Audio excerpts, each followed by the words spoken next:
How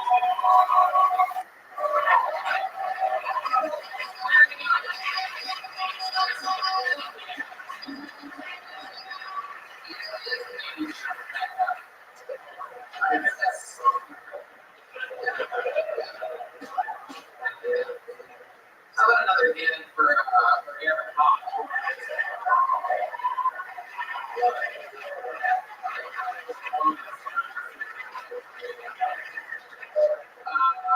Another comedian coming at you. Put your hands together for Adam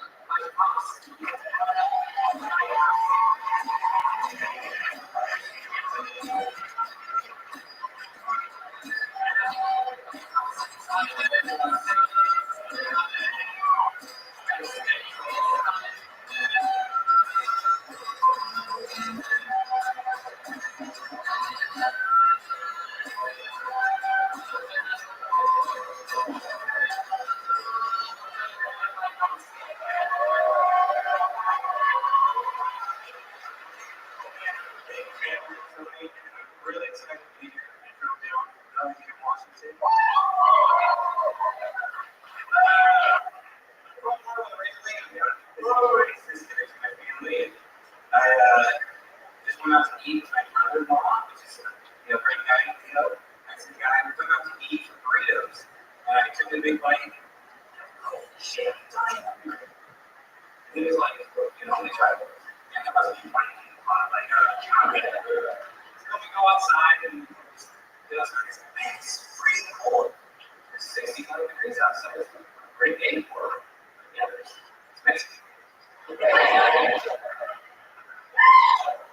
I'm down there also visiting my grandmother. And I always say, if you haven't met me, go visit your grandma. Because some of these grandma problems. You get a car wreck, an accident, go see your grandma. Well, my best friend just died.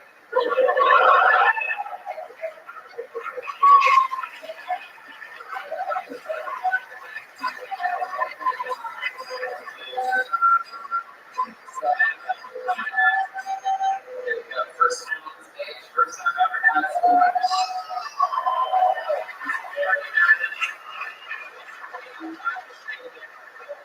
So, how are you? 35. You said first time on stage, scared, it's exciting stuff, right? Huge fan, so you've got it. So, yeah, it's pretty fucking awesome.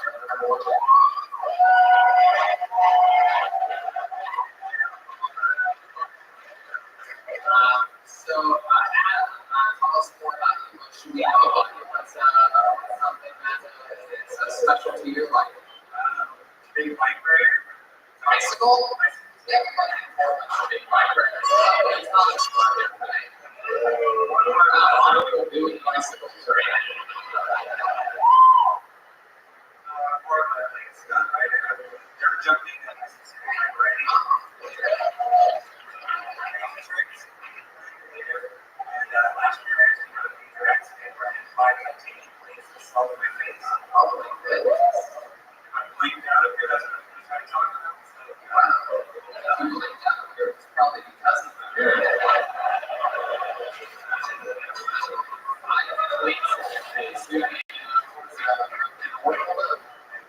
Yeah, crushed my world. I crushed my sinus down. Cracked the top of my mouth in half. For what? 5, 6, 7 months. I was moving out with him for a while. Yeah. Horrible eggs. All right. Horrible bone. Yeah. And the proof of the now. I never even heard of that. I didn't even know that part of the body could even be fucking broken. Yes. At all, or what that was like. This is like. So I woke up a couple of days after the accident, and I just kind of was like sitting around that fair workout. And I talked to my roommate and I said, something's weird, all my teeth are loose. All of them on one side.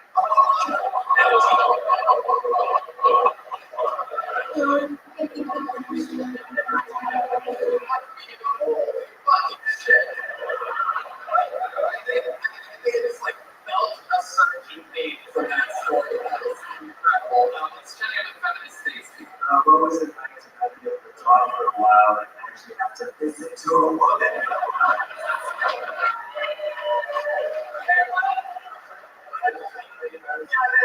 So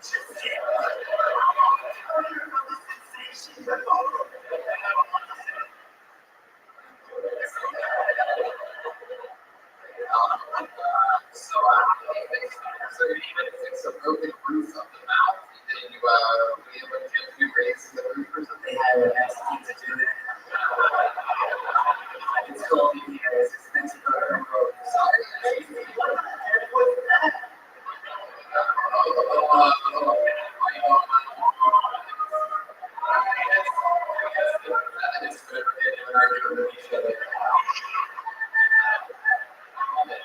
So they do for that, just like wait it out, probably a lot of details or something. They are people take part in Johnson for 3 months. I'm also one of the big time do that. It's very awesome all day. Right. I was gonna say, I wasn't going to say, but going down. People always ask me the worst thing about the job where I was that long. Obviously, you can't do anything. Right. But you only can see. Oh.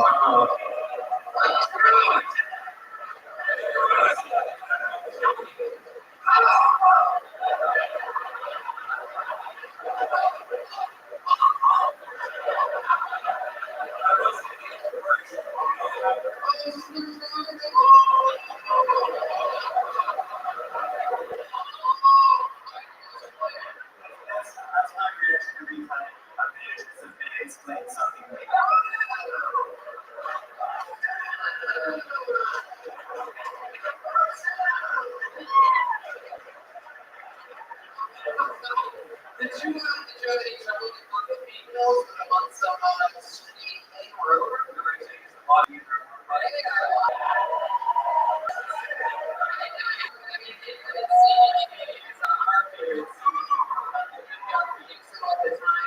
the pianos, getting behind the scenes, for example, and we have, basically this show, the meet and greet, the energy is sky high, and it's hard to get us to go to the next city after this time, the pianos, and it's amazing. You use it too. I think it's crazy. A lot of CD companies nowadays, you don't know if you can trust. Well, the Infinite CD hires a third party company to test their purity.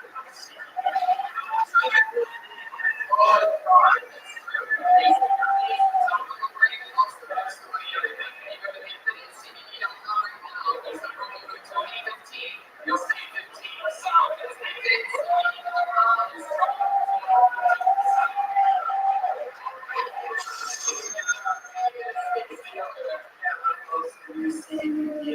15 extra, always on the area.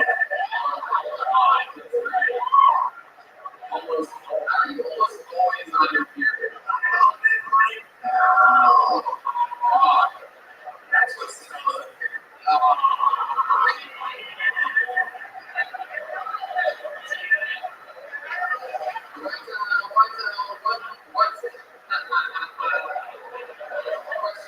what is more loose? Your teeth after that accident are feminist Stacey's pussy.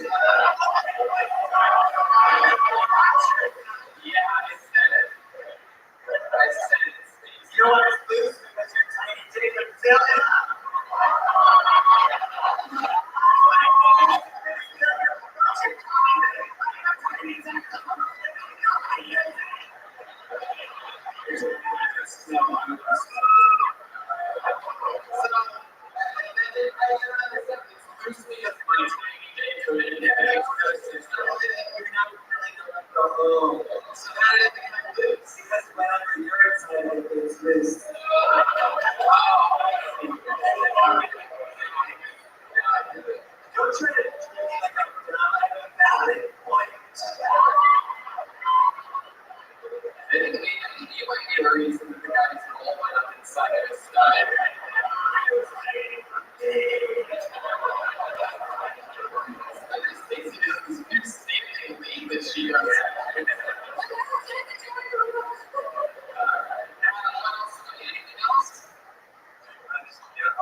last night. Okay.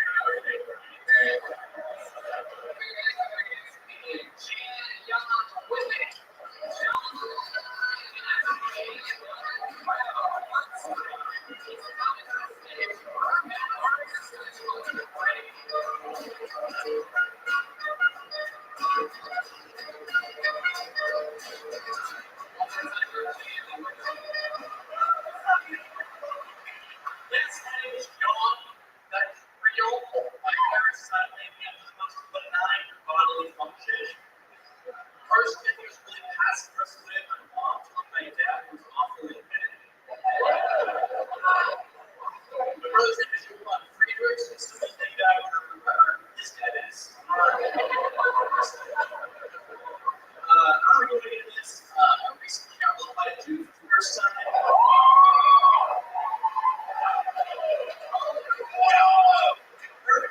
Definitely straight, but apparently after 4 dads and half a box of Francia,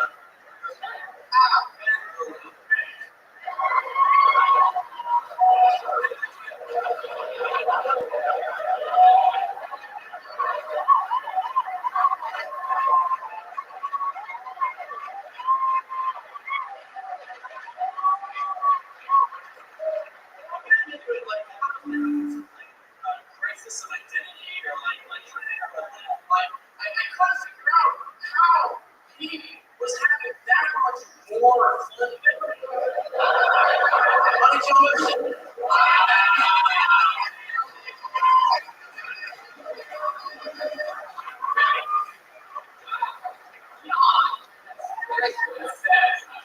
Incredibly honest and very revealing.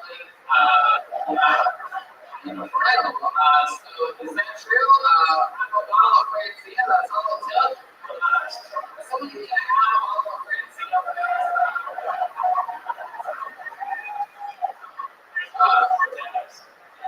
Four dads. Four dads. Dads. Four dads. Wait, who you for dads? Four dads. Four dads and a ball of crazy. Yeah, that was totally another drink. So,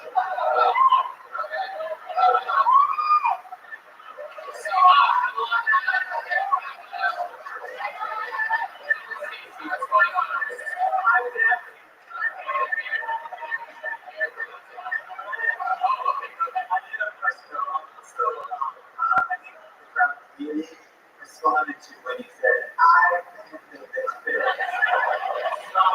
could try to experience miss some other gay things that you did for that.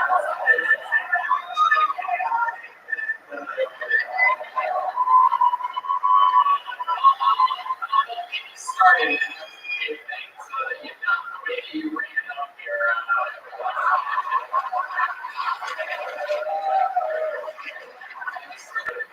After 11 years in a youth choir, and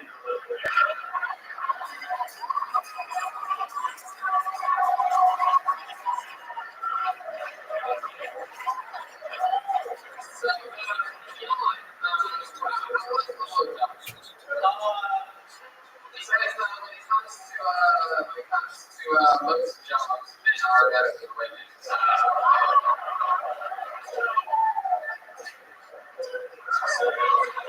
Punchline to that is, while he didn't make me call me about that, what I do in future, but low job, low 401k. Wow.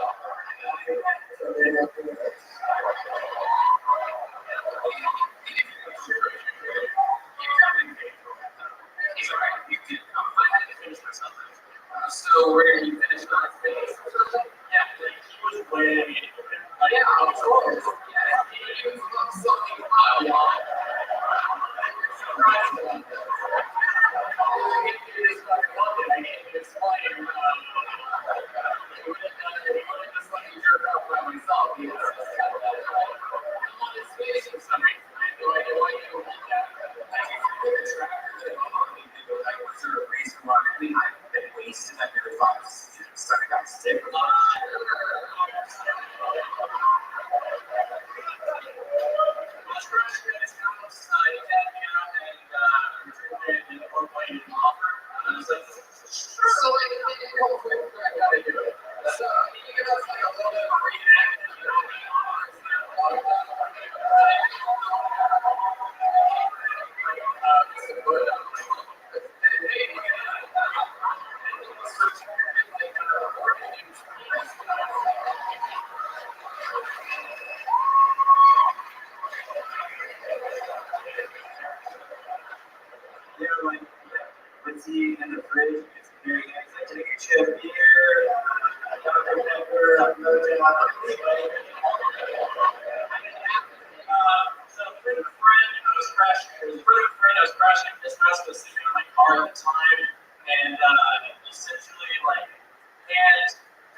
the inside, along the rotor.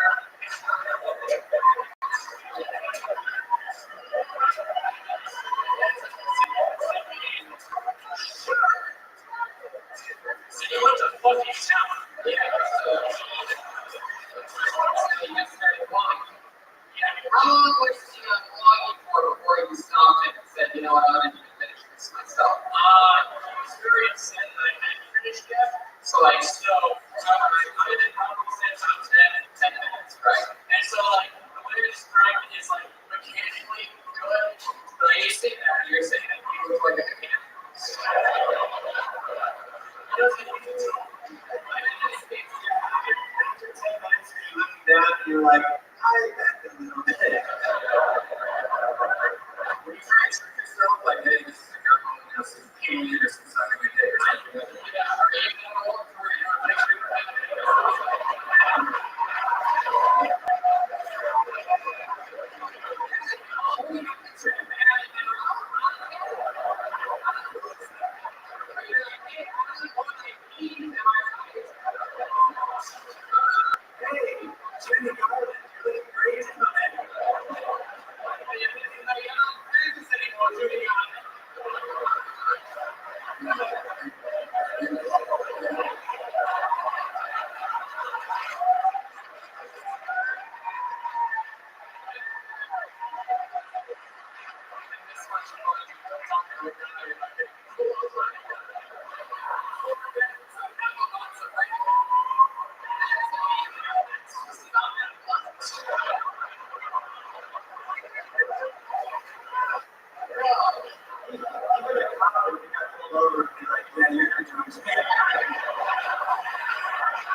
So and then you finish on his face, right? So you sort of like, you're skating there.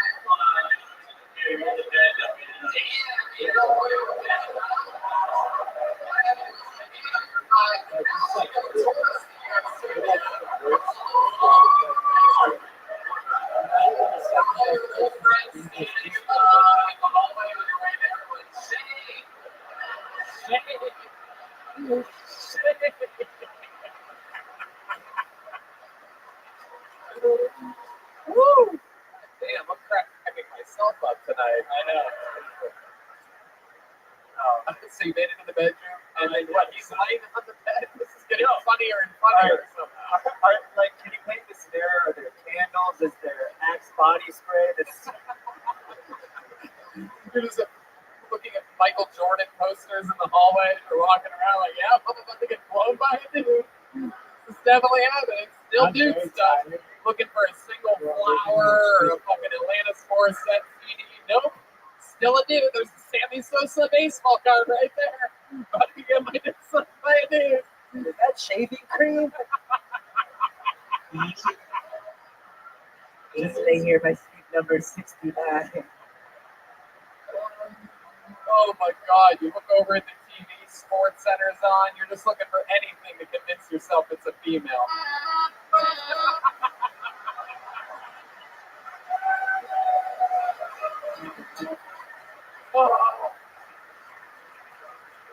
Okay, so explain it to us a little bit more. What do you remember? What else? Yeah. All right. So basically, the whole time we spent in the bedroom because that's where I was supposed to be crashing. Right. So he starts going, why aren't you coming? Like, why haven't you come? Are you close? Are you close? And I'm like, no. He goes, do you want to finish yourself? And I said, yes. He goes, can you please come on my face? Wow. And so I said, yeah, because I felt like he was doing me a solid, but I don't want to let him down. Like, I felt bad. You don't want to leave a bro hanging. I mean, he freaked me up to this point so much, I got to at least took me out, he let me drink, he gave me a blowjob, I couldn't come for him, it was the least I could do. Like, really, damn right. From the bedroom to the bedroom. True. What did the guy look like? Yeah. Very round man. Very round. Oh, bigger guy. Yeah. Damn. Look at that. Takes a lot of guts to come on a bear's face. All right. Jan, I mean, very fun. What are you, Swedish? Nick Norwegian, I'm a general. Oh, well, nice to meet you.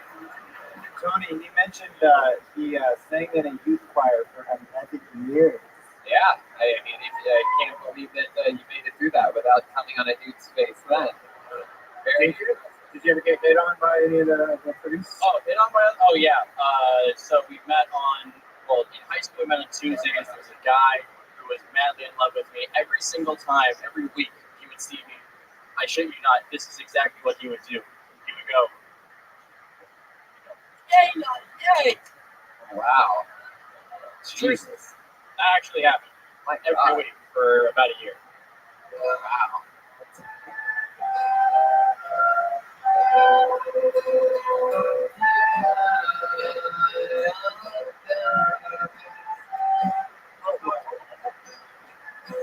There he goes, Jan the Whipping, everybody. Great job, Jan.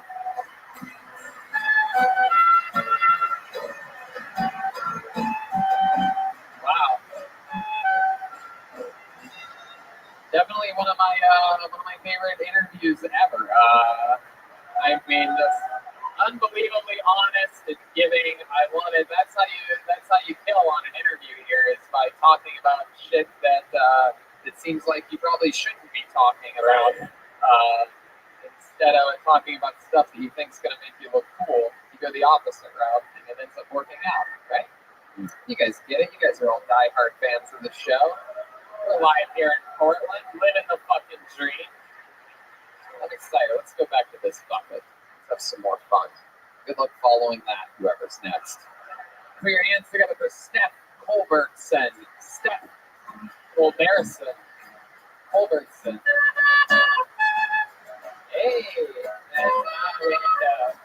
I can't stand the rain. Here he comes. Hey, he's coming. Hey, Rabbi. Everybody's afraid to run now, it seems. One more time for your next comedian, Steph Colbertson.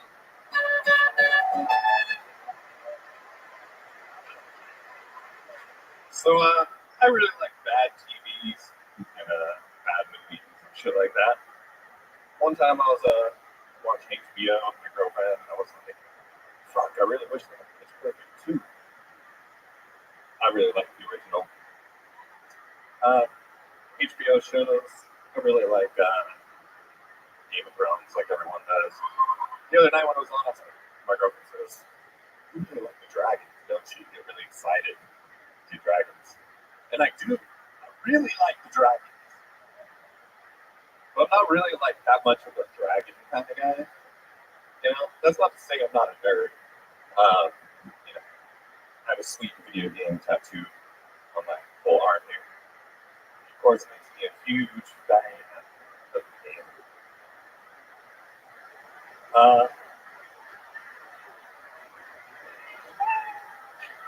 There you go, Steph Colbertson. Get my window. I can't stand the rain. Steph, let's talk about it. You basically just gave a live Yelp review. TV and movies that you like. If your set was as tight as your pants, it would have gone a lot better. Those fucking things. Those pants are somehow the gayest thing I've seen on this stage all night.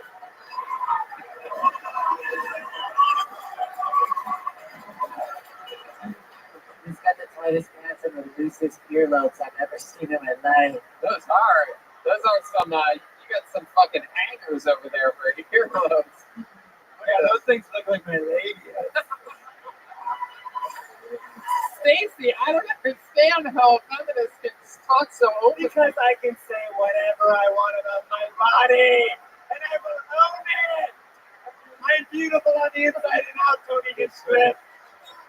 One of the great anomalies about feminist Stacy is that women literally go crazy for her. It's so funny. Wait till they find out that it's a man under there. I'm kidding, Stacey. I don't mean to call you a man. You're a beautiful, beautiful, stunning woman with a beautiful nose and a beautiful body. Beautiful, beautiful, beautiful big tits. Okay, so let's talk with Steph Culbertson up here. Steph, first time ever on stage? Yeah, doing stand-up. Very good. First time ever on stage. You said doing stand-up. Is there something else that you've done on a stage before? I used to play bands. Oh yeah? What you sing, play an instrument or something like that? Guitar. Guitar? Interesting. You ever do any singing for your band? I did like screaming vocals for a band. Screaming vocals? Can you just go straight into it? Give us an example of some of your screaming vocals. Go right ahead.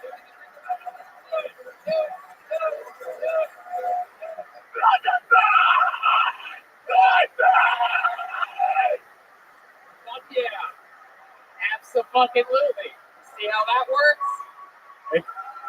It fucking works on this show for some reason. Have you noticed every time we have somebody that does vocals in a band, it's always screaming vocals? It's never like, Usually is. No real talent. No, I know. I like it. It's okay stuff. What are some of your talents of yours? Is there anything else that you do, or that you like to do, or that you specialize in? What do you do for work? I work in a warehouse at a shipyard. A warehouse and a shipyard. wow, did they not pay you enough to buy socks? Hey, look at that. There it is. That's begun. Yeah, I think I'm getting it. You said you work in a warehouse? Yeah. It's not a men's warehouse. How do you keep from getting made fun of by your peers at the warehouse? Do you work behind like a waist high wall or something like that? I don't know. You don't know. Yeah, I just don't care. You have a girlfriend? Yeah. You seem like quite a ladies' man. You got hand tattoos. You got a good fucking look. You have style. Clearly, like women like pants like that. I like In fact, women who actually wear pants. It's called capris, right? I like it too. Feminist Stacey. Yeah, I love this broken heart tattoo on his ankle. How many times are your pants rolled up there at the bottom, by the way? Twice. Twice. The famous Kill Tony pant roll a few weeks ago. We call it cupping. Yes, I know it's called cupping, you piece of shit. Jesus Christ. I just hate this. Yeah. So, Steph, how long you been with your girlfriend? Year and a half. Yeah. Where'd you guys meet? In San Diego, where we're from. San Diego. What were you doing down there? That's where we're both from here. You're both from there? Yeah. What brings you up here? She's in grad school up here, so I followed up. What is she studying? School psychology. Oh, very cool. That's fun. You guys, you seem like the kind of guy that would have crazy sex. Am I correct? You guys do a lot of crazy shit. You hit each other and spit on each other and everything. No, but she pegged me. She pegged you.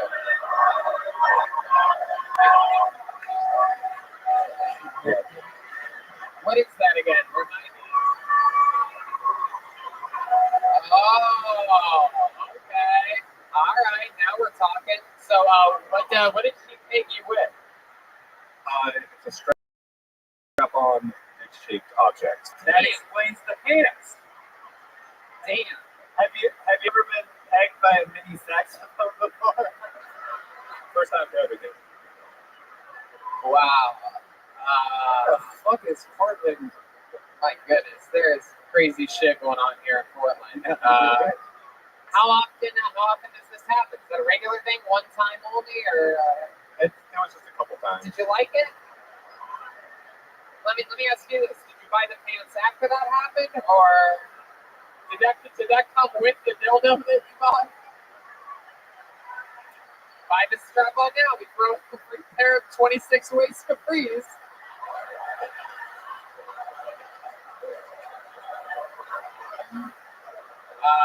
How far into your relationship did the painting happen? Early on, or pretty recent? It was a few months in. A few months ago. Hell yeah. And was it her idea or your idea? person. I said 21 points. Okay. Yeah. My goodness. That's why you don't listen to women, man. That's why that's. Oh, come on. Red man. You disgust me. So, how long did this go for? Like, how many thrusts, how many minutes? I mean, I don't know what question to ask exactly. I know, Was I there a thought lot of this sparing? Red man. I asked him a question. How long did it last for? Standard 5-10 minutes. Standard. The good old getting fucked by your girlfriend with a death standard. Yes, of course. Must be 17 minutes. We all know what the standard is for that. Taking a cock. An entire season of Game of Thrones. My goodness. This guy is such a bro. I bet he like goes to drinking parties and does cake stands. Take stands. That's when you sit on the... All right. Is your nickname Pegasus? Wow. My goodness. All right. You guys, I don't know how... You guys don't understand how the chant works. It's supposed to be after a big joke, not just him talking. Very tough. Oh, very good. Okay, very good.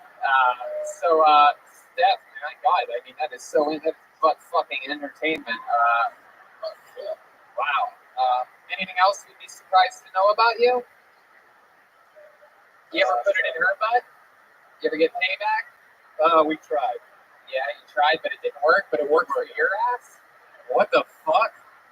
My goodness. I'd fight that tooth and nail. You want to fuck me in my ass, I'm fucking you in your ass. Yeah. There's no ifs, ands, or buts. Actually, there's a couple buts. Mine and yours. You ever put on the strap on just to see what it would be like to have a black cock? I'm guessing it's black. I don't see why you would have a white one. Maybe they only sell white ones in Oregon. We don't have these black dicks in the deal there, Sarah. You're going to have to go to California for that. What color was the dildo? Tell the truth. Purple. Purple. Show it to me. Oh my God. Jesus Christ. My God. I love you. You love me. We're a happy family. Oh my God, it's right behind you. Look out. Wow, that is incredible. Just seeing this bucket of destiny give you flashbacks. Wow. Oh my goodness. Did you come? Yes, but it's more like I had to jack I myself. love it. I knew that was going to happen. That's such a funny, weird thing. Where it's like, I knew that if you said yes, all the dudes in the audience would be like, oh, you're gay! Like, that makes so special, dude. The dick in the butt thing was okay. We've seen worse tonight, but you coming seals the deal, dude. So interesting. Another fun set. Congratulations on your first time ever, Steph. Amazing. Steph Culbertson, everybody. Fuck yeah. Great stuff, man. There you go. Steph Culbertson. Unbelievable, man. What an episode of this show. I can say with no ego, you'll be listening to all the episodes we did this week. This is by far my favorite episode of this entire week. This is just fun. Fun comedians, fun interviews. We got fucking Stacy, Macy, and Tracy up here. If we quiet down a little bit, we can hear him sit down back on the seat. Oh, yeah. Ow! There it is. My goodness. So, Lacey, what do you think about the show so far? That's the smallest saxophone I've ever seen in my life. Look at that thing. I can't stop looking at that saxophone. Thank you.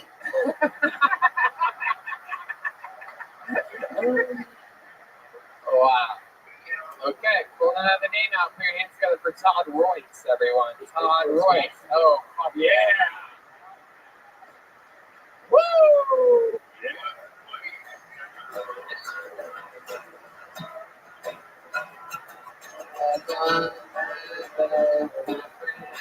Oh, hell yeah.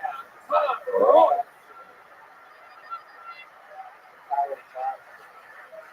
I just started a new job a couple of weeks ago. I already had my first Me Too moment. My boss came in the office and said, Todd, I want to see your dick. And I said, me too.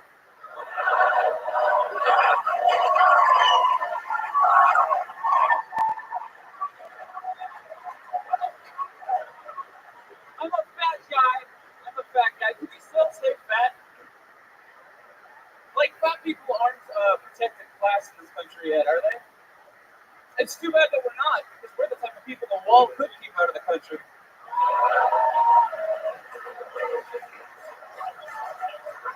I'm growing my hair out. I look like Jesus with a thyroid problem.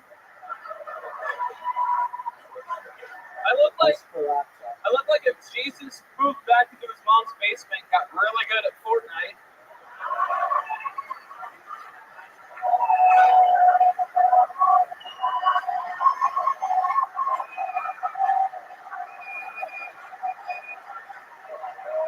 I look like Jesus Christ. Wow. Holy shit. God damn. Oh, that set was fucking groundbreaking. That was just your walk up here. You just fucking smashed, dude. Wow. Thank you. That's incredible. How long have you been doing stand-up comedy? Almost a year. Almost a year. That's it? Wow. I mean, an unbelievable set. For those of you listening to the podcast, he got about a quarter of a standing ovation here in this massive theater at the end of his set. Fucking unbelievable shit going on here. Anyone ever tell you look like Kid Rocky Road? That's perfect. Hell yeah, dude. Look at you. You're a badass motherfucker. Are you from here in Portland? No, I'm from Tacoma, Washington. Tacoma. Wow, Tacoma. It is Kid Rocky Road and song will be Bra with the bra, bang to bang.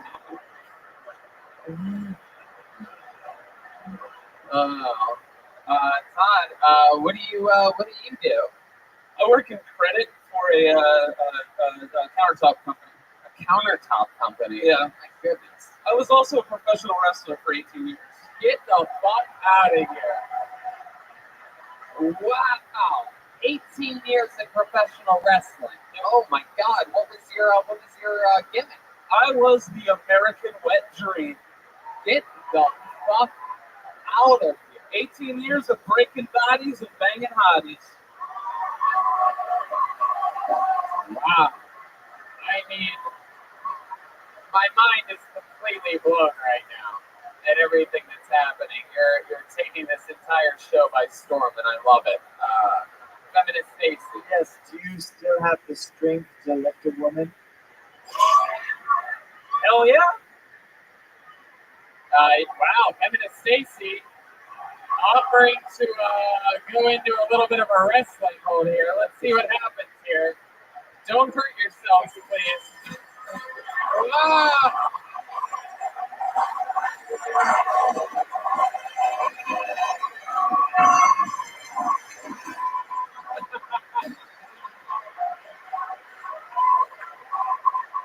This place is chaotic right now.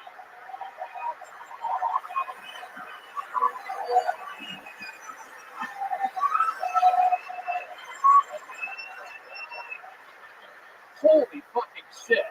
Now that's how you treat a woman.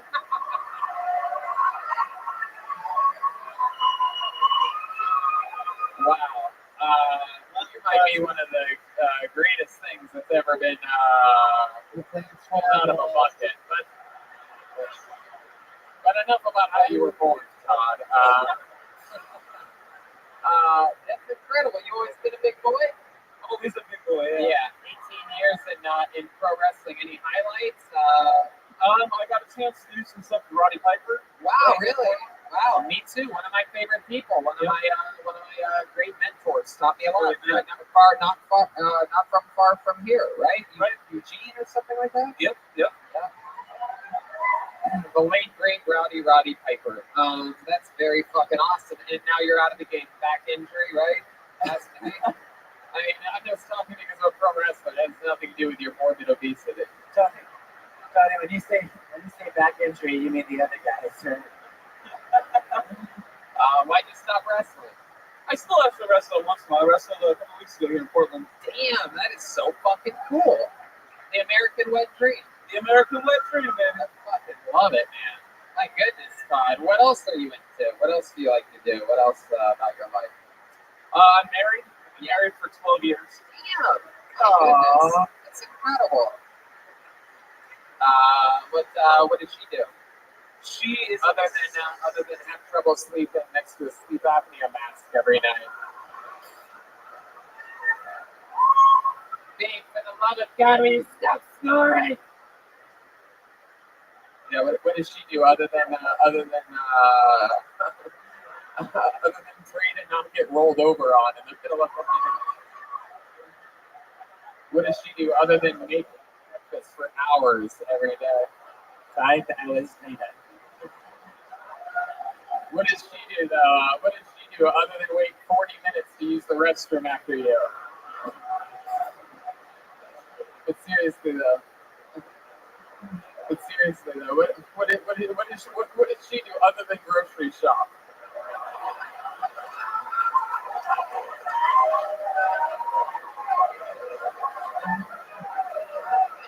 But when she's not vacuuming M&Ms off the floor, what is it that? I love how Tony Hinchcliffe's mind, this woman is just vacuuming and cleaning and shopping and just taking care of her big man at home.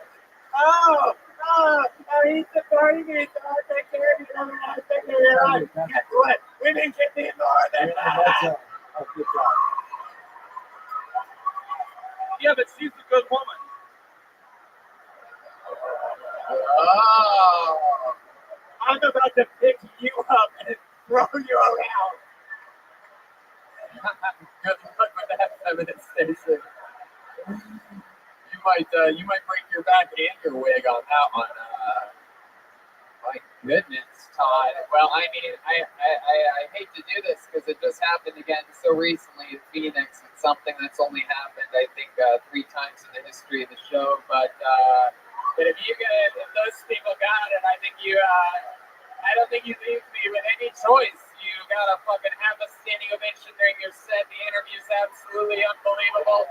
I see no reason why you shouldn't get the 4th ever golden ticket in the history of the show.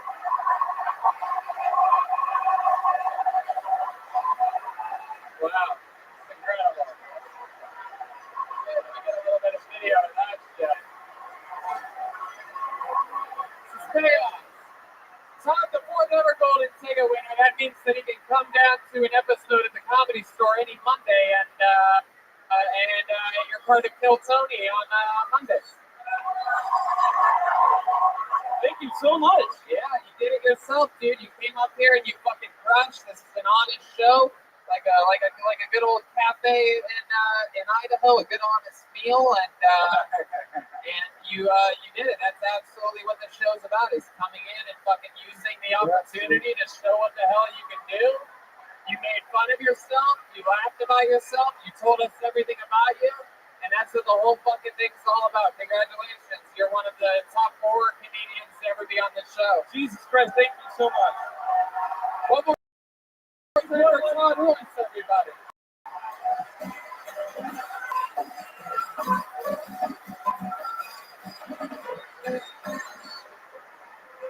Amazing. I mean, just absolutely incredible. I said this was favorite episodes before Todd Royce came up here. I also said good luck following that before Todd Royce came up here. And now I say it again. Good luck following that. You want to go back to the bucket one more time, huh?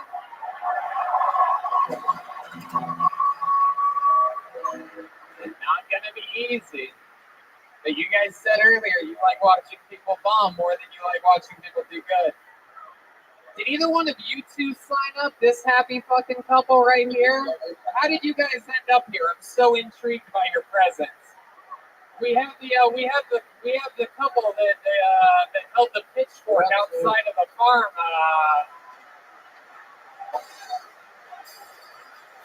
My goodness, sir. What is this? Bring your parents to podcast today? They're with you? My goodness, I like your style. Fuck yeah. All right, back to the bucket. I dug deep. I moved my hand around. Let's see what happens. Put your hands together for what could be your final comedian of the night, Mac Neal, everyone. Mac Neal. Here he comes, right from the dead center of the show. The whole row getting up to let him come out. Such great talent in Portland, man. Such great talent in Portland. This is incredible. I mean, a real artistic fun town. One more time for Mac Neal, everybody. Thank you. Fuck me. Okay, so I think I've solved the equation of my life. See, I'm 23 and I have 3 children. So if you do the math there, if you do the math there, I did not subtract my penis from that. Did not do that. I have twins. I have twin daughters. Some people are funny. They say that's like 2 for the price of 1. I think that deal belongs on the shelf next to the 3-for-1 hepatitis bundle. Not a good deal. But I don't want to complain about my kids. I don't want to put them in a bad light. Oh fuck, that guy was so good. I'm sorry, that's really fucking me up.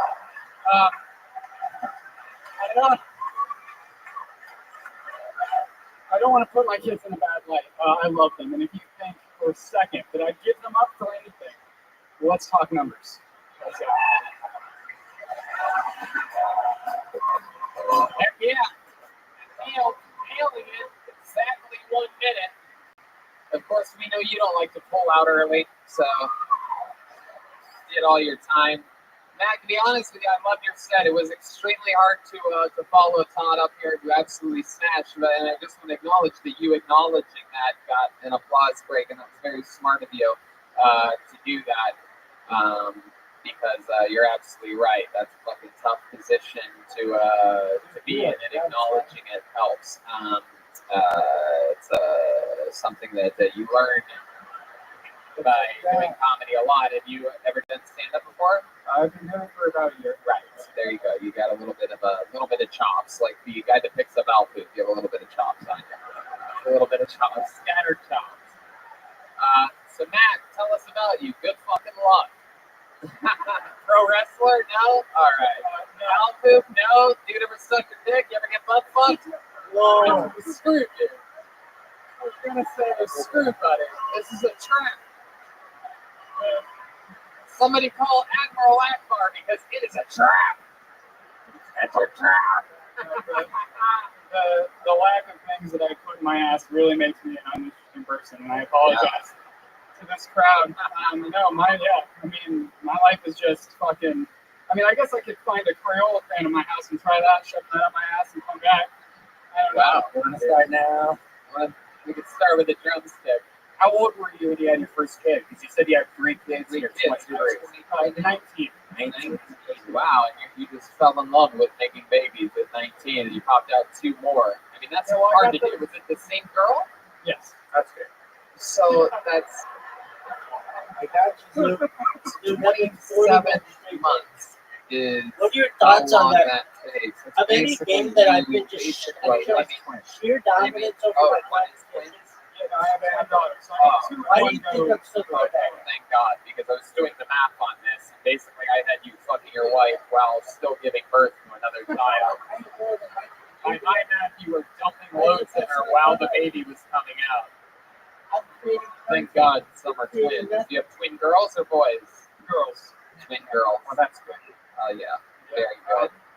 Are they hot?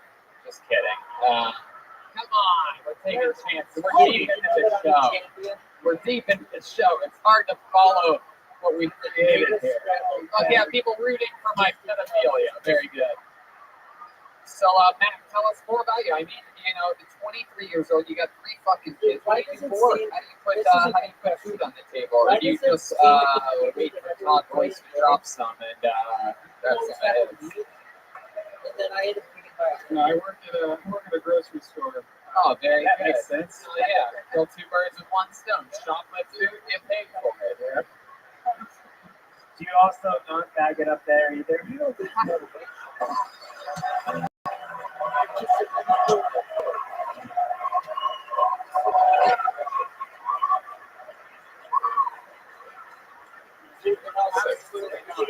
Absolutely not. That's perfect for our environment. So I work at a health food store, so that's you know, my life. Wow.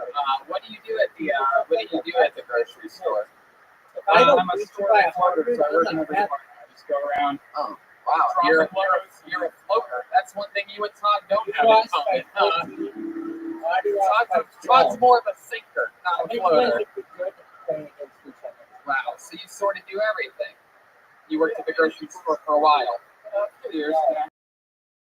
You know, just fucking Hold on a doing second. shit. Yeah. Hold I on. love it. Yes, you can. You can play with up to 4 people. There's not a much. It's What's really interesting about it. It's, you know, it's a lot of just pork chops and old people and Right. It doesn't Right. really No, we know what a grocery store is.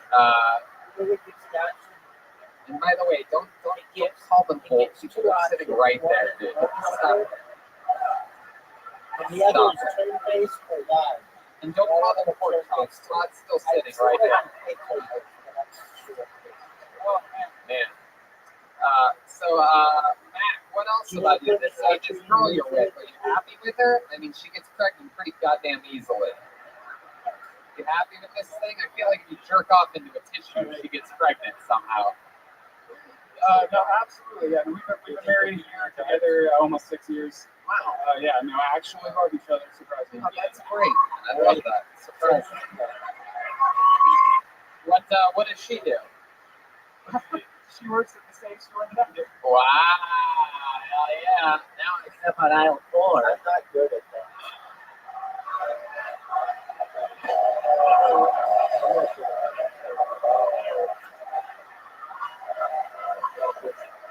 see, doesn't it feel good to wait and reward yourself with a good Covert chant?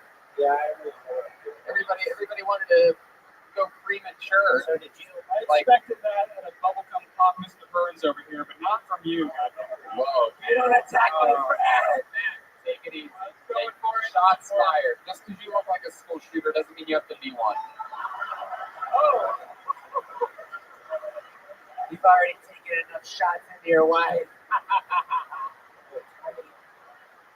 Well, Matt, I mean, it's awesome that with 3 kids and working, a real fucking American job like a grocery store that you're able to get out and even do things like this. And I implore you to keep doing things.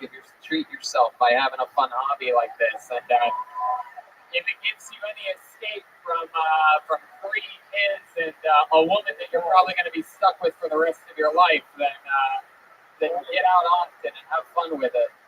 And congrats on being a good father and being there for your kids. Thank you. There he goes, Matt Neal, everybody.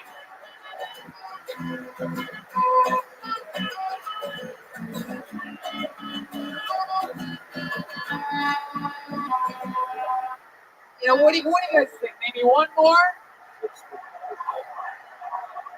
All right. But just one. Don't get too crazy. This is really it. No. If you say 2 one more time, then we're going to leave right fucking now. We're going to do one more. Is that okay? Okay. Your final comedian of the night goes by the name of Jed Moses, everyone. Jed Moses. Here he comes. From that side. Yeah, let me Jed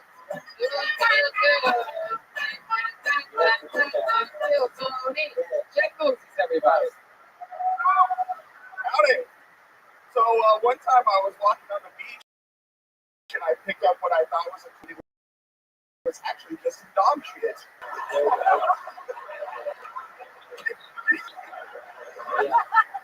It reminds me of my ex-girlfriend. All I had to do to pick her up was tell her she's more than a million. She's so dumb she doesn't realize that means there's 330 of her in this country alone. So my dad died 10 years ago. He died in his sleep. He hit an oak tree and burned to death.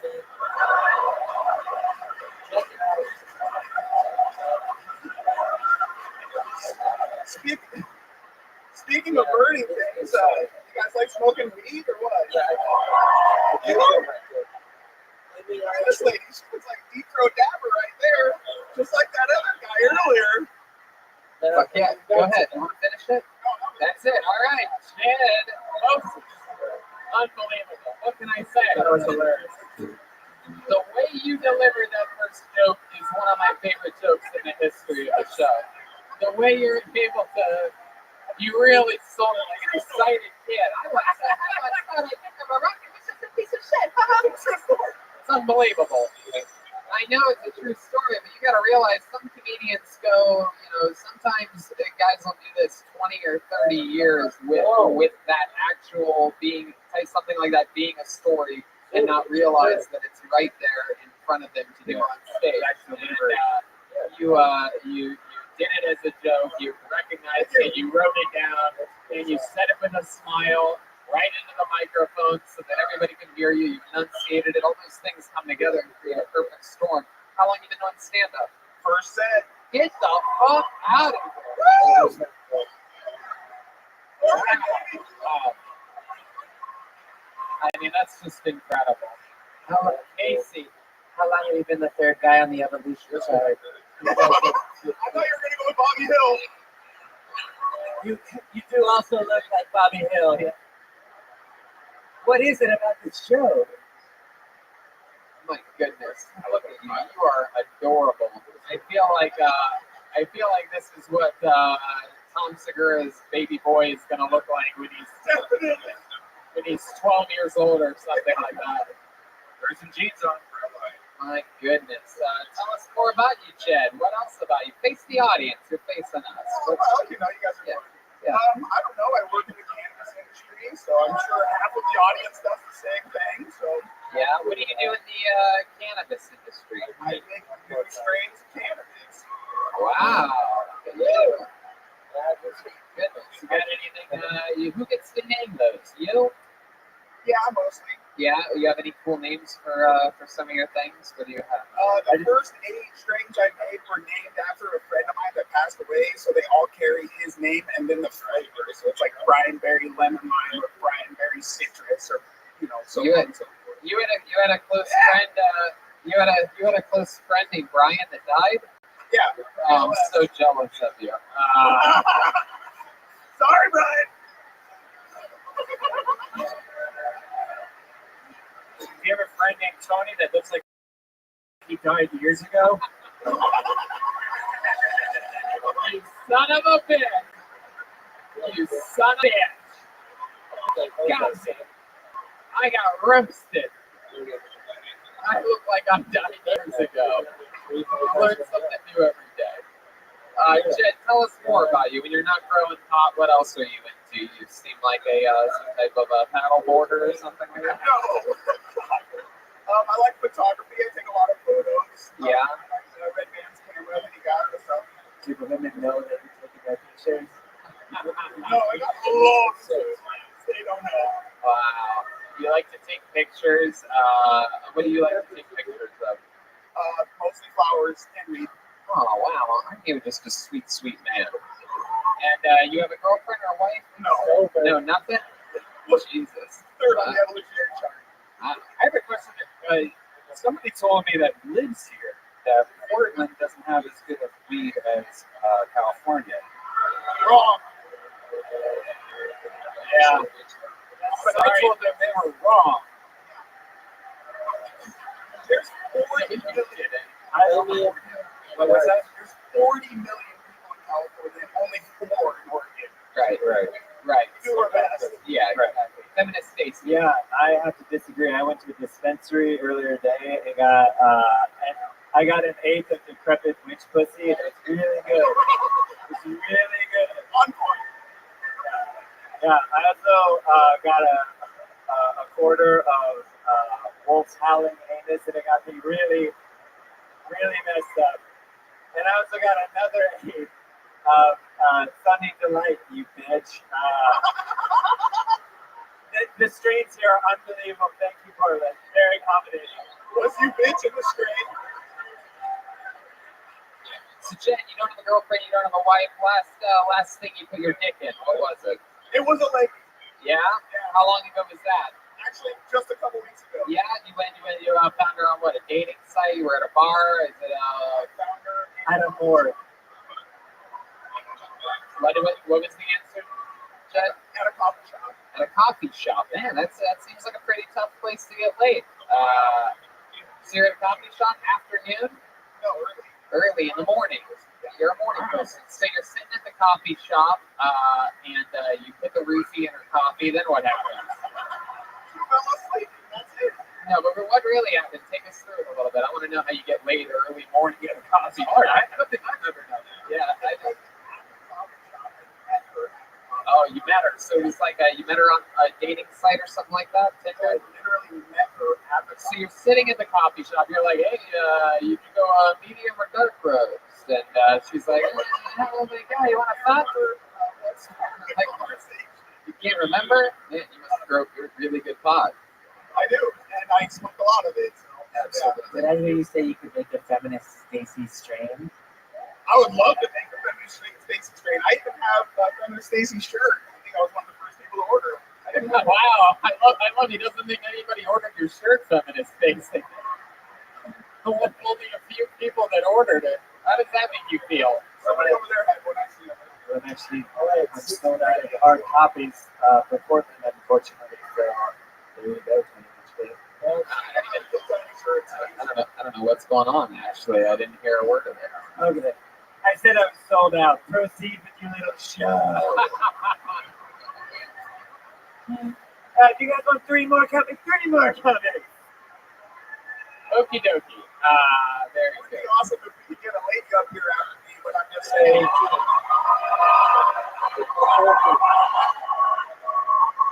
Okay, go sit down, Jen Moses.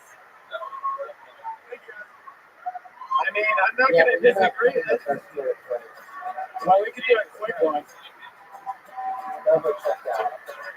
I mean, if we do this has to be it, okay? I'm gonna pull names out until I find a woman, and then we will end the show on a woman. Nick's not a woman. Ethan's not a woman. Niggas, I swear to God, if you ruin this for us right now. Put your hands together for your very final comedian of the night. She goes by the name of Marissa Meeks. Here she comes, Marissa. Shark, shark, shark, baby shark. Here she comes. Shark, baby, here we go.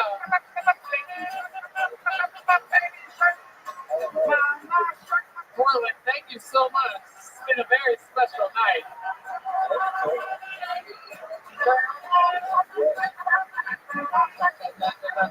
Your final comedian, this is it, Marissa Meeks. Come on, show her some love, people.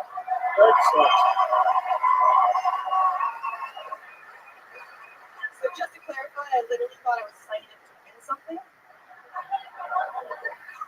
No idea if you people. Tonight's my anniversary. I met my husband in the classic way. A bunch of coworkers convinced me to go out to a bar after work, and I said yes. I showed up. There was one person at the bar wearing a bowler hat on his iPad, and he was singing. No, the husband I now have was singing, and I got so hammered I decided to leave. 4 years ago. I'm a cook. I have a lot of fun stories with cooking. Usually involve a lot of fire, working with knives, yelling at servers. Yeah. The scariest thing I've ever done is this right now. So thank you guys. Fuck yeah, Marissa meets everyone. Congratulations, so fun.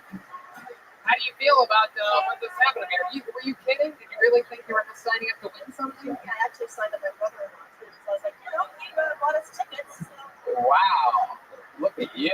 Does he also work at Target? He wishes. My goodness. She looks like the last Circuit City employee. Like, what were you hoping to win? I don't even understand why you would need more. You already have so much junk in your trunk. That's right, Stacy. I said it. Oh, great. We get one woman up here. The only thing in common about his haircut is. It's okay, everybody. I think it's so awesome that you wore the grandmother sweater up here tonight. Very sweet of you. Marissa, real quick before we let you go, since this was a massive accident, you signing up for the show. Double check out. What is there anything else fun about you that you can tell us? What do you do for work? Line cook at a restaurant. Oh, you really are a line cook. Oh wow, yeah, a place we would recognize. Three Nuggets Brewery. Wow, look at that. Oh yeah, there's some alcoholics in this room that eat bar food. Very cool, Marissa. Well, I'll tell you what, we went overtime on this episode. You didn't even know what the hell you were signing up for. We have to wrap up shop. We're going to be right out there in that lobby signing posters. I want to say, without a doubt, I can't express to you how much it means to me that we sold this out. And not only that, but also clearly, I believe one of my favorite episodes of this show of all time. In almost 6 years of doing this. So, Portland, you're a very special place. You'll always mean the world to us, and we will always come back. We'll see you out in the lobby. We're going to sign posters for you, and we'll see you then. How about another hand for Jeremiah Watkins, everybody? Jeremiah Watkins. Follow him on YouTube at Jeremiah Watkins. Jeremiah stand-up on social media. The new Reagan Watkins coming up June 7th. Available right now at ReaganWatkins.com. Anything else, Jeremiah? I covered everything. Yes, I just want to thank my pal Eric Hopp from Portugal the Man for being here tonight. That was what I was going to say next. How about another hand? Come on, good luck for Eric Hopp. Portugal the Man, everybody. I finally got to take this wig off. Heck yeah. Make sure that, of course, I mean, you guys will do it anyway, but fucking go see Portugal the Man, of course. I think we need to worry about that. They're a fucking great band. How about another game for the great powerful Joel Jimenez, everybody? Joel's on social media this week. Sorry. Everything else good, Joel? First time to Portland. What do you think, buddy? Dope. I love you guys. Thanks for coming out. All right. How about another hand for the great powerful Brian Redman? Excellent. We love you. Thank you. Good night.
What up, Ashley?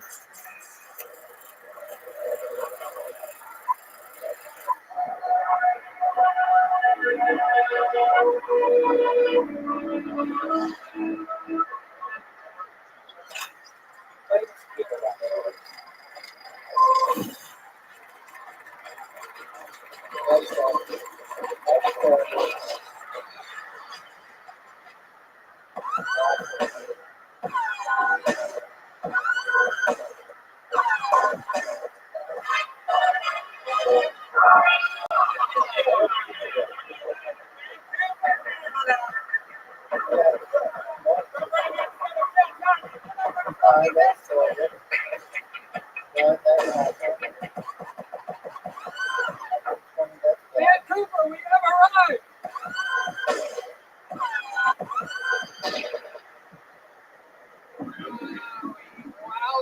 Wowzers. How about a hand for the great Brian Redband is here, ladies and gentlemen. Hi.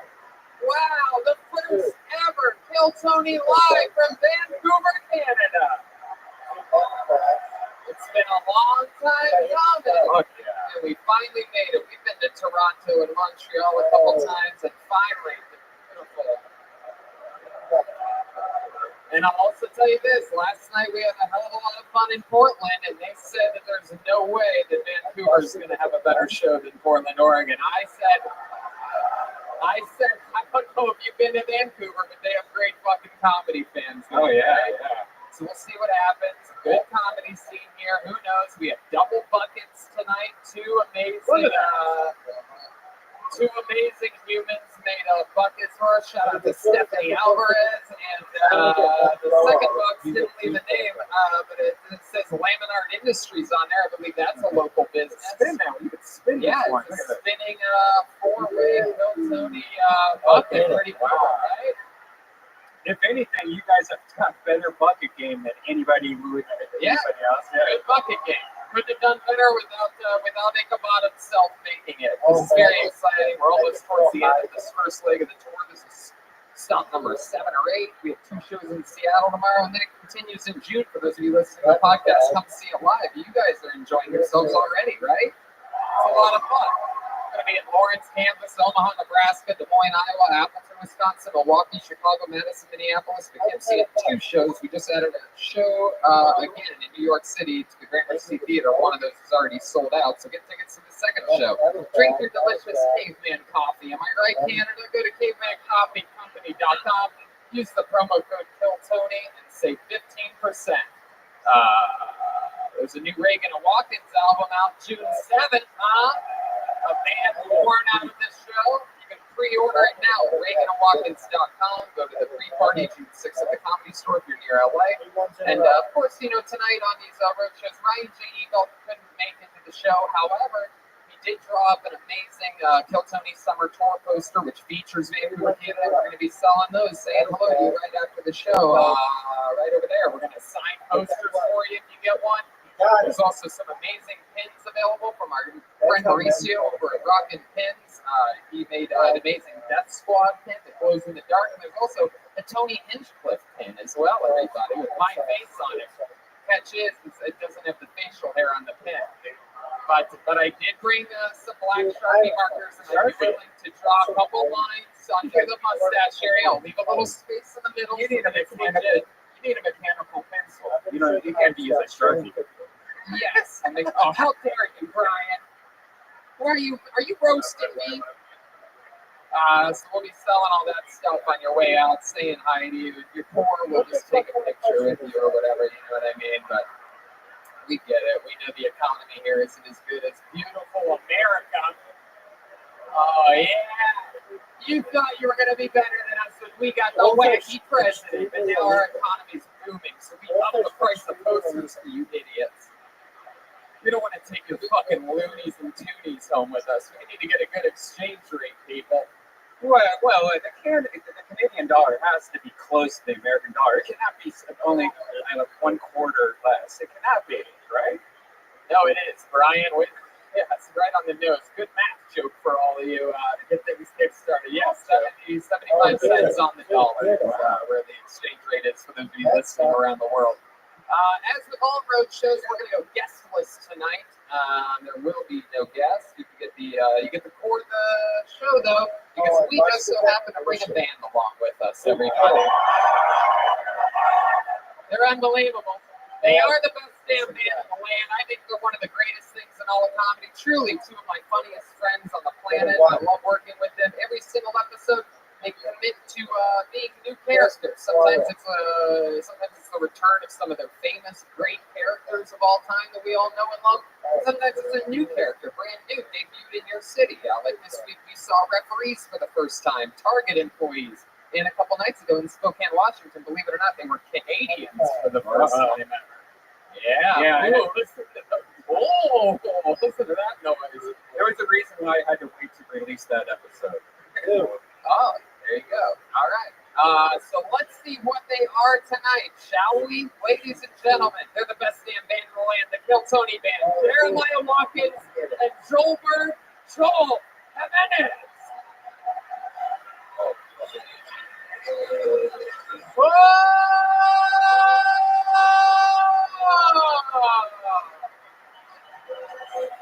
Wow. We've seen these guys before. It's the return of the nerds, ladies and gentlemen. Some of our favorite characters of all time. It's been a while since we've seen you. Where you been? We've been You fixing yourself, nerd? yeah. Oh, Here we are. We've been hiding since that Danny Brown episode. it's true. That was the last time we've seen you. You look good, nerd. Remind me of your name again. Elliot Seymour. Seymour. All right. I am Lenny Mosiki. What? Lenny Mosiki. Okay, Lenny, it is. I joined a street gang for 2 weeks in Detroit. Hell yeah. I smoked weed with Danny Brown and I lost a lot of money. All right, Lenny. Well, you look like a Mexican babe, and I'm excited that you're joining us. It's been a long time. I'm pumped. We got nerds, we got Red Band, we have Canadian buckets of destiny here. I'm really excited. A lot of signups tonight too. All the names are in the spinny box, and you know how it works. If I pull your name up, that means you get 60 seconds uninterrupted. You know your time's up, and you have the sound of a kitten. That means wrap it up then, or else we're going to bring out the angry Davie Street Bear. There he is. Wow. That is one angry gay Canadian bear, if I've ever heard it before. My goodness. And then we interview you, talk with you about life, find out what's interesting about you. My God, did we meet some crazy people in Portland I'm excited about tonight. And just to let you know, don't interrupt their 60 seconds. We don't do it. You shouldn't either. Don't fucking heckle during their 60 seconds. Maybe they've waited years for this moment, so don't be an idiot. We'll all call them pieces of shit afterwards together. And the stairs to get on the stage are right in the middle. Right down the middle. You can't mess that up. No other way to get on stage. Don't be stupid. Take the stairs. You guys ready to start this motherfucker or what? We are live from Vancouver, Canada. Spinning motherfucking boxes. Here we go. I'm excited about this. And your first comedian performing tonight goes by the name of Dennis Theriault. Dennis Theriault. Thoreau, perhaps. And this might be him walking right here. At an Undertaker-like pace. Yes. Here, going the other direction, and now walking towards the stage. Politely. Very polite man. Like somebody on his. Here he is. Dennis Theriault.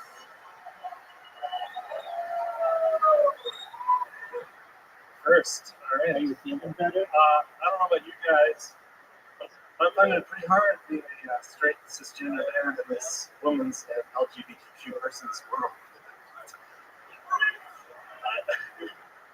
I had to join a support group. It's called iCis. I don't know, kind of second thoughts. They're a little too male's rights activist for me, and lately they've been trying to get us to do some really crazy stuff. Like, do I really need to pray 7 times a day, guys? Hey, somebody Can I just focus on hating women, gays, what is up with these Rabbi Rothschild stuff? Absolutely everywhere. Feels like a report of these 10 or so. male rights activist / jihadi. I'm really into the environment. I've converted my car, my house, basically That everything. was posted 4 minutes ago. Natural, renewable. It's the future, guys. Don't listen to propaganda. Thanks, big dog. Okay, there you go. There you go. Some people at the end of their set, you know they're done when they just shrug their shoulders like that. I like your closer. Dennis, so welcome. It's your first time on the show, clearly. Yep. How long That's you doing absolutely stand-up? hilarious. Never. I agree. You didn't do it just now either. Wow. Okay. Hell yeah. So Exactly. you just did it right then. Either You I know go that? viral or There you go. So you What? just did it right now. That was your first time. That was the go to the first time. How do you feel right now? Your hands are in your pockets like you're waiting for a bus or something like that. Yeah, I'm not really sure what I'm supposed to do. Yeah, there you go. You're already getting it. You're already making the proper adjustments. Now you got the mic in your hand. That's one tight pocket you got that other hand into. Oh, there you go. You look tighter when your hand was in it. So Dennis, I don't really understand what the fuck you were talking about up here tonight at all. At one point, I think you said you joined ISIS or something. It was like a math joke with letters. Like, yeah, it was like a cisgender, cis. Okay. Male rights advocacy. They're really There's quite intelligent, actually. I guess so. Oh, yeah. I would high five you, but I'm afraid you might hit me. So Dennis, tell us more about you. You just decided to start stand-up. How old are you? I am 39. 39 years old. Hell yeah. What have you been doing up until this point? I'm an electrician. An electrician? Heck yeah. I can feel the electricity right now. Hey, your punchlines were shocking.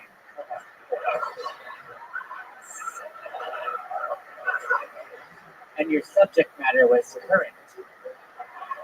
Hey. Wow. Look at it. Starting with a Goldberg chant tonight. Opening up with it. Well, this is good. Yeah, big dog, how you living, Found a new outlet, which is good for an electrician.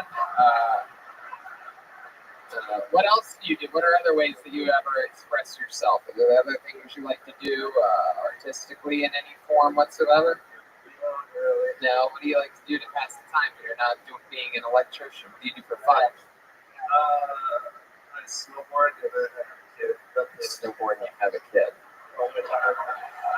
Jeez, that's okay. Okay, I got it. That's a weird mashup you just dropped on us. Wow. It's literally the only I do other than work. So. You have a kid that's so cool. What was it like to have sex with a woman? Did you get flunked? What? He put it in her 3-prong. Tell them what it's like. What is it like to have sex with a woman? Answer the question, Dan. Yeah, what's it like? His family's Waiting for an answer here. Is it like Mormon stuff? Yeah. Dennis, is there any more way that you could describe it than Dennis, the sex in which you had to make your baby? What was it like? Probably something like. See you, pants. Take I don't care. know. I hope you feel better. Stay strong. Don't smoke. He's dying. He's a virgin. Dennis, are you sure you didn't adopt? Yeah, I'm sure. I don't believe it. You don't believe in adoption? You don't believe You're ready to throw them away? what should happen to him? Are you from Canada or Alabama? What's going on? It's just a personal choice. I'm just kidding. I know you're from Canada. I've been trying to get answers out of you for 6 minutes now, and I'm just being polite and humble, and keep that wacky hand out of your pocket. Huh? You don't know what to do with it. You just don't know what to do. I didn't know it's a full paw. Your hands up. Yeah, I don't know what you just said. Was it a heavy paw or something? I don't know. So, you ever go snowboarding with your kid? How old's your kid? He's 21 months. 21 months. Yeah, you had me scared there for a second. I know. Just like the pause. Oh my- Like, still counting the months, huh? When does that end? How many months? Probably around 2. Probably around 2 years old. Two. There we go. Just a few more weeks or something like that. All right, Dennis. Well, you still with your baby mama? Yeah. Yeah. What does she do? She stays at home. Yeah, she stays at home. Fuck yeah. Absolutely. How about before she got knocked up? What was she doing then? She was in graphic design. Graphic design. Oh yeah. Well, if you ask me, she could still fucking graphic design from home. You should get her some freelance work. Yeah, honestly, I thought so too. But there's a great program called AutoCAD. I'll send her the details on it. It's wonderful. AutoCAD. Well, Dennis, I love it. You got the show kick-started. First thing you said when you went up there is that you are first. I feel like you were trying to like lower the bar a little bit or something like that. A real like disclaimer. Oh, first. Wow, didn't know. I was hoping the accomplishment would be just putting my name in the bucket. You did it. And you went full circle, dude. You got some laughs here tonight. We got the show started, so thank you so much. And a cereal. We have begun. And it has begun. Hey. Hell yeah. I can't believe you nerds know that song. Yeah, I love IT. You do? My goodness. Come on. Know your ears. All right. Hold another name out. Let's go with John Platt, everyone. John Platt. J-O-N Platt. Here he comes. Here he comes.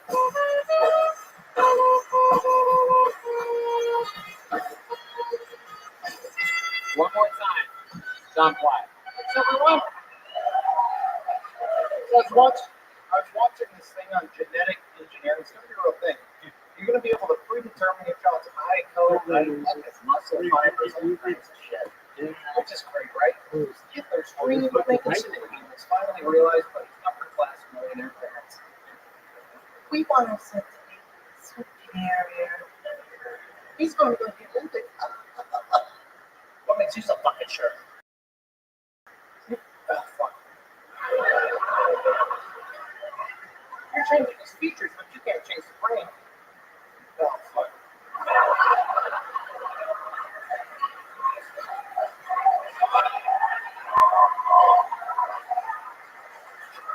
What if your 6'9", 3'9", foot twitch little protege just wants to sit at home all day and play with his ding dong? Which is much larger than average, by the way, Dad's idea. Here's another thing Hitler failed at. Hard. Yeah. John Platt. Heck yeah, dude. I love your style, your catchphrase off up. One of my favorites. Welcome to the show, John. How are you? Good. How do you feel? This is all right now. Really? Get right into that mic. Yeah. Why is everybody have their left hand in their pocket tonight? What's going on here? Is this some weird? Is this like a? Vancouver. I don't know. Oh, it's a Canadian hello. That means we like you. We put the hand in the left pocket, that means we trust you. You know, it's like when a cat rolls over and shows you its belly. It's trust. I can't do it now. I don't know what to do. None of us know what to do with our left hands. I love it. You seem like the type of, you seem like an off-duty magician that drives a convertible of some kind. Am I close to right about this? You know a few magic tricks, don't you? No. No. I was waiting for the breakdown, and I appreciate that. You're waiting for the breakdown. Oh, I'm not done. You can keep appreciating as it goes. Your sunglasses on the collar right now. Was that a planned thing? Strategic? I was planning to put them beside my chair, but I got nervous. You got nervous and forgot to take your sunglasses off your shirt. Look at you now, you fucking Canadian Calvin Klein model. That's how it happens. All right, so let's talk about it, John. How long have you been doing stand-up? First time ever. Wow, look at that. Isn't that special? Tell us more about you, John. What do you do? I paint houses. You clean houses? No, I paint them. You paint houses, inside or outside? Inside. We do a bit of outside, but I prefer the inside. You prefer the inside? Hell yeah.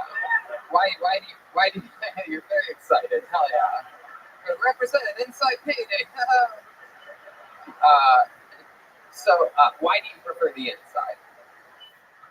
I don't really like weather that much. You don't like weather, right? What ethnicity are you again?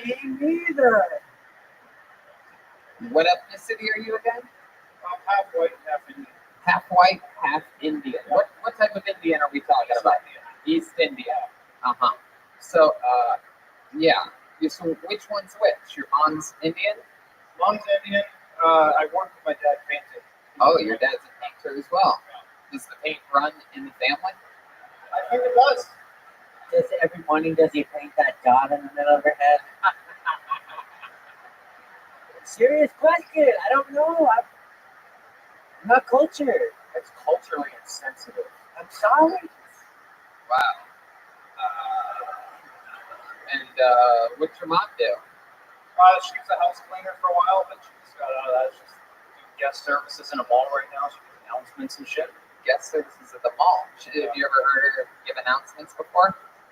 Yeah. It sounded a bit like my set, actually. You know, Really? Off up halfway through? pretty much.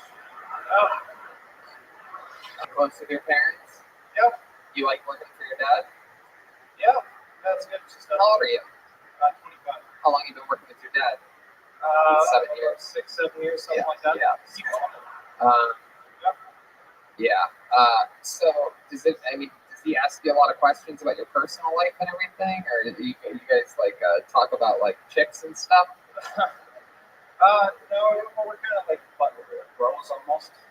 What did you almost say there? You're kind of like butt buddies? Is that what you were gonna say? Wow, this is exciting. We've never had a comedian admit to fucking his own father before. Have you ever kissed them? It's good to finally get it off my chest. Hell yeah. You kissed your chest. It's good to get it off. So you said that you and your dad are like bros? Yeah, kind of. So like be at work in the morning and look at your dad and be like, so did you get any pussy last night? He's like, yeah, your mom. Right. My goodness. What else do you do? What do you do for fun? Paint the picture for me. I'm a fan of boxing. I collect boxing DVDs. Boxing? Like, what type of boxing? Like actual boxes? Fights. Really? You're into fighting? Wait. Really? Oh wow! How about you put the mic in the mic stand and show us a little shadow boxing. All right, here we go.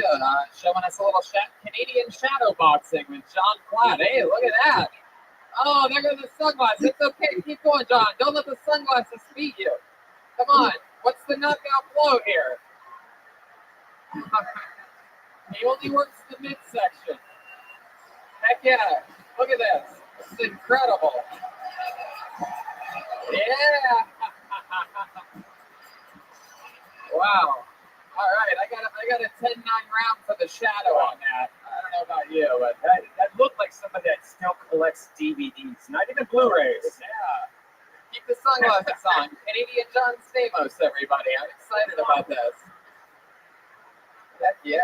Look at you. I feel more comfortable now. Heck yeah. You still got that left hand in the pocket, though. I don't think I'm going to shake that. I love it, man. Wow. So you collect boxing DVDs. What else, John? Why'd you laugh at yourself just then when I said you collect boxing DVDs? I don't know if there's much else besides that. I don't know. Really? So, like, you have a girlfriend? Nope. So let's say you take a girl on a date. You into girls? Boys? Girls. Girls. So let's say you go on a date. You take a girl back to your place. What happens? You just walk in and she's like, oh my God, so you really like boxing and DVDs, huh? And then what? I don't know what happens. Oh, okay.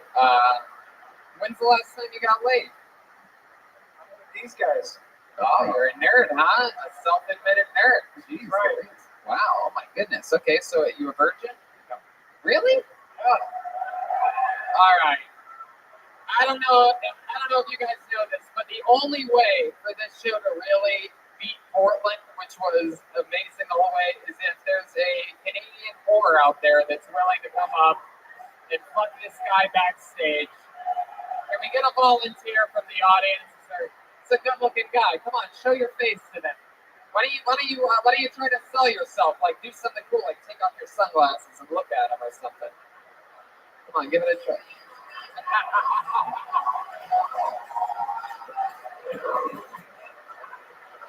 Tony, I don't know what's happening. My butthole's wet right now. Your butthole's wet. I don't know what's happening. Yeah, I don't doubt your butthole get wet. I don't know. Doesn't even make sense. There's nothing that's a liquid down there. What the hell? There's like land back there. Or a cream pie. Wow. Okay, Redman shoehorning dirt into the set. There is a gland back there. Dogs have it. Anyway, so John, let's try to figure out one more thing. Why is it that you think have you come close to losing your virginity? No.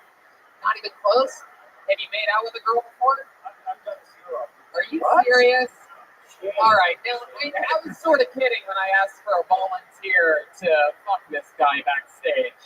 But is there by any chance one woman out there that's willing to come up here and give this guy a real fucking kiss for the first time in his life? You? Come on up here real quick. Give this fucking guy a kiss. Oh, here we go.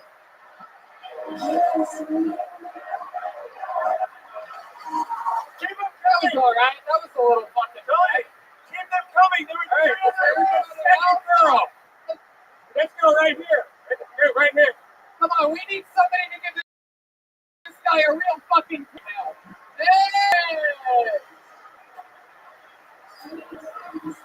Wow!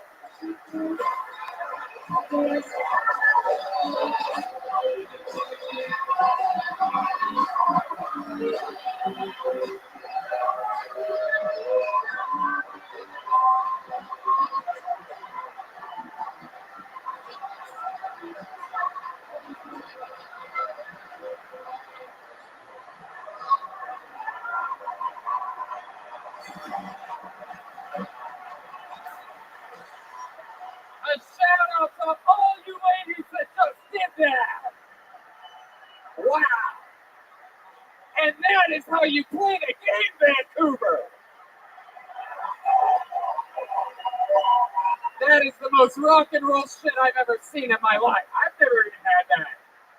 My God, Sean, you're gonna have to explain to your dad at work tomorrow why you have full-blown herpes. How do you feel right now? You're completely erect. This is very exciting. His hands out of his pocket because it has to be right now. There's no room. There's no more room near his left pocket. All I have to say is that Seymour's asshole is soaking wet right now. can I just say that was the most beautiful thing I've ever seen in my life. Sean, how do you feel, dude? This is the best day of my life. Welcome to the family. There he is. Sean Flat, everybody. There he goes. And I'll tell you right now, Vancouver and Portland are, as of right now, neck and neck. Wow. So nervous, you just didn't know how to get off the stage. Holy shit. Wow. And if one of those girls wants to fuck him tonight, please report to us, and we'll talk about it tomorrow. I mean, really, again, I'll say it again. To those ladies that came up here, you're all fucking rock stars. You get it. Thank you. Is that how easy dating is? Start to make this a dating show now. Yeah, let's change the format of the show at the peak of our success. Pulled another name out of the bucket. You guys having fun yet, huh? Put your hands together for your next comedian, Daniel Simmons. Here we go. Daniel Simmons. That might be it right here. Oh, no. There's another one. Okay, it's this guy. Here he is, Daniel Simmons, ladies and gentlemen. Well, I think I was lucky. Oh. Hey, everybody. So, unfortunately, my ex-girlfriend, she broke up with me to become a Jehovah's Witness. And if you don't know much about Jehovah's Witnesses, they don't believe in celebrating any holidays, including your birthday, which, kind of makes me feel like shit. because she'd rather spend a life without Chris than be with me. Now, as a balding man, I'm also on the lookout for like a really cheap haircut.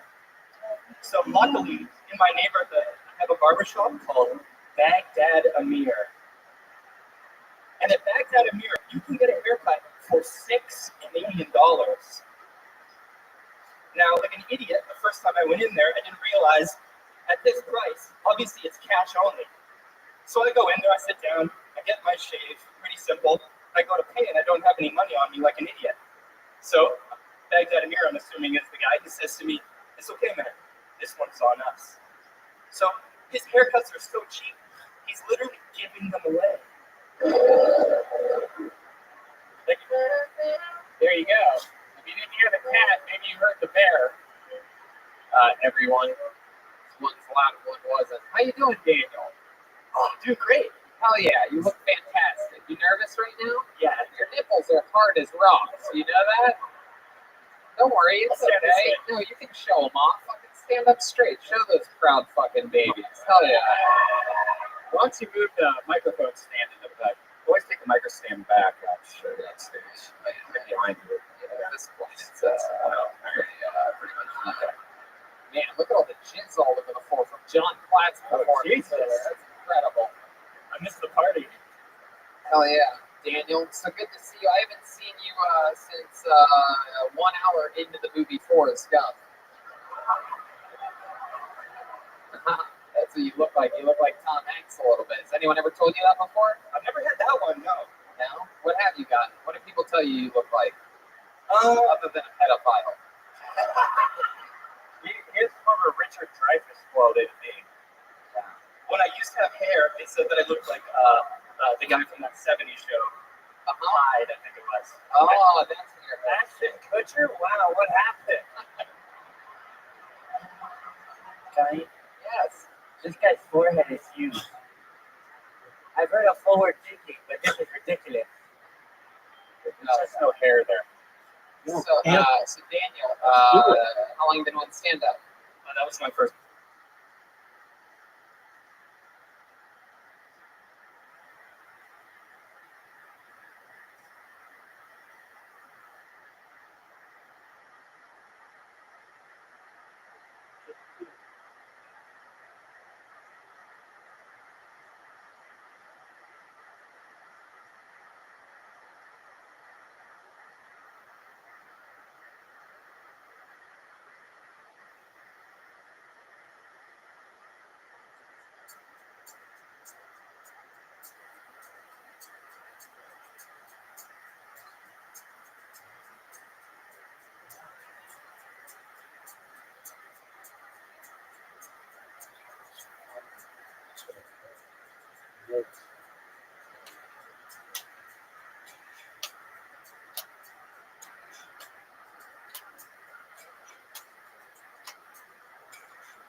Oh shit.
Stupid.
First time. First time, I can't tell you. It's exciting. Are you planning on taking all that cord along with you? Or are you going to go home with that? You're gonna steal it? First time ever. Very fucking cool. How old are you, Daniel?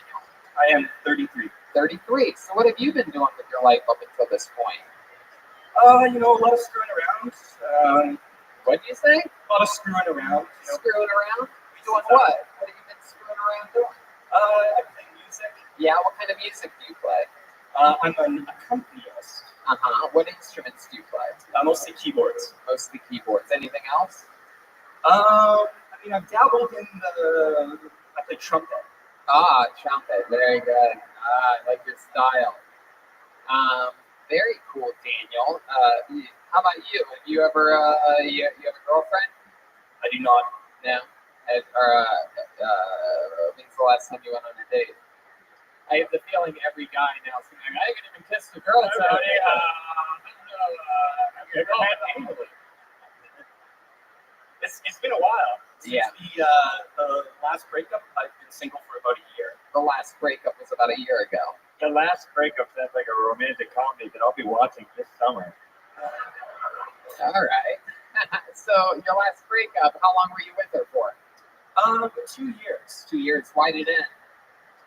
Well, this one. This one. Welcome to another episode of This One with Daniel Simmons.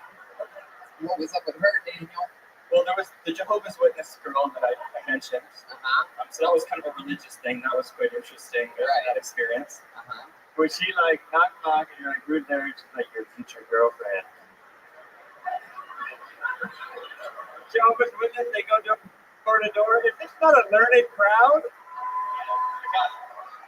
Was that the last one? The last one was the Jehovah's Witness one? It wasn't actually, no. So I'm asking you how the last one ended. Yeah, so then I dated an opera singer for 2 years.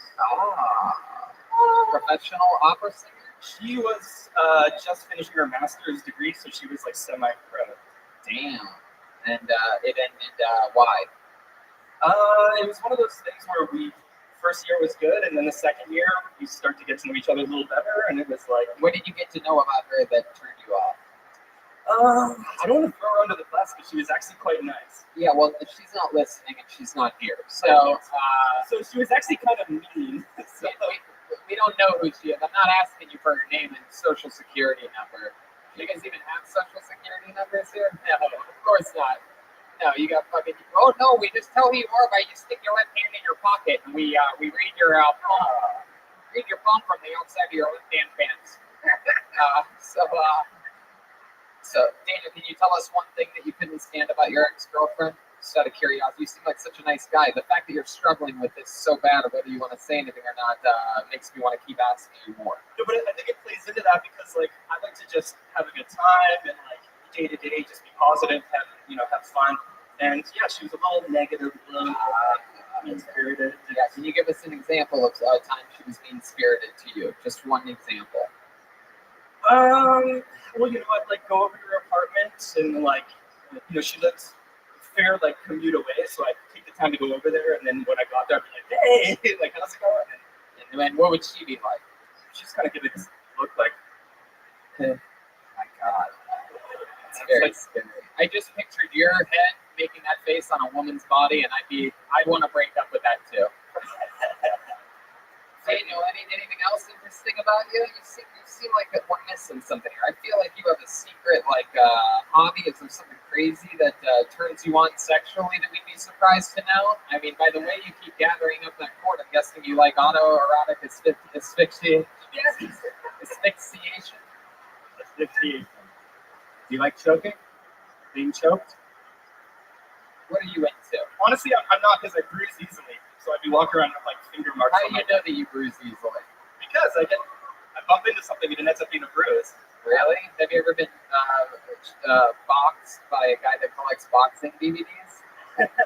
Hopefully not. No. That guy would bruise the shit out of you, dude. Can I hit you and leave a bruise? Is that okay? Sure, let's do it. Where do you want to hit me? No, it's okay. I'm not gonna do it. It seems like a good idea until you have a stroke or something like that. Then I'll feel bad. Well, Daniel, fuck yeah, man. Do you have any pets? I feel like you have like a rat or something like that. Nope. No pets. No guinea pig or something fucking weird? No, man. You live by with nothing in it. You live by yourself? Nothing's in your apartment? Literally nothing. Do you have a DVD player or a Blu-ray? Neither. So when you say you have nothing in your apartment, what do you mean? What is in your apartment exactly? I keep it minimal, so it's like kitchen, bed, keyboards. Keyboards. Yeah. How many keyboards do you have?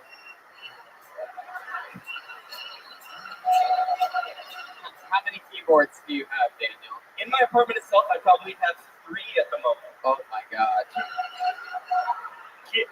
Keyboard are his nickname for dead women.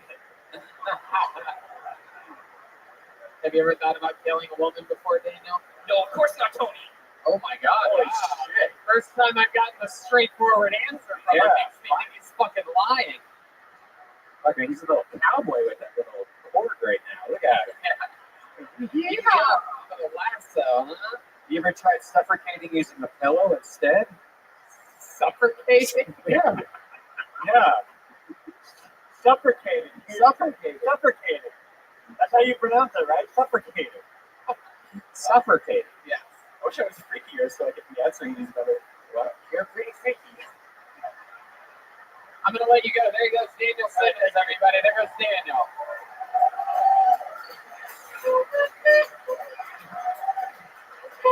These buckets are so cool. It really is. We love buckets on this show. Yeah. Pull another name out. How many of you like it when comedians do good on this show? It's always fun. It's always a good thing. How many of you like it when comedians do bad on this show? Wow, that's a very high. That's a very high negativity ratio. Yeah. There's a girl that literally left her feet to jump up and be like, Yeah, I like this fired up here. It's been a long time coming, Vancouver. shout out to the balcony. Hell yeah. Look at those guys up there. Fuck yeah, look at those goddamn animals. I think we did pretty good here tonight. Put your hands together for your next comedian, Alexander Eckhart. Alexander Eckhart. Oh, here we go. Here he comes. Wow, here he is. Alexander Eckhart. I think it's kind of crazy these abortion bans that are passing in Alabama. You know what I'm saying? Like, my girlfriend's kind of religious, and I'm worried that she might not be pro-abortion. But it doesn't really matter though, because when it comes to abortion, I'm not really pro either. I'm more of an amateur. Something about me is that I spent a year living in South Korea. Something you might not know about South Korea is that the viewing of pornography is completely illegal. So that's right. You're looking at an international criminal mastermind. You know, I think it's kind of bold for porn videos to have a share button. Like you're gonna watch a porn video, you're like, oh yeah, Karen from Council are totally like this. Send it in the email chain to Karen, and then she sends it to her nephew on Facebook, and then the whole video goes viral. The problem is when I think of viral pornography, I think of something completely different.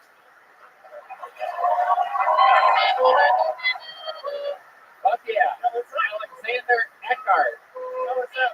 Heck yeah, how are you, man? Yo, it's been fucking awesome, man. I love it. You Like might Kill Tony. I love it, absolutely. How long have you been doing stand-up? This is my first time. Wow! I'm actually really surprised about that.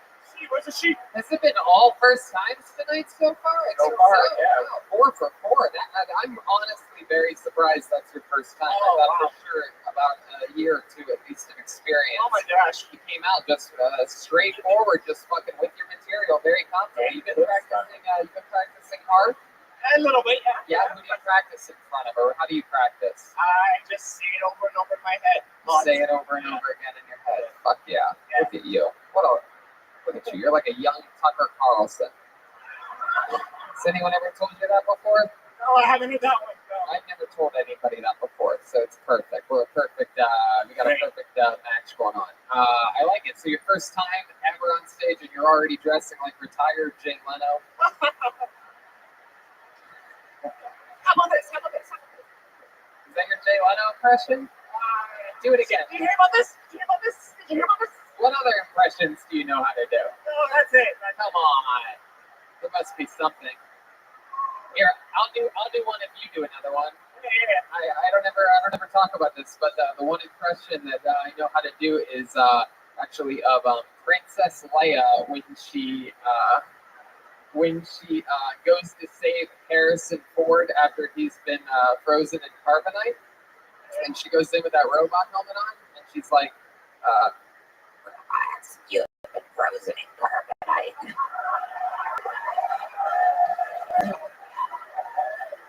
Your vision will soon come back. You are temporarily blinded. It's better without the microphone. I've never done it. It was awesome. Makes my friends laugh. Yeah, and you want me to fat or not just No, impression? Give us an impression. I was doing Lois Griffin. You're right. You can't do impressions. But I can't really either. I can't blame you, Alexander. So, first time on stage. Yeah. You're 29. 27. 27. And what do you do? I do customer support for a tech company in Victoria. Oh, in Victoria. Customer support. Is it a famous tech company? Nope. What kind of tech is it? So it's Victoria's Secret. Like,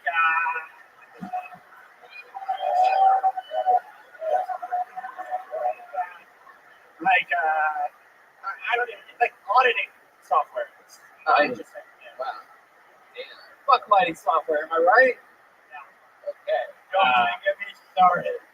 So Alexander, when you're not doing the software stuff, what have you been doing for fun? I was recently in New York and I saw you at West Nyack in that fucking mall. Oh wow! You saw me what? Do stand up or film? Yeah, stand up. I saw the stand up show. Yeah, that was awesome. Yeah. I saw a side to Brian Redband I've never seen before. What did I do? I don't know. She said a lot of disgusting shit, like more disgusting than this. Oh, my set. It was amazing. I saw him do stand up comedy. Exactly.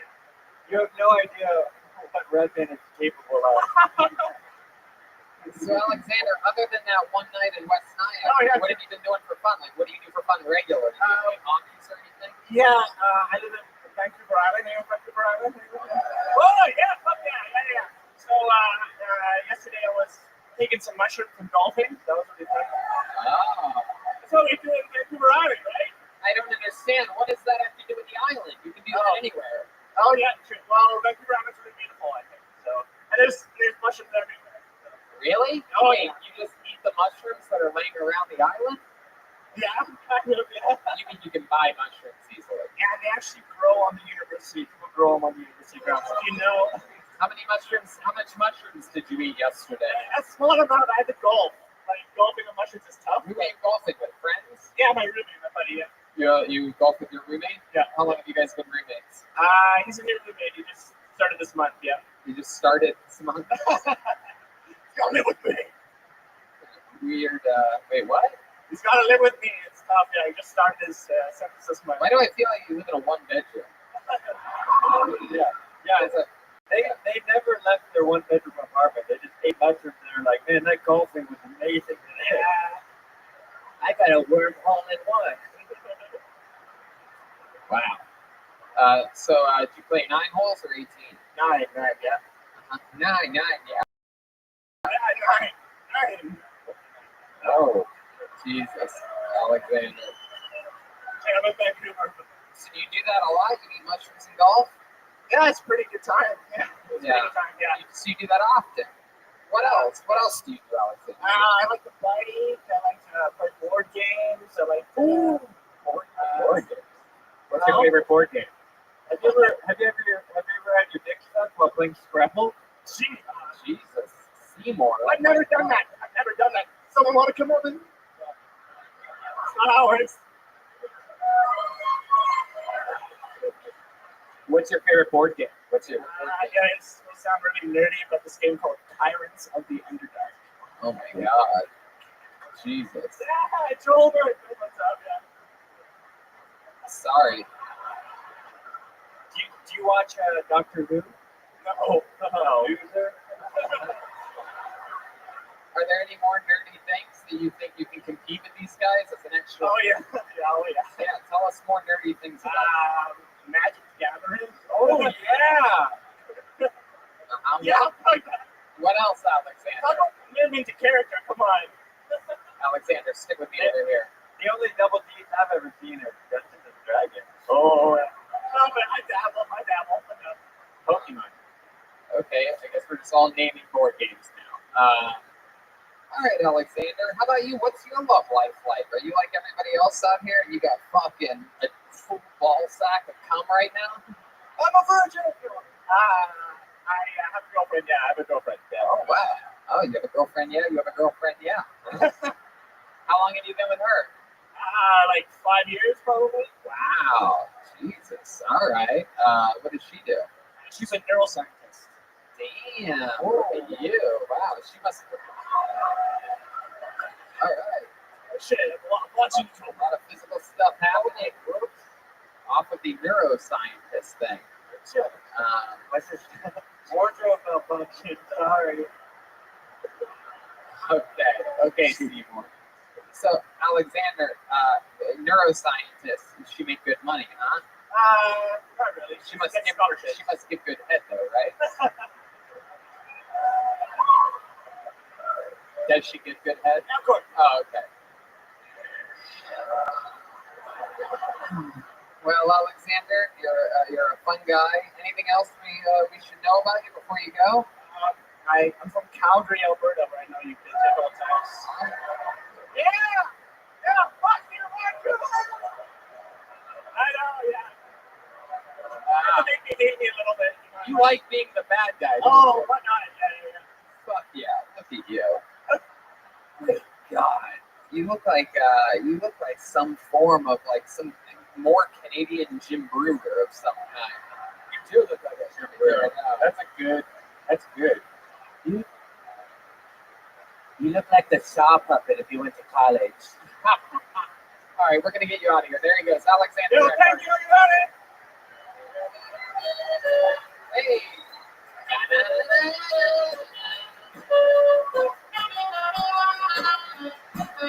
What song was that? We killed that guy. He blinded me with science. By Thomas Dolby? Does anybody know that one? That's a good question. How many of you would like to see Jeremiah try to kill this bug right? Yeah, it's fun. Jeremiah, here you go. You can probably use the top of this lid. Oh, there it is. Shout out to Laminar, the assistant manager. Chris Dawson is responsible for this. You want to use this? You can like swat at it, but don't let it fly out of your hands. There it is. The fly is flying around. All right, it's now gone off the stage. Oh, it's playing with you. There we go. Oh, it's back here, Jeremiah. You lost it. It's right there in the middle. Oh, so close. Oh, he's freaking out. Did you get it? Is it between your hand and the thing? Hey, it looks like you got it, dude. I think you may have gotten it. Oh, you guys see it? He's got eyes on this thing. This is one of the greatest moments in podcast history right now. Jeremiah's trying to kill a fly. It's right here, Jeremiah, right here. I'll keep my finger on it if you lose it. There we go. Oh, so close. It's right here. On top of Tony's head. Oh, there you go. All right, he's made his way off the stage. I believe this fly may have. Whoa, it's right in front of him. Oh, he's talking shit, Seymour. Seymour, you don't get me. You gotta get this fucking thing. Seymour, we got a new pet. It's right there. This thing is made for show business. I'll tell you right now. Oh, it's fucking. Oh! It's like it knows your range. For those of you just listening to the podcast, Jeremiah is really trying. Here it is. Jeremiah, it's right here. Look. It's eye level. Wow, Red Band has now gotten into the chase.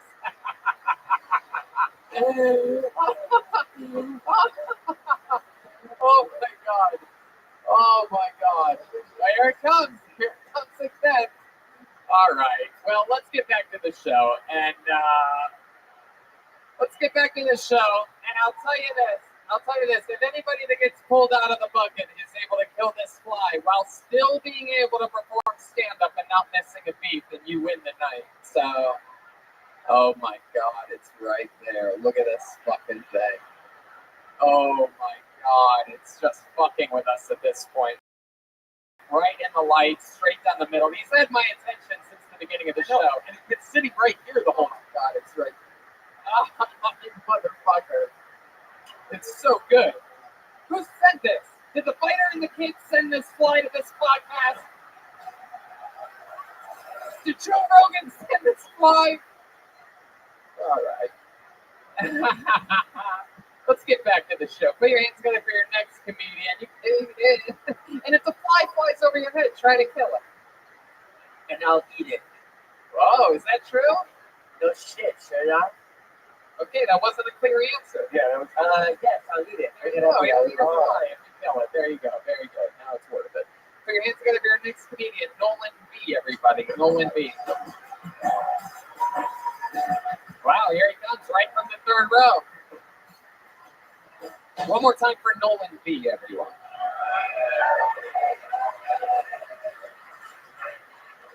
Have you guys ever heard of this sexual activity known as edging? Two people? Okay. Well, it's where a guy fucks a chick and he tries to last as long as possible before ejaculating. But if you're anything like me, all sex is edging. All of it.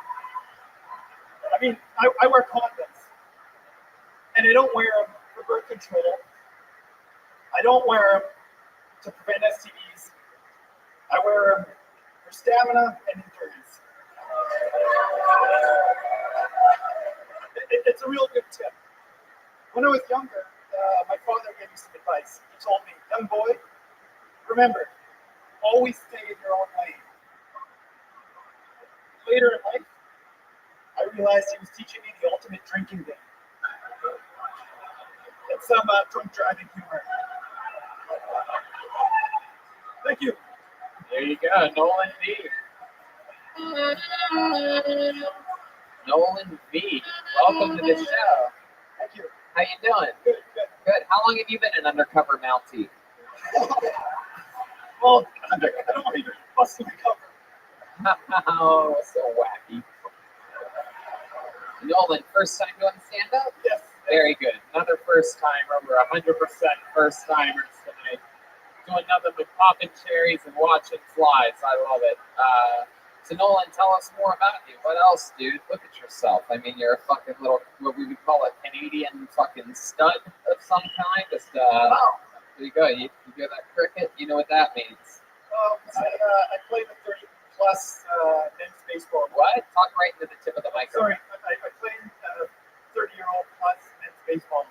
A 30-year-old plus men's baseball league. So it's just 30 and older, any age over that? So what do? You just fucking ball all over 70-year-olds? No, but we do have a guy that's 50 on our team. Yeah. Wow. What position do you play? Shortstop? Oh, no, I'm a catcher, but more like a bullpen catcher. Oh, bullpen catcher. I'm like a locker room guy. We had a guy catch herpes earlier tonight. Yeah. Do you have herpes? No, not that I know of. No, this guy, I mean, it seems like his catchphrase is, I wear a condom. Yeah. Have you ever not worn a condom one time in your life? No, I have. Yeah? Like on a one-night stand or something like that? Or No, definitely not. No. You have to be with a girl before you go no condom. What's the Canadian way? Probably 5 years or something like that? As long as, I don't know. 5 years is more than enough, yeah. Yeah. Oh, what's about your limit? What do you say? A couple weeks? Few months? Like I said, I use it to prolong the whole experience, so I try to go usually all the time. Right. What do you do for work? I'm a commercial fisherman. Commercial fisherman. Wow. Like, what are we talking about? Salmon or salmon? Yep, salmon, herring, sardines. Have you ever caught something completely crazy, like, like a dolphin? No. I don't know. You catch all kinds of weird stuff. Like what? What's one of the weirdest things you ever put on a hook before? Well, one time there was a huge whale that was in our net, and I don't know if he puked, but he let up all this rotten fish, and it came up and it just stunk so bad. It was gnarly. Yeah. Wow. And then he jumped over our corpse and got out of the net. Wow. Were you gonna let him out?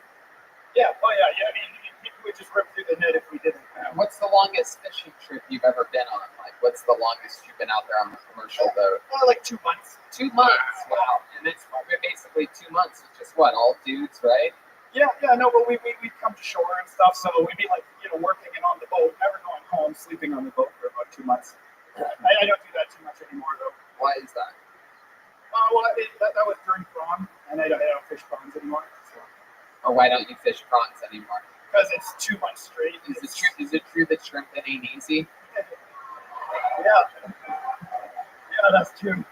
Prawns are hard. Did you work your tail off? Yeah. I never got invited to prom.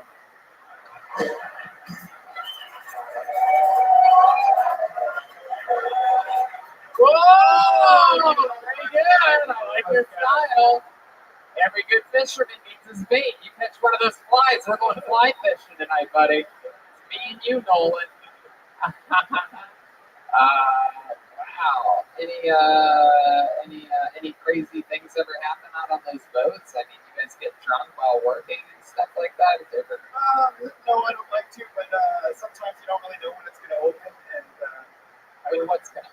the season, so we're all standing by, Right. and sometimes they'll be like, oh, it's opening tonight, and some of the guys have had, a little too much at dinner, so we kind of prolong the whole process of it. The process? Start. Yeah. So, I love it. That's so fun. What do your parents do? well, actually, it's a family thing, so my dad was a fisherman as well. Uh-huh. Your mom was a fisherman as well? And a fisherwoman. Is that true? No. Oh, yeah. But yeah, your horny fisherman mom. Let's talk about it. Are they still together, your mom and your dad? Yes, they are. It's their anniversary, like 4 days ago. Fuck yeah. So you guys do 39 years. you guys do something special? Oh, they're in Arizona, so it was just a phone call. I'm gonna check in with Lenny over here. I was gonna say they call female fishermen hookers. Ah, yeah. Is your mom a hooker? No, That's a good one. So you said your parents are in Arizona. Is that where you're originally from? sorry. Are you originally from Arizona? No. Why are they in Arizona? I don't know. They enjoy it. They go down there quite a bit. They just go down there and stay for a bit and then come back? Yeah. I go down there once a year. I can check spring training out when I go down. So. You check out spring training, and that's exciting for you. Is that you play in a 30 and older baseball league? Exactly. You ever drop that? You ever bragged to any of the pro ball players like, oh yeah, I play cool up in Canada with 30-year-olds and over? No. Haven't had the opportunity. Did you ever see Bernie Stevens down there at the spring training? In Arizona? No, but big fan. Yeah. Enjoy it. Tell us more about yourself, Nolan. Love life? You got one? Yep. I've been with the same girl for over 10 years now. Over 10 years. You're not married though. No, not married. Why is that? I don't know if people still get married nowadays. But I guess so, yeah. But is there a reason why you don't? yeah, I don't know. I agree. Thanks, Rabbi. Uh-huh. Is there a reason why? When you were dating the red band at hardcore, you're not a good person. What does she do? What does your lady do? She works in insurance, Uh-huh. What kind of insurance? like ICDC. What the fuck is ICBC? Oh my god, everybody relax. I don't even know what you're billing about. Alright, you keep billing. I'm gonna try to find this fly and kill it. There it is over there. So why is everyone so upset about this? What is ICBC? Well, Explain it ICBC to us. is like insurance for your vehicles, and in BC, I don't understand. Why? Answer this. Why are they booing? because here it's almost like a monopoly. It's run by the government, so you're forced to only get insurance through ICBC. So people are upset. Oh, can somebody get free insurance? Oh my god. My goodness. It does sound like a monopoly. In fact, I think the last comedian loves that game. Board games.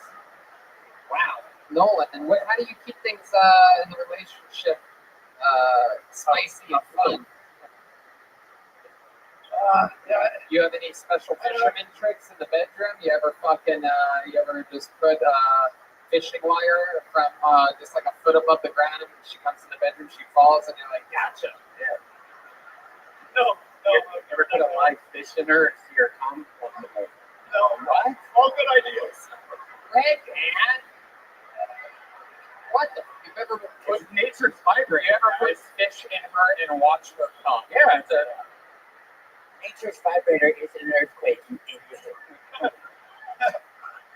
All right, Nolan. Well, you caught yourself perhaps a new hobby or pastime here tonight by starting stand-up comedy. Did it go how you thought it would go? You feel good about it? I don't know. I'm like, my heart's about to pound up my chest. So. Let me ask you one last thing. You talked about edging. Is that a real thing? Yes. Yeah. What is it again? It's when a guy tries to hold back the coming and like prolong living on the edge. Yeah. Prolong the whole I used experience. to do it. And then what? And then what? And then I guess once you finally go, it feels better. I've been edging for 17 years. Same. All right, there he goes, Nolan B. Let's get somebody else up here. One more time for Nolan, everybody. How about one more time for his wife that works at ICBC, huh?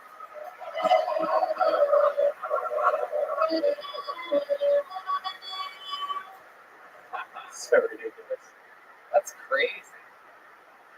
We never hear about that. I thought about that earlier about how like we have too much news in America to ever have any idea what the fuck, find out what's wrong with Canada. Like we just never would. Like we literally all had no idea what the fuck you guys were talking about. But there you go. That's like this is how you find out our news. Just get it straight from the source here in Canada. All right, this is a one-word name. Put your hands together for Mohan, everybody, or Mojan, perhaps. Mojan? I got a Mojan. Oh, I think it's a lady. There you go. Hey. She'll kill that in a Here she is. Mojan, ladies and gentlemen.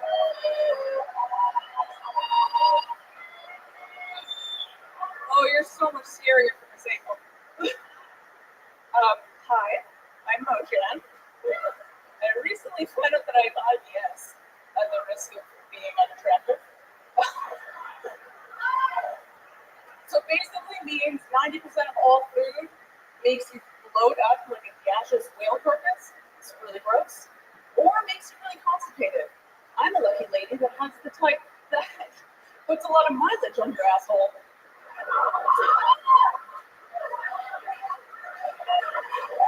It's not really fun. Yeah, that's all I really had to say.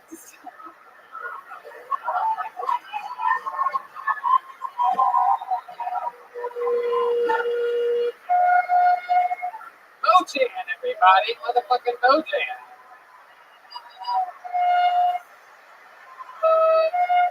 Hell yeah. Welcome to the show. There's a lot going on here. For those of you listening to the podcast, Mojan is Seymour. Can you help me out here? Yeah, she is hot. She talked about poop and buttholes, and I think that Red Band's imagination is on the loose right now. My goodness. I don't even know if we even see her. I think Red Band. I think this is like his Captain Planet that he somehow, I could get a discount at Manscaped. Okie dokie, Red Band. I'll take over on this one, I guess. So Mojan, welcome to the show. First time doing stand-up? Yes. Heck yeah. And you've already built quite the body of work for yourself. It's exciting. And is that on purpose, this look of like, you're just like, I'm going to show everyone my ass here tonight and talk about it. We'll see how it goes. I mean, it is amazing. You are very well built. Okie dokie. I mean, you're the one that talked about your asshole, Mojan. You're really putting us on the spot here. I mean, poor Seymour's asshole is wetter than Nolan B on a fishing trip right now. I haven't even seen her face yet. I've only seen the butt. I mean, you look like you go to the gym and only do squats. Is this true? I Born that way? Yeah, actually. Really? Oh my God! And people talk to people. And isn't that crazy that your IBS comes out of that? That's so insane. Tony, I'm calling BS on this. Go ahead, Lenny. Tony, she said her butthole gets a lot of mileage. So you date mostly black guys or? Where the rubber meets the road. Is that true? You have a preference in type of guys or gals, or what are you into, Mojan? Honestly, I date only white guys. Only white guys. Not all guys. Hey, hello. Is that by choice? Have you ever had a black guy hit on you before? I mean, this is Vancouver. I don't know if there are any here, so we'll probably talk about it. Yes, I've had a black guy hit on me. But you're into white guys specifically. What ethnicity are you? I'm Persian. Persian. Yes. Hell yeah. Man, you must have quite the rub. Manscaped.com/Kilco. Wow. So, your parents, they're Persian. What do they do? What do we got? A Uber driver and, what are they? What do they do? My dad owns a chain of hair salons. That's Persian. Does your mom work at them? She works the front desk at one of them? She does. Booyah! That's Persian. Welcome to another episode of Now That's Persian with your host, Tony Hinchcliffe. Now Yeah. that's Persian. Your mom works the front desk and all the white guys work the back. So Mojan, I haven't gotten to ask you, how old are you? I'm 29. 29. What do you do for work? I'm an entrepreneur.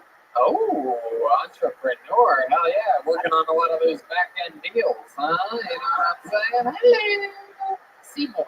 Hashtag unemployed. Is there a business that you own, or did you invent something? Yeah. Oh, I wish I invented something. I'm a business consultant, so I Yes. give advice for money. So, for example, what's something that you've helped the business do or something like that? What's some good advice that you've given? Oh, it's a lot of process building and standard operating procedures, which sounds boring, Wow. but I really like it. Oh my goodness. So, what did you study in school? How long did you go to school or whatever? I went to school for 2 years at BCIT, and I studied marketing and entrepreneurship. 2 years. And now you're an entrepreneur. Yeah, Sounds pretty fucking amazing. Yeah, that's pretty great. You make good money doing that? I did. Really? Enough to survive. You just entrepreneur and that's it. You don't do anything else. You don't ever go sweep hair at Daddy's salon. No, I've left that far behind me. What? I've left that far behind me. You've left a lot far behind you.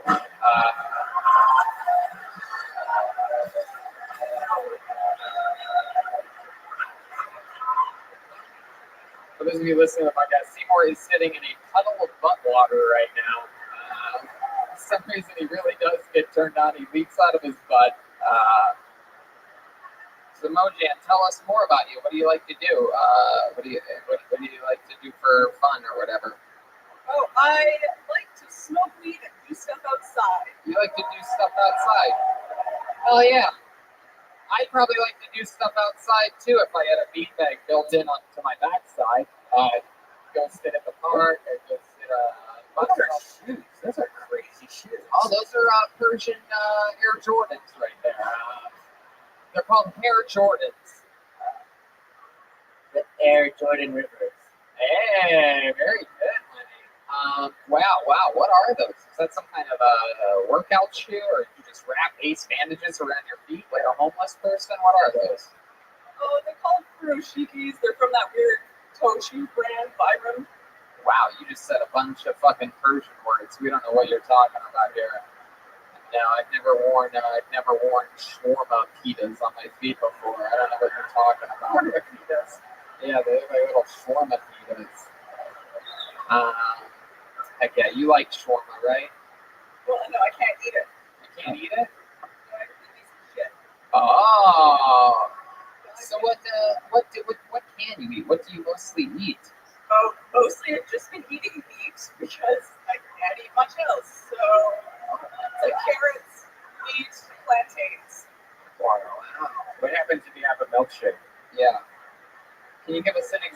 Okay, there you go. There's your one.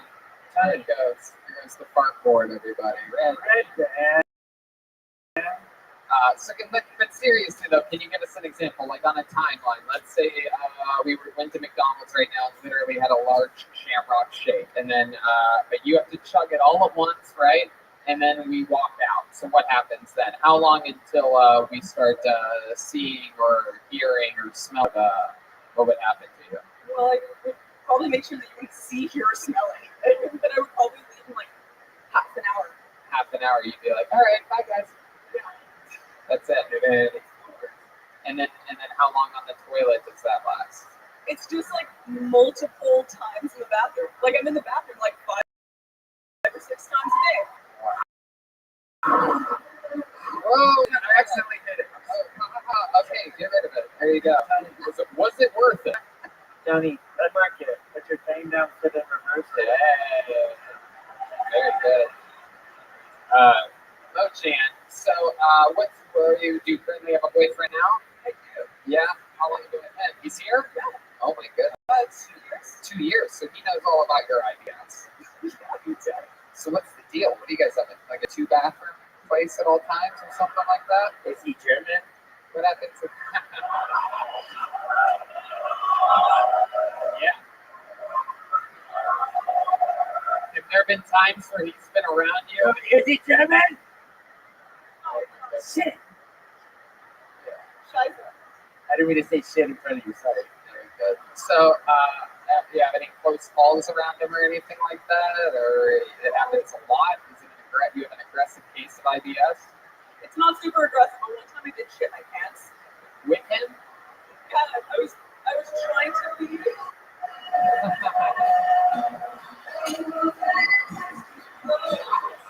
By the way, I think we finally found out why there's been a fly here this entire night. He's been waiting for Mojam.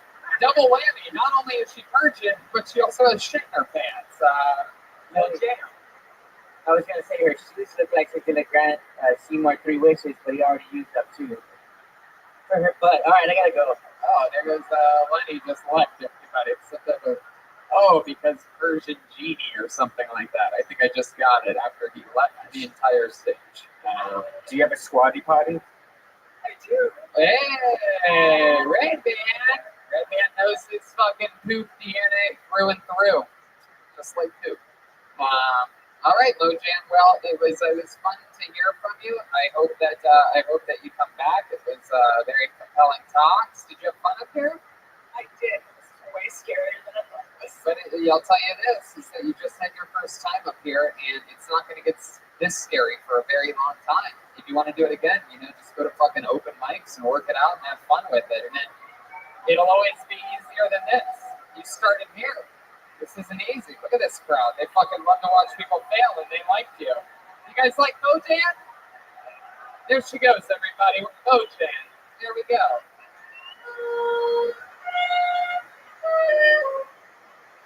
If I had a million years, we're talking about Star Wars. We love Star Wars. If I had a million years to guess, I probably would never be able to guess where the fuck Joel Jimenez just went in the middle of the show. All right, hold on to the name out of the bucket. Put your hands together for. There he is, Lenny. Lenny, what the fuck did you just do? I don't want to talk about it. Okay, I have IBS. All right. Put your hands together for your next comedian, Andrew Powell, everyone. Andrew Powell. There he comes. Fuck yeah. Andrew Powell.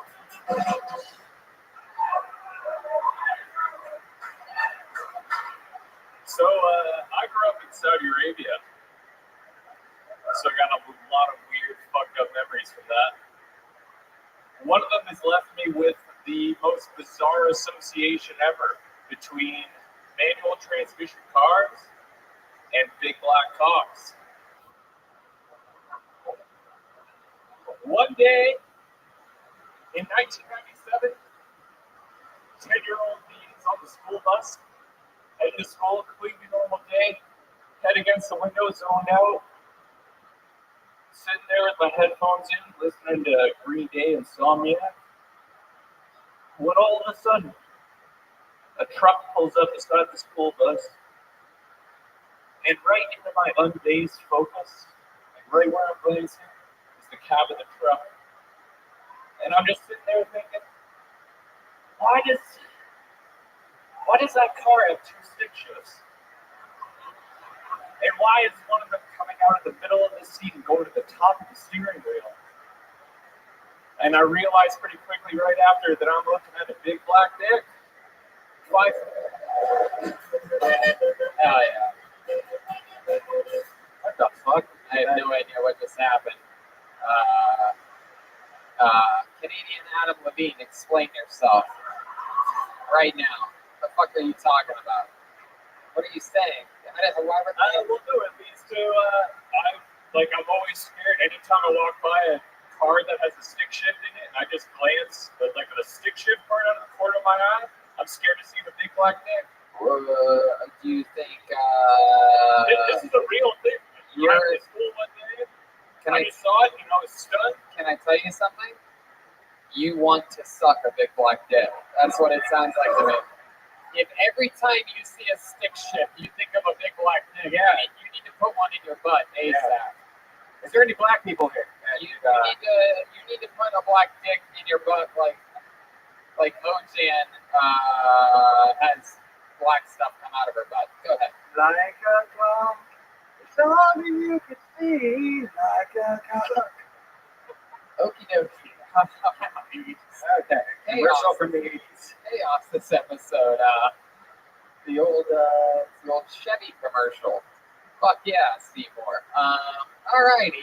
So, where do you think this fear comes from? Because you saw one when you were a kid? Well, no, it's just like, I grew up in Saudi Arabia, so Yeah, we heard that part. Yeah. So why? I don't know. I just thought if I was going to come up here tonight and tell the most fucked up story from my childhood. How did you see a black dick? What was a black dick doing in Saudi Arabia? No. Yeah, Well, no, so I was sitting in the school bus. in Saudi Arabia. Yeah. Okay. Like, I lived there. I was driving to school one day in the school bus, heading into the window, but pulls up the side. At the cab of the truck, like, my eyes were just pointed out the window. And you saw a stick shift and a black dick. Yeah. I'm with you. I got that part.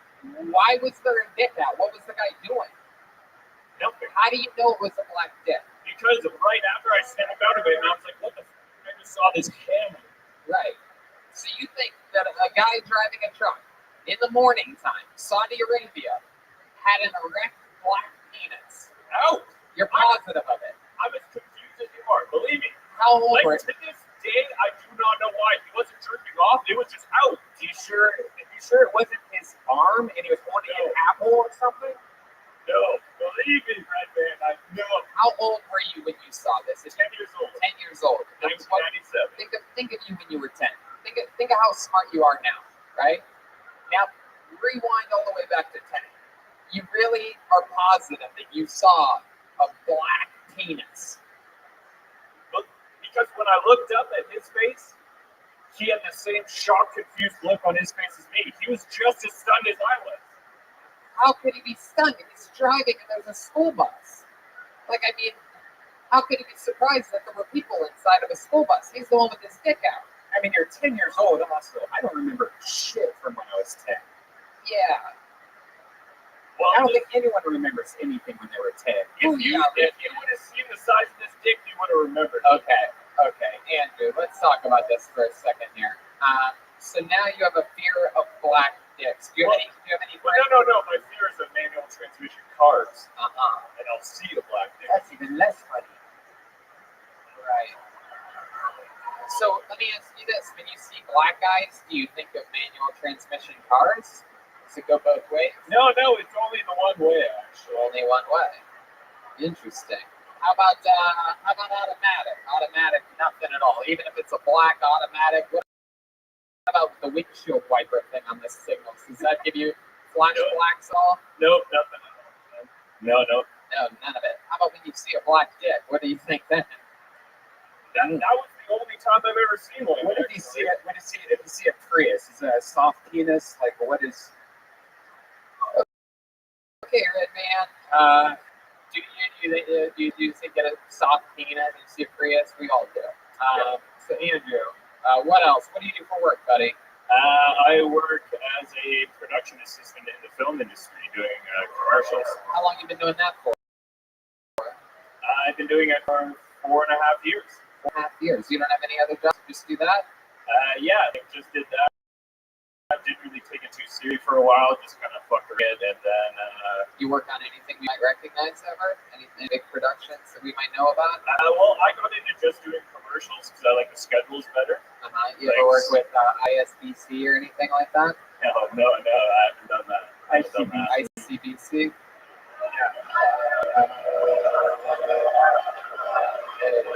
I like that. This is like the Canadian N-word. I love it. Tony, not to scare this guy, but I think we should shift gears. How long ago did you move from Saudi Arabia? Pardon me? How long ago did you move from Saudi Arabia? Well, I lived there from when I was 6 till I was 12. I left there in 1999. And you haven't changed your clothes since.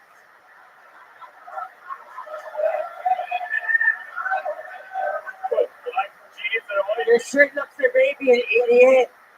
What are some hobbies of yours, Andrew? We're trying to figure out more about you here. We know that you once lived in Saudi Arabia. We got that part. What else? I play guitar. I like to produce a little bit of music, just like electronic music. You kind produce of stuff. music? You ever sing on any of your tracks or anything like that? No. Just guitar? That's the only instrument that you ever play? Yeah, I wish I played drums, but I don't. I bet you do. Can you? Any other interesting fun facts about you, Andrew, that you think we'd be interested to know? Anything interesting? Can you draw Muhammad for us? Muhammad Ali. Heyo. Blink, blink, blink. Nope. Didn't learn how to draw Muhammad. And, How about other things about you? Other fun facts about you? Anything interesting about you? This is my first time doing anything like this. Yeah. We know that. I've actually made out with 7 girls in one night, like that other dude earlier. Yeah. How did you do that? Wait. Tell me how Canadian Jamie Kennedy made out with 7 girls in one night. Tony, in Saudi Arabia, you're a loser because they get 42 virgins. Were these women decapitated? Andrew over here. So what happened that night with the 7 women? No, a buddy of mine who went to, I went to public school, and a buddy of mine went to private school. And one time when we were in, this is grade 9, he invited me, to their high school dance, and went there, and they were just, it was just... You were the man? No, and everyone else, all my friends, all made up with all these chicks, and it was just the most bizarre thing ever, and I don't know what's wrong with private school girls. Wow. Okay. So you're flexing. You're doing a high school flex right now? Bro, you peaked as a freshman? Cool guy over here. Damn, you just got called a nerd by a nerd. Yeah, because you're trying to ruin that sweet moment that man had earlier tonight. He's like, I've been out with 7 girls in one night before. Let me tell you about it. It was pretty. I was 15 years old. All right, Andrew. Well, we found out a lot about you. I'm sorry, I just love you guys so much. Your guys' show is fucking awesome. Thank you so much. There you go, Andrew Powell, everybody. Andrew Powell.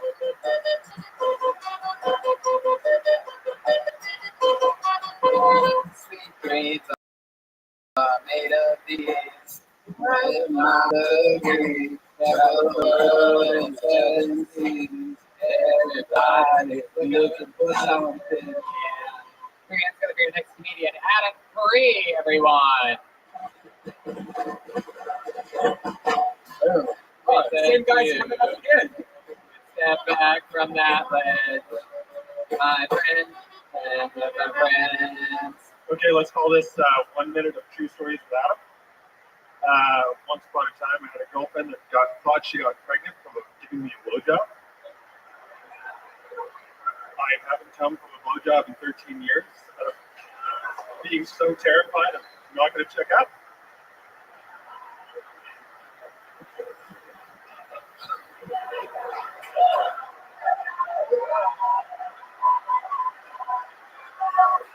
A couple of weeks ago, I was on a date, and I gave this girl my phone, put on Spotify, and she had Shuffle, and it was Strippers and Gangsters by Too Short that came on. You ever heard that one? It starts with gotta get a bitch and get my dick sucked.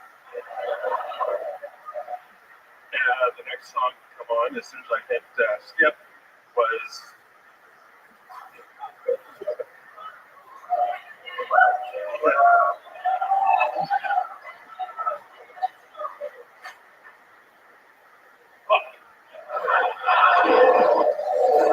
Adam Curry.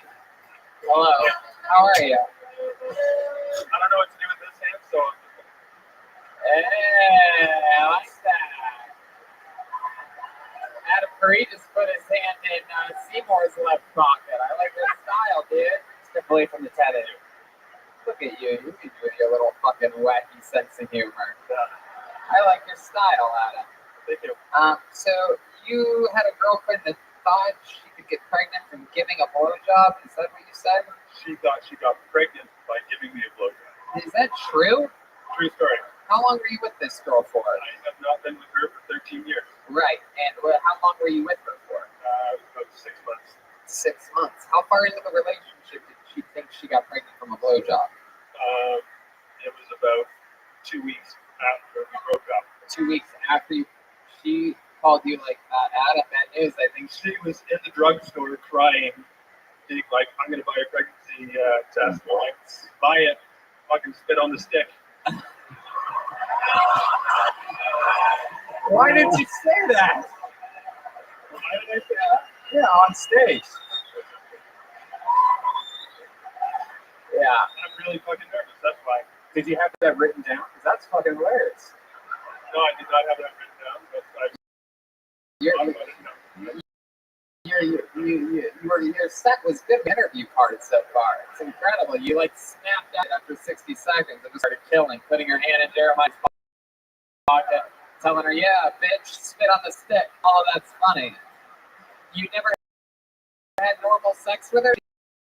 You didn't have a reason to ever get scared. I was virgin up until You were virgin up until that. I like how close he's standing to me still. Like he could put his hand back in my pocket at any moment. The crazy thing is he naturally talks like your character, Seymour. I don't know if you noticed, he's got pure nerd dialect, natural, going along with this some type of. Nerds of a feather flock together. Heck yeah. Look at this guy, like fucking, this is some kind of Canadian Tom Cruise up here. Thank you. So wacky. But like Tom Cruise, if he was in like, what's that fucking movie where Leo fought the bear? Pitch Perfect 2. Yeah, Pitch Perfect 2. You're like Tom Cruise in Pitch Perfect 2. Absolutely. Funny The Red Man. So Adam, tell us more about you. What do you do for work? Electrician. Really? My God. A lot of electricians here in Vancouver. Always one of the most exciting jobs to talk with someone about. A lot of virgins also. Yeah. Are you still a virgin? No, not at all. I No. have a 4.5-year-old daughter. Say that again. What was the last I part? have a 4.5-year-old daughter. You have a 4.5-year-old daughter. Wow. Someone got a blowjob a little over 5 years ago. Yeah. My goodness. You have that stomach lining penetrating sperm. It was anal. My goodness. Wow. Look at that. My goodness. Hopefully it wasn't Mojang. Self-lubricating anal porn star Mojang. There's a lot of cream in that caramel macchiato. What, if that's too much? I say IBS, everyone freaks out. Like I said, ICDC or something like that.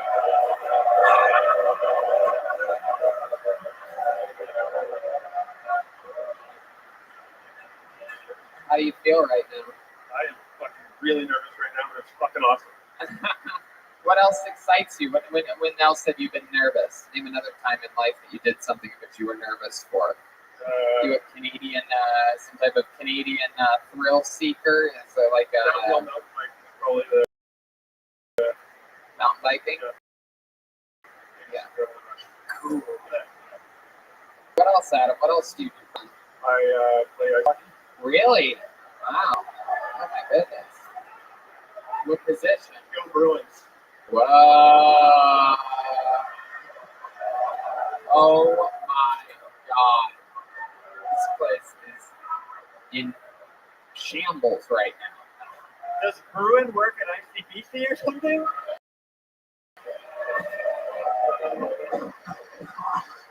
My goodness, that is incredible. So how long you played hockey for? Since I was like 5 years old. Goodness. So you can like skate backwards and everything. Wow.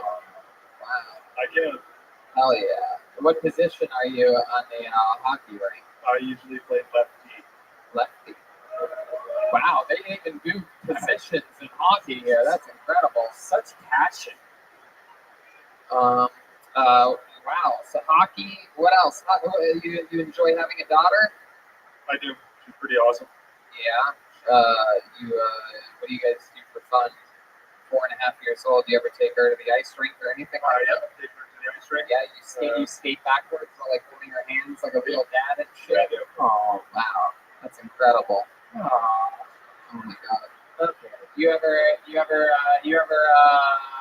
put a finger in your daughter's penalty box? What's the fuck? Yeah. Yeah, I asked it. Yeah. We do that here. You think? Yeah. We're not gonna get our network.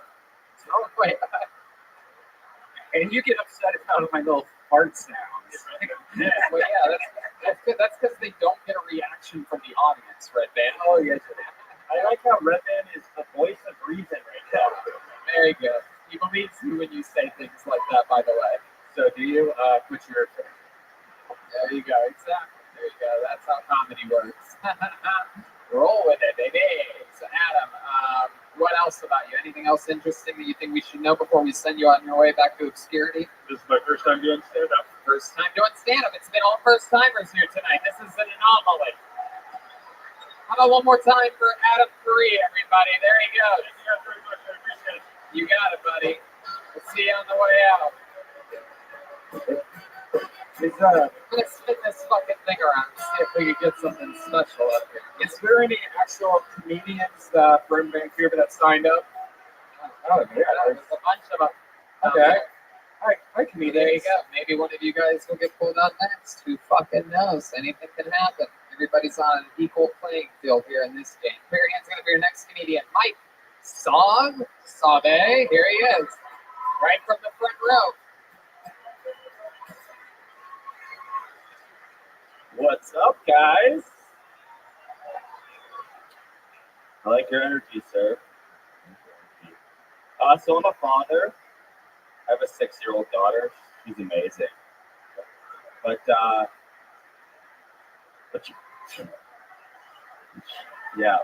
But she bullies me sometimes. So the other day I went to pick her from school and I'm like, "How was your day, sweetie?" She's like, "No." I'm like, "What? Come here, give Dad a hug." She's like, "Hug yourself." I'm like, "Sweetie, I thought we were friends." She's like, "We're not friends. I have way more friends than you." That one hurt because she does. Her birthday party had 20 kids at my house. Cost me $300. My birthday party, 2 people. My ex and my dealer. Yeah. Yeah, it cost me $300.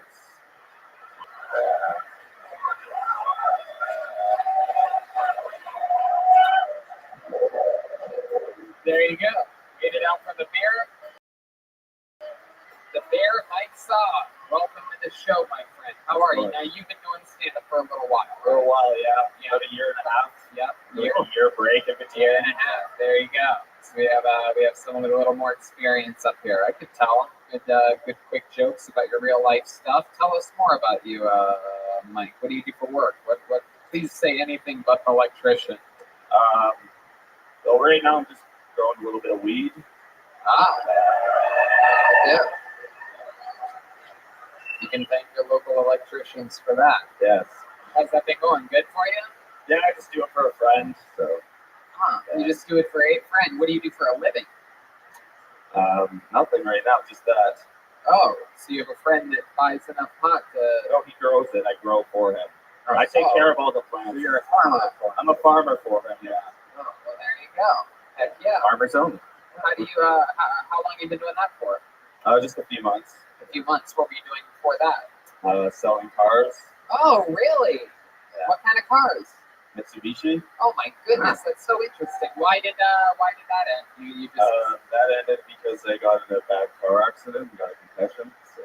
Oh, and then you couldn't sell cars anymore? Yeah, I was fucked up for like a year. That's why I took a break from comedy too. Wow. Were you driving a Mitsubishi? I was. A Mitsubishi Eclipse? What kind of car was it? It was actually a Mitsubishi Galant, much rarer. Oh Are they even still in business? Yeah. yes, they are. Yeah. Yes, Mitsubishi is still in business. So, did you complain to them at all when you got into an accident? Was it your fault? Yeah, it was definitely my fault. I fell asleep driving. Oh my God, really? Yeah. What were you doing? Listening to your stand-up comedy sets? Just kidding, Mike. I was drunk. You were drunk? Oh, shit. Did you hit another car? No. Oh, what did you run into?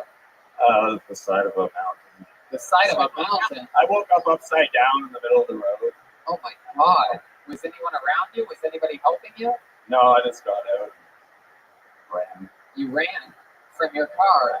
Oh my God, I love that. One drunk guy loves your battle plan in life. Just roll over and then run. Very good. You're like a mad dog. Should have sobered up with some cocaine or something. That's the problem. I couldn't find any that night, so that's why I fell asleep. Hell yeah. Shame. It's a damn shame. So Mike, you get in trouble for that eventually? Run basically, sort of, right? No, I got a $368 ticket for leaving the scene, and that's it. That's it? Wow, Canada knows how to fucking party, huh? Oh, Canada. Jesus Christ. But because it was my fault, I didn't get anything from ICBC. That's right. Before you ran, were you like poetry and leaf? Hey.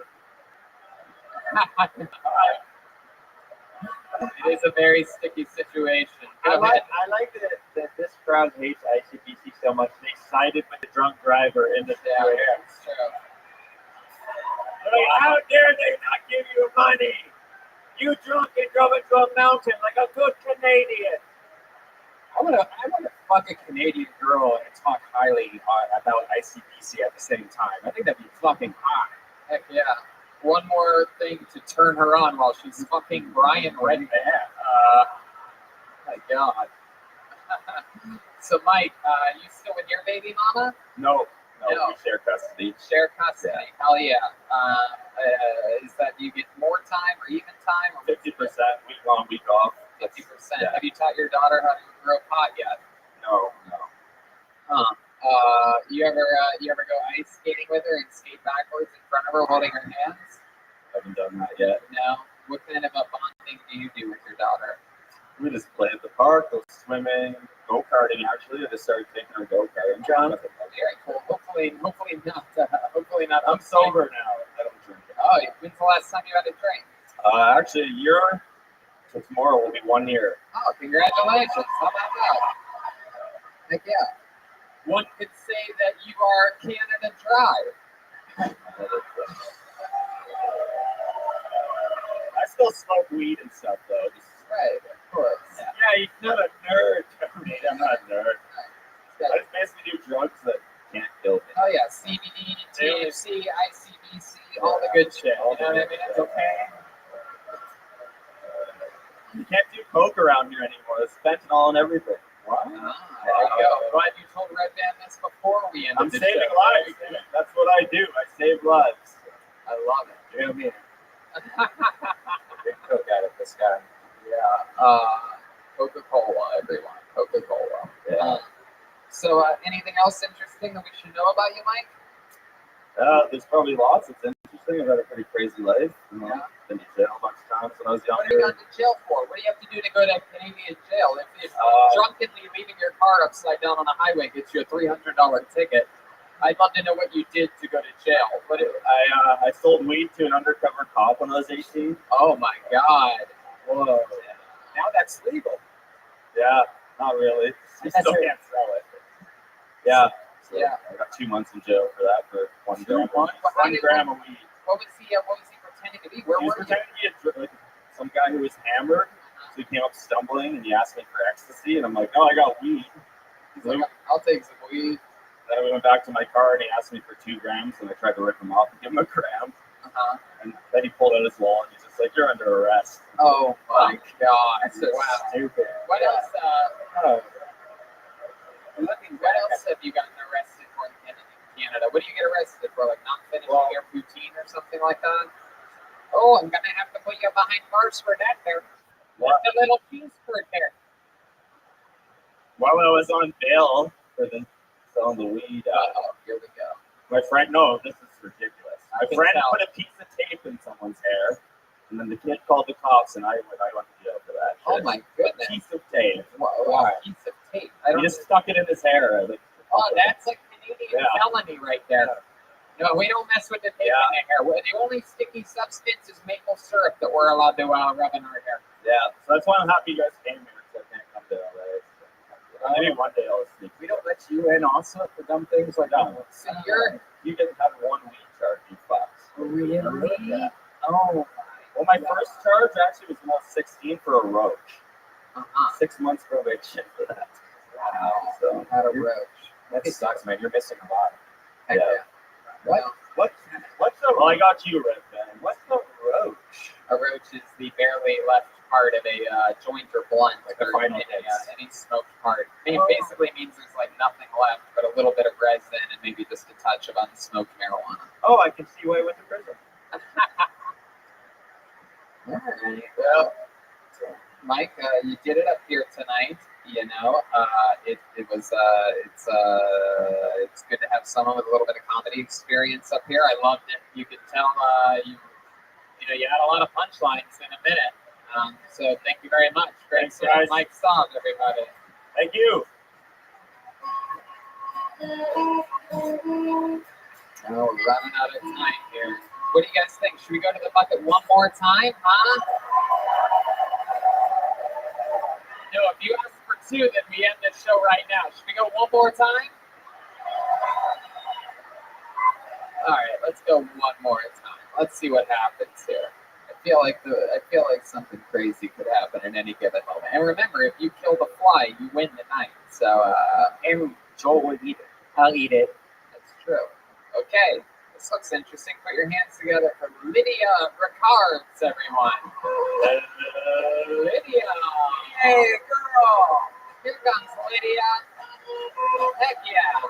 Here she comes. Hell yeah. Come on, guys. Good luck for your final comedian of the night, Lydia Ricards.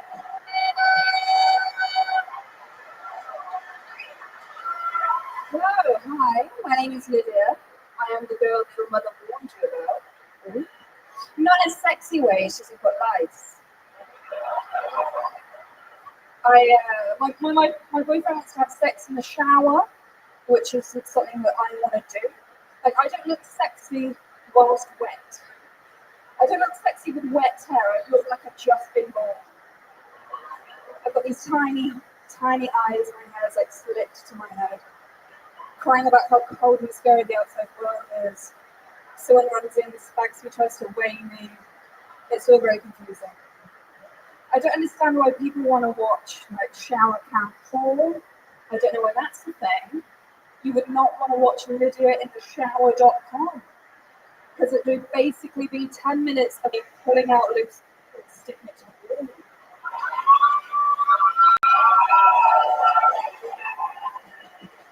There you go. Exactly a minute.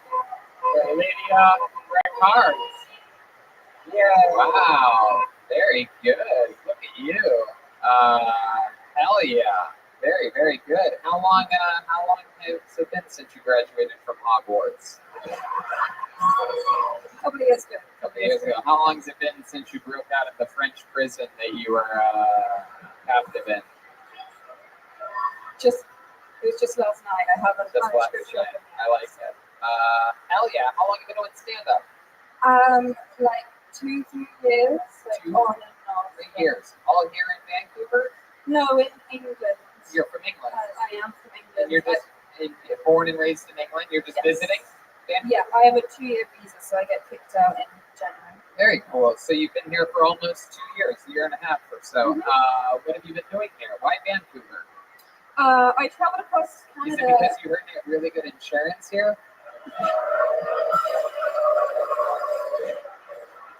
I didn't like Toronto, so it was always going to be like Vancouver or Toronto.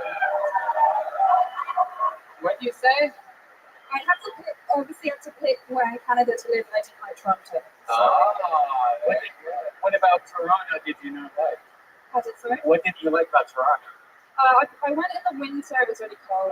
Right. And I just didn't think there was much going on, and obviously Vancouver is. Right. And what have you been doing here for the last year and a half? I was serving for a bit, and now I'm a receptionist at a real estate office. What do you do back in England? Lots of different things. I worked in comedy behind the scenes, and What was temped that? a lot. You temp a lot? Temp. Yeah, like worked in Temporary concerts and jobs. offices. Right. What do you want to do with your life? What do you want to be when you grow up? Well, I want to be a stand-up. Oh, very cool. So, how are you going to stay in Canada? Like, are you trying to push the marriage thing right now? Your boyfriend is Canadian? Yes, he is. How long ago did you meet him? I met him like a year ago, but we've been together like 6 months. 6 months. You were together. I'm confused. You met him a year ago, but you've been together 6 months. Yeah, we were friends first. Right. And friends with benefits. No, No. he made it out of the friend zone. How did it happen? How did he make it out of the friend? Yeah, how does that happen? Yeah.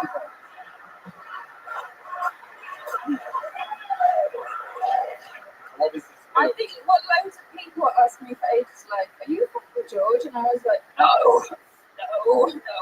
Right. And then So then explain to me the moment that you realized he was coming out of the friend zone. Like, when did he make his move? What were you guys doing? Like, what happened? First kiss. so we were hanging out, and I was very hungover, and we were just watching Netflix, and then just kind of. What were you watching on Netflix? Hanging out, Netflix, what else? Yeah. We were watching Into the Woods, Into the Woods. which I don't recommend. Ah. It's very good. So, watch a bad movie. Got it. Into the It can't be too good. All right, cool. Keep going. Can you give them any more advice on how to get out of the friend zone? Is there any other? Do you know how to cook? I can learn. Learn to cook. That's a good thing. Your boyfriend cooks for you? Yeah. Wow. What do you like to what do you like to eat that he cooks? Whatever he makes that I don't have to make. Wow. Just you pretty much eat anything, huh? You ever toss some salad? Oh, you have? Yeah, that's definitely yes. Hell yeah. That's a follow before wow. the old bollocks, right? Yeah. Look at that. I like this girl. Talk about Into the Woods. Yeah. Over the river, through the woods. To grandmother's house, they went. You know, if you that's what makes a peanut butter, try it. Wow. There you go. More Redman conducted that. more anatomy facts with your medical correspondent Brian Redband live on the scene. How many patients did it take for you to understand? All right. So Lydia, tell us more about you. What's the plan here? You're running out of time. You hoping that the boyfriend pops the question? What would you say? I mean, I don't think he's going to propose, but visa-wise, marriage doesn't really help. Why do you think he wouldn't propose? By the way, open invitation for the boyfriend to come up and propose right now. No, it's not going to do that. Yeah. Why do you think he doesn't want to propose? Because he hasn't met my family yet. He has to meet the family? What is this, 1642? What the fuck are we talking about? And he's seen her in the shower. Ah, there you go. It's not true that you have lice, right? You don't have I don't lice. have lice, not currently. Do you have what else? What else do you like to do for fun? Sleep. I try and gig when I and write and all of that. Right? I did write. Right. I don't know, explore places. I don't really know. Workplaces like buttholes. Like buttholes. I love it. Have you seen any good stalactites or stalagmites recently when you're spelunking? Sure. Okay. My goodness, I guess I need to work on my thing.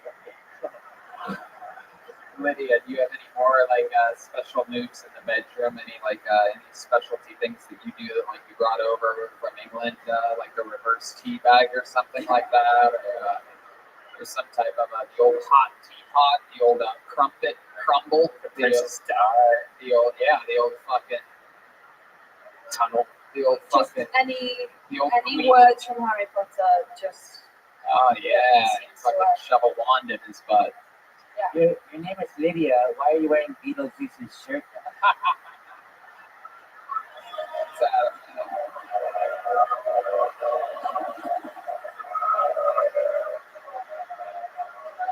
Guys, I don't think you should be disrespecting Egret from Game of Thrones like this.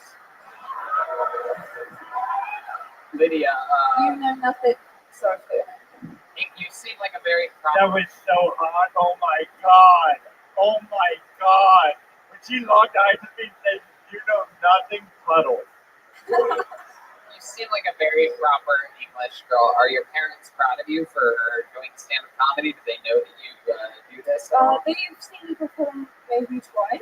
Uh-huh. They don't really like stand up and they don't like swear or anything, that kind of thing. Jesus, what are they, ICBC employees?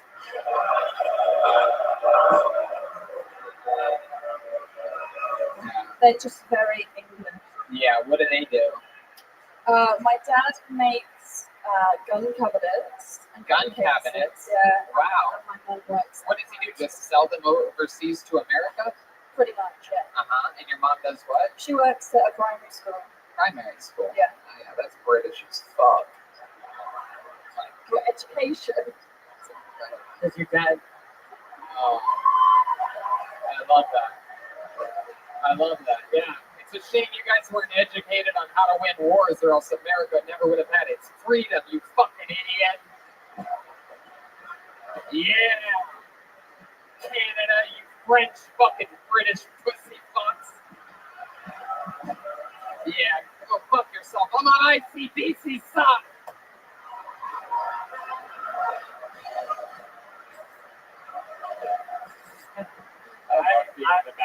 I would like to clarify, I am not on ICBC side. There you go. And also, not only is this woman very attractive to me, but I appreciate her comedy as well. So there you go. Yeah, no, I was kidding, Seymour. I'm not on ICBC side earlier, and I liked your comedy as well, Lydia, and very, very, very fun. And how about this? You'll probably, if you're in London, when we are next time, you can do a spot on the next to Tony in London, England. Bring your parents out to a big sold-out theater and show them what you do, what you wanna do with yourself. Okay, make sure you remind us via social media or whatever when you see us coming next time. Okay. Yeah. One more time for Lydia Ricards, everybody. And just like that, an episode of Kill Tony Vancouver is down the drain. We had so much fun here tonight. You guys have fun? Very cool. How about one more time for the great Jeremiah Watkins, everybody? You got the new Reagan and Watkins album coming out on June 7th. You can pre-order that now at ReaganandWatkins.com. Follow him at Jeremiah Stand-Up on social media. Follow him on YouTube at Jeremiah Watkins. And listen to his podcast, Jeremiah Wonders. The next 2 episodes are exclusive behind-the-scenes episodes with the whole Kill Tony cast on the road while in a car traveling on this tour. So you can find out a lot of your favorite fun facts about how this show works and what we love about it and whatnot. Anything else, Jeremiah? We've got some band posters for sale, as well as some Ryan G. Ebel sale posters, and I got some CDs and stickers for you guys. So There you go. How about one more time for Joel Jimenez, everybody?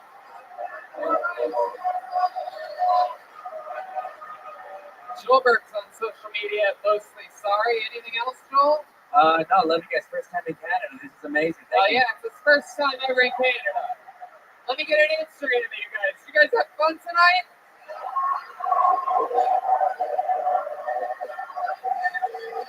Look at that guy. Hey. All right. How about one more time for the great Brian Redman, everybody? Thanks a lot, guys. It's been a long time coming, Vancouver, and I'm so glad that you came out to hang out with us. It warms our hearts that we filled the place up as much as we did tonight. Thank you so much. We'll see you on our way out. Good night. Thank you.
Hey, this is Rabbi coming to you live from Shop Suey in Seattle, Washington, for a brand new episode of Kill Tony. Get up for Tony Hinchcliffe.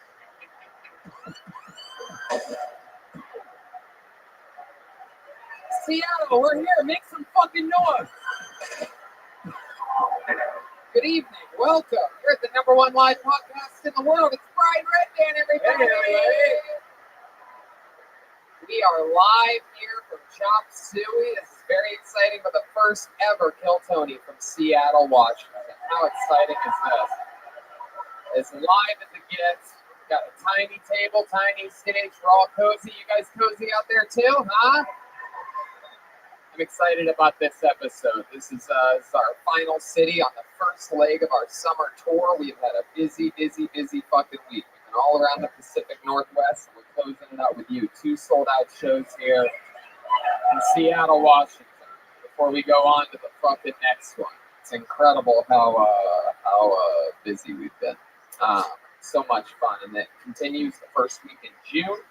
Goes on and on. We go to Lawrence, Kansas, Omaha, Nebraska, Des Moines, Iowa, Chicago, Illinois, Poughkeepsie, and closes out in New York City. A bunch of other places too. Go to deathsquad.tv, TonyHinchcliffe.com. You can basically go to Google. Go fucking anywhere for tickets to those shows. But then the new Reagan and Watkins album comes out June 7th. That's very exciting. You could pre-order that now at ReaganandWatkins.com, a band that was born and bred right here on this show, right out of Kelton. Those guys met each other and started working with each other. Very exciting stuff. And yeah, we go guest list on these shows. There's a staircase right down the. Actually, no, you have to just a heads up. If you get pulled out at any point, you have to go that way, and all the way that way. Yeah. So no matter where, do not climb on the front of the stage. You have to go that way, and a guy will show you how to get back here. Yeah. Anyway, we go guest list on these shows. However, we did just so happen to bring a band with us, everyone. It's very exciting stuff. We, you know them, you love them. They're the best damn band in the land. Every single episode, they commit to being different characters. I never know what they're going to. They had a different dress tonight. Started getting ready, and sometimes it's the return of some of their great characters that we all know and love. Sometimes it's a brand new character. Like we saw referees this week, puppeteers in Vegas. Could be anything. Maybe they debut a new character here. Maybe it's the return of one of our favorites. You never know what they're going to be, what they're going to do, but they're my favorite thing in all of comedy. Two of my funniest friends. Ladies and gentlemen, I present to you. You guys like bands here in Seattle? I think I've heard that before. Put your hands together for the best damn band in the land, the Kill Tony Band, Jeremiah Watkins and Joel Jimenez, everybody. Let's see what they are tonight. It's exciting. Whoa! What in the world? Oh my goodness. I don't think we've ever seen these characters before, but I have a feeling I might know what this is. Are you Southern Bells? Just got Southern Bells stuff. Oh, wow. Seattle, you get a brand new debut of characters. We have Jeremiah, who, Oh, God. oh my God, that is wild. This is some kind of like hillbilly Khaleesi here, or and then back here we have the Wicked Witch of Mexico. It appears. My goodness, hello band. What's your name, young beautiful woman? Oh, my name's Annabelle. Annabelle. And how about you? Were you Taco Bell?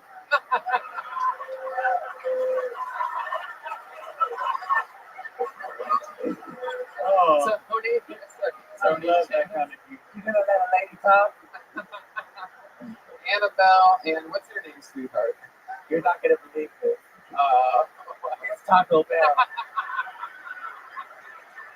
Taco Bell, Jezebel. It's my full name. Taco Bell.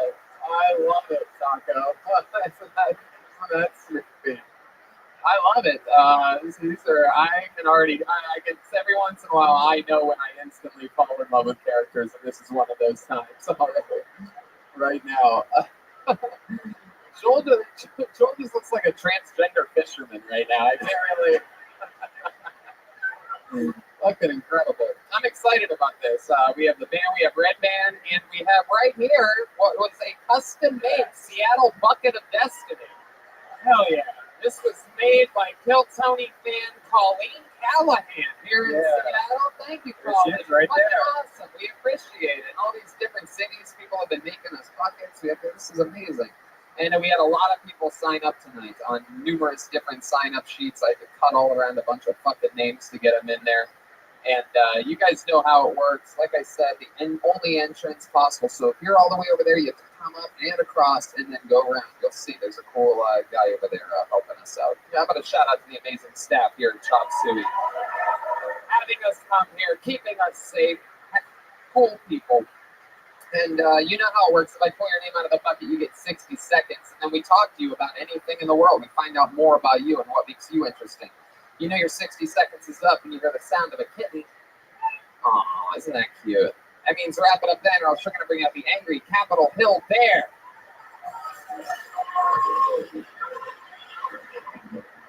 AKA the Diesel Bar Bear. I was told that, oh, you guys do know that reference, huh?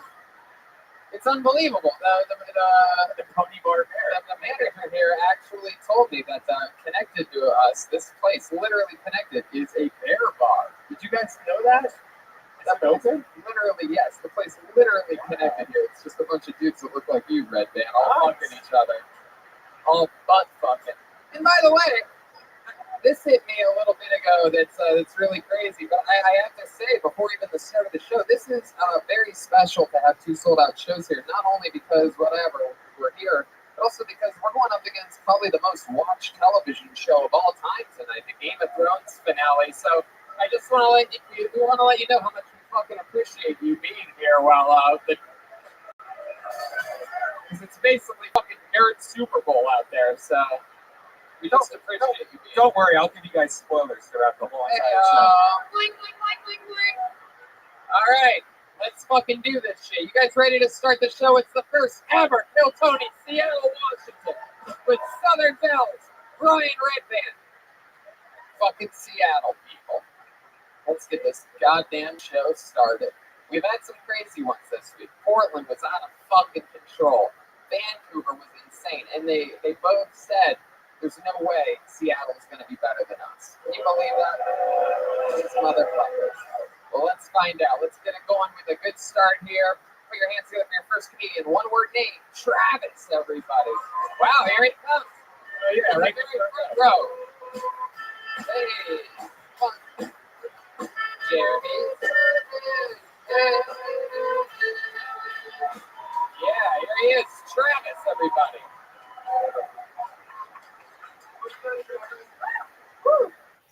I really hope this is good stuff. I teach kindergarten. I know I look like I shouldn't. I'm fielding crazy questions all day long. The other day, a group of kids came up to my desk, and they were all like, "Can you email God for us?" And I was like, "Ask your parents." That's usually my go-to, but sometimes they just don't buy into my bullshit. The other day, this teacher, Miss McKinney's, was in my room, and picture Aphrodite from the show, but Caucasian. So she's meandering about, and she's on her planning period, and this boy walks into my desk. He's like, "David won't stop talking about how big Miss McKinney's butt is." And I go over, and I'm like, "David, you gotta stop." And he just looks at me, and he's like, "Her butt is huge." And he walks over and he stands next to it.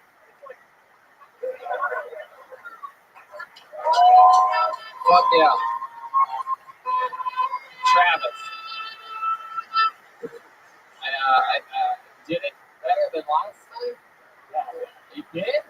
Man, last time must have been god fucking awful. What just happened here? Somebody died? Just told us a half of some fucking little kid story? We had to know Miss McKibben is named Miss McKibben? What the fuck did that have to do with the story? The hell are you talking about, Travis? Why are you dressed like an off-duty relief pitcher? You've been on the show before? Yeah, last summer I got up in LA. Oh, yeah. And geez, what the fuck happened there? Remind us of what happened. I basically, I couldn't get any words out. I just went as fast as I could. And actually, before my set, I took a minute and I was standing here, and afterwards you guys were like, "Were you praying?" But when I was walking up, my left arm started getting numb, and I started getting tunnel vision. And I started talking to my friend who's a nurse after, and he was like, "Yeah, I think you had a mild heart attack." Wow.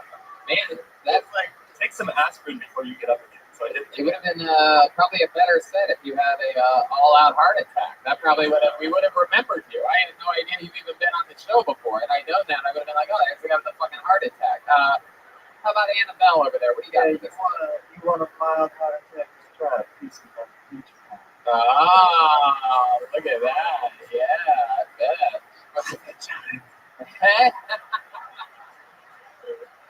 And she wants you to butter her breakfast. What would you do with Annabelle? What would be your first move with a beautiful woman like that? What's your go-to? Would you suck on her Adam's apple or what? What would you do there? I got apple pie too. Oh shit! She doesn't wear shoes either. Look at that. Look at those beautiful feet. Beautiful foot. Show them. Wow. Put those feet up in the air for him. God.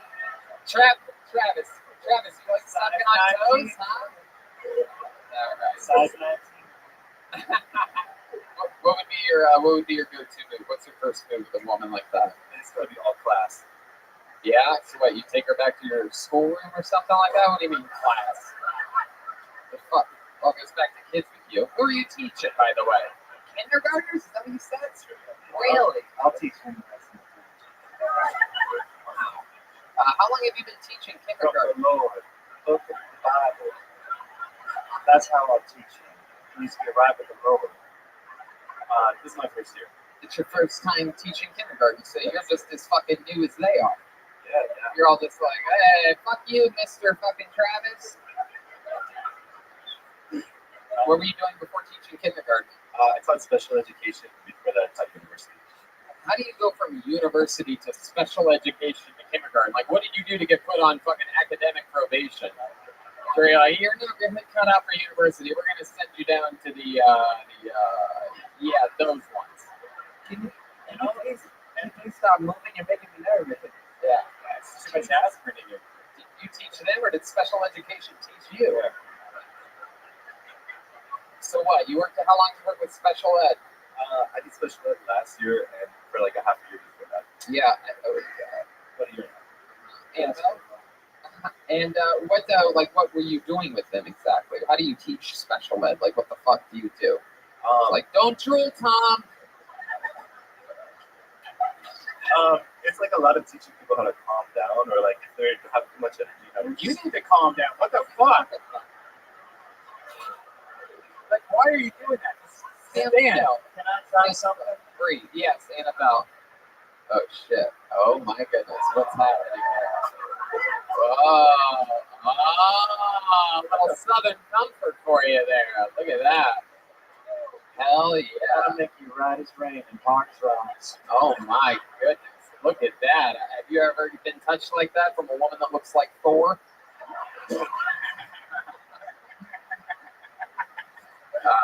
Have you, Travis? Have you ever been touched by a woman?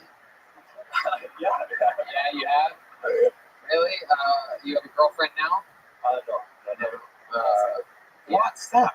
How long you been single for? I've seen a girl on and off a little bit. We were watching Game of Thrones together, but we didn't make it for episode 4. Wow. Jeez Louise. My goodness. What happened? Where did things go wrong? I have commitment issues. You do. So what happened? I got divorced last year in March, so I've been like not really dating. Wow. How long were you married for? Almost 2 years. Uh-huh. Yeah. So what happened there? She promised when we first got married that she wouldn't try to make me move back to Korea with her, and then she was like, "We have to move back to Korea." Oh my God. She's 100% Korean? 100%. Oh man, even she does takeout, huh? She wanted to take you to go. You come back to Korea with me. I can't stay with you here. All you do is wobble back and forth a kitchen floor. You never stay still. I can't stand it anymore. You're like the worst vibrator ever. Well, actually, yeah, in Korea, it's considered bad luck if you can't stop moving. Yeah. It's annoying as fuck. Travis, you are my son-in-law. We teach you how to meditate. The way you move, very bad around. Tell us more, Travis, about this Korean chick. How'd you get married? How long did you know her before you got married? We met in grad school, and I knew her for maybe 2 years before we got married. You knew her for 2 years, you just said. What does that mean? Were you dating the whole time? We were dating the whole time. We dated for about a year. Yeah, about a year. And then, why'd you get married so fast? What made you want to do that? I saw that Trump was for sure going to be elected, and I was like, before immigration laws start getting really crazy, you should try and get out of it. Yes. You saw that Trump was going to get elected, so you married her. So And that is a good strong man right there. I'm so confused. So you wanted to keep her. You were afraid that she was going to get kicked out of America, right? Because Trump hates those Koreans. Yeah, Talks he's about it always all the talking time. about the Koreans. Right, the rapists. He's not like best friends with North Korea. Yeah. I'm looking for a husband right now. If you want to keep me in this country, Uh-oh. Heck yeah. If you want to think outside the bun, visit my girl Taco Bell. I'll make you run for the border, sweet thing. Oh shit. Oh my God. I think I see a gordita hanging out of her dress right now. Oh my God. Wow. So how'd you know it was over? What happened? I mean, we tried to make it work, but I wasn't going to live in Korea. I mean, they work 6-day weeks, and she works 12-hour days. So what did she do for 12 hours a day? She teaches too, but Wow, what does she teach? English. English. A Korean that teaches English? No, that's true. The Koreans. Helps. That just sounds wrong. Oh my god. I don't know if I could take this guy rocking around any one time. He's driving. I know, it seems to really be bothered. The podcast listeners are going to be listening to this asking, well, what the hell is Red Band talking about the entire time? But yeah, he's definitely wobbling. He can't stop moving. He's trying his hardest right now. He's focused on one thing and one thing only, and it's not moving. Have you ever been tied up? Like seriously? Like What have you been tied up? Yeah, who do you tie up? No one knows. Jeez, maybe we have like another Green River killer up here. Is that a Seattle reference? Is that close? Hey, booyah! Fuck yeah. You know, he looks like he's constantly playing soccer with an imaginary friend. Or Pilates or something. God. All right, Travis. Well, I'm glad it went better than last time. But fuck yeah, maybe we'll see you again. There you go. There you go. It's Travis, everybody. Yeah. There he goes. He can go right home and go to sleep without even having to change his clothes. Straight into, he's got his little Adidas jogging pants on and his fucking Alcatraz breakout shirt. Fuck yeah, there he goes. Right back to obscurity. I love it. Does he move when he sits down or whatever? Yeah, his like shoulders keep wobbling and shit. Hold another name out of the bucket. Put your hands together for Ashton Cermak. Ashton Cermak. Oh, there he comes. Right here. Heck yeah. It's a little middle Iowa in there, huh? Oh, that's cool. Oh, okay. Hey. One more time for Ashton Cermak. I can have this up here, right? Okay, fair enough. If a tree falls in the woods on a deaf guy, does it make a sound? Turns out it does. It kind of goes, there's like a splattering, crunching kind of noise. It's really unpleasant. I'm a little old-fashioned, like as a dude. Like I like analog shit. I'm from Seattle. I buy records and stuff, and I write on a typewriter. I actually put some of my jokes on a typewriter. And my girlfriend was like staring at me like really lovingly, like while I was writing on this typewriter, like giving me those bedroom eyes, and I couldn't figure out why. And it occurred to me, it's the one device that she knows for 100% fact I'm not talking to other women. I went to college to be a journalist because I took too much acid in community college and thought I was going to be the next Hunter S. Thompson. So that didn't pan out well. But I really believe in the power of ideas and spreading the truth. And besides, what the fuck else am I going to use to start my barbecue? How will I bring meat home from the butcher shop? Fuck yeah. All right. Ashton Cermak. You are saying that correctly. Thank you. Hell yeah. I'm in the writing still. So Ashton, let's talk about it. You've done stand-up comedy before, right? Like 8 or 9 years ago, 7 or 8 years ago when I was in college, I did a lot of open mics, but I've been dormant and busy figuring out life and jobs and employment and being in bands and shit since then. So Wow, that's a lot. this is my welcome back, I guess. Heck yes, this is your first time in like 8 years doing it. 7 or 8 years, yeah. Wow. And then, so what did you just say? You went through all that work? Like work, jobs, employment, bands. What did you do in a band? I played in a band around Seattle called Red Roulette. Red Roulette. Oh. It's okay, no one's heard it. Don't Yeah, worry. no. What did you do in the band? I'm a drummer. Really? Oh, shit. Yikes. Wow. Like that guy. Let's talk a little Like bit the more. lovely Miss Taco Bell back here. Let's just talk a little bit more. What do you do for work now? I'm an electrician. You're an electrician. Wow. Actually, my band, Mike Tobias, is here in the second or third row. What is this, an R&B radio station? Are you giving shout-outs right now? What the fuck? Annabelle. Yes, I like how he's known more in Seattle as an electrician than as a drummer. Yeah. Red Roulette, I got nothing. Electrician, half the place went fucking ape shit.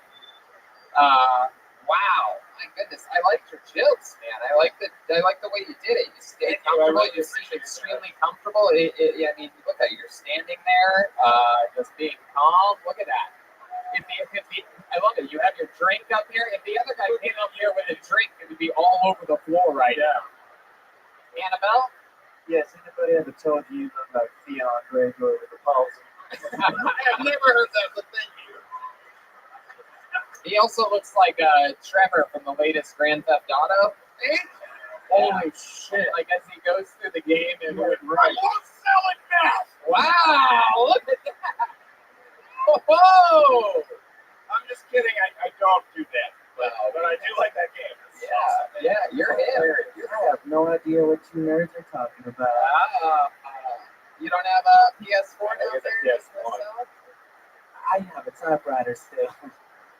Wow, where? There's nothing wrong with that. There's nothing wrong with that. Any chance either one of you Southern Belles is from Alabama? I want to know your thoughts on the abortion situation. By abortion, I don't mean the first comedian tonight's set. Oh, look at him, he's laughing. Oh no, he's just convulsing. All right. Anyway, what else, Ashton? What else about you? You have a girlfriend? How long have you been with her? I do. I have a girlfriend. Been with her probably coming up on a year now. Yeah. Actually, not probably. It's going to be like June or July 3rd. July 3rd. She's here right now, so I'm really blowing it by saying this. What? By saying what? What do you think she's mad about? By being like June or July 3rd for our first. I think she's going to be okay. I mean, I know you Seattle people can get a little emotional, but I think she's going to be just fine. She'll toughen up. And how long has it been? June, July, but for how long? For about a year. Oh, okay. Where'd you guys meet? We met like 8 or 9 or 10 years ago at Folk Life, which is like a kind of hippie fest type thing here in Seattle. Absolutely. We met back like A hippie thing here in Seattle? No. Oh yeah, no, I know this is a radical idea to you, but it does happen. Wow, yeah. Monday through Sunday? Is that what the fuck you're talking about? No, just weeknights after 7. Hell yeah. So what do people wear more flannel on those days? They bust out the rainbow shit. So it's been years since you've done stand-up, and I find you to be so calm and interesting. You had a fun set tonight. What do you say? We have a little Mexican drum off? Huh? This is the first. Joel goes backstage until I bring him back out. This is the first Mexican drum off on the Pacific Northwest entire tour. We haven't had one. I feel like it's been weeks since our last Mexican drum off. Yeah. If you guys don't know, maybe it's your first time seeing or being at a Kill Tony, but here's how it works. This is a part of the show where someone with experience in drumming takes on the drummer. Joelbert Joelman is in a competition. It's isolated drum solos for as long as they want to go and any way they want to do it. But and if they win, if our friend Ashton Cermak here wins, by the way, he becomes the new drummer of Kill Tony. That means he plays drums on the second show tonight, tomorrow night at the Comedy Store with guest Doug Benson. He's the full-time drummer, and Joel has to fuck his girlfriend. He has to stay here in Seattle and fuck his girlfriend. Let me remind you that it's all about, it's comedy and drumming. It's about overall performance. It's about showmanship. It's about going out there. It's about taking chances, and it's about the actual drum competition itself. Joel is very defensive. He has said many times he will die up here defending his throne. So, are you ready to go for it? Ladies and gentlemen, doing the Mexican drum off, having a chance at becoming the new Kill Tony drummer, I present to you Ashton Cermak, everyone. Here we go. Oh, wow.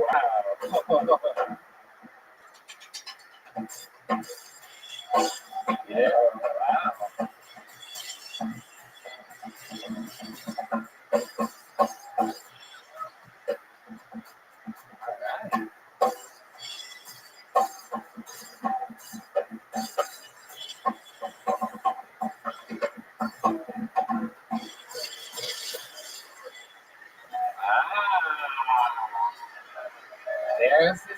performance, Ashton Cermak. All right, Ashton, come back up here and come back, stand next to that stool. That was pretty good. Stand right between that stool and that bar symbol. Oh, there, a little bit more that way, right there. A little bit that way, that way, that way, that way. Yep, right there.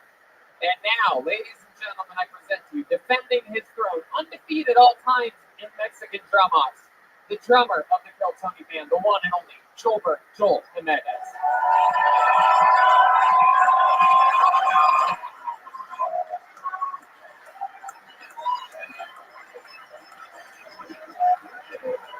Wow, he's got a devil's mask and women's underwear on. This is incredible. Joel, just Sit down. Joel, sit down. Sit behind. What the fuck are you doing? Don't worry about it. Ladies and gentlemen, defending his throne, the one and only Joel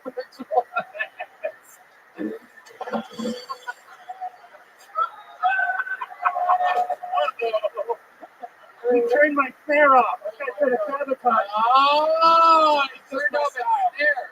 Wow. For those of you listening to the podcast, Joelbert's Space Needle is sticking out right now.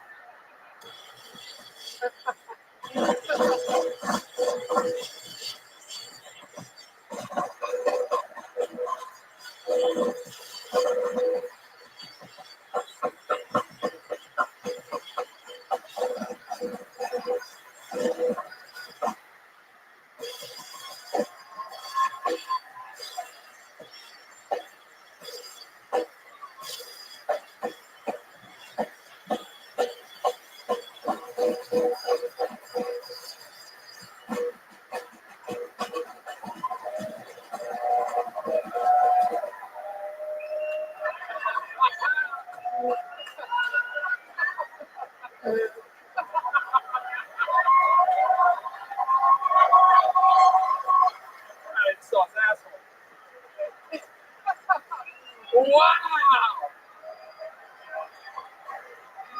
Holy! For those of you listening, he somersaulted over the drums, ripped off his luchador mask, literally went balls to the walls here. That is incredible. Maybe a larger size of women's underwear next time, Charles. Yeah.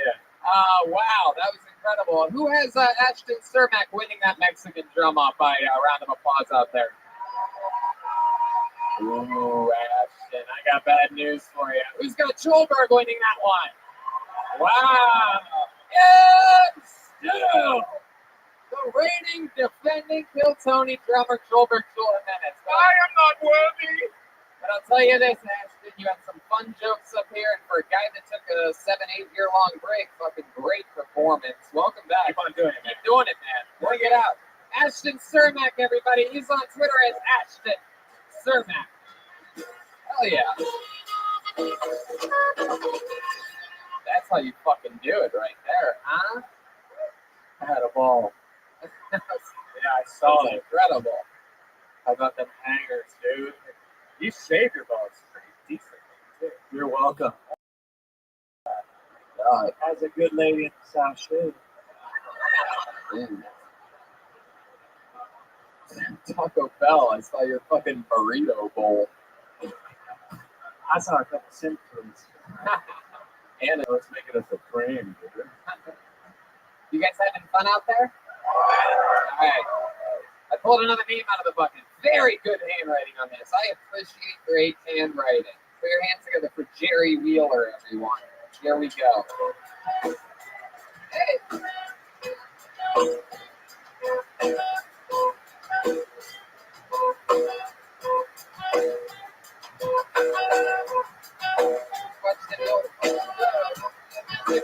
Superman, that hoe. Hey. There he is. Jerry Wheeler, everyone. You knew I was coming up. You set the microphone just my height. So I'm a germaphobe. People think it's weird, but I just think it's weird when people don't wash their hands after they use the bathroom. If you come to my house to use the bathroom and you grab a lid and lift it up, touch your private parts to do your business, and close the lid, handle the flush, turn around and walk right past the sink without washing your hands. Don't walk directly in the living room and stick your hand in my bag of gummy bears. Call me weird. Call me weird. They say when you have unprotected sex with somebody, it's just like sleeping with every single person that they've had unprotected sex with. So, after you manhandle your meat, you stick your hand in my bag and finger fuck all my little gummy bears, when I go to enjoy the gummy flavor, it's kind of like I just sucked your dick. I don't know about you guys, but I don't like pop-flavored gummy bears. Call me weird. I'm Jerry Wheeler. That's my time. Hell yeah. Fuck yeah. Hi, Jerry Wheeler. How's it going? How are you? Your handwriting doesn't match your appearance at all. You have great all block capital letters. Did you write this? I wrote that. I swear to God, when you said, I appreciate this handwriting nice, I knew it was going to be me. Wow, that's incredible. Look at you, little fucking midget Jesus up here. It's a pocket size thing, bro. Yeah. God, you're just a tiny little thing. How tall are you? What was that last guy? I'm 5'9". 5'9". Yeah, no, you're not. How tall are you? 5'4". 5'4"? Keep 2 inches. Come on, man. You got lips in those fucking things? You seem tiny, dude. That's right. Big things come in small packages. Okay. No.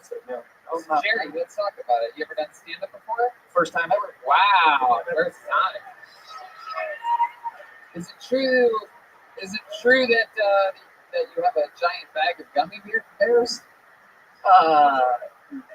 Not all the time, but that was a true story though. Yeah, one time I did come home from Winco with a big bag of gummy bears. What's Winco? Wow. Jeez. It's like a Northwest staple. It's a grocery store? Yeah, grocery store. Like Costco for, you don't have to have a membership to go. Costco for 4 people? Costco for 4 people. That's interesting. And you were able to reach the gummy bears on the shelf, or did you have to have someone help you? Or what do you do for work, Jerry? I was in Walmart one time and I saw a Costco step stool. Sorry. I work at Green Collar Cannabis in Parkland, Washington. Budtender. So Really? You can see over the counter? That's incredible. I think it is fixed for where I work. They have ladders and such. Just a little nug yourself.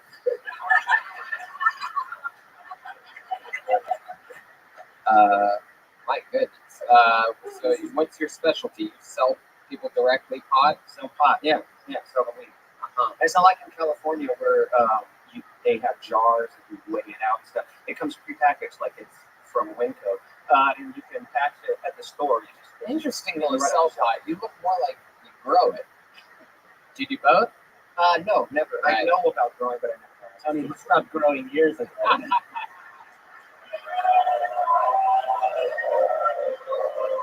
Schulberg is lit up right now. It's happening.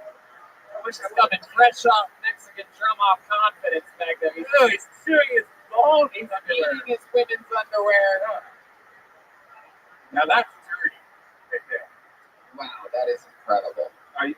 Oh, look at this guy. So you're not a germaphobe for real. You don't. No, I am. Actually, I told my girlfriend I forgot the bottle of hand sanitizer. I was playing the whole time.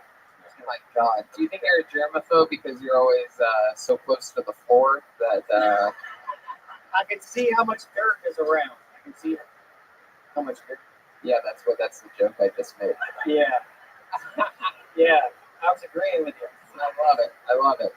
Jerry, has anyone told you you look like Forrest Gump after his long run? Oh yeah.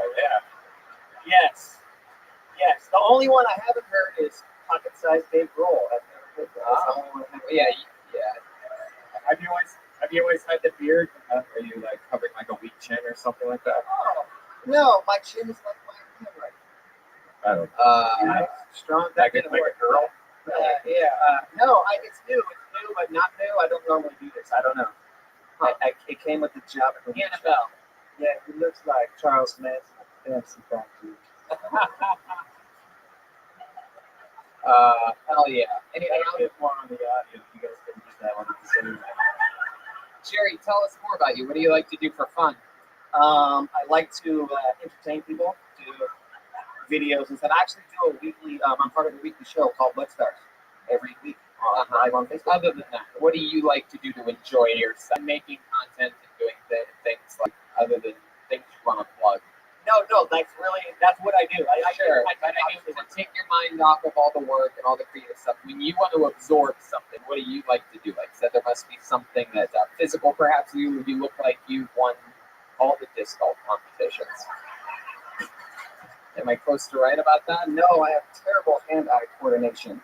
I'm not good at sports, obviously, because I'm height, but also I have bad hand-eye coordination. So I'm clumsy. I was clumsy my whole life, so I don't know. Is there something that you like to do that takes you to a peace in your mind, something to relax yourself? Other than just watching Game of Thrones. No, seriously, the only time like when I'm just comfortable is doing content. Just creating content, being in front of people. Yeah, you sound like one of the promoters of the Fire Festival right now. I'm not really buying it. All I like to do is create content, make content. We have a lot of investors already. If you want to give just a couple $1 million, we could double that in no time at all whatsoever. I just like making content. And we already have Ja Rule signed on. We have a contract with Puff Daddy. I mean, it's a no-brainer. Your return is huge. Jerry Wheeler. Music, weed, unicycling. You ever unicycle before? You look like you'd make a hilarious unicycler.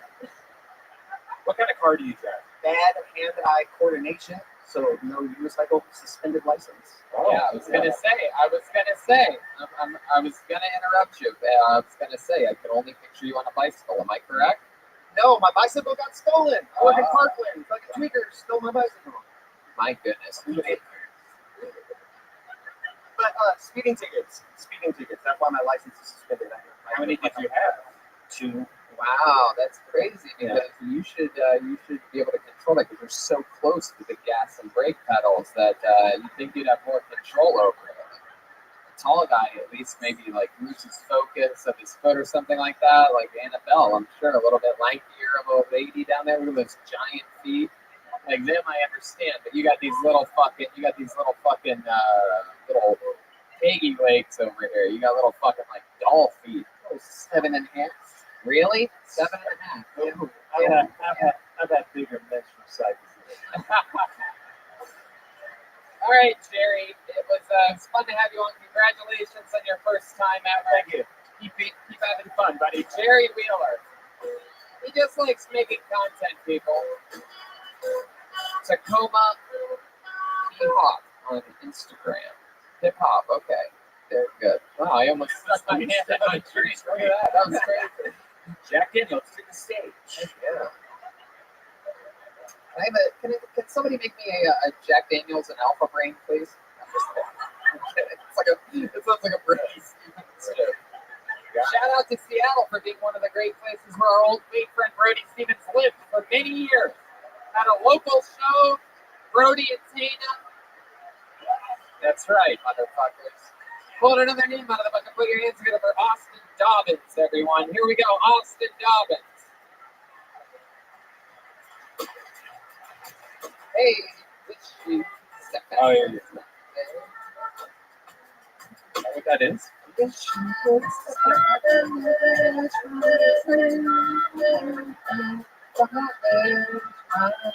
Here he comes, Austin Dobbins.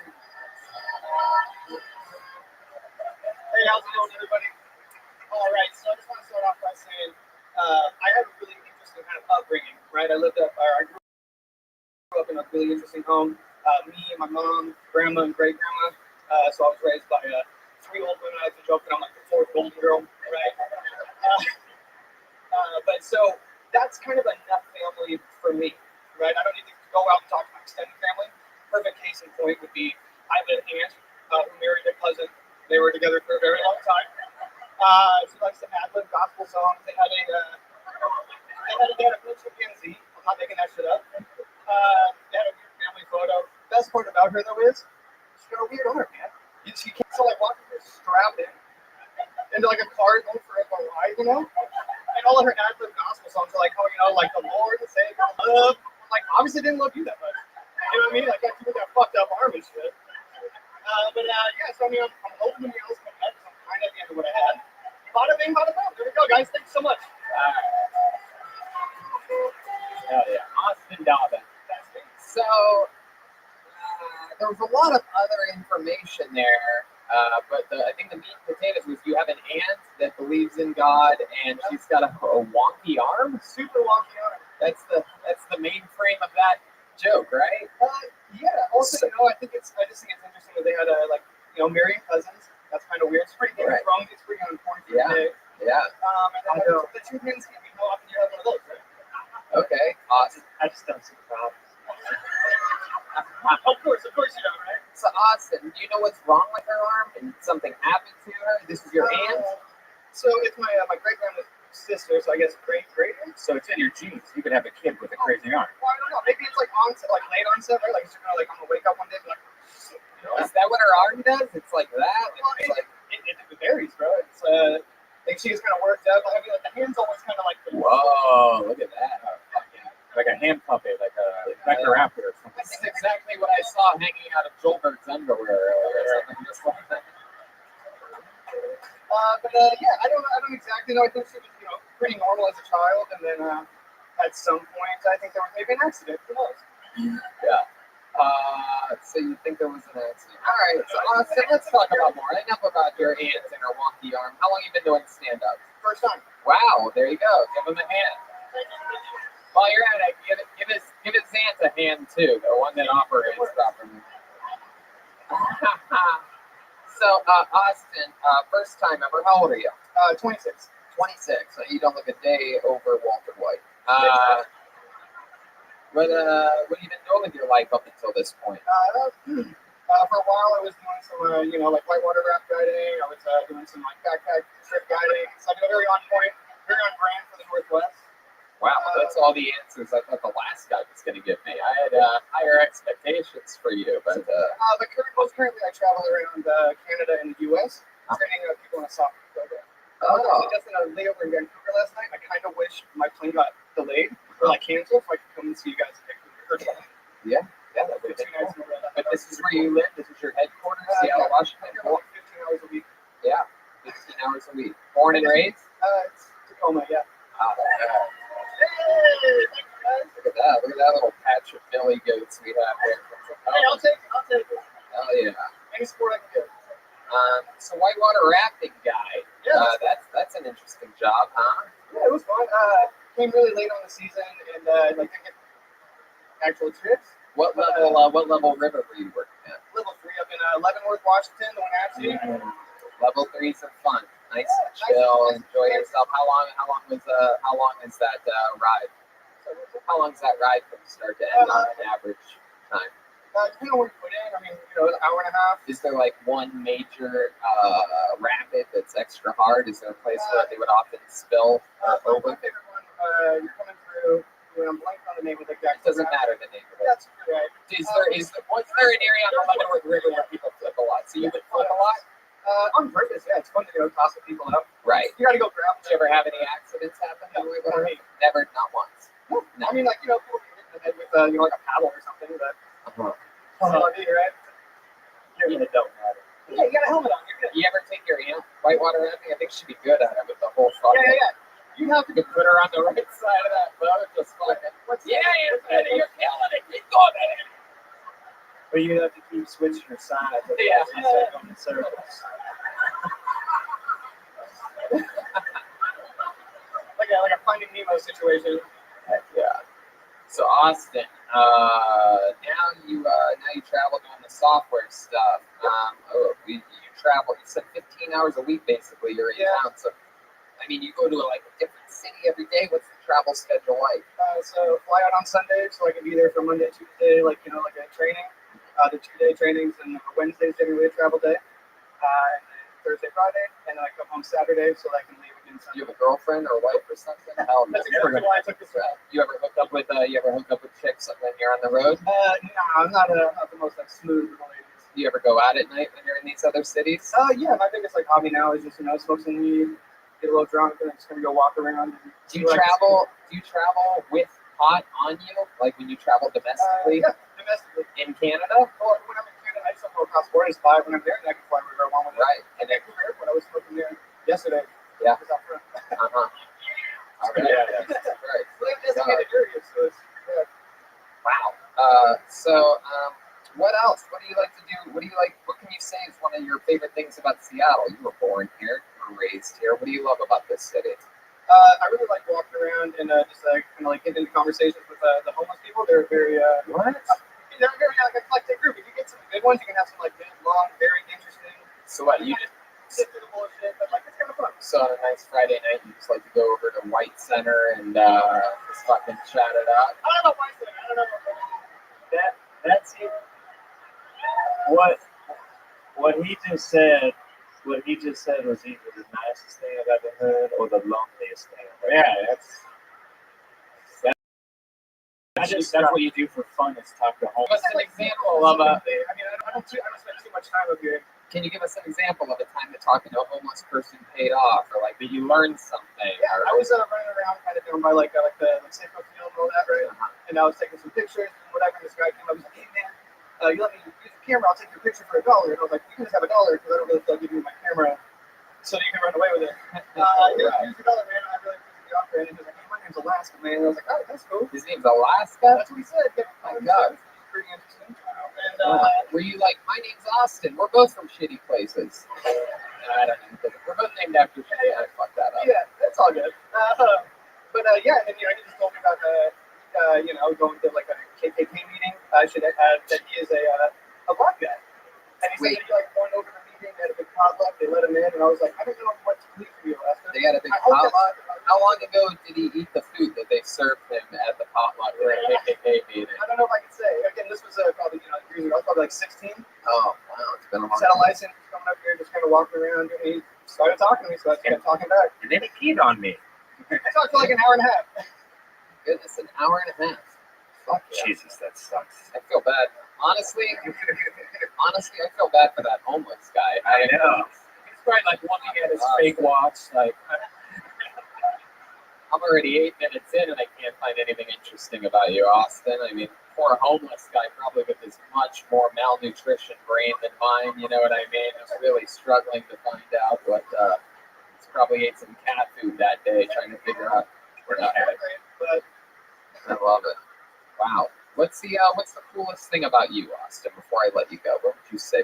The final thing. Coolest thing about Austin Dobbins. If there's one fun fact that all of Seattle would have to know, what would it be? whoa, that's a lot of pressure. I don't know. I really like practicing like outdoor like survival stuff. So like go out, minimal amount of stuff, and just try to make it point A. I could tell by the material that you brought to the show tonight. You like to go out with minimal amount of stuff. All right, Austin. But I'll tell you this, for a first time, again, not that bad. You're in it now. So if you want to keep find open mics around town, find open mics in these cities that you go to. You are doing software shit while the sun's out. There's probably an open mic in every city that you're in. So I always check your guys' like where you guys are traveling. I always try and like. we purposefully also check your schedule and make sure we're never in the same place. There he goes, Austin Dobbins, everybody. Hell yeah. Yeah, what song was that? The great Bill Withers. He's from somewhere in the South, I do believe. Okay. How many of you like it when comedians do good on this show?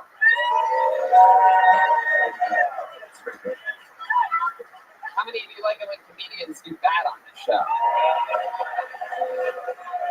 It's pretty good. It's pretty good. That's about it. That's about par. Your hands gonna be our next comedian, Mike Mason, everyone. Mike Mason. Oh. Let's put a little makeup. I just gotta say that. Why did you get some on the table? Here you go, create another table. You want to grab a bunch of little makeup. You want to You want to little makeup. One more time for Mike Mason, everyone. Oh, I used to be on that. Fuck yeah, I was on that shit. And I'd probably still be. If everyone wasn't so fucking judgy.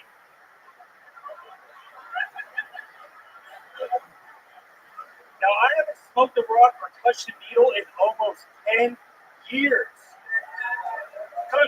Do not fucking clap for that. I did pop an Adderall to make it through Endgame. Actually, it was easy quitting. I had help. I found God complete amounts of junk food. I went from life in the fast lane to life in the drive-thru. And I'm lucky though. I'm lucky I made it out of that dark, disgusting life. I made it out without having to suck a single dick for drugs. Not one! All the dicks I did suck though, 100% for fun. I was high as hell. Thank God it's already. Fuck yeah, Mike Mason. Oh my God. Wow, this is incredible. You know what, Mike? I believe what you said there at the end. I truly believe that the only dicks that have been in your mouth is at the drive-in. Yeah. Dick's drive-in? No points for that? Wow. Yeah, you look like you pick up everyone's seconds at Molly News. Yeah. Are you Mikey News? Are you Mike and Molly News? No. Fuck yeah, look at you, Whatever. big fucking baby gorilla. Jesus Christ, wow. There's a pony bar out. No, it's not that one. Did you just come over from Diesel Bar, dude? What the fuck, bro? I did. I passed by the sign. Heck yeah. Wow, so you got off meth and switched to junk food. Yeah. My goodness. How long did you do meth for? About 10 years. I started 14. Wow, look at these two mirror images having a conversation. You guys look like a before and a before.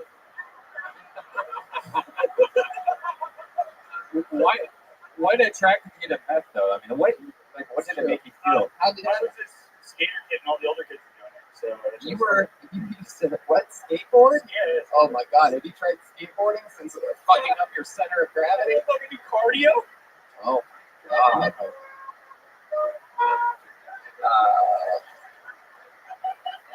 What was that? It was skateboard. Yeah. Bless your heart. Wow. So how long were you hooked on meth?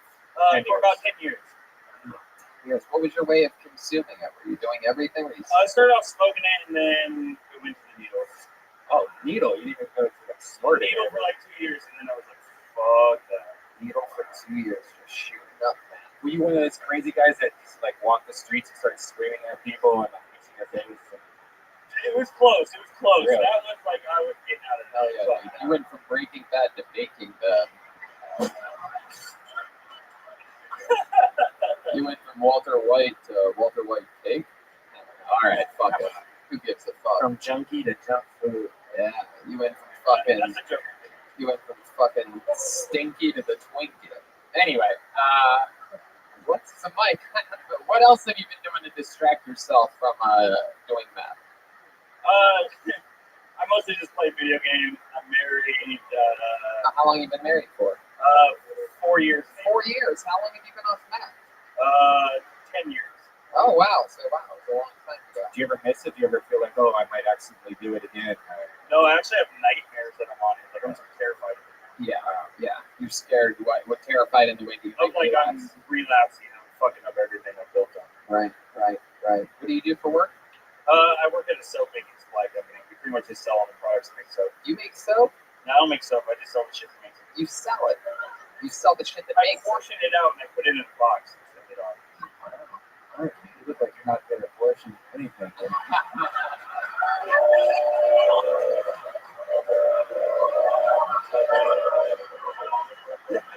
Incredible. Taco Bell, you have some midriff showing. Oh, your shirt there. Wow, yeah. Look at the Brown nipples. Look at this fucking quesadilla sticking out of there. This fucking those big purples. Wow, Mike. What does your wife do? She works at a licensing, insurance. I don't know. I've been with her for 8 years. I still don't know what she does. Jeez, wow. What do you know about your wife? What can you say about her? She's blonde. She sleeps next to me sometimes. Sometimes. Are you sure you What guys is are that? married? Are you taking applications? Oh, hello. There she is. Huh? Fuck yeah. What are you guys' sleep numbers? I think I'm a 7. She's a cool 14. Wow, cool 14. All right. Well, Mike, you said this is your first time doing stand-up, or you've been doing it, or what is it? It was a year in January, but I've been since. A year in January. What happened? Why'd you stop doing it? I went to the 6 a.m. shift and like 7 o'clock shows were still so hard to hit. A 6 a.m. shift at a Soap making supplies. soap making supplies. Do you use a lot of the soap that you use the soap that you make? I try not to. It's like that. No, it's like that super like hippie soap. Like you feel oily afterwards. Like, Hell yeah. Wow. That's like what's that shit called? The one that has like corn and stuff in the middle of it. You're like, yeah. Yeah, the one with corn in the middle. That's what I'm talking I hate about. that shit. why is there corn in the middle of my stuff? Mike, what's something really interesting about you that you think makes you different? Something else that maybe you could talk about that you haven't written a joke about yet? Something that makes me different. Something interesting about you? You have like wacky parents. I am an ex-meth head, but I'm also kind of an ex-juggalo. Oh, I can see that. I've been to the gathering of the juggalo. Yeah. is that true? It's true. You've been. How many times have you seen the Insane Clown Posse? A couple times through shows, and I went to that gathering one time just to really feel it up. What happened at the gathering? Lots of drugs. And then there's you just chugging Fago in the corner, huh? Just trying to stay away from all of it. Exactly. You're like, I'm a big fan, and they're like, we can see. Did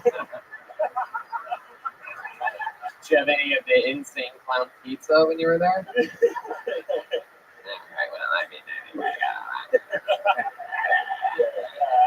All right, Mike. Well, congratulations on getting back in the game. There he goes. One more time for Mike Mason, everybody. He's on Instagram at MikeDubs86. There you go. Right to the games on the table. Here you go, green out of the table. Grab them in the middle of the makeup. Grab them in the makeup. Right to the games on the table. I don't think you.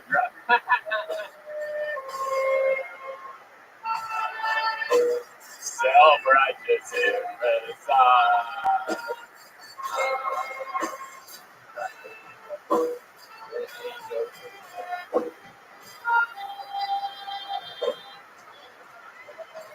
I pulled this name out, but we're actually going to. I'm gonna bring this guy up as a special treat later. We're gonna just do that. We're gonna save that. So I'm gonna pull another name out of the bucket and see what happens here. Put your hands in your next comedian, Zach W. Collins.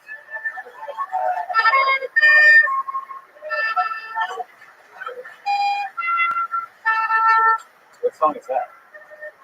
You don't even know what song that is.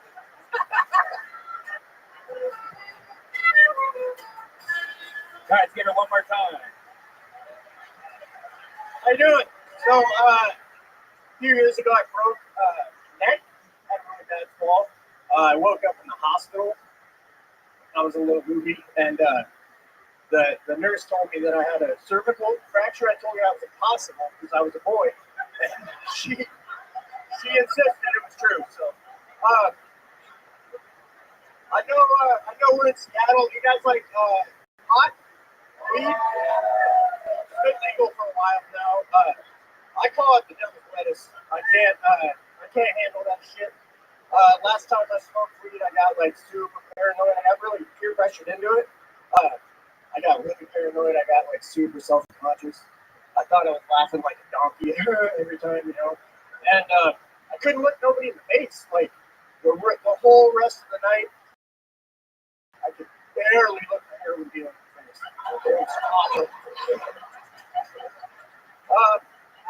Oh, there it is. Thanks. Fuck yeah, Zach Collins.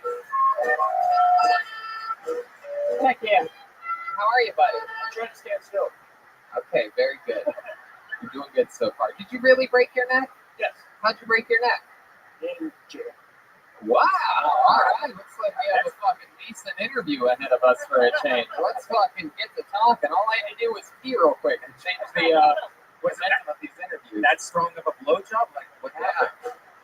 Yo, break your neck, bitch. Break your neck on this dick. Motherfucking quadruple. Anyway,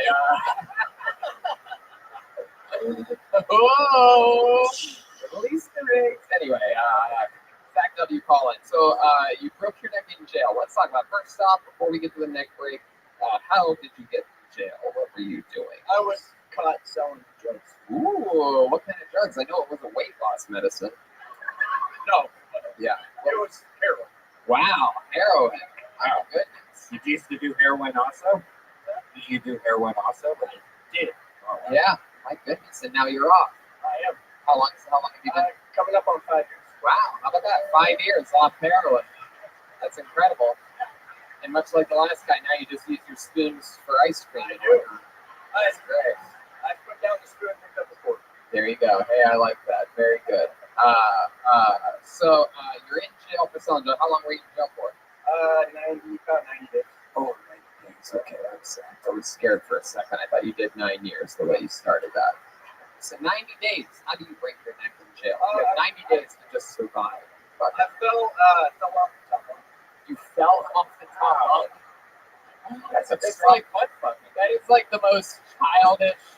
That is the most childish way to break your neck in prison. Like it's like I was expecting something so epic. You're like, oh, I did it like a 5-year-old. I fell off top dog. I accidentally slipped in the shower. Whoa! Just wake up. You have nightmares about that sometimes? You ever have flashbacks? Nightmares was his cellmate's name. Hey, yo, bitch, stop falling off the bed. You waking me up. All right. Yeah. Oh, wow. So, did you have a cellmate during that time? There was someone on the bottom bunk, right? Were you always the top, or were you the bottom sometimes in jail? I was, when you first get in there, they put you in the top. Yeah. Did you ever drop the soap? The last guy made it. Did you ever drop it? Powdered soap. Powdered soap. Oh yeah. Did you ever try to snort the soap? No. All right. So what did you remember your aftermath of the fall off the bunk? I remember waking up in the hospital. Oh my god. So they just told you they're like, hey, Zach, you fell out of bed. Were you and your cellmate having any agreements at the time? It wasn't in. It was like the day after I got in there, so I was. This sounds like some Freddy Krueger shit to me. It's fucking just sleeping. Did they just find you with like your neck and a bone sticking out of it? No, it was just like a crack, but I put my nose and my socket in a bunch of. Oh Jesus. Oh my! Yeah. How high is this? 20 feet. Oh God. You sure you didn't urinate on this or anything like that? It's like, yeah, he fell out of his bunk hospital. There you go. I don't know what happened. He broke his neck and his eyes. It's on both sides of his. Yeah, I don't know. He's an asshole. There you go. There you go. Were you always cool with the security guards there? Yeah, the guards were. Yeah, the guards. So I have an older sister that came to visit me who happens to be attractive. So Oh. Yeah. Is she here tonight? No. How long you been fucking your hot sister? Again, I don't. So your hot sister would come and visit you, so they liked you because they're like, hey, it's fucking Zach with the hot sister. Yeah, pretty much. Yeah. They talk a lot of shit to me about it. Yeah. Like, Zach, the things I would do to you, I would break your fucking sister's neck over the top bunk of one of these fucking beds. What does your hot sister do? She sells keto. Okay. Something. Red Band's dream. Pyramids. Yeah, keto. It's a pyramid scheme. Wow. Therefore, the myth one. So have you ever taken on the keto diet that your sister sells? I have tried. Yeah, how'd that go for you? I lost like 80 pounds on it a couple years ago. Wow. So, and then you got off heroin? And then you just stopped doing it? Yeah, well, it's boring. It's hard. The holidays happened. Right. Then you had the holidays. Your favorite holiday? We're talking St. Patrick's Day, right? Really? No. You are redheaded though, I correct? did have a joke about that. Oh, really? What is it? I did the ancestry thing and found out I was Russian. Wow. I thought barely Irish. Yeah, barely Irish. Really, that's interesting to me because I thought you were the child of Andrew Santino and the Pillsbury Doughboys. That's what I had it picked for. My goodness. Well, anything else interesting about you, Zach? What else is going on in this crazy world? Was that your first time doing stand-up? First time ever. Wow, look at that. Very cool. Yeah, I gotcha. Is this something you've always wanted to do? I've been told I was funny, but Who told you that? really good friend. Heroin addict. Yeah, the people in jail. You cellmate or you soulmate? Wow. So Zach, how old are you? 34. 34 years old. Did I ask you what you do? No. What do you do? I'm a metal fan. A metal fabricator. Huh. So what type of just I'm a fan of metal. really? My goodness, look at you, you fucking world's strongest man. That's incredible. And this mic's What is that tattoo of right there? Which one?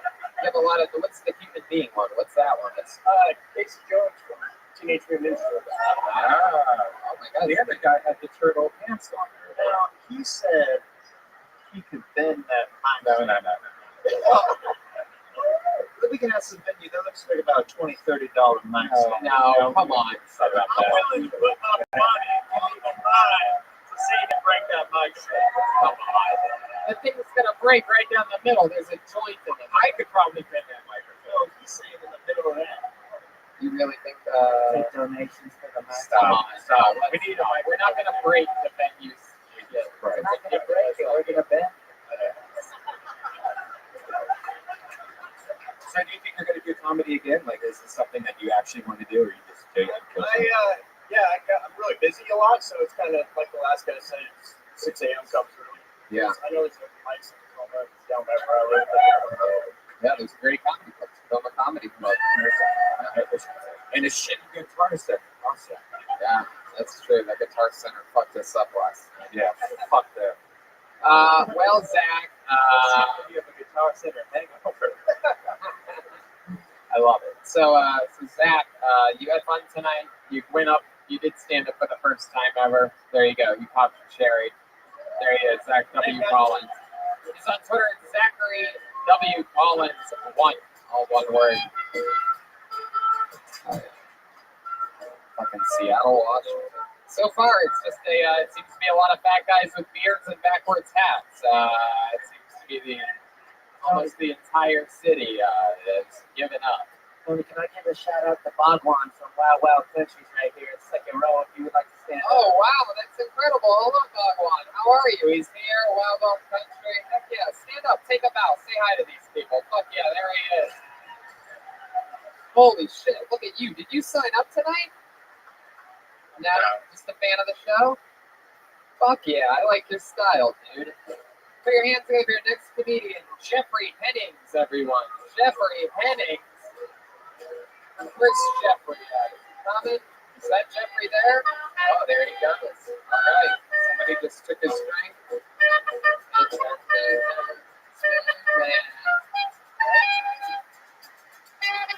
How about the Seattle playlist that the band's playing tonight, huh? One more time. One more time for Jeffrey Hennings. So I look like Seth Rogen and Mario Lopez had a baby with eating disorder.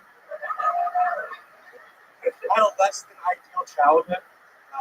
Most kids were watching Blue's Clues, trying to find the clues. I was just trying to find my mom those mornings. They were singing the Blue's Clues male time song. I was just hoping for a strong male figure. A lot of children were being coached to dial 911 if there was an emergency. I knew the number to the local precinct at the age of 8. I'd call and say, "Hey, you guys have my mom again?" Yeah, Jeffrey, we got her. She's about to be released. Some kids play games like pick up sticks. I play pick up mom with a stick shift. It was nice though because those drives were kind of the only time we could spend together where she wasn't yelling because her voice was hoarse from screaming all night for drill song. That's me. Thank you, Jeffrey Hennings. Jeffrey Hennings, everyone. Fuck yeah. Holy shit! You did it. This is a good break for us from fat guys with beards to you, Jeffrey Hennings. Very exciting. Wow. It's fucking exciting for me, dude. I bet. I did not think this was gonna happen. I know everyone says that. This. Oh. Okay, Jeffrey. I feel like I'm like, this is surreal. Jeffrey, I'm a patriot. relax. I'm a patriot. Oh, I'm just, listen, I'm gonna have a heart attack. okay, very good. From Panda Express to Pander Express, there he is, Jeffrey Hennings. God. Hell yes, Beijing beef, that's my shit. Which one? Beijing beef. Oh, you gotta get that orange chicken, bro. Wow, look at you. Look at you guys having a fat off right now. I love it. You both need to come to Annabelle's abode, and I'll make you an honest man. Okay. Well, Jeffrey, let's talk about it. You ever done stand-up before? I have done stand-up sporadically for like 10 years, or like for like 7 years, I've done like 10 years. So 7 years, you've done it 10 times. Wow. Fuck yeah. Did it once last week to prepare if I were to get called up. How'd it go last week? How long did you have to do last week? I did 3 minutes. I didn't do any of those jokes, so actually I had some jokes that I liked, but I took your advice, more pandering, is talking about myself. And so that's not pandering, that's doing comedy. Well, I'm just saying, like, this is the first time doing that bit. I didn't do it last week. And it worked. I mean, the first part did, when you made fun of yourself. I don't think anybody knew you were really. Can you try to describe what you're about? You had a tough childhood? Tell us about it. Yeah, I just had like a fucking crazy person for a while. Really? Was the dad around? So, I'm your father, and she married a guy in the Navy, and then he was gone like for 6 months at a time, all the time. Wow. Yeah, you had a Navy dad, and he had a gravy son. Have you always been a big boy, Jeffrey? I fluctuated, man. I fluctuated. I also did, I lost about 100 pounds. Oh my God. Gained about 80 of them back, so wow. Doing it. Wow. How did you gain the 80 back? Where did you go wrong? What's your vice? I stopped smoking weed. And somehow you got the more munchies? No, Tony, I'll be vulnerable with you. Don't call me Tony, just like call Daddy. Call him Master Hinchcliffe. I have a compulsive Master Hinchcliffe. I love eating a shit ton of food. What type of food? What are your biggest, what's your regular guilt stuff? Curry. Curry. Wow. Yellow curry, green curry, what kind of curry? Well, I like Penang and mustard. Wow. Oh, I make some very good Penang. Shit. And I think Taco back here makes really good masa man. We all saw them. What? I don't know. I was trying to reference your genitalia. You're welcome. There you go. So, what is your mom? Let's talk about it. Did she go to jail a lot? What was she in jail for? Oh man, she was in jail she did all kinds of just crazy stuff. Like schizophrenic or something to it? So she actually had she said that she had a disassociative fugue where she didn't remember 2 years of her life. Conveniently 2 years where she was just being a total fucking piece of shit. Right. There was one point where she told her new boyfriend they were robbing our house. Oh, so meth. She was meth. She perhaps we don't know, but she told him to run me over with the car. Yeah, it was great. So she came in. I hope they had an SUV.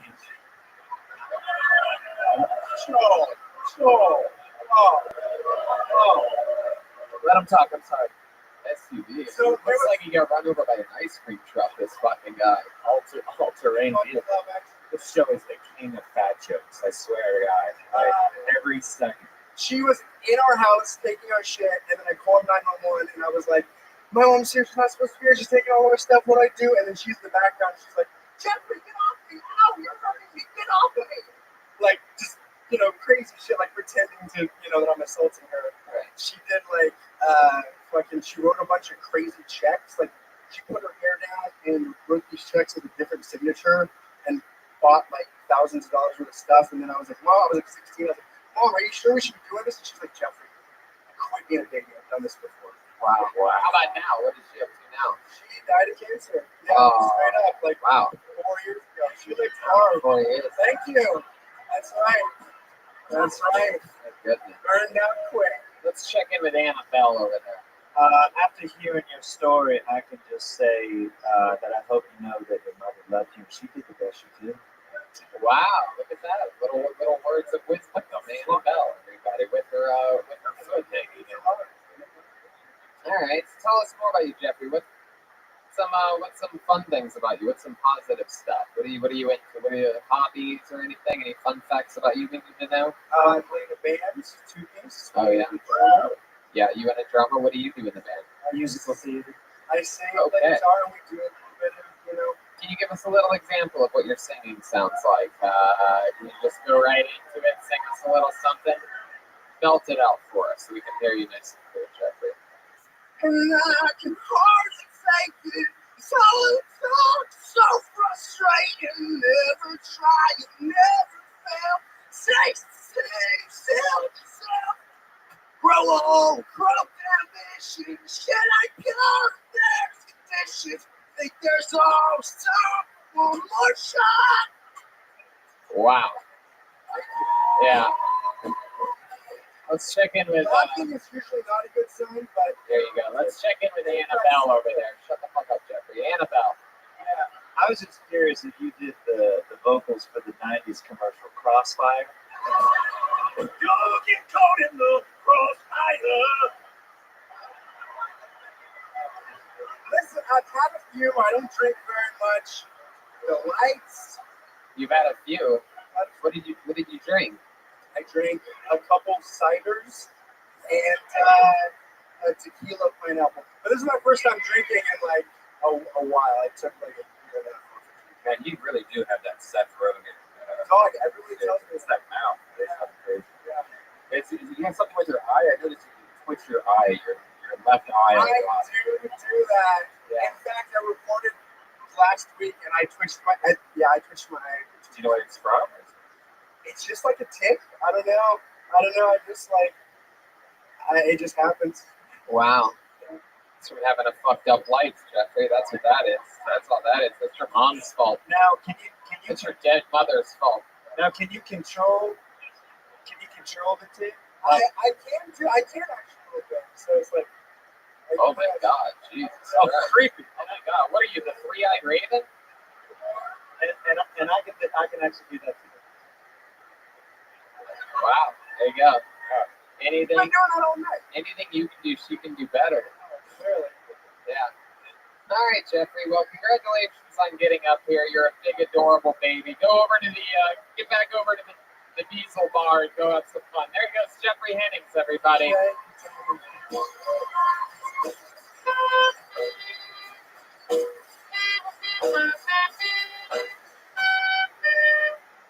Well, let's do something a little bit fun. I pulled this guy out of the bucket earlier, but I planned on just giving him a spot. He has been on the Los Angeles version of the show Out of the Bucket quite a few times. He's originally, I believe, from Seattle, lives here. I think he's back living here again. We've had a lot of fun with him on this show. You're going to end up knowing it when after his set when we talk about it. Put your hands together for Seattle's own, ladies and gentlemen, Levi Manis, everybody. Levi Manis. Yeah. Bound. Yeah. Hey now, Levi Manis. Hey, here he is, everybody. Come on, one more time for Levi Manis.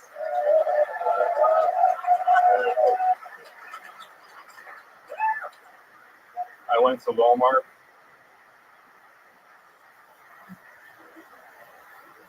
And I asked where to keep their suicide supplies.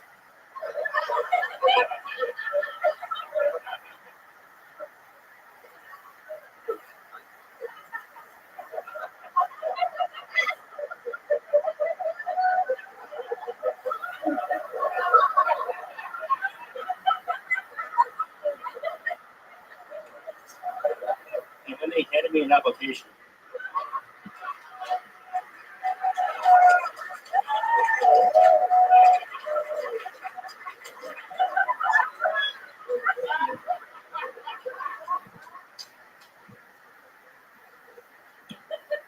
I want to try something weird with you guys.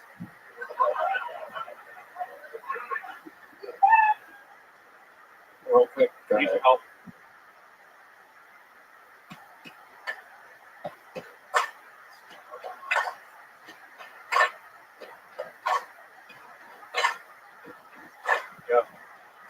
Somebody Somebody once told me.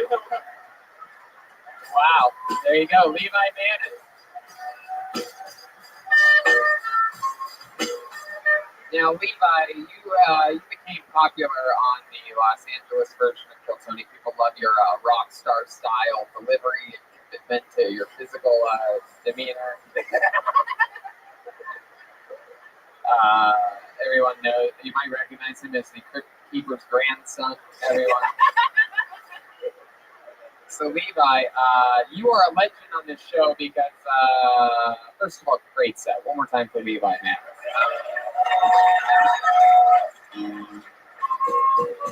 Now, you are from Seattle, and now you're back here again.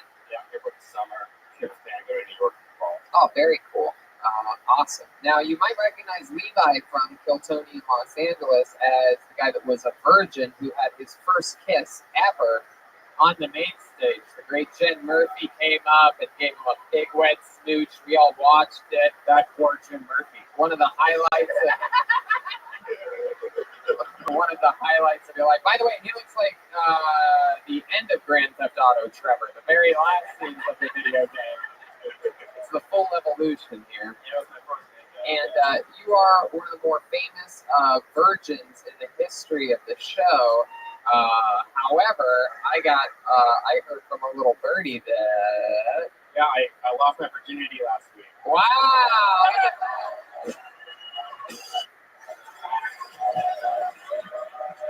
Congratulations, buddy. So, if you don't mind,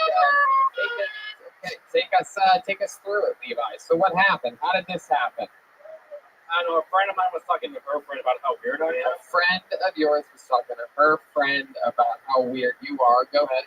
Yeah, and then she wanted to see a picture of me and thought I was cute. Oh, yeah, she's into fucking freaky shit. Yeah. And then she just sent me a picture of her and her phone number saying she wants to hang out. Wow, damn. Yeah. Chick that's into guys that look like all the Devil's Rejects. I look like I got rejected from the Devil's Rejects. Yeah, you do. You look like Slob Zombie. He looks like he's in a Nickelback cover band called Pennybag. I just said that! So, it turns out she's into freaky dudes. So then what happened? She hits you up? Yeah, She called the payphone that you lived in still? Now, the first thing she starts talking about when we're texting was suicide, masturbation, grunge music, and how she hates being around people. And you're just seeing hearts all over your eyes. Yeah, exactly. It was kismet. How about Walmart? You like Walmart too? And then what? Where'd you guys? Oh, go ahead, Annabelle. Yeah, has anybody ever told you your life is not your body?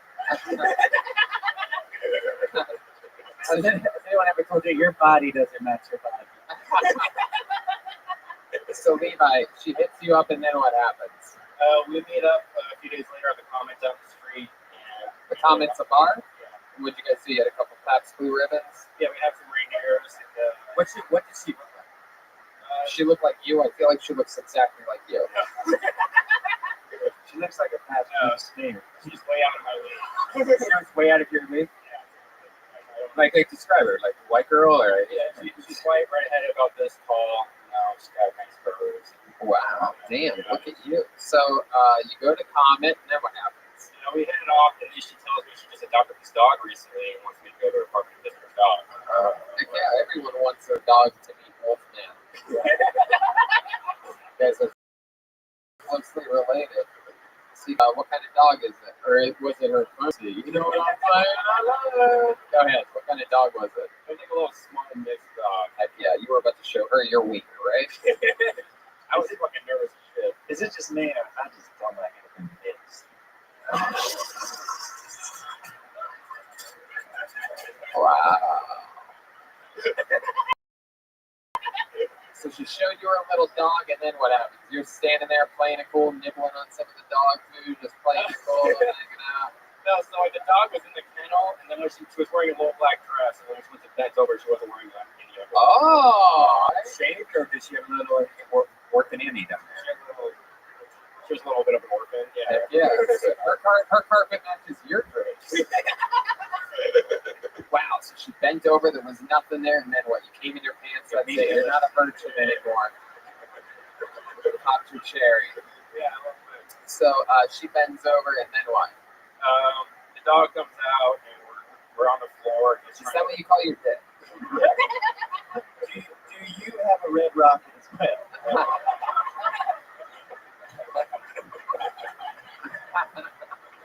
Yeah, so how did it get to the sexy part? What happened? The dog comes out. Yeah, so we're on the floor just trying to get to know the dog. He's really fucking intense, like just barking at me.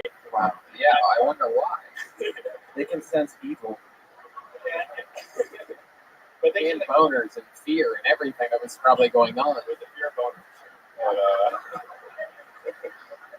But then like she needs things closer. I was on the floor, she's looking at me. She was nervous as shit, aren't you? I'm like, yeah.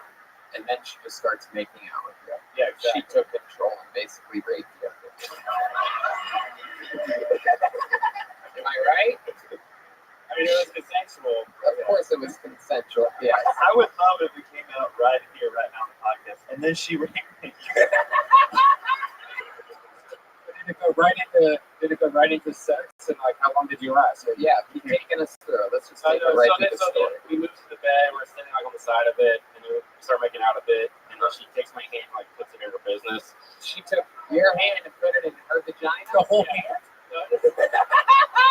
It was this finger. Wow. He hasn't watched it since. Yeah. He also hasn't watched it before. And now, is her business a startup? Is it corporate? What is it? So she's Different now sales sign? put your hand inside of her, and then what happens? Then the dog like. Wow, I like this. Yeah. The dog is still on the loose. Yeah. This dog's a fucking asshole. Like it just fucking starts barking at her vagina. All my fingers. Oh yeah. Absolutely. Then you put the dog inside of it, right? All right. Red man. Okay. Red man. Keep going with the story, Levi. You got to push forward for me. Yeah. So the dog's trying to cock block you, right? He's really good at it still. Yeah. And so then what happens? So we eventually try to calm it down, and it's now just like locking it down. Are you still just rock hard during all of this? You're like, I don't know what to do. What do I do with the dog? It's fucking pussy. He's standing there with some weird boner and all the pubes in the world. Yeah, you probably weren't tripped up at all. Yeah, I spent my first reason to have a dog in it, so it was kind of weird. So then what happens? Did you wear a condom? No condom? There was a condom, and She had it? she had it. Yeah. She was prepared, Right. and I learned like condoms kind of suck. Yeah. Was it your first time putting on a condom? It was. And what do you remember the type of condom that it was? So it was a Trojan, like Basic Trojan. And there's the dog. Dog's chewing on the condom. They didn't do it. You're still trying to put it on, just pretending like nothing happened. You're afraid she doesn't have another condom. Then what happens? So eventually, like she lays on the bed and spreads her legs. So I get on top of her, and She put it in too. She put your dick in her too. yeah, Oh, I she's love very it. hands-on. I love it, dude. She fucking really was like. This sounds like a good person to lose your virginity to. Yeah, it was awesome. Yeah. And how long would you say? Like honestly, like 10 to 15 minutes. Oh, well, that's really good, man. Wow, really? You know, they had a lot of pork or whatever. Like It was a full moon that night. Wow. Annabelle. Yeah. How did you feel? How did you feel to be used like a Leonard Skinner dildo?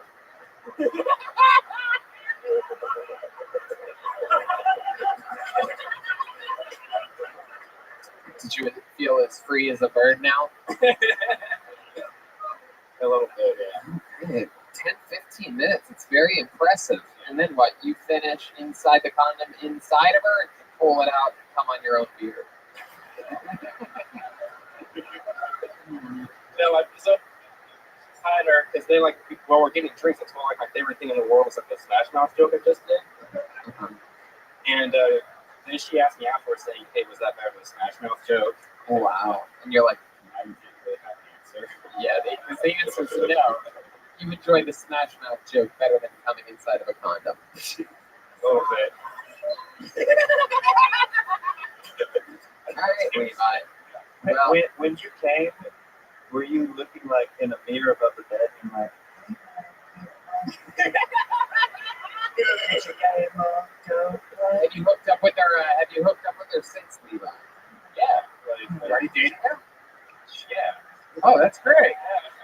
in the audience?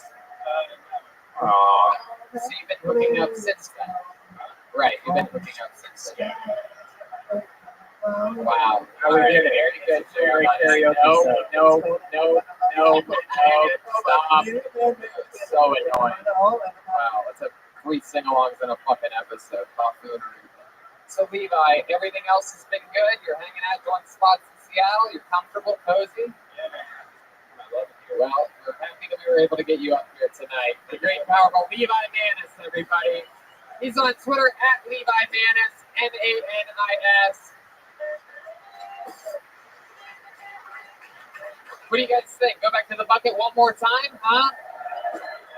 We're running out of time, but I guess we could maybe squeeze one more up here. All right. Put your hands together for your final comedian of the night. Dylan Kinsler, everyone. Dylan Kinsler. Here we go.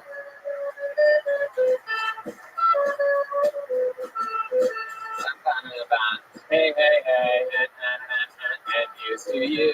This is Robinson. You will know. Hey, hey, hey. You guys having fun out there or what? Your final comedian of the night. Here he is, Dylan Kinsler, everyone. What's going on, guys?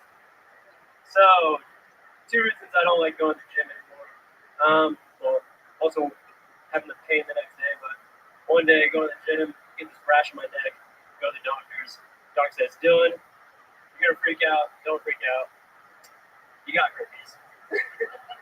Yeah, so I don't want to go to the gym anymore. And then also, every time I walk in, there's an 80-year-old guy just wiping his balls right next to the entrance to the guy's locker room.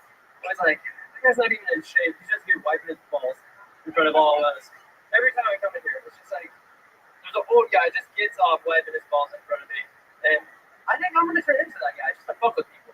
Like, 60, 70 years old, just like, I'm going to fucking spread this shit all the way until it's in. Every kid comes in here, and he's just going to wreck himself on the bench press, show me up. Why my old wrinkly balls in front of him. That's all I got. Sorry, guys. Oh, there you go. Dylan Kinsler, everybody. Fuck yeah. Jesus loves you more than you will know. So, Dylan, this is incredible. How did you get herpes from only masturbating? Doing squats at the bar. The doctor said the bar was dirty. He literally just said, when you guys you're working out, this happened. Like, I guess. Really? You got it from working out? Yeah, I guess That's fucking hilarious. I was right. You actually didn't get it from sex. Are you fucking with me? Yeah, and when you tell your girlfriend you get herpes from something else, it's a little weird. Yeah, that seems like a lie, you know? Like, yo, I went to a tanning bed and got herpes, you know? God, how long have you had a girlfriend for? This was way before. So, and actually, multiple girlfriends since then. Don't even ask. Jeez, all right, player. Yeah. Yeah. I don't think you got it more. How old are you? I'm 27 years old. 27 years old. How have you plowed through a bunch of different girls? I don't understand. And, them high school girls. What? I'm just kidding. No. It really is. The mic's getting too close to your mouth, dude. Please. Oh. Dylan, stick with me. So, wow. I mean, incredible that what's your trick? I mean, you made a joke there about high school girls, but I want to know, like you said, you've had multiple girlfriends lately, right? Oh, no, I'm married now. Oh, really? How long have you been married for? I've been married a year, actually this month, next week. My goodness. So what made you want to settle down and get married? You were living this lavish sex life. I'm romantic, and she just settled me down. So. Yeah. Did you give her herpes? Yeah. We talked about this a couple times. She has an outbreak recently, so I think we're okay. She has an outbreak. Outbreak. Okay. Dylan, what do you do for work? I work in the cannabis industry, actually. Cannabis industry. Yeah. Interesting. What do you do in the industry? So, packaging or something like that? Yeah, so I do packaging, quality assurance. I had a feeling. Because you're too innocent to be a grower, and no one would buy pot off an undercover cop like you. Yeah. So I can just tell. I did the math on it. First time I've ever guessed packaging. By the way, all this weed will give you herpes too. So I want you to name the company. Luckily, if you do get herpes from the weed, you could use some infinite CBD to calm it down. You know what I mean? Because stress can cause outbreaks. You know this, right, Dylan? I don't know at all. Well, there you go. You're an uneducated herpes person out there just probably spreading it, stressed out, going wild. And yeah, you go to infinitecbd.com, use the code Kiltony and save 15% anytime. It's the best CBD. All my friends, family, neighbors, everybody uses it now, so check it out. So Dylan, anything interesting about you? What's your wife do? My wife does marketing, and I just do a lot of snowboarding. Wow. Wow, it's crazy you do a lot of snowboarding. You look like a skier. Wow. What's that mean? White as hell. He's just like, I don't know, he's just some type As well, he should be. He's one of like the. Oh, now Jeremiah has herpes. Yes. Yes. Now, anybody ever told you about keep homes and this? I guess I see it a little bit. What else, Dylan? Any other fun facts we should know about? You come from a privileged family, both of your parents are still together, correct? Broken home from smaller city Tacoma, Minnesota. Oh, wow. Really? How broken was your home? I don't know. You talking about like a dollhouse or something like that? What do we mean? Oh, no, we grew up in a duplex, a rental house. She finally got married. So. Wow. A duplex in Tacoma. That's in Tacoma that you're basically Bill Gates. Yeah, it's a good one. Wow. Duplex. All right, Dylan. Well, you got up here. It was fun to meet you. You have a little baby face. I mean, it's incredible to me that you're 27 and married and all that. Have you ever done stand-up before? No, this is actually my first time. First time ever. There you go. The goat of the first time for Dylan Kinsler. And there you go, Dylan Kinsler. He's on Twitter at 710 Northwest. How about that? Okay, sure. There you go. I said that was going to be the last one, but we realized we didn't get a woman up here tonight. Should we go through the bucket? Can we pull a woman, huh? Hopefully there's a woman in the bucket. Absolutely. Sure there is. Sure there is. The Southern Bells are fans of that idea. It's not going to be Max. It's going to be his cat. Cat must be a woman, huh? Cat Randall? Cat? Is there a cat out there? Yes, it is a Here woman. she comes. Cat Randall, everybody. 1, 2, 3. Oh. Why is the why is the music get up on the table? Here you go, create another table. Grab a little bit of that old makeup. Hide some baby and shake up. Why do you think it? One more time for Cat Randall, your final comedian of the night. Thank you very much. You guys are so nice. Very nervous. It's my first time. I haven't been able to stay out since I was 12 years old. I'm from a small town, Skagit Valley. Wasn't much to do. The sketch. Not much to do after high school, really, besides get drunk outside. Have unprotected sex, which I did a lot of, which led me to being a teen mom. Me and all my friends. One advantage of being a teen mom is that you're reminded often, and for a long, long time, how young you are. People tell you, oh my God, I can't believe you have a 10-year-old. You're so young. Until the other day, someone asked me how old my daughter was. I told her she's turning 21 next month. Pretty excited. And her face immediately registered acceptance, and no surprise at all. Fuck yeah. Remember the bell on makeup. I took the makeup. Why'd you leave it on the table? You're going to go on the table. Remember the bell on makeup. Yeah. You did it. You just popped your cherry. You did it. Yeah. Congratulations. First time ever doing stand-up, and you're already funnier than Amy Schumer. That is incredible. Yes. I just have to say, it's amazing. It's chicken with Anna Bell over there. Yeah, she looks like me if I was a manager at Hot Topic. Hey. Heck yeah. So, Kat, congratulations. How many kids do you have? Just the one. Just the one. How old is she will be 21 in July. Wow. How old were you when you had her? Wow.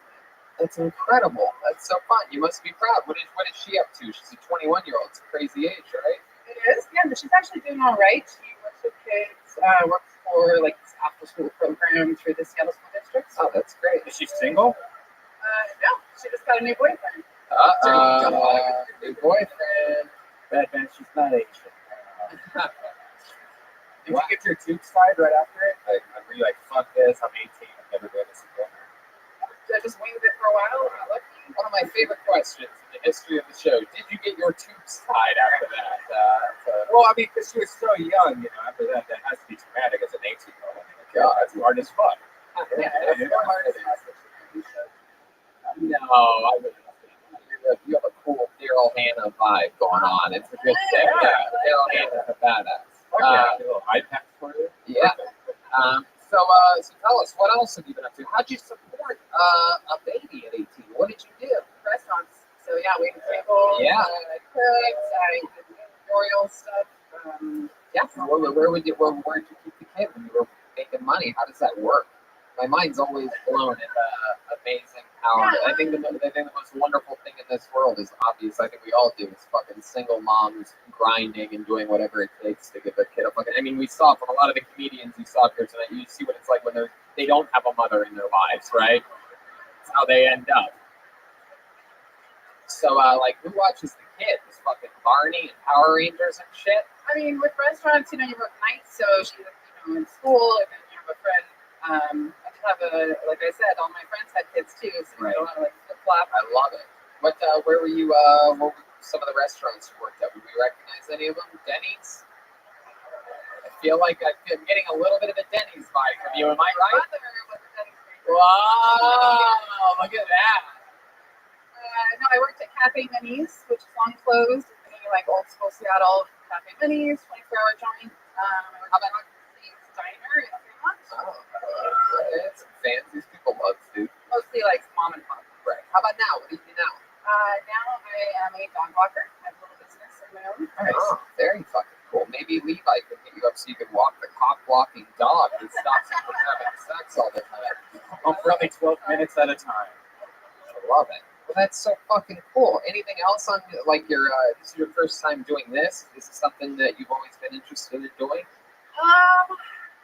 Kinda. I mean, I've never really done much performance. I did a little joined like an improv class recently. Yeah. What else gets out of the house? So Yeah. Like exploring. I love it. Yeah. What else is on your bucket list? What else do you want to do? I'd like to travel somewhere outside of continental U.S. Would be nice. Yeah. Yeah. Haven't really gone anywhere. You ever been to Canada? I've been to Canada. I used to live in Bellingham, which is like just a hot Yeah. We went through Bellingham today. Yeah. That is interesting because you didn't have like your 18 and up age, and now you're kind of living life for your first time. Yeah. Wow. Empty nesting at like 38, you know. Anyway, how about now that the kid's out of your house, you get some new stepdads rolling in. You know what I mean? You're fucking rotating in some Daryl Hannah. You know what I mean? Some fucking. Yeah, he's all right. But I have a boyfriend. So. Oh, how long have you been with him? 12 years. 12 years. Wow, that's a long time. What does this guy do? He's an electrician. Ooh, wow. Yeah, he looks He's a plugging you, very huh? handsome electrician. Wow, that's incredible. Do you notice that he has any like special moves that he does in the bedroom? Does he do like he's an electrician? And The shocker is that where you AC? Oh. Yeah, there you go. There you go. Does he? Yeah. Yeah, he does them all. Wow. Yeah. That's very interesting. Look at that. Isn't that fun? Your bedroom must smell like Pike Place 24/7. There's the low-hanging fruit for you guys. Even I have to take a nibble every once in a while. He does all of it. He does, the shocker. He does the rocker. He does the stalker. And he does the clocker. Goodness. And then he does the mocker where he just like looks at it like. Has he ever done the old Kurt Cobain and fucked a hole in your skull? You guys still like these local references?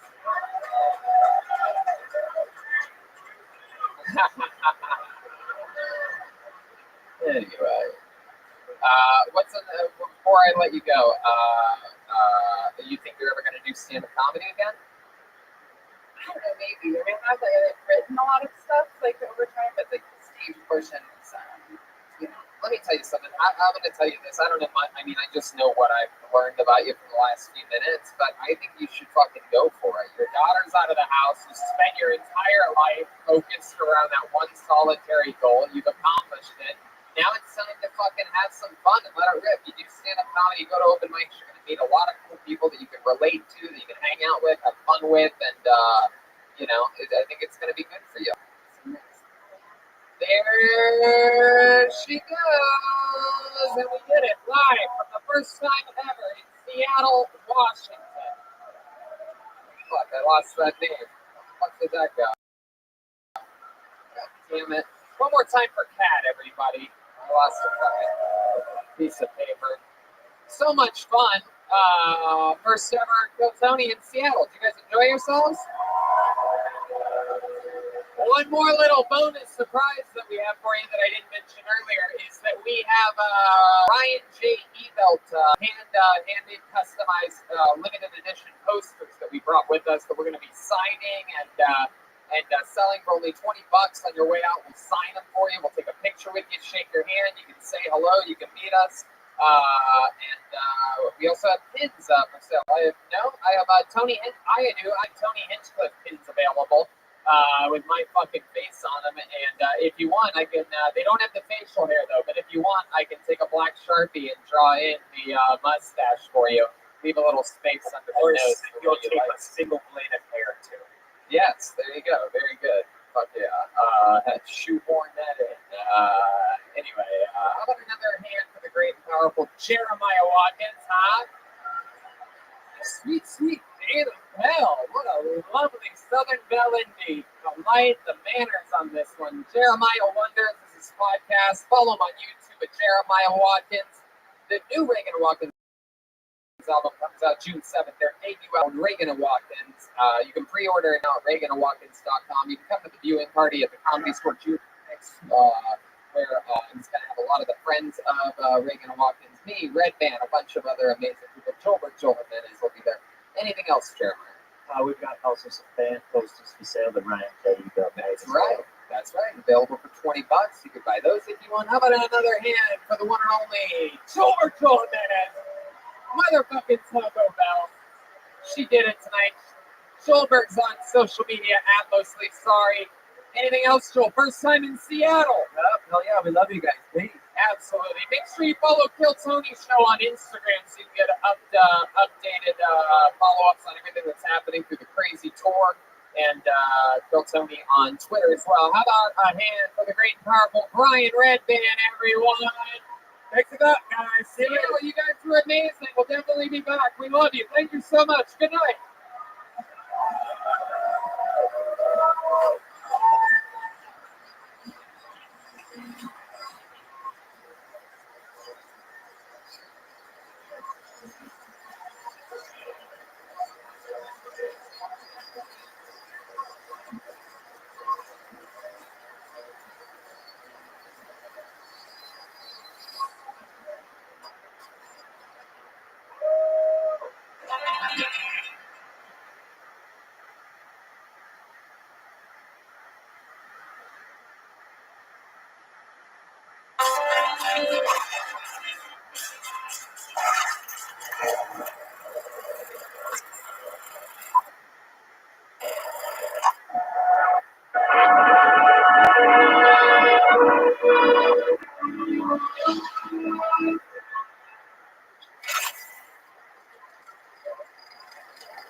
Hey, this is Rabbi coming live from Chop Suey in Seattle, Washington. We're ready on the show to Kill Tony. Get up, Tony. Seattle, Washington. Make some fucking noise. Wowie, yowie. That sounds like a fucking live audience if I've ever heard it before. How about a hand for the great Brian Redband, everybody? What's up, guys? We are live. The the #1 live comedy podcast in the world. For the first night ever in Seattle, sold out show #2. You guys excited for this?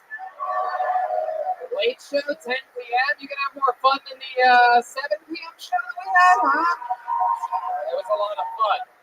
But I have a feeling the late one's always a little bit crazier, right, Brian? This is the last stop of leg 1 of our crazy summer tour. Nowhere we'd rather close it out than beautiful Seattle, Washington. Yeah. It's so much fun, and then it kicks back up again. Tomorrow we're back at the Comedy Store, just like we are every Monday throughout the tour. We make trips back just for the lucky love of our lives out in Los Angeles, California. And then it continues in June. Lawrence, Kansas, the Granada Theater, Omaha, Nebraska, the Waiting Room, Des Moines, Iowa, Woolies, Appleton at Skyline, Milwaukee, Turner Hall Ballroom, Chicago, Thalia Hall, Madison, Majestic Theater, Minneapolis, the Cedar Cultural Center, Poughkeepsie, and 2 shows in New York, New York. 1 show's already sold out at the Gramercy Theater, closing out our summer leg of the tour. Keeping us energized the whole time, Caveman Coffee. Drink Caveman Coffee. Order Caveman Coffee. CavemanCoffeeCo.com. Use the promo code Kiltony. Save 15%. The new Reagan and Watkins album comes out June 7th. Available for pre-sale right now at ReaganandWatkins.com. One of our favorite bands, the original band of Kiltony, Reagan and Watkins. And a little fun fact for you, Ryan J. Bell couldn't be here tonight, but he did send along some amazing summer tour posters that'll be for sale. After the show, right in the back of the room, we'll take pictures with you, sign your posters, shake hands. I also have a Tony Hinchcliffe pen with my big, beautiful face on it. And if you'd like, for no extra charge, I will take a black Sharpie and put facial hair on it. There's not facial hair on it right now. I'll leave a little space underneath my nose for you, and it's easy breezy. From our friends over at Rocket Pins, they make amazing pins over there. And we are in. We're pumped. We're excited to be here. We're going to close out this puppy tonight, jump on a 5 a.m. flight, and fucking head back to LA. You guys ready to do this shit or what? We've been all over the goddamn Pacific Northwest. We're ready to go home, and we want to end it with a fucking bang. Are you guys going to help us? Let's fucking go, Seattle. This is it. This is where fucking dreams come true. As with all the road shows, we're going to go guestless tonight. However, we did bring a band with us, everybody. One of my favorite things in all of comedy, they're the best damn band in the land. Every single episode, they commit to being characters. They stay in character throughout the show. You never know what they're going to be. I never know what they're going to be. They have a separate dressing room in the back. They've been getting ready a while for this one. I will say that. That's always a pretty interesting sign. Maybe it's the return of some famous characters that we've seen before. Maybe they debut brand new characters. Like the earlier show tonight for the first time ever, they were Southern Belles. Fucking hilarious. A lot of people there. Oh, by the way, that reminds me, I just noticed her sitting in the front row. We had a custom-made Seattle bucket here tonight. Look at that. The Seattle bucket of destiny. Again, made by the great Colleen Callahan. That's badass. And if you're listening to this on the podcast, step up, make a better bucket, because I don't think you can. This is booyah. Back to the band, ladies and gentlemen. Again, 2 of my funniest friends in the world. You know them, you love them. Comedic geniuses, the best damn band in the land. It's the Kiltony Band, Jeremiah Watkins and Joel Jimenez. Here we go. Let's see what they are. This Whoa! Hey! Wow! Look at this! Wow, Paper Boys! Extra! Oh my goodness! Wow! Look at this! Paper Boys! All about it! Kiltony in Seattle for the first time ever. Wow! Look at that! I like it. Paper Boys, this is the first time you've ever been on this show, correct? Correctamundo! Wow, I love it. This just did. Look at you guys. I love it. Hell yeah. Jeremiah looks like a legitimate paper boy. Oh, look out. He also, yeah, all right. And I look like an illegitimate child. Yeah, I mean, you took the words right out of my mouth. What are your guys' names? I'm Chip. And I'm Philip. Chip and Philip. All right, that's easy enough. I have no last name. I'm an orphan. Is that true? Yes. Wow, this is Very exciting. I like it. Joel, I've never seen you look more like Chaz Bono than you do right now. Very like feminine and masculine. I don't know who Joel is. I'm Phil. Oh, all right. Looks like they got those pants from Target. Okie dokie, roasted. You guys just got lit up by Red Band. He said, yo, those pants look like Target pants. Whoa, man. Wow, I wonder if we'll be able to follow that. So we blew our load right at the top of the show there. Right? That's a secret. What are those? Target pants? Huh? Oh, yeah. You better watch yourself, buddy. I'm excited about this. We got Paper Boys for the first time ever. Seattle, a very creative, artistic town. Got 2 brand new characters tonight. Southern Bells and let's do it with the Paper Boys. I have Paper Boys. I got Red Band, and we got the Bucket of Destiny here for Seattle. You guys know how it works, probably. A bunch of people signed up before the show. A lot of signups for this one. And if I pull your name out of the bucket, you get 60 seconds on this stage. You know your time's up when you hear the sound of a kitten. That means wrap it up then, or else you're going to bring out the angry Diesel Bar Bear. Yeah. And I'm telling you, he's aggressive, and he's just on the other fucking side of this wall. He's ready to roar through your asshole. So wrap it up when you hear the cat. You know how it works. And then we talk with you afterwards. Try to find out more interesting stuff about you. Try to tell the truth. Try to be honest. Let us take care of the funny business. And message to the audience. I know we've been drinking. I know we're excited. I know we're having a lot of fun. The only time I don't want you guys to yell or fucking have crazy yelling fun or try to be funny is during their 60 seconds. They get that uninterrupted. We don't interrupt them. You shouldn't either. These people maybe have waited their entire life for this moment or have been working at it for years and just want to fucking kill for a minute. So let's all give them a chance together, okay? There you go. A little heartfelt moment for you. So we got everything. You guys ready to start this motherfucker? What? Here we go. The Late Show. Kill Tony. Seattle, Washington for the first night ever. Heck yeah. I'm excited about this. Yes, a very good question. I like you. Good fans of the show. Yes. The only entrance to this stage is by going that way. Through that doorway, there's a security guard there that will take you. So even if you're over there, you have to come all the way to the front, across, and over. If you're back there, all the way there, whatever you do not try to climb on this stage tonight. And don't hold the security guard's hand. He hates that shit. Wow. Why? What is he wearing? Target pants? Yeah. Jesus God. Extra, read all about it. Red Band's already toasted. Amazing, man. Don't hold his hand. Wow. Who roofied your vape pen tonight? You. All right. Pull the name out of the bucket. Let's get it started with a bang. How about a lovely young lady? Put your hands together for Jennifer Rose Garcia.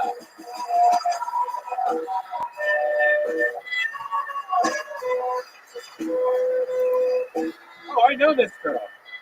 Jennifer Rose Garcia. Here we go.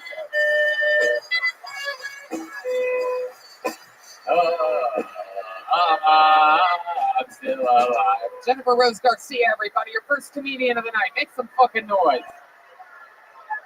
Hello, my name is Jennifer Rose Garcia.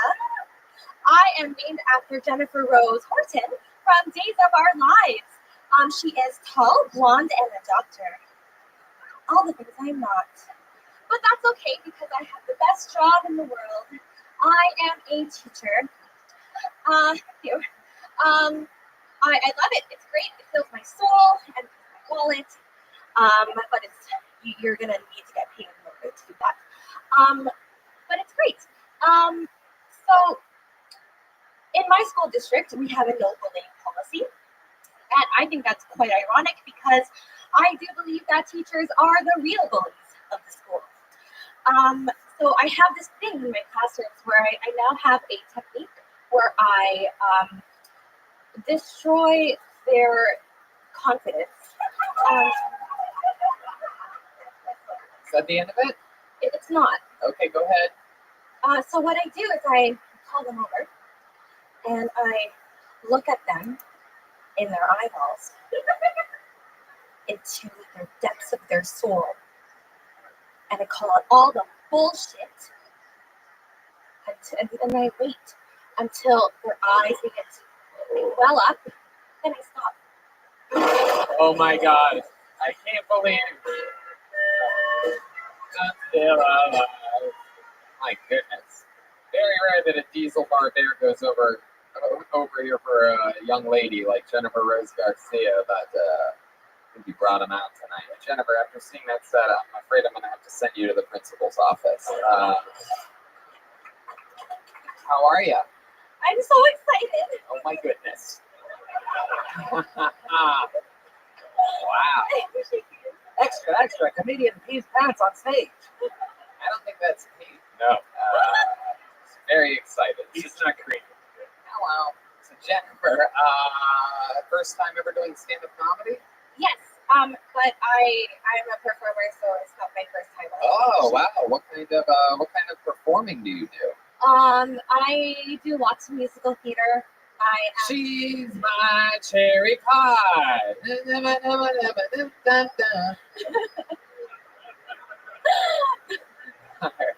What's that song that's playing? What's that?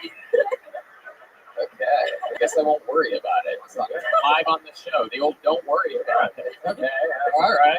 Don't worry about it. All right, sound on a podcast. Okay, I won't worry about it at all. Let's just fucking plow forward. Is he making you nervous? Yeah, I'm super nervous. Why are you nervous?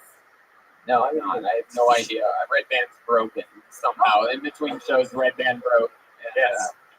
So let's talk to you, Jennifer. Your first time doing stand-up. Very good. Congratulations. Thank Welcome. So what made you do this? Well, my boyfriend watches your podcast all the time. Sometimes I wake up to the sound of your voice. And it's great. I love it. You sound like a beautiful canary. Wow. Look at that. Well, maybe I should check out your coal mine. You know what I'm saying? Hello. It's a butthole reference. Look at you. Look at this. Extra, extra. Read all about it. After show, Tony Hinchcliffe has sex with Oriental girl. Oriental. Oh my goodness. Paperboy. What year? What time? On the road, 1920. Paperboy in the 20s. Oh my goodness. You're from the 20s. Well, let's talk to someone in her 30s. Jennifer Rose Garcia. No, I'm kidding. Garcia.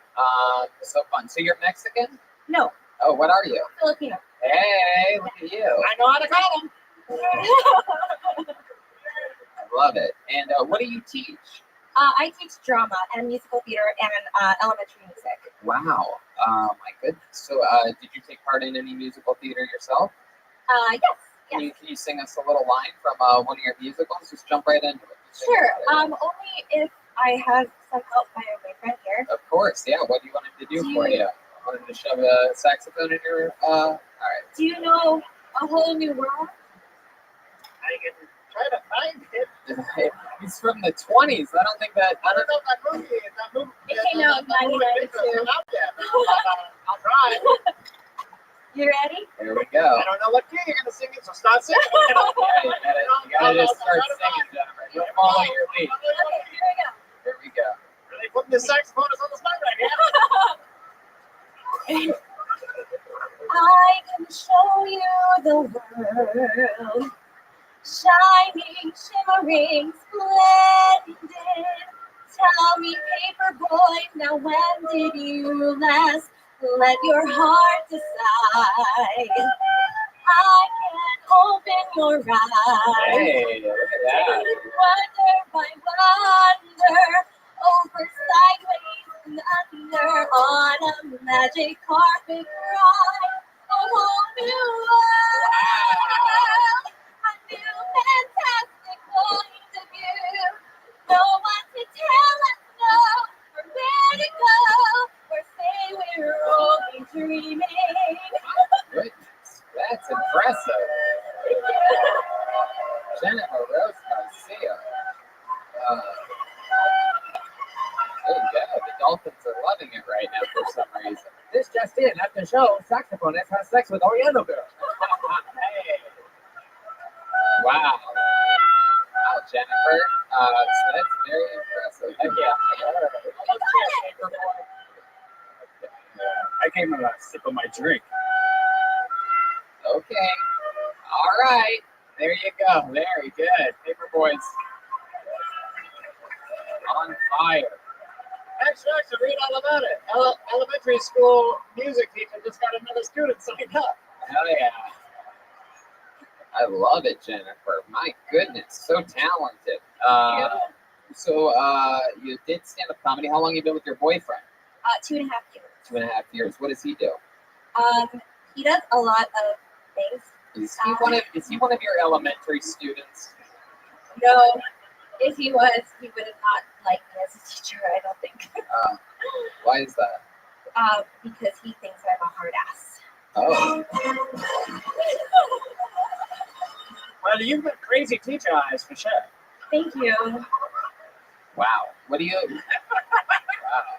Jeez Louise. I said, stop it.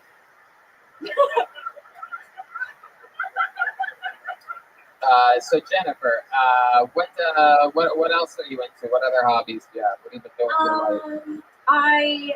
I'm also auditioning for TV and film. So now I'm a substitute teacher.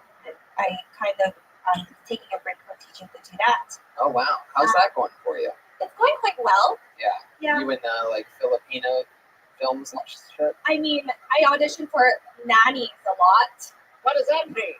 Yeah. What are those? Nannies? Nannies? Well, I'm in the Filipino films. Like babysitters. With a credit card. Like when rich people hire help. Okay. All right. Do you ever dress up as like princesses and stuff? I do actually. Yeah. Yeah, I do. I play Moana and Princess Jasmine and a fairy. Wow. Look at you. You're adorable. Are you ticklish? Okay, Brian. All right. All right. Well, Jennifer, you got the show kick-started tonight. I love your energy. Thanks for singing us a song. Our first time ever doing stand-up. Jennifer Rose Garcia. Heck yeah. We're off and running. There she goes, everybody. Straight back to the Philippines. All the way back. We have a boat waiting for her. And, she's adorable. Yeah. Oh, cutie pie, little fucking.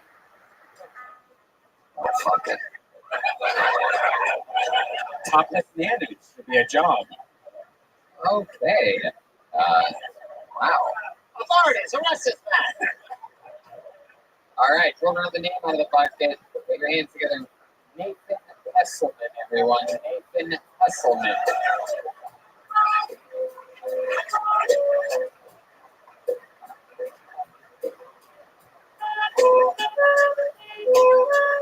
Hey. All right. What is this song? This is this charming song, The Beatles. I heard the news today. Oh, Lord. One more time for Nathan Hesselman. I just got engaged. Yeah, the best part about being engaged is no more awkward first dates. The last date I went on before I met her, the girl told me she had a kid on the first date. Yeah, I found out it's very important to hold on to that information. Because you can't just say, leave. But you also can't be too casual. You can't be like, that's all right, we all make mistakes. How about the Mariners? You have to respond with enthusiasm. And I'm bad at faking enthusiasm. You gotta be like, oh, you have a 12-year-old son? That's cool. It came out more like, wow, I love 12-year-old boys. I should have just said you. But I understand where she's coming from. It's hard to tell someone that on the first date. I was in a similar situation about 3 years ago, met a girl, fell in love, started going out, and 9 months later, she got herpes. That's my time. Hell yeah, there you go. Nathan Hesselman.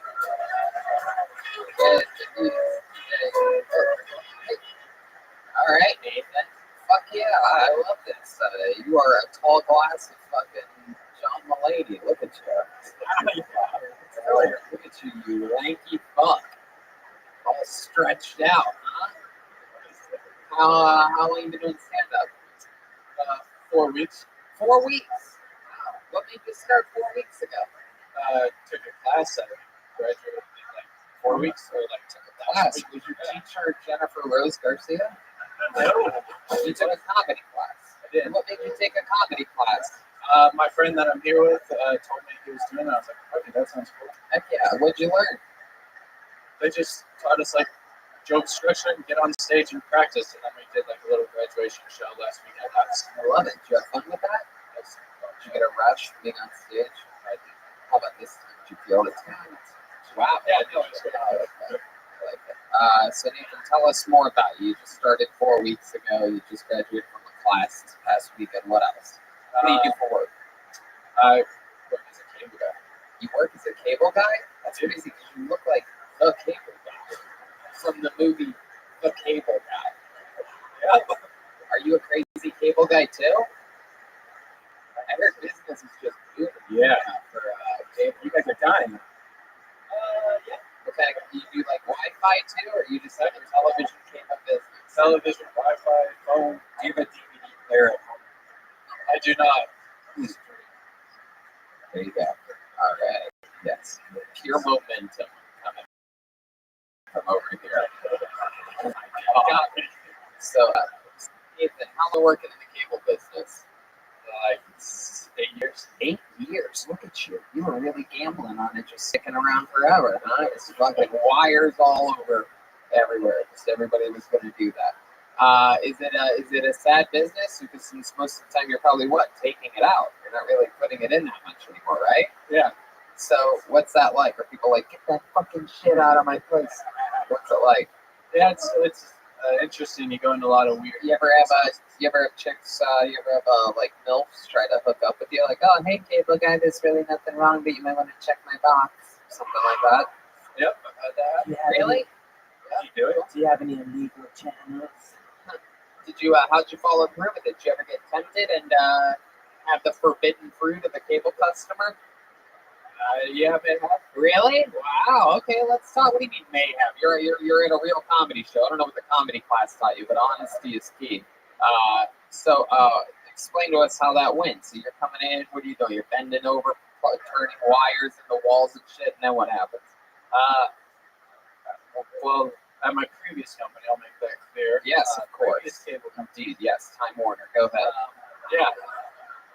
I had a lady answer the door in the morning, like first job of the day, and I knocked on her door, and she opened the door just wearing like her night shirt. Yeah. Fuck yeah. Go ahead. Nothing else. That's she was wearing? Yeah, just a night shirt and like a thong. And then What's that? and then she was like, "Oh fuck." That's what she said. Whoa, what you gonna know? All right, paper guy, let him tell the story there, you wacky fuck. There you go. Nathan, go ahead. And then what happened? And then she was like, "I didn't expect you to be good looking. I expected like some old guy." Well, come in, and then start flirting. So she started flirting with you. You remember anything that she said? Anything like that? No, Did she have any? Yeah, you don't remember anything. no, You were not really. traumatized. I was like, I didn't know what to do. I was real nervous. I was gonna like lose my So job. then what happened? Then You popped her in the mouth and said, make me a sandwich.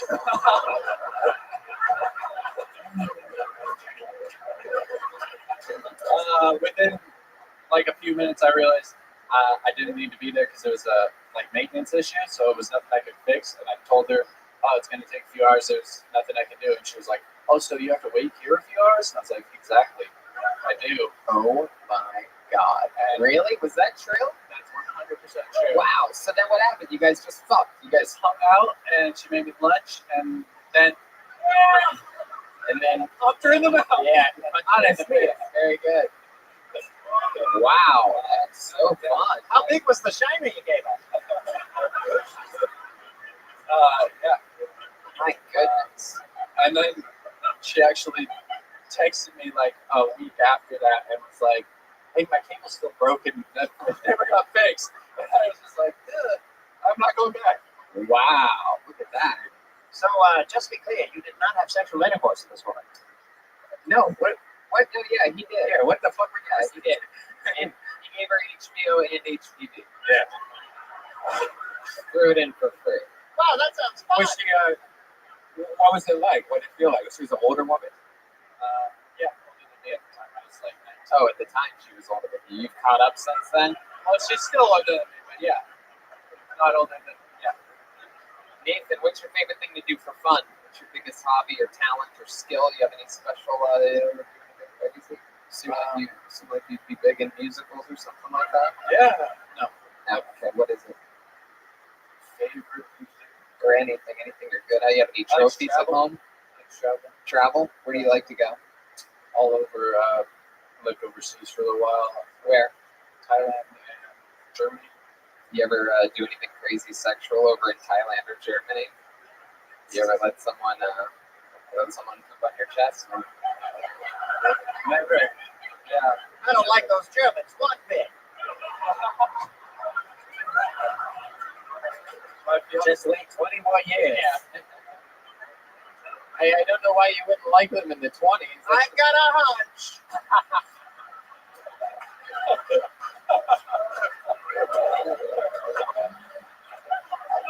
Did you do anything crazy when you were in Germany or Thailand?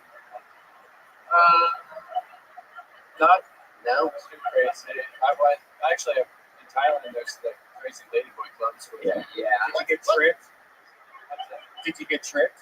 Or did you go? You didn't get tricked, but did you go in getting what you wanted? There's a whole street like soy cowboy installed. Yeah. And they just attack you. Like people grab you, pull on you, like, oh, come in. Yeah. So You did. all right, Nathan. Well, it was nice meeting you. Congratulations on starting stand-up comedy. Nathan Hesselman, everybody. There he goes. Fuck yeah.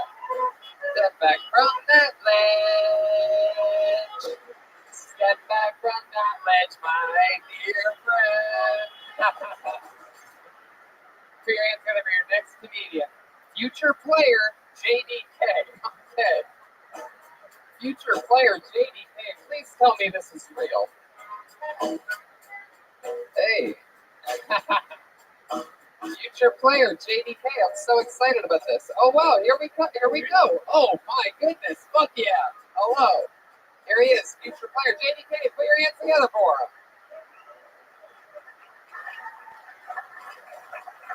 My God. I love this city. I love my city. And it's a privilege to be an ambassador for all of you when I travel.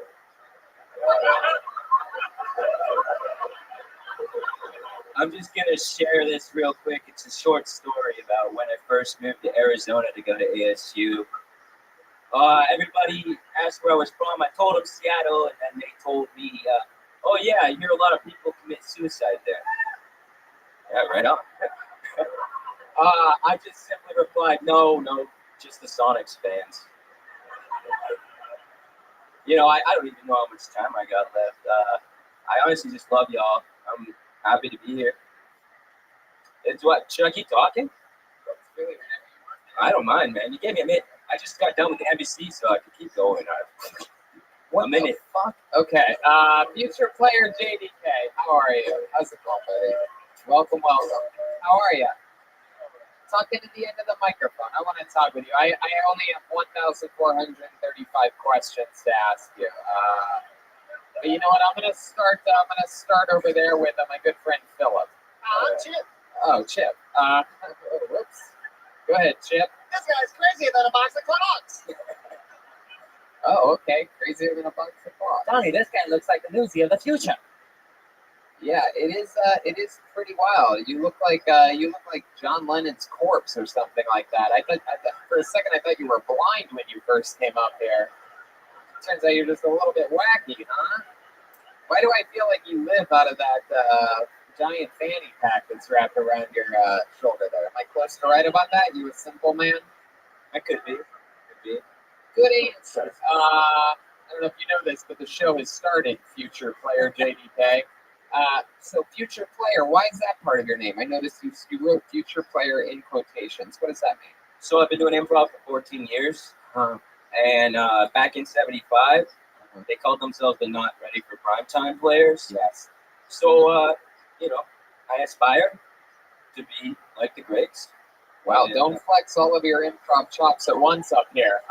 14 years. I mean, just let the audience breathe. They can't even. You're just not even giving them a chance to.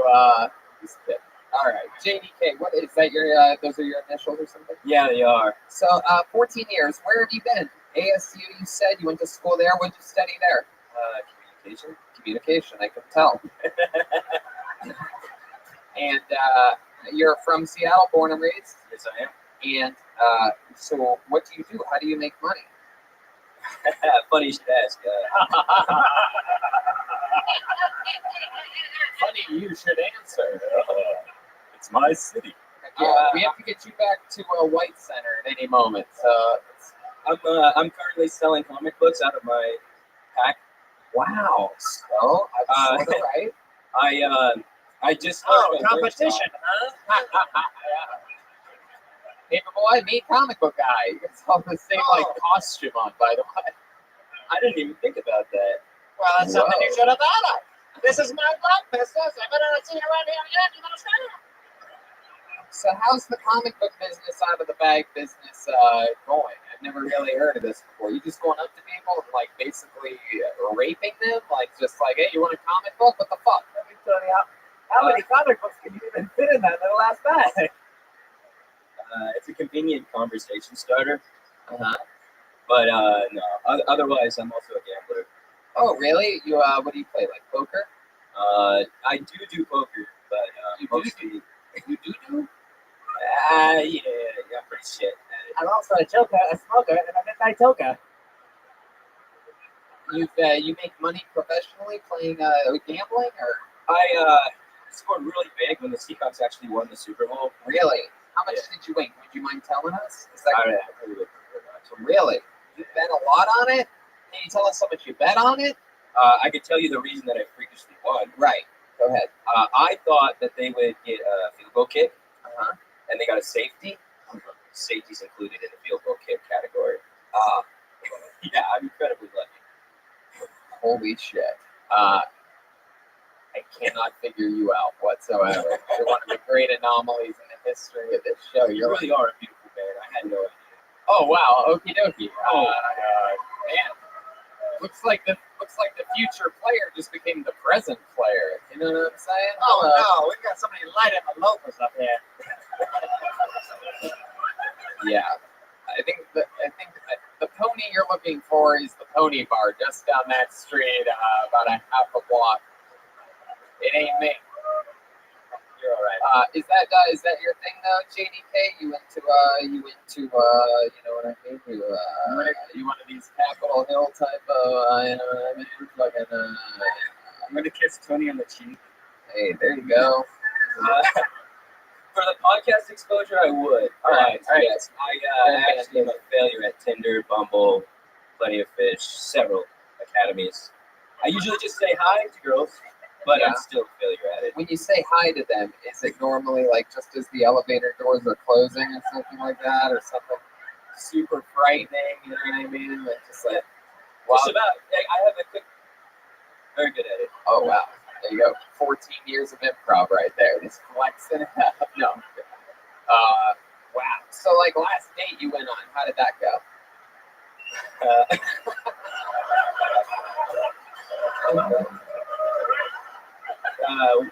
We went to the Nutcracker. Wow. Ouch. That's quality imitating. The Nutcracker.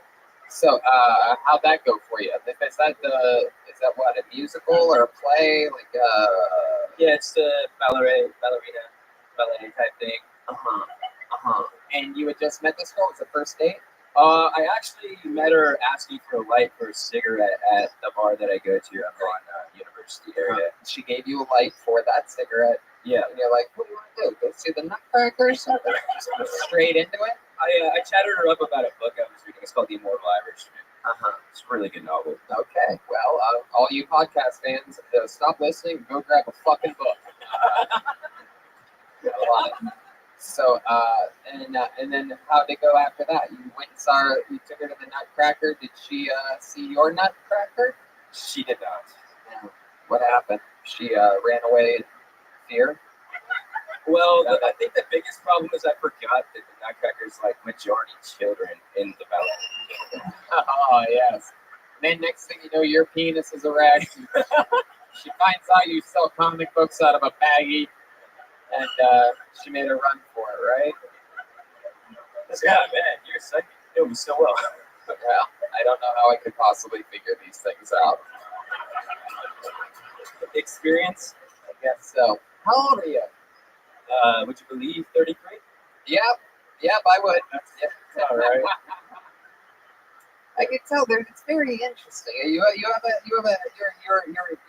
frightening and likable at the same time. I can't really put my finger on it. You're very different than other people.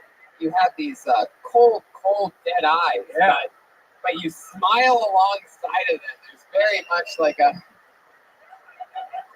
wow. Oh wow. There's 14 years of improv right there. Yeah, there it is. All right, future player JDK. I like your style, man. Hopefully, we'll see you again sometime. There you go, future player JDK. He came up here with one joke, made fun of Sonics, and that's it. But I'm gonna tell him I like him so that I don't get letters sent to me with letters cut out from different magazines saying how much he likes me. There he goes. Go out the opening. Hey, look, future player. Look at us. Look there, right through there. Nope, the other. There you go. Keep digging. Oh my God, no, not that way. Jesus. Wow. You know, oh my God, literally 14 years less of improv training. He'd probably be hilarious. Where do I get to the curtain? Oh no! He just whispered, "I will see you again." Like, you guys like it? How many of you like it when comedians do good on this show? Huh? How many of you like it when comedians do bad on this show? I think these people like their future players, if you know what I mean. Yeah. All right. Put your hands up for your next comedian, Colin Lynch, everyone. Here we go. Colin Lynch. You gone too far, but you know it don't matter anyways. You can rely on the old man's money. You can rely on the old man's money. It's a bitch, girl. Hey, Colin Lynch, everybody. Holy shit. Of course I get called up right when everybody says that they want to see me fail. Did anyone else feel like our version of Fred Armisen was a little crazier than Portlandia's the last time? I thought so. My girlfriend doesn't think I'm that funny, but what the fuck does she know? She got pregnant on birth control. I'm actually really excited to be a dad. Coming up on 7 months now, so we're getting near the final stretch. We decided, since she went to a very liberal college, that we're going to be gender neutral, whatever the fuck that means. Right now, it means that I just don't know the sex of my child, but secretly inside, I'm kind of hoping that I have a daughter, because I feel in today's day and age of the Me Too movement, I don't even know how to act as a man. Am I supposed to train a little shit to be a man? You know, it's terrible. But if I have a daughter, I can just train her to fuck up the world, man. Walk over every man, just pop them all up. She can just take over everything that she wants. Just raise her like I would have raised like a 90s boy jock. I think would be fucking dead on. Everybody will hail me as a feminist. I think it'll be pretty good. That's my time. Oh, yeah, there you go. Colin Lynch. Wow, look at you. First time doing stand-up? Uh-huh. Almost. I put it back. It's my second time. Second time ever on a stage. How about that, Colin Lynch? Colin, has anyone ever told you that you look like Waldo if he was hiding in a Cabela's magazine? I have gotten that. More recently, though, I look like Tormund from Game of Thrones. Oh, wow. Look at you. You take off those glasses, you turn into a fucking Seattle superhero, huh? Oh, right, a little bit. You should see what happens when I shave. I look just like you. Really? Is that true? You have good bone structure under there? I'm like, you could be my brother. I'm a long-time listener, never seen the show before. We could be family. Well, you know, as far as I know, all I know is that we basically have the exact same facial hair, so I think you're right. You know what I mean? I think so. I know that's what mine looks like, so, oh, this guy's in denial. So, Colin, you have a baby on the way. It's 3 months away. You really don't know whether it's going to be a boy or a girl? No, we don't. Yeah, our whole family's been on our ass about it. See, you know, I have a theory, is not finding out how not finding out the gender of your baby until it's born is my theory is that's how transgender babies are made. You know what I mean? The baby comes out, and it's like you guys didn't know whether I was going to be a boy or a girl. 100%. Well, 3 can play that game. Yeah. Oh, 100%. That's amazing. So Colin, what do you think? You excited about your transgender baby? What's a trans? A little bit. Transgender what? We'll tell you after the show. Like the lady boys from before, they're new boy. There you go, Colin. Over here, Colin. Stick with me, buddy. Did your girl get pregnant on the birth control for real? Yeah. Oh, so she's a liar. Well, no. So hold on. Like the whole time we've been dating beforehand, never wanted kids. Like vehemently denounced never having children. And So she lied to you back then also. Yeah, I fucking bet. I'm taking a shower, getting there, and she just walks in and says, "Colin, I'm pregnant," and walks out. Sluts the door. Look at you. Wow. It might not be mine. My goodness. Have you been taking her for Hims at from forhims.com using the promo code KillTony? Because it might be that you have healthy ejaculates. I don't know, maybe. My goodness. So Colin, what do you do for work? I just graduated. You look like you trees with books. I might as well be. I just graduated from Central Washington University Business Administration degree. Wow, Central Washington University. What's their mascot?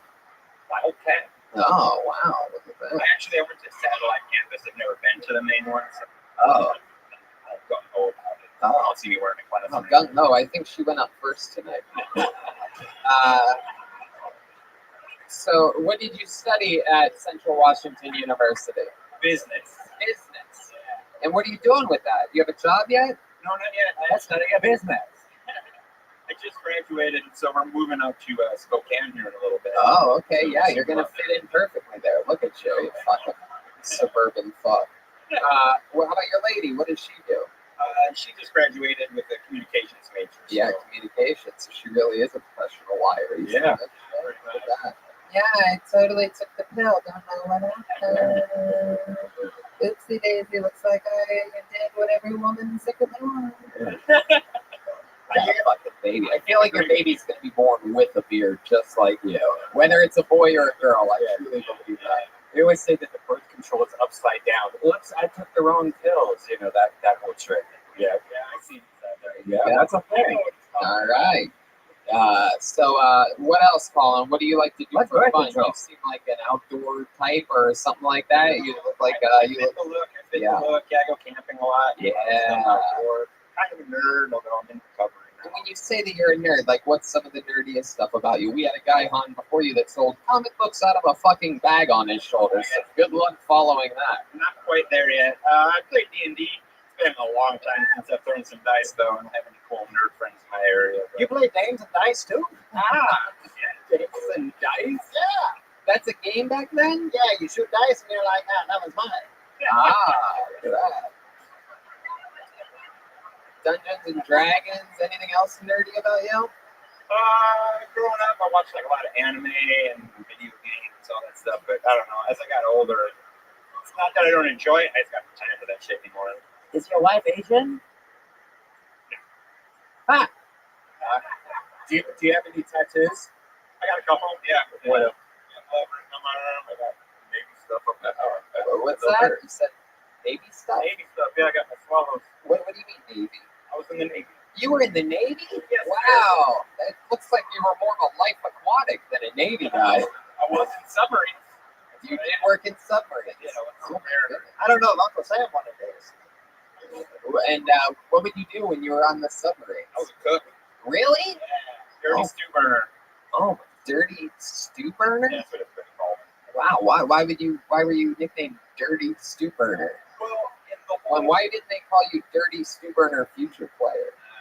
I didn't bring my cool satchel with all my comic books. But Tell me about that Dirty Stew Burner. so like everybody else is doing really cool shit on the submarine. I'm fucking cooking for all of that. So Right. It's not exactly the coolest job in the world. So Yeah. keep your shit. How long did you go overseas at all? Or underseas, I guess? Yeah, I was underseas for a lot. Yeah, where at? Basically everything I did was out of one port in Bremerton, and we just go Go do it. What's Bremerton? Bremerton. It's like over on the other side of the Puget Sound here. Oh wow, you really fought hard for your country, huh? Over the Puget Sound. Boy, oh boy. I mean, wow, what an American hero you are. It's fucking, thank goodness for you. Wow, I mean, really out there getting the dirty work done, hanging out 10 minutes away from home. Dirty stew burner seems like what we used to call the Orientals. Oh my goodness, another Oriental reference. Dirty stew burners. Okay, all right. Why did you call them dirty stew burgers? Because they're dirty and they burn the stew. Wow, that's quite literal. Philip, are you laughing at yourself right now? What kind of paper boy are you? He's cracking up back here. I'm humorous. Okay. All right. Wow. If there's one thing you could say, Colin, to your future child who's going to be born in 3 months, one day, decades from now, they're going to go on YouTube and they're going to see this video of their dad 3 months before they were born. If there's something that you want to tell them, leave them a message right now. This is your last part of this show, on this show. What would it be? Don't get caught. Wait, Jesus Christ. What the fuck was that, you piece of shit? Hold on, let me fix that. Fuck hecklers and don't get caught. Hey, I like that. There you go. All right, Colin Lynch, everybody. There he goes. Fuck hecklers and don't get caught. Oh, yeah, there you go. Absolutely. You seem like a nice, clean guy. I'll shake your hand. Clean and polite. You know? It's funny. Old man's money. You guys having fun out there? Here comes your next comedian. He goes by the name of Ricky W. Ricky W. Guys in the back.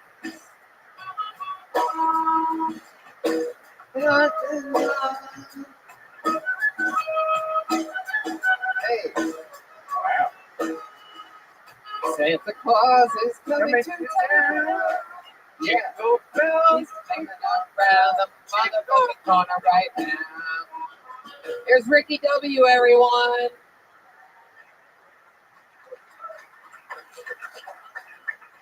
So a few years ago, I had just moved in with my girlfriend at the time. And on one particular night, I can remember I was just making my lunch for work the next day. It wasn't anything special. It was like turkey sandwich with like jalapenos, mayonnaise, lettuce, whatever. So I finished cleaning up, head to bed. And as I get to bed, me and my girlfriend, we started messing around a little bit. And shortly after we start messing around, she starts to burn a little bit downstairs. And we're trying to figure it out. I'm not really sure what's going on. And after a few minutes, I start laughing. And she's like, "Why are you laughing? This isn't funny." And I said, "Hey, babe, I put some raw jalapenos on my sandwich, and I didn't wash my hands." So I was giggling a bunch. She did not think it was funny. So to punish me, she had me go down on her. Now, if you've never tasted jalapeno flavored vagina before, I'm here to tell you it's actually pretty good. I got a quick follow-up, if I could, Tony. Yeah, you got a little bit of time. There's a bear right around the corner. All right. Now, after a few minutes going down on her, I had a light bulb moment, and I actually went to the sex drawer and grabbed some strawberry flavored lube, and I ended up sprinkling a dash of that on her. And then you had a strawberry jalapeno pussy. Like Campbell, I went bam. There you go. All right, there you go. Fuck yeah, you had us. You had everything. Yeah, and then you just threw it away. Yeah, an extra 20 minutes away. Yeah, you're done forever now. Fuck yeah. Hey, hell yeah. All right. Well, first of all, Ricky W. First time doing stand-up, Yes. right? You just told a fucking. That's a true story, right? It is true. I like your style. First of all, thanks for taking a break from killing The Walking Dead to be here. Put down your bow and arrow and your arrow gun or whatever the fuck it is, and you're here. So, is this something you've always wanted to do? Yes. How old are you? 31. 31. And you're still with her? This is your girlfriend, or? Actually married now. Married. Fuck yeah. How long have you been married for? About 6 years. 6 years. What do you do for work? I work for a small construction company here in town.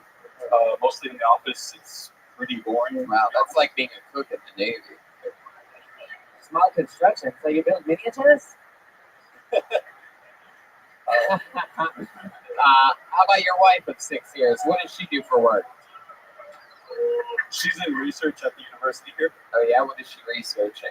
Spinal cord injury. Wow, look at that. Oh snap. Oh goodness. Yes, Chip. Yeah, I got a question. Why was your mouth near your wife's mouth? Didn't do that back then, huh? So, I was hungry. wow. So your wife's pussy was burning. It's a dirty pit of babies down there. That's it. Dirty pit of babies. Dirty pit of babies. That's what happens. What is going on over there? Nothing comes good from that hole. All right. So Ricky, I'm that's just playing. I've got 9 children. okay. All right. Tried to save it. Didn't work. Oh yeah, there you go. The hole's getting deeper. There it is. Can you feel it? Fuck yeah. What the fuck? I love it. So wacky part of the show, I guess. So, Ricky, tell us more about you. What are some fun facts about you that we would find interesting? I don't know. I live a pretty regular life. I got a young son, so he occupies a lot of my time. How old is he? He's 2. Okay. Keep him away from future player JDK, whatever you do. definitely, for sure. Don't tell him. Don't ever talk to strangers, and don't ever take comic books out of somebody's bag. Yes. Young son. Sounds like an Oriental. Oh my god. Oh my god. This fucking thing is out of control right now. Damn, look at that broke-ass Joelberg chant if I've ever heard one before. It's a bunch of sad people wondering, like, Joelberg? Joelberg? So, wow, you got a son. What do you guys like to do together, you and the son? No, come on, Red Man. They're not getting it on. There's plenty of room in my hole over here. What do you and your son like to do for bonding time? We go to the park. We read books together. I change his diaper a lot. Yeah. He's 2? 2 years How old. long do kids stay in diapers for? What's the average I age? mean, we're trying to get him potty trained. He's just not that interested. So, I don't know. We have a lady here clearly on mushrooms tonight. I'm very excited. Clearly she came in from Colorado for this. So you're saying because your son is disinterested in potty training, he's just not moving forward? he'd just rather me do it for him. That's when you take your kid by the collar, punch him in the gut, and say, "You better poop yourself, kid." Wow, that's some old school parenting right there. Wow. So, did your wife's pussy change when the baby came out? Did you notice a difference? Oh. Go ahead and answer the question. Ricky, answer the fucking question right now and answer it honestly. Red Man. So, yeah, I had to wait a few months after the kid was born. The flavor was pretty much the same. The flavor. God, you're really into these flavor pussies. So was it bigger or linear, meatier? No, I mean, I'm just curious. No, actually, surprisingly, it does pretty much go back to the same shape as before. Close. Close. Yeah. There's more like air in it now, though. It's like did you notice more queefing? I think she tries to hide it. Actually, she'll get up and like leave the room like unannounced. Like I don't know, maybe she's farting. I don't know. Jeremiah's looking up the definition of queefing in a newspaper. For those of you wondering what the audience is laughing at, you can't find it. All right, Ricky. Anything else we need to know about you before you go? Anything else crazy ever happen to you? You ever win any trophies for anything? You ever win a trophy? I mean, just participation trophies, really. Yeah. What did you participate in? I don't know. Like, You don't know what you participated in. probably like coming in like fifth in like a track race or something. Ricky, congratulations. You had your first time on stage here tonight. Thank you. I don't know what else to tell you. Do you think this is something you're going to do again? Probably not. Why is that? Why do you think tonight's your one and done? You know, normally we're not on the stage. You know, like you would like get off stage and go, you know what, that was okay. You know, don't be scared about this whole process. No, I might give it another shot. It was fun. I don't know. That's the spirit. There you go. Ricky W, everybody. There he goes. Ricky W. Heck yeah. Bye, Ricky. All right. I feel like something crazy is about to happen. Me Right? too. I can feel it in the air. You guys feel that too? You wouldn't know. This is your first live Kill Tony. The fuck do you know? You don't know what it feels like when it's in the air. I can feel it though. Put your hands together for Andy Mack, everybody. Andy Mack. We are at Seattle. Oh, I see him. Seattle's on Yeah. SEAT. Hey, Seattle is Kind just of looks familiar. everybody loves Seattle. Hey, hey, hey, hey, hey, hey. Where the fuck is the next comedian? Let's take some fun. One more time for Andy Mack, everybody. Here we go. Thanks, guys. Appreciate it. All right. So I got pretty lucky. I'm like really attracted to my girlfriend. I got pretty lucky there. We'll be sitting out like side by side at a bar, and she'll look me in the eye and she'll like run her hand on my thigh, and instantly hard. But then my problem is my anxiety kicks in at that point, and I'm worried like the fire alarm's gonna go off, and then I'm stuck there because everyone's going for the door. Hey, are you coming? No, I'm right here. There's absolutely no way to pick up right now because I'm transported back to middle school. All of a sudden, I got hormones going on. I don't know what's going on with my body. Wait, I'm hard. No reason. Hey, do you want to come to the front of the class and do the information? No, I absolutely do not. No way. That's it. What? I don't know what the fuck you just said at all, Andy. No way. What just happened? No, sorry about boners. Whoops. Look at you. Look at your little emoticon shaped head that you have. It's a perfect circle. Yeah, it does. You're like Super Mario without the super part. You're just regular old Mario. Did you practice any of is this your first time on stage? First time in stand. First time doing stand up. What else have you done on a stage before? Just a lot of like local community theater when I was younger. He was our president in 1909. Theodore Roosevelt. Oh It my was well god. back then. That is exactly what he fucking looks like. Has anyone ever told you Yeah. you look exactly like Theodore Roosevelt? Definitely do. I mean, since the stash have gone like weird, like Tom Selleck fanfic or. Now let me ask you this: when you practiced your set for tonight, did you practice on the other Pep Boys? Yeah. What do you do for work, Andy? Schedule doctor appointments. You schedule doctor's appointments. Oh, you're a hypochondriac.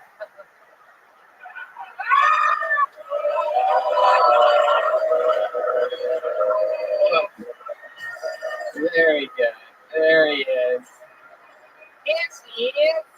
All right. So you're a receptionist at a doctor's office. Yeah, essentially just a desk job. Yeah. Hey, is it fun? What kind of doctor are we talking about? Foot doctor, regular doctor? I actually do all sorts of stuff, but most of my doctors I schedule for like orthopedics, Orthopedics. broken bones, and all that kind of stuff. Right. How do you get into that specialty?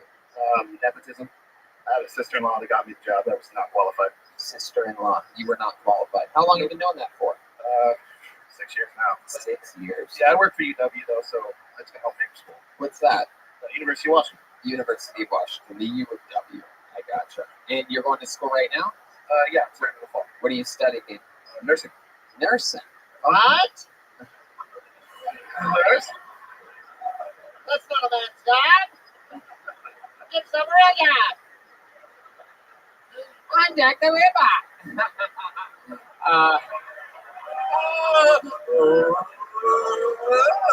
Target. It sounded like Jack the Ripper. Jack the Ripper? You know who Jack the Ripper is? Sensitive subject. You ever heard of Jack the Ripper before? I've heard of the tales before, yes. Has anyone ever told you Chip, that you sort of sound like Jack the Ripper? You might have solved a mystery. We've had him on the show before. I think you figured something. Wait a second. I don't know what you're talking about. Wait a second. Oh no, is this? Wait, are you in disguise as a paper boy right now?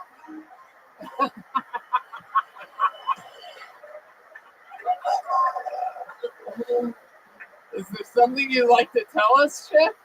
I am not going to talk to you. Okay, all right. He's got his throat up against the microphone. What's happening right now? The news stunk that day. Oh! Wow. He may be in my family, but I have nothing else to say on that. Okay. And that's that. All right.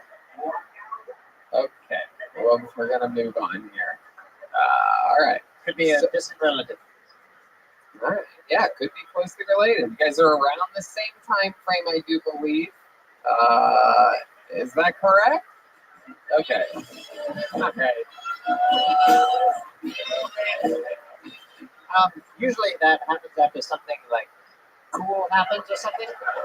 And we're just having a conversation right now. Red Band has really fallen off the web. He's cracking himself up, so I guess that's all that really matters to Red Band right now. He's on vacation. Do you have any more Target jokes? Do you have any more? No, don't make fun of him. That just makes him press more buttons. So Andy, let's talk. The thing that makes me the saddest is that our president had to see. Yeah, that's right. You were around that time. Andy, tell us. So you're doing receptionist work. You're studying for school. So what does a guy like you do for fun? What are you into? Well, I ride Harley. So. Really? Wow. You seem more like a sidecar type of guy to me than the guy that rides the Harley. Nice car. How long have you been riding motorcycles for? Since I was 16, so yeah, 12 years. You seem like more like an electric bicycle kind of guy than a Harley Davidson. You have your own Harley? Yeah, I do. Wow. My goodness. That must really be, it's just an anomaly. I've never seen such a nerdy Harley guy before. Any my mustache. Any accidents? Any close calls? No, but there was one time I ran over a rattlesnake. It was like pretty much the whole length of the road. Oh. That was pretty gross. Oh. Did it pop on you or what? It definitely went squish. Oh my God. By the time I went over it, because the motorcycle in front of me went first, Yeah. the thing was absolutely galloping. Wow. Up and down. That's crazy. Wow. Who had more poison on him at the time? You or the snake?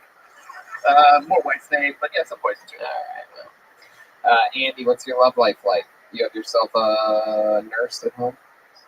Well, she's going to go to school for nursing too, but yeah, I have a girlfriend about a year and 2 months. Do you guys ever dress up like nurses in the bedroom, and or maybe she's the nurse, you play the receptionist that shouldn't be allowed to talk to her or whatever? Like, oh, Doc would be mad if he knew that you were by the front desk.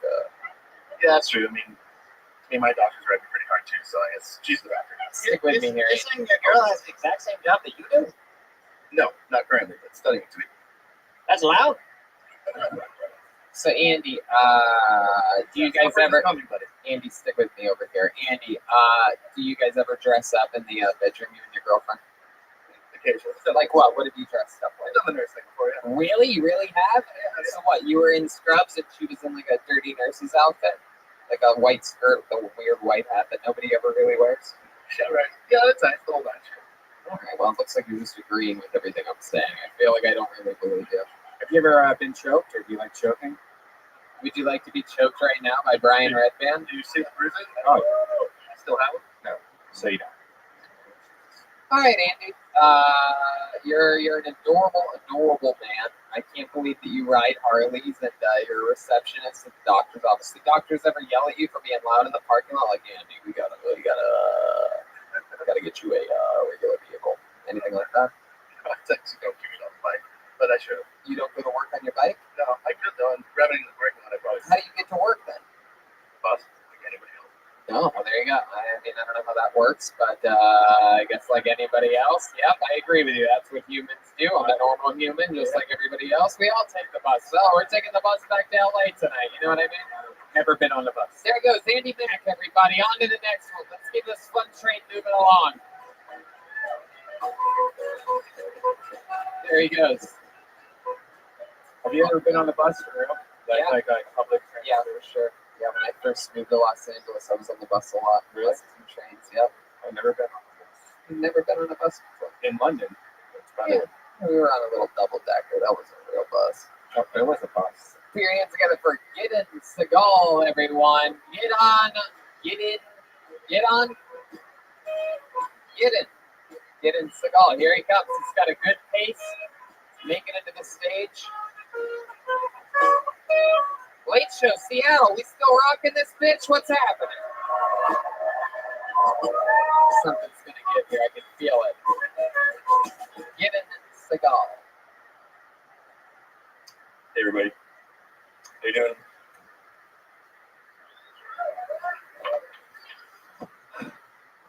So Bono's been in the news lately. Had enough of this guy.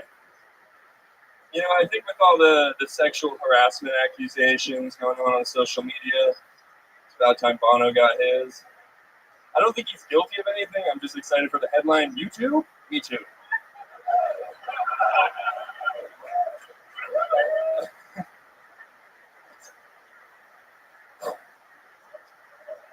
I grew up Jewish. It's tricky being Jewish. You know, you notice prejudice more, I think, in the world. You're more aware of it. And it's hard not to notice that homophobia is on the rise in this country. And it's fucked up, man. It's really fucked up, especially because that used to be our thing. Like, Jews hated Muslims, Muslims hated Jews. There's a closed loop of hatred. Like, I feel like you regular white people are moving in on our hatred, and I don't like that. I'm not trying to be like a prejudiced hipster. Like, oh, you got into homophobia after 9/11? That's cool. You should check out the earlier stuff. Well, there you go. All right. Gideon? Am I saying that right? It's Gidon. Gideon. Gidon. Like ghee, like the butter? Gidon. Yeah. Gidon. Like the All right. spices. Gideon Seagal. Yeah. Heck yeah. I love it. So your wife is 7 months pregnant and Yeah. lost the hat. And has anyone ever told you you look like if Waldo hid in a Cabela's magazine before? All right. Let's talk about it. Get on. Get on. Gidon. Get on. Yeah. Like Get on. Gidon it. Okay. I don't like the sound of that. So, Gidon, how long you been doing stand-up? About a year. About a year. All here in Seattle? No, I live in Portland. Oh, really? Were you in the Portland show? I was. Yeah. How do you think that show compares to this one at all? You like to tell these people. Seattle's fucking kicking Portland's ass, man. Yeah. Portland fucking suck. Yeah. No, So honestly, don't listen to that episode when it comes out, and it'll be fun. I'm so glad I didn't get called up at Portland because everybody got a fucking standing ovation. Yeah. And I feel like I'm not Right. And then worthy. that happened. Yeah. No, it's so fun. I'm glad that you made the trip. What a treat we're coming to all these Kiltonies. Yeah, I Fan love of the show? fan of the show. How long have you been listening to it for? I think 3 years. 3 years. Do you think it's one of the things that inspired you to start doing stand-up comedy? Yeah, it is. I promised my girlfriend I'd tell you. You inspired me to start doing stand-up comedy. Oh, well, there you And, go. Now it feels like I spoon-fed you that. No. Yeah. Wait, I was gonna say this sincere. I was going through a lot of depression at the time of my life, and you guys really got me through it. And I know that sounds corny, but you got I love it. Well, in return, you are making us all depressed up here. So it's amazing how things come full circle. You know, I was having fun before, and now I'm completely depressed. We also went through a Great Depression.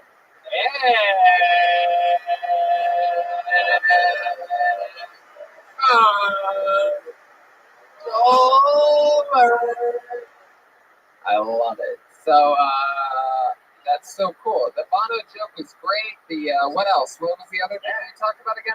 I'm Jewish. and Jewish. You don't So- like Muslims. Let's talk about that. Not me. I love them.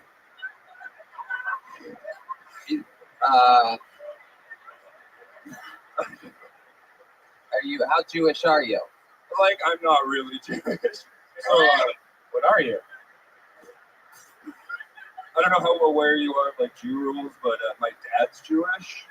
and my mom isn't like by family, so like depending on who you ask, I'm not Jewish at all. Right. But you could be if you just I had a asked. bar mitzvah. I'm like I had all the things, you know. Right. Yeah. You look like it. So what do you do for work? I do like Postmates on my bike. Oh yeah, you're not Jewish. Yeah, definitely not Jewish. That makes it official. Postmates on your bike. Yeah, You do bike delivery? I do bike delivery. Yeah. Solid job. I love it. That is some of the most Portland shit I've ever heard in my life.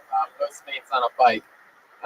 So you ever have anything crazy happen with that? You ever get into like fights with anybody? Or I almost fought a guy that got out of his Jeep because he almost hit me with his Jeep. So, but then he was a bitch. So, So you're one of those bicycle guys that yells at people in cars like follow the fucking rules. And they're like, yeah, the whole shut time, up, you bicycle bitch. Yeah. the whole time I'm just going, move, bitch, get out the way. And then I realized people can hear me, and I'm like, oh, this is embarrassing. There you go. I clean my windshield, like I put my wipers on right when I go by a biker every time. I don't get what that does. It squirts you with water. No, it doesn't. Yes, it does. I drive a car also. It does. Yes, it does. It just goes to the top of the. I've always wanted to know, what is your hat? Can I ask that? Is it okay? It's something you put on your head. Wow. Wow, we got a real verbal war going on up here. Heck yeah. Germans versus the Jews all over again. So tell us more about you, Gidon. Man, like I moved to Portland about a year ago. I'm from a small town in California called Chico. Yeah, I know about Chico. Yep. My mom's husband lives at my basically, I guess what people call their stepdad or whatever the fuck. Chico, little fucking hillbilly. Somebody's got issues. No, they got married long after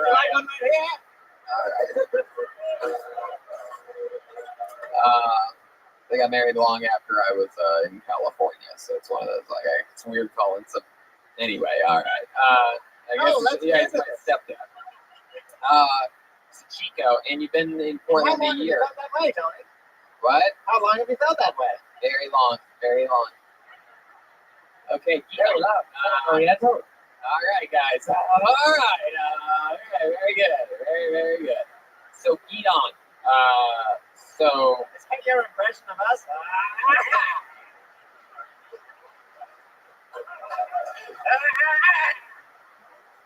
They're better animals. Don't touch them. So, Gidon, tell me more about you, buddy.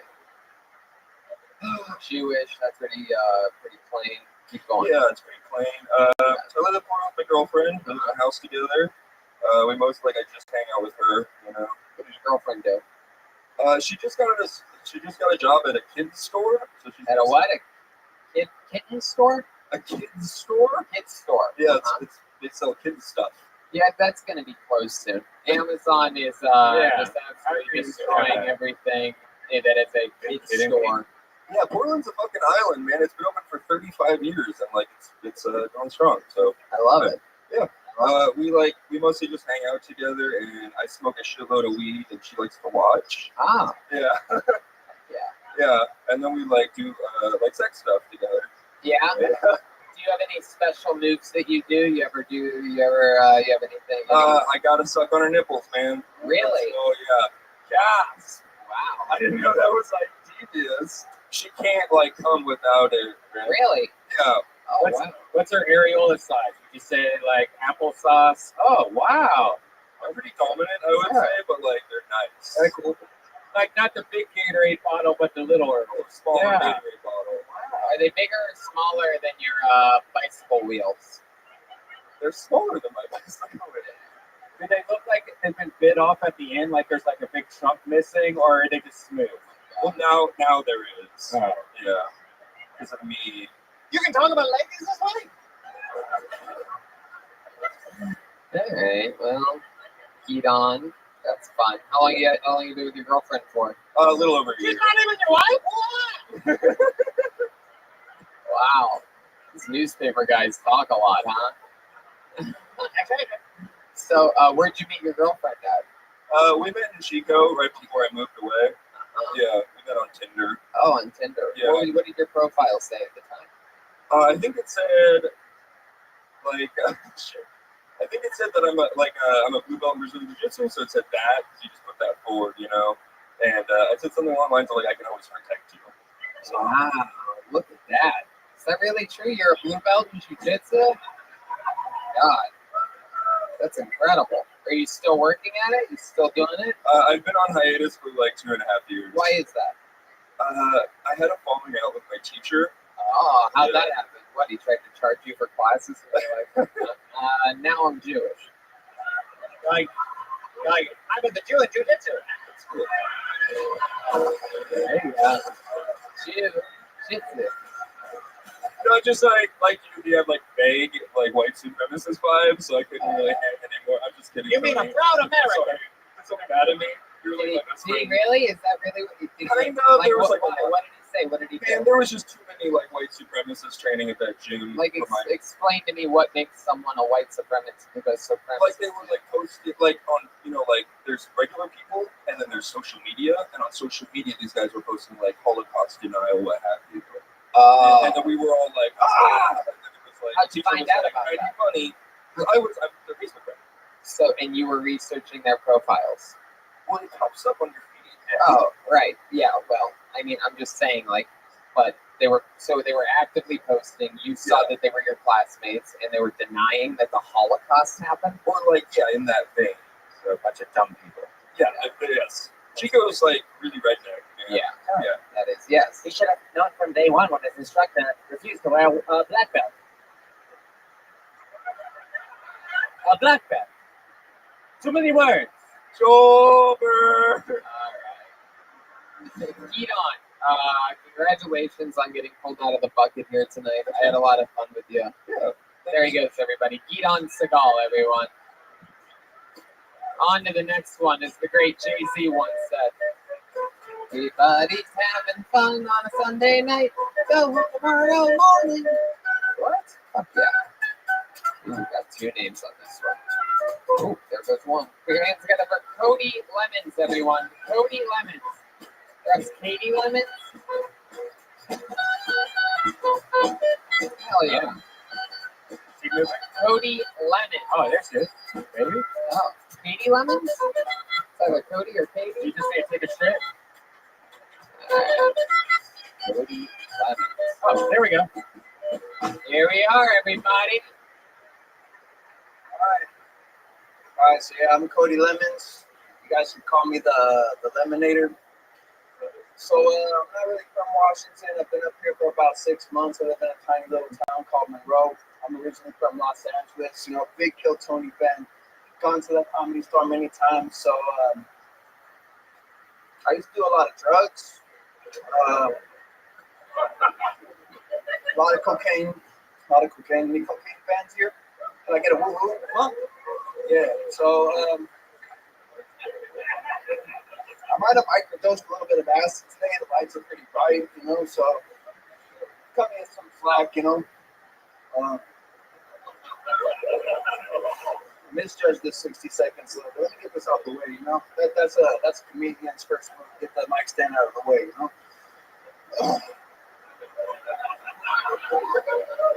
Should be coming up on my time any minute now. Yeah, there you go. That's the one thing you got right. You knew where your time was. Hell yeah. Fuck yeah. It's the first time we've ever had Khabib perform on the show. Congratulations on your big win over Conor McGregor. Go ahead, Chip. Charlie Kiss this man, man. This is why you don't do drugs. Yeah. And when you say microdose, you mean overdosed? Yeah. You seem a little bit trippy right now. You a little bit trippy, or you just sort of? Oh, okay. All right. Relax. You seem like a guy from Illinois on spring break in Florida right now. You have like this weird, I'm just trying to fit in. You know what I mean? Everything's cool. Yeah, it is. All right. So, Cody, you said you're originally from LA. You live here now? How long have you lived here for? Coming up on about 8 months. Right into the tip of that microphone. 8 months. 8 months. So what made you move to Seattle? So my mom opened up a wine bar. Wine bar here? Over here in this little small little hillbilly town. You live with your mom? Yeah. How old are you? 25. Living with mom. She's doing good, though. She opened up her own wine bar. What? I said, are you writing down the? Yeah, I take notes every episode of the show. I take little notes. I pick and choose which ones I take. I wrote down your motherfucking age, 25, because I want to have it as a reference point when I ask you other questions. Like maybe I'll say something like, "Oh, you're 25 years old. What are the, you know what I mean? I don't know what the fuck's going on right now. Asking me goddamn questions." So Cody, what do? Your mom as a wine bar. Right now, I slang phones. I slang phones for spray. Anybody needs a tablet, anybody needs some handsets, I got you. He's talking about the cat now. Oh my god. What?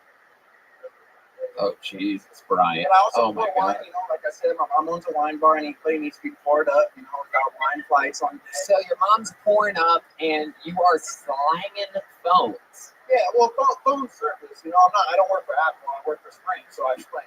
You work for Sprint? Sprint, yeah. AT&T, Verizon. They know that you that did they know that? Wow. Clearly someone snuck into our green room and roofied all of us. I must have missed whatever. Does Sprint know that you work for them? There you go. You are an official Sprint employee. As of right now, yeah. As of right now, you wear the yellow shirt and a name tag. It's a black shirt. I got the lanyard, the yellow lanyard. Okay, very cool. How long you been working for Sprint? 6 months. I used to be a mortician before, so I used to very hot. Get the fuck out of here! Really? How long were you a mortician for? Life. My mom owned one trade before she opened the wine bar. Really? So you're used to performing in front of a dead audience. My goodness. So, mortician. I mean, I don't think we've ever had a mortician. I don't think so. In I the history of the watched all your episodes. Yeah, I never had that. So that's a new one. Be honest, have you ever had a really hot dead woman and you came down and you just kind of looked at her a little longer than you should have, maybe? Red, I mean, that's a legit question. You know it is. Yeah. Anyway, have you? Did you ever look at a hot dead chick a little bit longer than you should have? Dead, man. Anything scary ever happened to you when you were? It must have been weird being Of course, like my first body that I seen was very young. Growing up in How old were you when you saw your first dead body? 3 years old. I was like, don't drink and drive. Wow, really? Is that true? Like this what happened. My goodness. I've heard of the belt, but I've not heard of this. Did it work? Have you ever drank and drove? Oh, wow. Okay. Well, it didn't work. Yeah, it really scared the shit out of you. Okay, so you work at Sprint, you're living with your mom. You ever get laid living with your mom?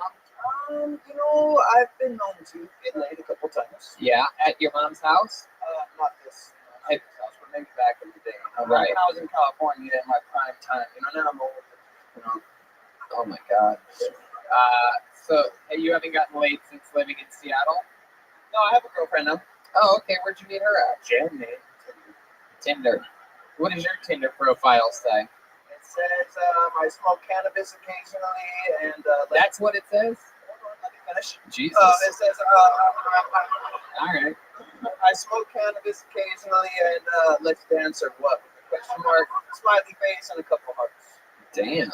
Jesus. Want to go on a date with me? I like this profile. Okay. And that worked for you a lot? Was that your first date on Tinder, your current girlfriend? Yeah. And it stuck together. Happily ever after. What is she like? What is she into? I don't know. She's going to school. She works at a old people's home. So yeah.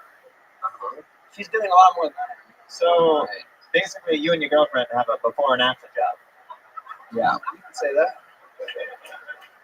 Your mom went from working or having her own mortuary to having her own wine bar. Big career change. Is your mom with a guy right now? She has like this boyfriend that comes around occasionally, but and he fucks your mom. Yeah, I guess. White guy, black guy, Oriental. What are we talking about? He's a normal white guy. He used to be a narc. So what do you mean he used to be a narc? Like a narcotics officer. He really was? Yeah. The burner on my The what? The gun. Oh, wow. Oh my goodness. Oh, I thought you meant where they cremate bodies. The burner. That's called the crematory there. Yeah. Fuck yeah. You got it all figured out. You get along with that guy? Your mic. You don't talk to him. Never. Because he knows. He's not that tough. You do cocaine every day? I used to, since I was a young kid, I used to, but I haven't. Like, how you got? I went to jail for a short period of time. I was in Men's Central, so. How long is a short period of time? How long were you in jail When for? I was 18, I did a short stint. Like how long? 6 months. Last time I did like a year and a half. Year and a half. Both times for cocaine? Cocaine and possession of firearms. Anything crazy happen to you when you were in jail? Did you have to join a gang or anything like that? No, or you don't have to join a gang, but if you want the perks, you should. Hell yeah. Is that what you did? Did you want the perks? Well, I just, I wanted to. Yeah, I wanted free lunch. Yeah, I wanted extra drinks. Yeah. So what gang did you join? No, not a gang. I just put in work. So you get down whenever you're supposed to. Be a little more descriptive, Cody. You're using the slang so we don't understand. Putting in work. What does that mean? You put in it's work? trial time. It's trial time. Everybody's eating. And so if something pops off like between your race, then you have to do that. You know what I mean? And then so if I'm the one to jump first, then when lunch comes around next time, I get the extra trays. You know what I'm saying? Wow, no, I don't know what you're saying at all. It's weird because I should know exactly what you're saying, but I don't. Extra, extra, read all about it. This man just made me poop my pants. Well, why did he make you poop your pants? He's terrifying. Have you listened to anything he said? So that's, Have you looked into his eyes yet? He looked at me twice and I went, I like your style, Cody. It was nice to have you on the show. Anything you want to say? Any closing remarks here? Oh, man, I watch you guys all the time. Like I said, I'm from LA. Been to the Comedy Store many times. Just glad to be up here. Glad you guys called me. Roger. You guys do that, Fuck yeah, there you go. Cody Lemons, everybody. There he goes. There goes Cody.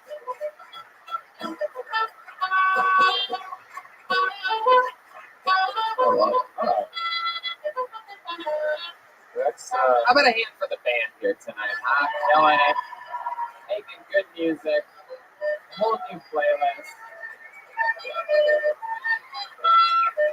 Hey, we got a one-word name out of the bucket this time. Put your hands together for Mason, everybody. Mason, everyone. Let's see what happens here. Here he comes. Straight from the second row. This is very exciting.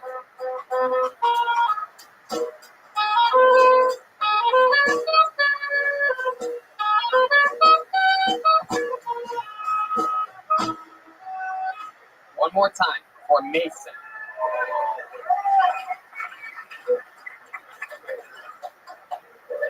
So I got dumped on Christmas, which makes me think that Santa is real.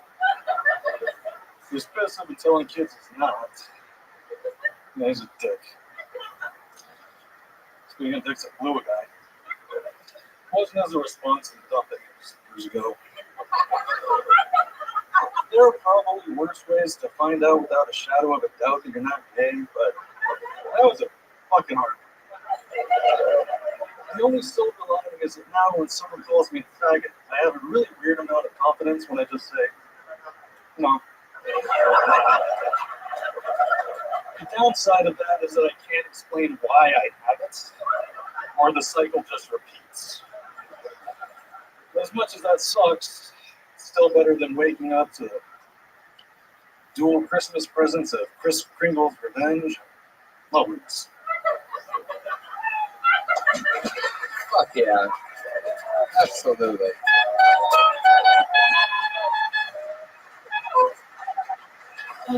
Dude, I like the way your tits bounce when you laugh. It's adorable. Gee, little fucking grown man, little fucking. Did you just walk through the wall of the diesel bar? Do you even know where you're at right now? You think this is karaoke at the diesel bar? You're in the wrong room, dude. So let's talk about it, Mason. First time ever doing stand-up? Wow, look at that. Heck yeah.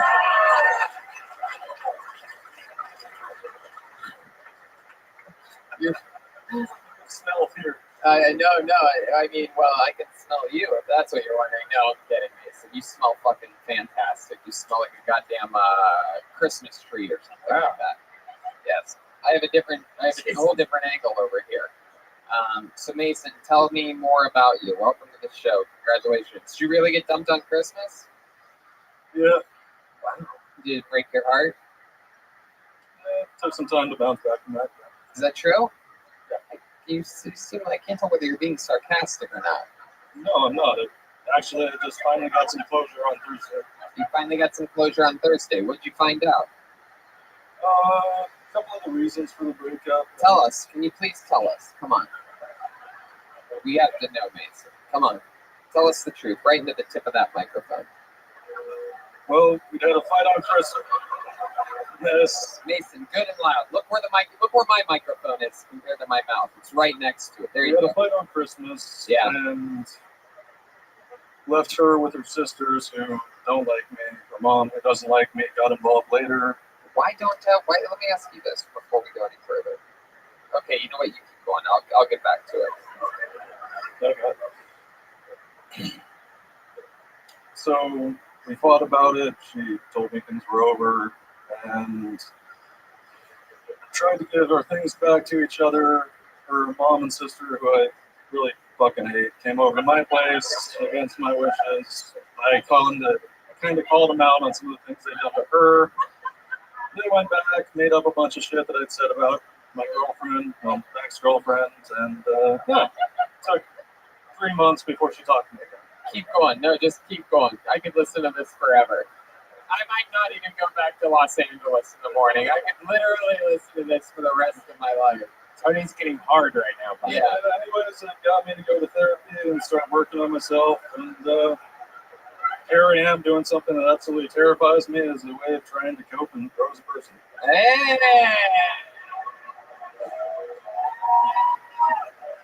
High five, Mason. I like that fucking answer. One of the greatest answers in the history of the show. With the sisters and the mom, why do they hate you so much? Why do you think that is? Two reasons. A, we dated before in the past briefly and broken up. And also, they have a pretty bad relationship with her where she does everything for them. And pays the bills. Hold on, I gotta check in. With Chip over here.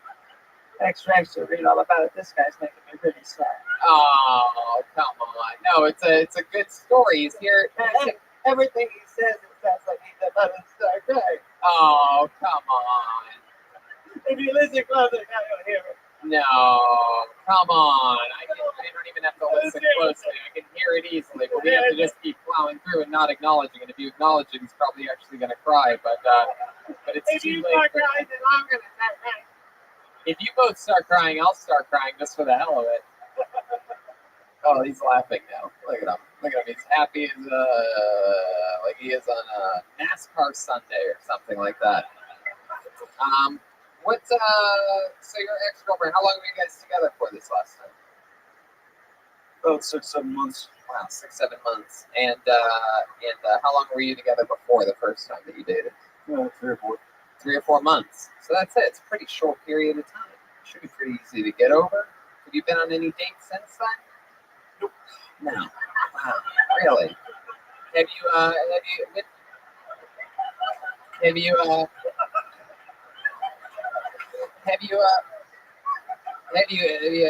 you kissed a girl other than her in the past 6 months or a year or anything? Nope. Really? Yeah.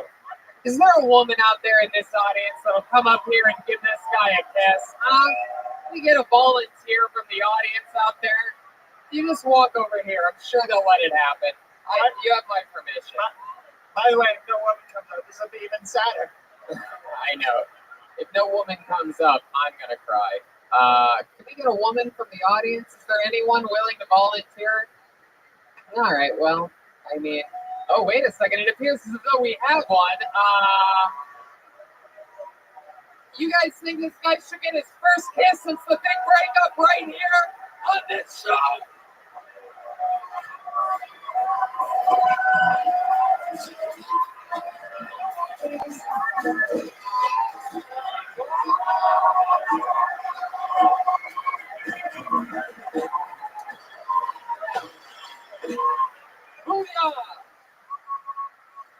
Kill Tony, turning tears into boners since 2014. How do you feel right now? You're smiling ear to ear. You're red as a fucking stop sign.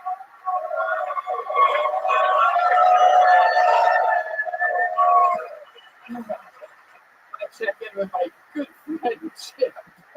I'm just hoping that with this new confidence he starts talking. No, it's good. Turns into Rocky Balboa out of nowhere. Everything's so fucking perfect. How do you feel right now? I'm feeling really good. Pretty fucking good. Now you understand that you're a good-looking guy. You're out here doing things out of your comfort zone, but you're having fun, right? Doing new fucking things, creating new habits, creating new creative outlets for you, right? And you're moving forward, and that just goes to show you that anything's fucking possible. Yes, sir. The first fucking chick that had an opportunity jetted up here and gave you a goddamn kiss. I'm gonna check in with my best friend in the world, Chip, the newspaper delivery guy. Is there any other flappers out there? Let me kiss this guy. All right. Well, I think that's pretty good. Does it give you a little bit of inspiration? You feel like you got something accomplished here tonight? Yeah, I do. I'm gonna be honest with you, Mason. You're my favorite part of the show so far here tonight. It's definitely emotional. We can all relate to that, man. We can all relate to a relationship ending, and sometimes maybe once or twice in our lives having our hearts broken. But you got to just keep plowing forward. And yes, I'm gonna check in with Philip. Are we just gonna glaze over the fact that he said he blew a guy? Wait, he did? What? I didn't even hear that part. Wait. Did that happen? I literally sometimes don't hear things that happen on this show. Sometimes the monitors and the sound. Did you really blow a guy? Yeah. Okay. Oh, I'm sorry. We got to apologize. Oh, I'm sorry. Oh, we didn't mean Come on, you've blown a guy too. Shut your mouth. So Mason, remind me during your set of how you ended up blowing a guy. He said that's how he knows he's not gay, and I was like, that's the weirdest science experiment ever. Remind me. So what happened there? How'd you end up blowing a guy? Well, it's just young, kind of experimenting, drunk. When was this? 11, 12 years ago. 11 or 12 years ago. Now, did the handlebar mustache appear magically after the blowjob, or was that already there? Is that how the guy knew right where to hit the bullseye, right in the middle there? So you blew a guy. Did he finish in your mouth? Yeah, he did. Yeah. It's that pause. Did it come out your nose and everything, and you're like, oh, God. No, dragon. You swallowed it. No, you spit it out. So you quit it. Wait a second. I noticed the pause there when You're gonna be gay all the way. Okay. So I noticed the pause when I said that you spit it out. Did you spit it out? Yeah. Oh, okay. It's on your chest and you switched it. Okay, Red Band. All right.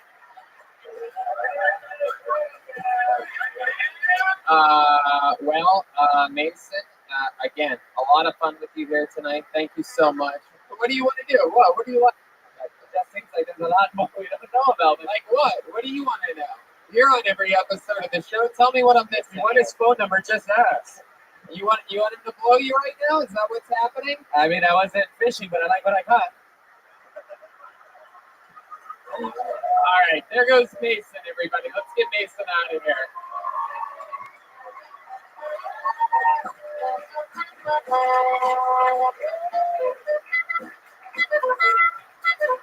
Yeah. Let's do something a little bit special right now, okay? Of course, the great William Montgomery could not make it here tonight.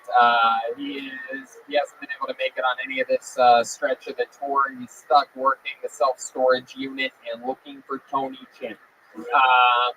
However, we do have one special surprise for you. There is a guy, the most recent ever golden ticket winner actually happened a few days ago in Portland, Oregon. This guy, we all fell in love with him. He literally got a fucking, for the first time ever in a gigantic theater, a massive standing ovation at the end of a 60-second set. This is his second time ever on the show. You're going to say that you saw him here. Ladies and gentlemen, put your hands together for Todd Royce, everyone. Here we go. Yes. Yes. Here he comes. You guys better make some fucking noise.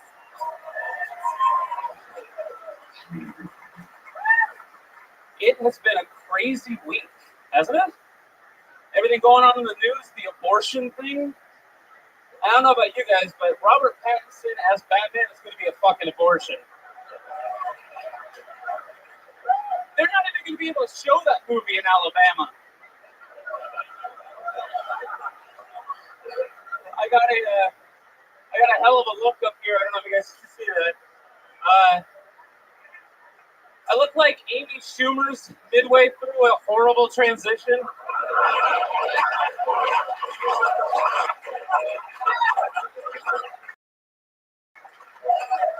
I am trying to lose a little bit of weight. I actually started going to not a gym, Planet Fitness. You can't really call yourself a gym if every Friday night you have a pizza party. You can't really call it a pizza party if you never have stuffed crust, no matter how many times I ask.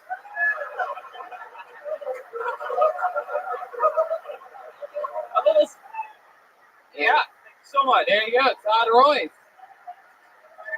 Wow. My goodness. Incredible. Opening up Guns A-Blazing with a double topical joke. Those are two things from the news this week. The big Alabama abortion thing and Robert Pattinson being cast as Batman. Incredible that you had the guts to open up with a joke like that. And you nailed it, like you've done it a million times. I was trying to find the balls to do it. But... Yeah. No, I mean, yeah, that's a reach. I loved all the jokes. You had me. You didn't even have to fit in. You didn't have to go any farther on the Amy Schumer thing. You had me at I look like Amy Schumer.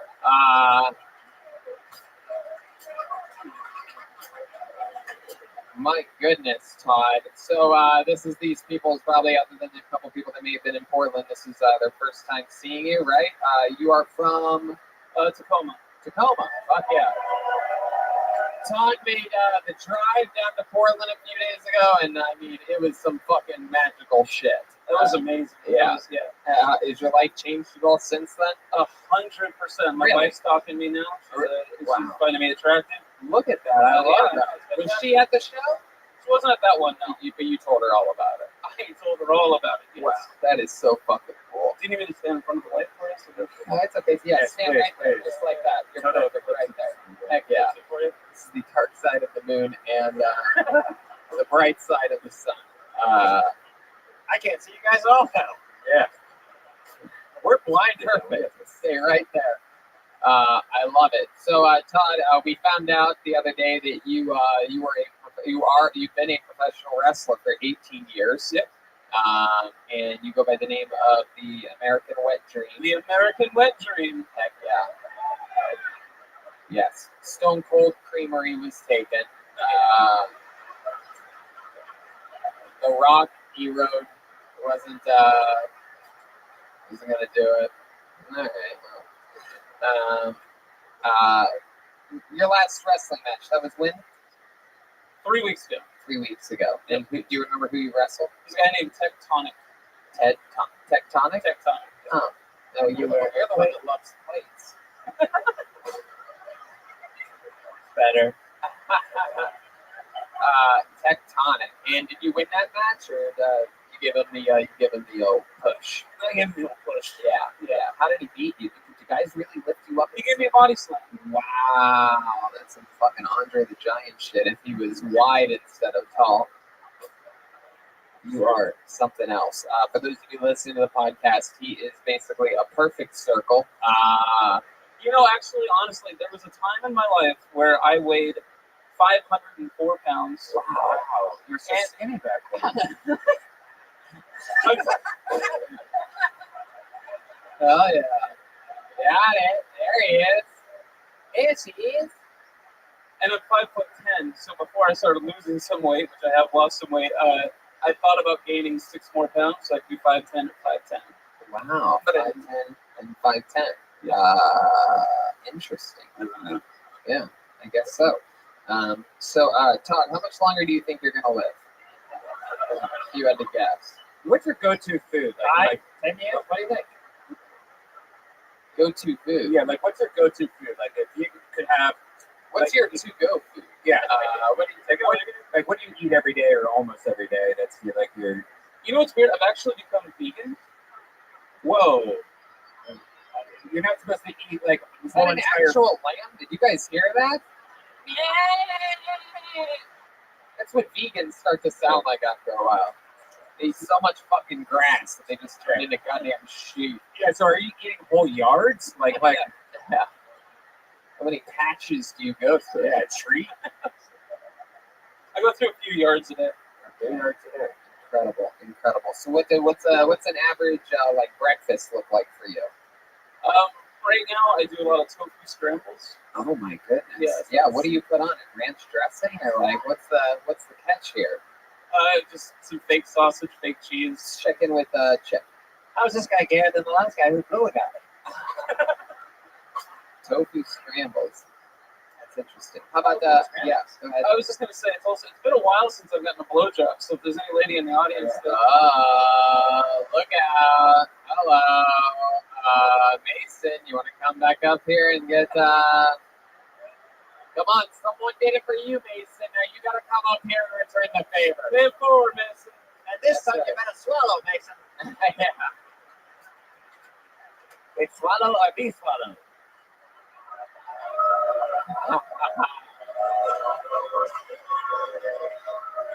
Fuck yeah. Suck his Moby dick.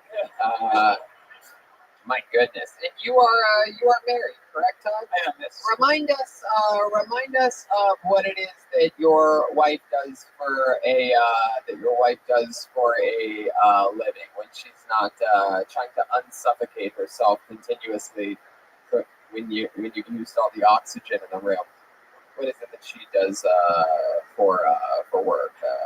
I mean, other than when she's hiding the cereal boxes from you, when she finally has a chance to go to work, what is it that she does for work? Is it What does she do for work?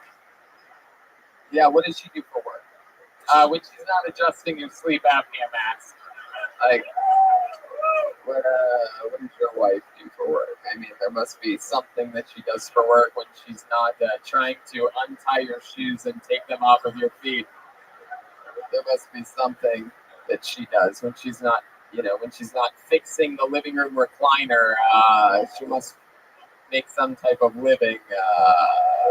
When she's not literally living in your shadow.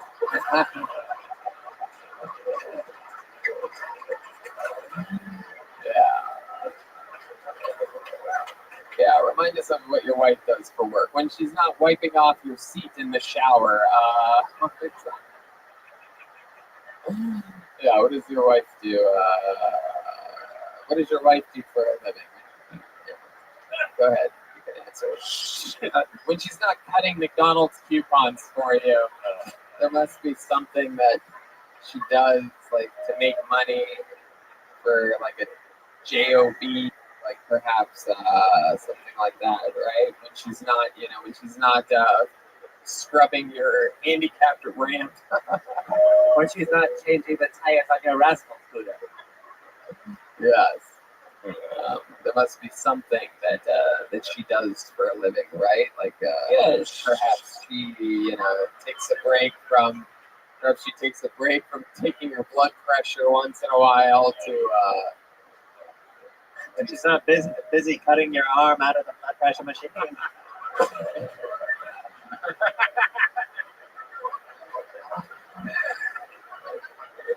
Yeah, there must be something.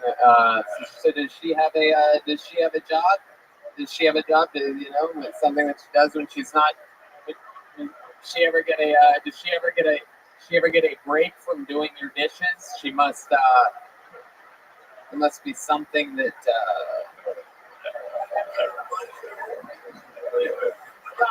Yes. Yes. There must be something that positive of it. She's a personal trainer.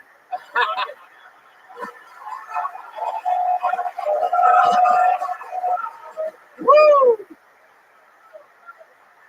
Todd, I am absolutely positively in love with you. It was love at first sight in Portland. This is we're 2 for 2 again. You golden tickets never go away, so feel free to cash in again anytime you want. I'm coming to LA. There he is. He's gonna come to LA. You're gonna see this guy at the Comedy Store. Todd Royce, everybody.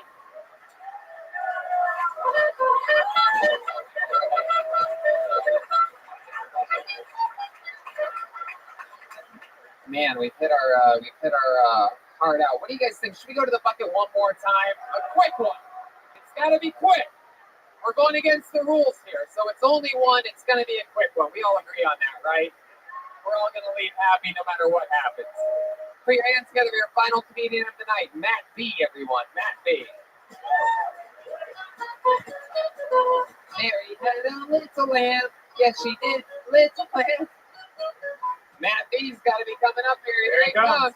Hey, here he is, Matt B. Hey, what's going on? I am thinking about canceling my 24-hour fitness membership. Went in there the other day and this guy was taking a shit in the shower. And after he's done taking a shit in the shower, he walked up to this adjacent mirror, started aggressively grooming his eyebrows. And it was very uncomfortable. I went on for about 20 minutes, and the longer it went on, the more aggressive he started grooming his eyebrows. And so it's like, I gotta tell the guy at the front counter. So I told the guy at the front counter, and he's like, yeah, that's Leonard. He's got mental problems.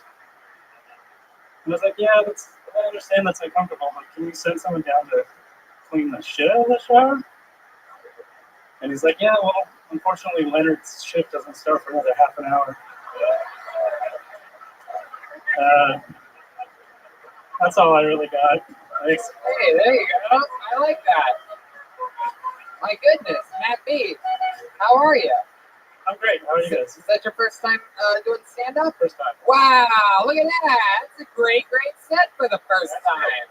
That's fucking incredible. So your wife is 7 months pregnant, 3 months away from having a baby. Has anyone ever told you before that you look like Waldo was hiding in a Cabela's magazine? Yeah. Right. Another fat guy with a beard. Heck yeah, it's you. So Matt, how's it going? That's great. You excited? Is this something you've always wanted to do? Pick your nose and think about it for a little bit. Not really. I really enjoy stand-up comedy, but I don't know if I can do it. It's tough. I mean, you just did fine. You nailed a 60-second joke right down the middle. What have you been doing in your life up until this point? How old are you? 42. 42. You hunt your own meat? I hunt my own meat. Yeah. I'm actually vegan. Really? Yeah. Is that true? It's true. My goodness, how long have you been vegan for? I've been vegetarian since I was 16, and off and on vegan since then. Really? Why? Why is that? Just kind of the same old reasons why. Mostly I just want to be comfortable with what I eat. You don't like steak. You don't like eating a nice juicy I've had steak. For over 20 years. 20 years. I don't really taste like. But why? I'm curious as to why. Is it you feel bad for animals or something? Yeah, do you have any animals of your own? I don't either. I live in my truck, so it's kind of hard. Oh, you live in your truck. That's interesting. Animals. So, how long have you lived in your truck? Off and on for about 5 years. 5 years in the truck. What do you do for work? I work at Trader Joe's. You work at Trader Joe's. You live in your truck. This is so fucking interesting to me. Why your truck? What kind of truck are we talking about? 2013 Toyota Tacoma. Your license plate number? Yeah. I don't know it off the top of my I'm head. just kidding. So why your truck? Why not? That's expensive in this town. Really? My goodness. That's cool. I go backpacking and camping a lot, so you enjoy your truck? You enjoy it's okay. It's kind of lonely sometimes. Lonely. You go on any dates ever? You ever bring a girl back to the truck? Show her your fucking I've been on a couple of dates. Is that how you catcall? Yeah. Toyota Tacoma, huh? Well, at least it's built locally. My goodness. So, it's so interesting. 5 years in a Toyota Tacoma.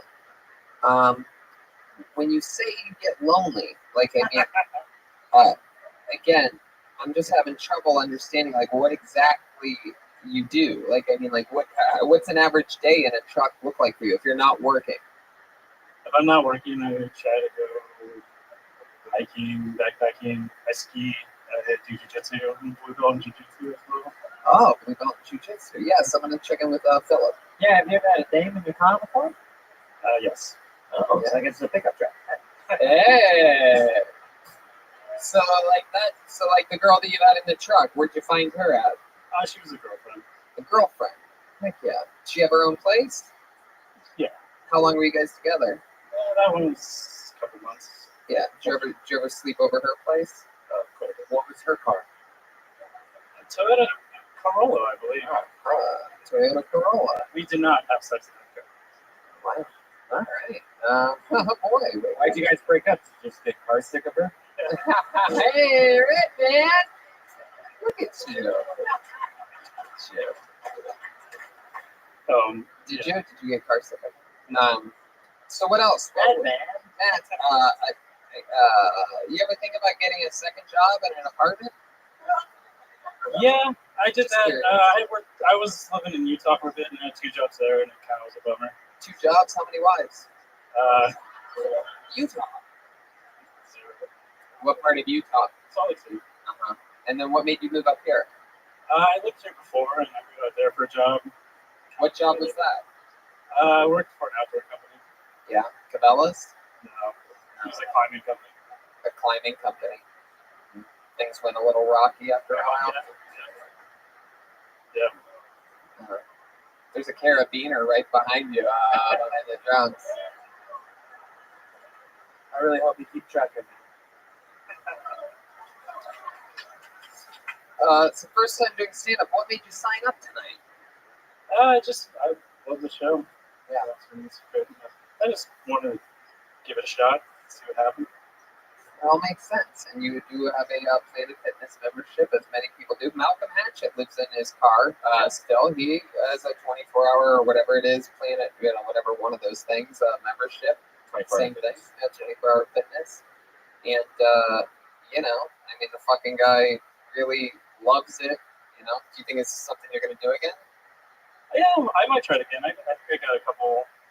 Let me tell you this, buddy. Couple bits. You got nothing to lose, and you have a natural sense of humor. You have a good look. This should be something that you attack full force.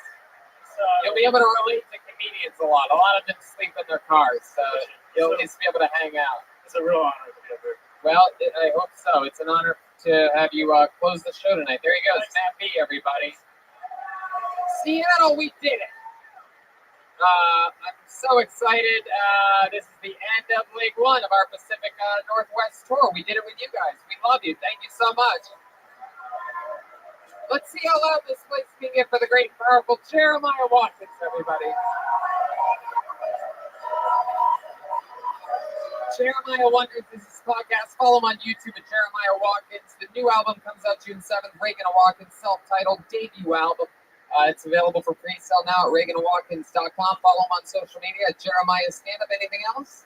We've got some band posters that we'll sign in the back of the room. And thank you guys so much. It's been a great first leg of the tour. We love you. How about one last good all-together chant for the one and only Gilberto Jimenez?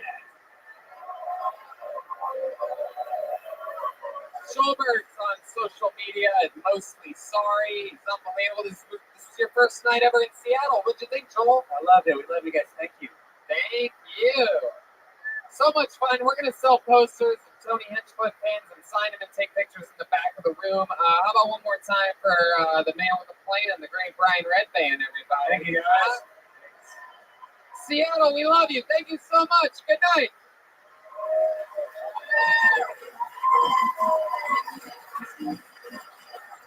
Hey,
this is Rabbi coming to you live from the world famous Comedy Store main room for a brand new episode of Kill Tony. Give it up for Tony Hinchcliffe.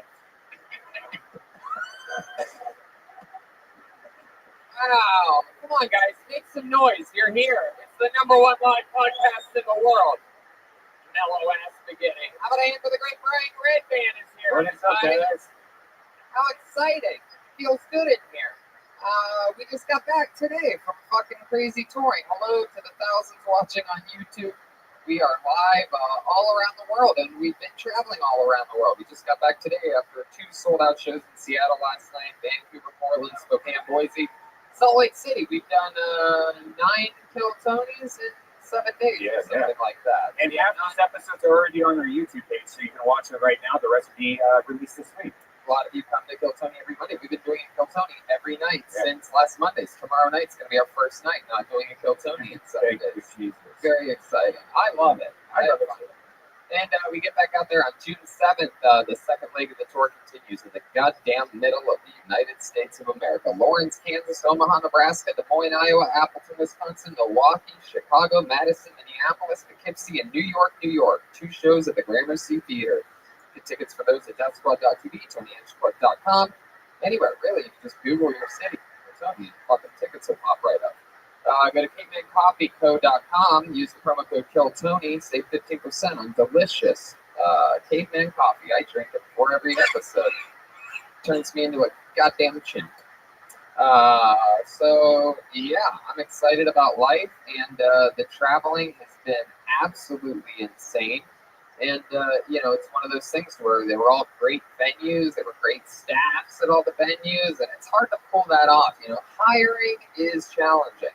But there's one place you can go where hiring is simple, fast, and smart. A place where growing businesses connect to qualified candidates. That place is ZipRecruiter.com/KillTony. ZipRecruiter sends your job to over 100 of the web's leading job boards. But they don't stop there, do they, Brian? No, because with their powerful matching technology, ZipRecruiter scans thousands of resumes to find people with the right experience and invites them to apply to your job. As applications come in, ZipRecruiter analyzes each one and spotlights the top candidates. Never miss a great match. ZipRecruiter is so effective, Tony, that 4 out of 5 employers who post on ZipRecruiter get a candidate through the website within the first day, and a quality candidate. Wow, yeah, they definitely check all the applications. And right now, our listeners can try ZipRecruiter for free at this exclusive web address. ZipRecruiter.com/KillTony. That's ZipRecruiter.com/KILLTONY. ZipRecruiter.com/KillTony. ZipRecruiter, the smartest way to hire. Heck yeah. It's important to have good employees. It's important to do good work. But what about your time off? Or what if you get hungry when you're at work? When you need red wine at 4 p.m., sushi at 9 p.m., a breakfast burrito at 8 a.m., and ibuprofen at 10 a.m., Postmates is your personal food delivery, grocery delivery, whatever kind of delivery service all year round. Anything you're craving, Postmates can deliver. They're the largest on-demand network in the United States, and they offer delivery from all the restaurants, grocery, and convenience stores, and traditional retailers you could possibly want or need. Yeah, you know, I use Postmates. I think you do also almost every single day, sometimes twice a day. I had it delivered here tonight to the Comedy Store right before this show. Yeah, and when you're on the road or if you're out of town and you don't want to eat the lobbies, you know, Pringles, you can Postmate it and get it right to your hotel because it's open 24 hours a day, 365 days a year. Postmates will bring you what you want within an hour. That's fucking crazy. Anything. No more trips to the store. You don't even have to know where the store is. Postmates will deliver anything to you. Download the app for iOS or Android for free. Browse local restaurants and businesses. Track your delivery in real time. That's the best, so you know exactly where your food And is. get this, for a limited time, Postmates is giving our listeners $100 of free delivery credit for your first 7 days. To start your free deliveries, download the app and use the code KILLTONY. That's the code KILLTONY for $100 of free delivery credit for your first 7 days when you download the Postmates app. Anything you need, anytime you need it, Postmate it. Download Postmates and save with the code KILLTONY. You guys ready to start this show or what? Huh? Come on, guys. I don't know if you know this or not, but we have more fun on Mondays than anyone else in the world. Are you guys ready to start this fucking show?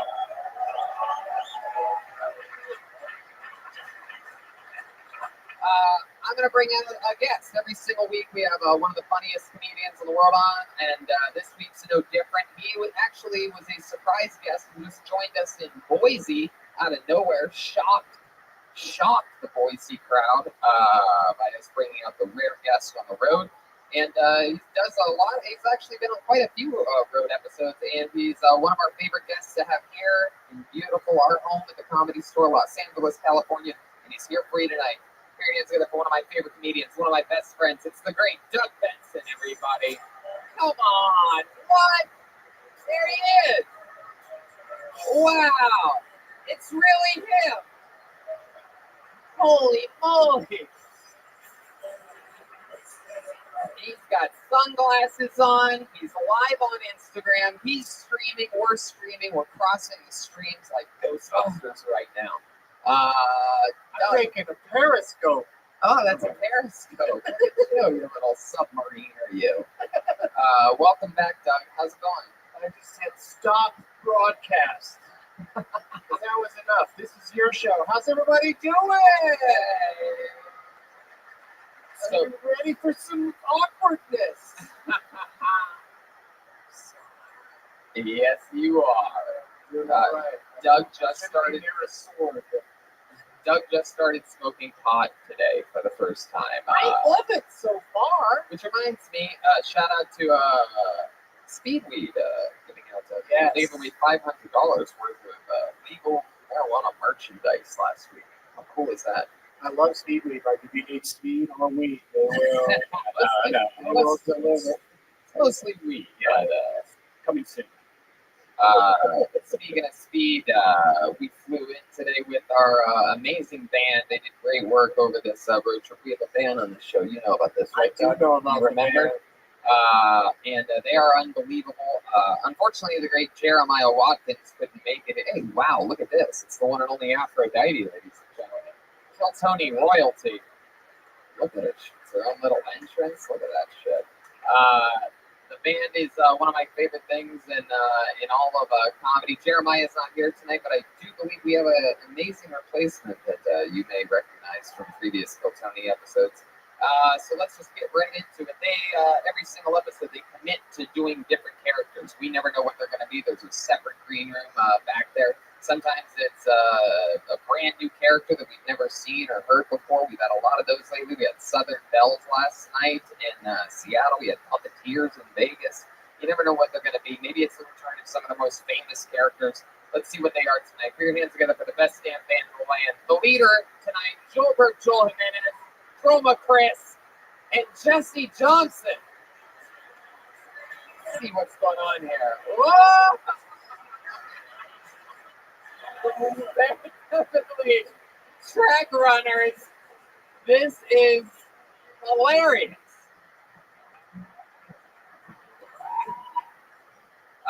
Track runners for sure. I'm pretty positive on this one. Am I right there, Joel? Hi, I'm Chad Gonzalez, Speedy for short. You all right, Speedy? I got that written down. Joel, you're leading the band tonight. How do you feel? You know, I think it's going to be a good one. It's going to be we're going to have a good run. I can't believe this is what a Mexican guy looks like with white guy hair. I had no idea that this was possible. Well, we just got up from a marathon of a tour. I figured why not keep it going tonight. I love it. And then we have over here, we have what appears to be Bill Clinton, Jesse Johnson.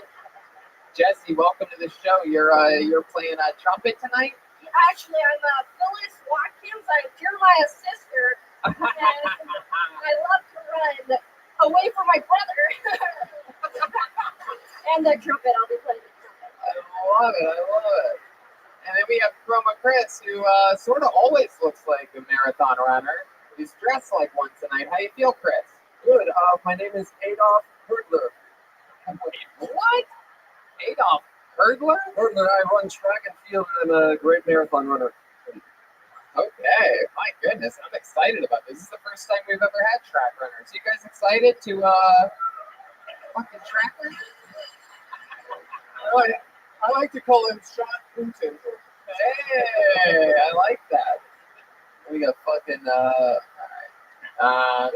the drummer looks like Anthony Kiedis on a sober day. Oh. I love it. Yeah, Joel does. He looks like he's gonna run for the border. Okay, we're really gonna warm up at some point here. So we have track runners, we got Doug Benson, Red Band's here at the soundboard, which leads me to this, the Bucket of Destiny, everybody. But the whole show's built around the bucket. Before the show, a bunch of people sign up for the chance to get called up on the stage. Sometimes it's a brand new comedian doing it for the first time. Sometimes it's one of the great comedy vets that swing through here quite often. You never know what's going to happen. If I pull your name out of the bucket, you get 60 seconds of stand-up comedy time. You know your time's up and you hear the sound of a kitten. That means wrap it up then, or else you're going to bring out the angry West Hollywood bear. That's what that sounds like. Okay, that's what that sounds like. So don't go over your time. This feels very mellow in here. I'll tell you, coming off of eight sold out giant theater and rock club road shows, coming back home on a Monday to a tired, beat up, sad audience. I can't tell you how much it warms our hearts that really you just bring that fucking LA energy. Oh, feels so good. Hangovers or something. Yeah. Right? That's not what it is. No, it's not. That's a fucking Game of Thrones. These guys don't have HBO. Look at these two daydreaming fucks in the front row. Jesus Christ, dude. You ever been called a daydreaming fuck? Daydreaming. He said yes. He has been called that. Yeah, it really was. All right, you guys ready to start the show? I pulled a name out of the bucket. Who gives a fuck? I'll just pretend like you're a better crowd throughout the entire episode. I'll just imagine. Here's going to be our first comedian of the night, Colin Chitsey. Colin Chitsey. Wow, right from the middle of the crowd. He popped right up. Here we go.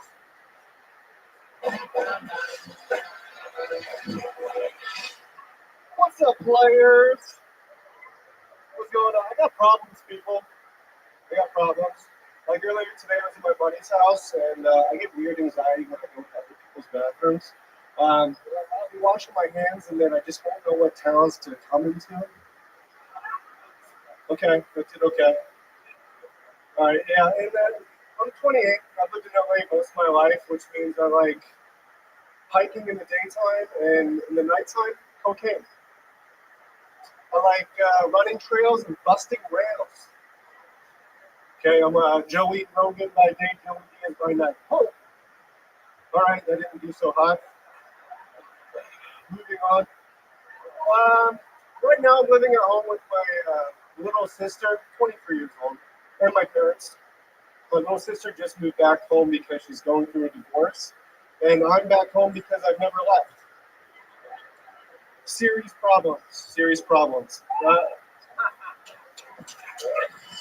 Hell yeah. Bow, bow, bow, bow. Colin, welcome to the show. Hey, Tony. First time, right? Let's tell it. First time ever doing stand-up comedy? Wow, there you go. Heck yeah. Popped right up from the middle, second row there. Heck yeah. For the future drop, saying when a joke worked or when it didn't. Okay. Let's go to the next one. Okay, nervous, but okay. Yeah. No, but it's charming. No, I loved it. I wrote it down. I was going to say my favorite part of that show was when you said, okay, that did okay. Perfect. Beautiful. That could be your thing. I might go against the grain and go against Duck's advice. I think you should stop doing what you thought were the jokes and just do the middle parts where you acknowledge how bad or good you're doing, which is probably pretty bad. Yeah. I think it's a great opener to say, this is going great. It is. You applauded when I came out. You know who I am. And yet, somehow, this is working. I love it. Is it true that you still live at home with your parents? I do. How old are you? 28. 28 years old, still at home with the parents. Yep. Where's home? I live in Santa Cruz, Magic Mountain, Six Flags, that area. Magic Mountain. You just named a bunch of fucking more interesting things than yourself. Magic Mountain. Yeah, you left out wildfire. Exactly. Yeah. Wow, so how are you still at home? What have you been You know doing what? with your life? You know what? Don't finish college, get a retail job, can't afford to live in Santa Cruz. Right. Yeah, so it's pretty sad. Right. But it's my biggest insecurity, so I'm glad I'm talking about it right now. How old were you when you, that's what you should be talking about, first of all. All of your instincts are wrong.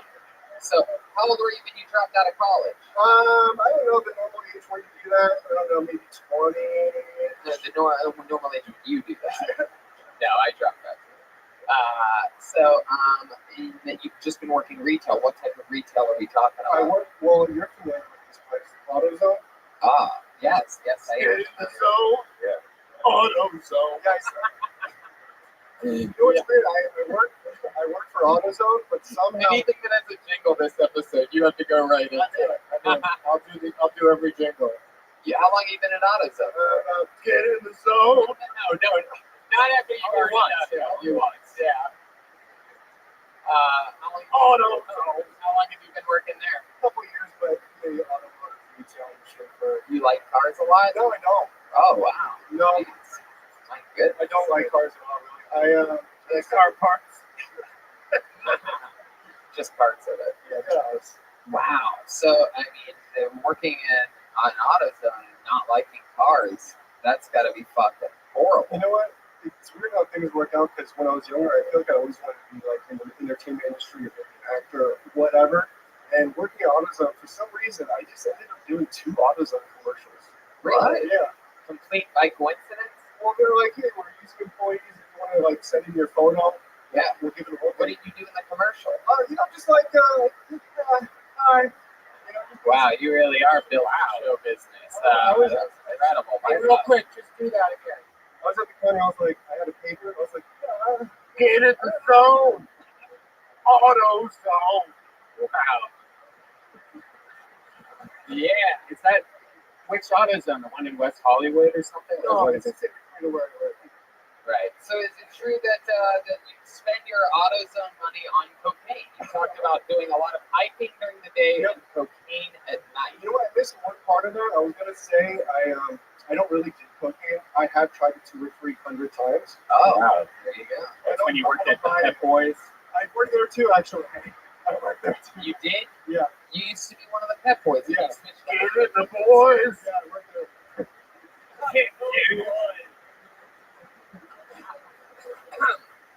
So you really do it a lot. Why are you addicted? No, I don't. Wait, what? No. What do you think? I'm a cop I all of a thought sudden? it was funny. I do, like I said, I have tried it a couple times, but I'm not an avid cocaine. No, you can't say like I said. When you said it, you said 200 or 300 times. Yeah. So which one is it? It's not that much. Really. Do you think I'm your parents right now? You think I'm gonna kick you out of your house? No. When you did it a couple times, you at least get a go in each nostril to make sure that, All right. oh, I don't cold. Joel might have some jet lag going on back there. So, what do your parents do? Well, my dad, he works in the industry, which is why I ended up doing that. In the Do you mean the automotive industry? He works in the automotive. He really does work in the automotive industry. Man, nice. What does he do? Yeah, he's just like he's like a vice president for some company. Like, it's in a famous company. It's a car company. I feel like he would know. Why are you? I feel comfortable talking about what I do, but I don't know what I. Well, let me just ask you this. Final question on that. If you had to guess within $100,000 each way, how much do you think your dad makes a year? Maybe 3 million? 3 million. Really? No. I thought we were talking about hundreds. About 300,000. Oh, so he's the vice president of like a company like that. Oh yeah, Oh, all right. So, what about your mom? Does your mom have a job? She's obsessed with. We have 4 miniature dachshunds. Oh, that's her life. Yeah. She's constantly. She's a gold digger. She's constantly showing me pictures of like wieners on her phone. Oh, you son of a bitch! I love that we get to hear all the jokes that he decided weren't good enough for his first minute. No shit. Oh, I'm just gonna shoehorn these in here.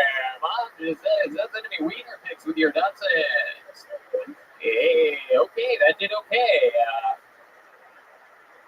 They love the dog pics. What's the plan with living at your parents' man? You're about to be 30 years old at your parents'. We've already started the countdown. He has a separate quad. Yeah. What's the plan? You know what? It's just I need to. Do they like you staying there? They don't mind. Really? Yeah, I'm like a pretty good. Can we call your mom right now and ask her if she wants you to move out? All right, let's do that. Call her, put her on speakerphone. If it goes to voicemail, pull the microphone away from the phone so that the phone number isn't read. And also say, hey, Mom, you're being recorded really fast at the beginning. Yeah. Say, hey, Mom, it's me calling. Yeah, you're being recorded. Hello. Hey, Mom, you're being recorded. Oh, Jesus, that's not like that. My God, Colin. You're going to have her freaking out, checking the Dachshund's butts for bugs. Hey, I got 3,000 buckets, so I'm on the stage right now, and Tony wants to know if you want me to. Hey, wait. I don't get to ask this, but you don't get to ask the question. Hello, Mrs. Chitsey, can you hear me? I can hear you. I love it, loud and clear. Listen to your beautiful voice. I love it. I heard about your 4 Dachshunds. How are they doing tonight? They're awesome. They're sleeping. Oh, how cute is that? So I'm talking with Colin here, and we're talking about how he's 28. He's working at an AutoZone, right? And I asked him, I go, what's the plan to get out? He's like, I don't know. And I'm like, do your parents want you out of the house? And he said no. And I got to ask you, we're here at the world-famous Comedy Store, packed main room on a Monday night. Do you want Colin to move out of your house sometime in the near future? It doesn't have to be the near future. What? Get in the zone. Get out zone. Wow. Not the near future. How much longer do you want him there? You think you might have you think you might be afraid of having some empty nest syndrome or something? I will definitely have empty nest syndrome. Yes. Oh my God. Are you aware that your son does cocaine?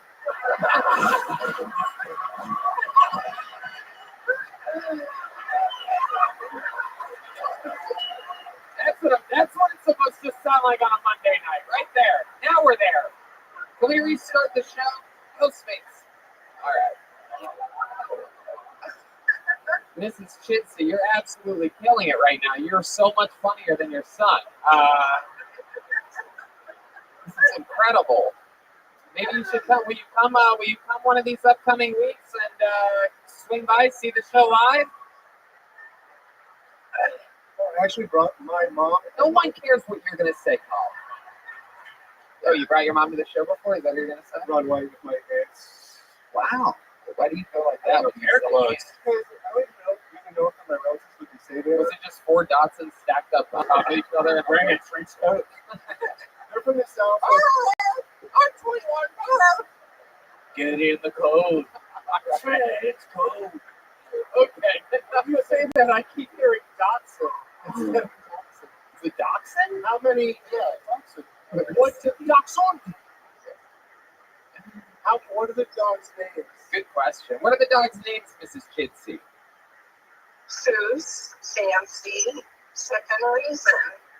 Oh, Reason. Oh, I like that. Reason? Reason.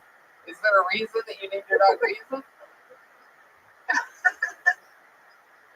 I kill it with bombs. All right. Well, I guess it's one of the other names. yeah, treason. All right. Well, this Isn't even being sleazy.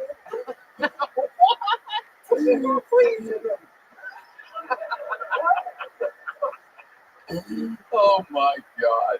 All right, Mrs. Chitsey. Well, thank you so much. You're an instant Kill Tony legend. Will you come back and will you come back again soon and come see another episode of Kill Tony? Yes, absolutely. Great. We'll save a booth for you for when you're back. There you go. This is Chitsey.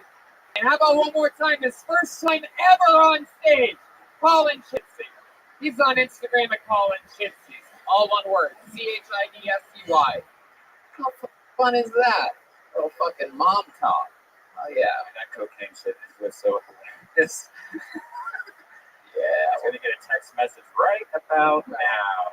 Colin, you know I love you, but I just hope they were kidding about the old cocaine thing.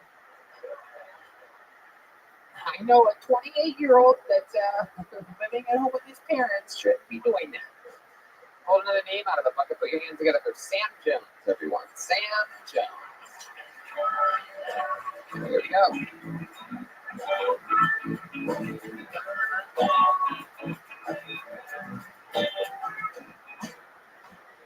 One more time for Sam Jones.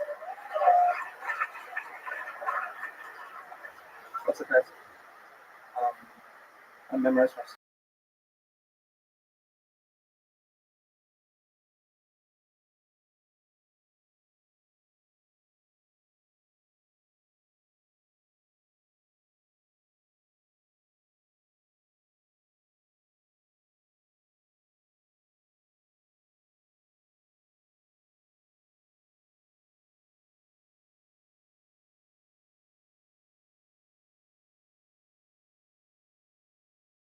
I got the mustache, glasses, and a hat. They're like alone, they're fine, but altogether, they're like the Lord of the Rings of sexual assault.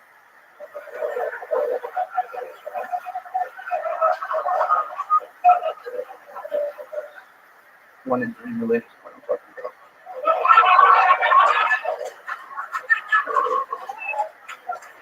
Hell yeah, Sam Jones. I love it. Hell yeah. Did you just come in from a winter storm somewhere? It's not a good area. Please don't go. How far? Like blows all up. Oh, wow. Red man. Okay. What's the deal with that jacket? Yeah, can you open it up to show us whether or not you have dynamite strapped to your body? He's Mexican. He's not that type of brown, guys. Yeah, it's just fireworks, not dynamite. Yeah, come on. It's adorable. For those of you listening to the podcast, this guy looks like a young Mexican Ben Stein. Anyone? You are a young-looking man. How old are you? 21 years old. The exact age that you would have to lie and say that you are if you were under 21 and had a fake ID. Where are you from? Wait, what? San Pedro. Heck yeah. So it's like like an hour drive or something like that? About, Yeah. last time I was on here, actually, I made a joke about not being 21. And I was talking about my dead mom, and I was in the hallway after my set, and the waitress said to me, she said, hey, I'm sorry for your loss, but you have to leave.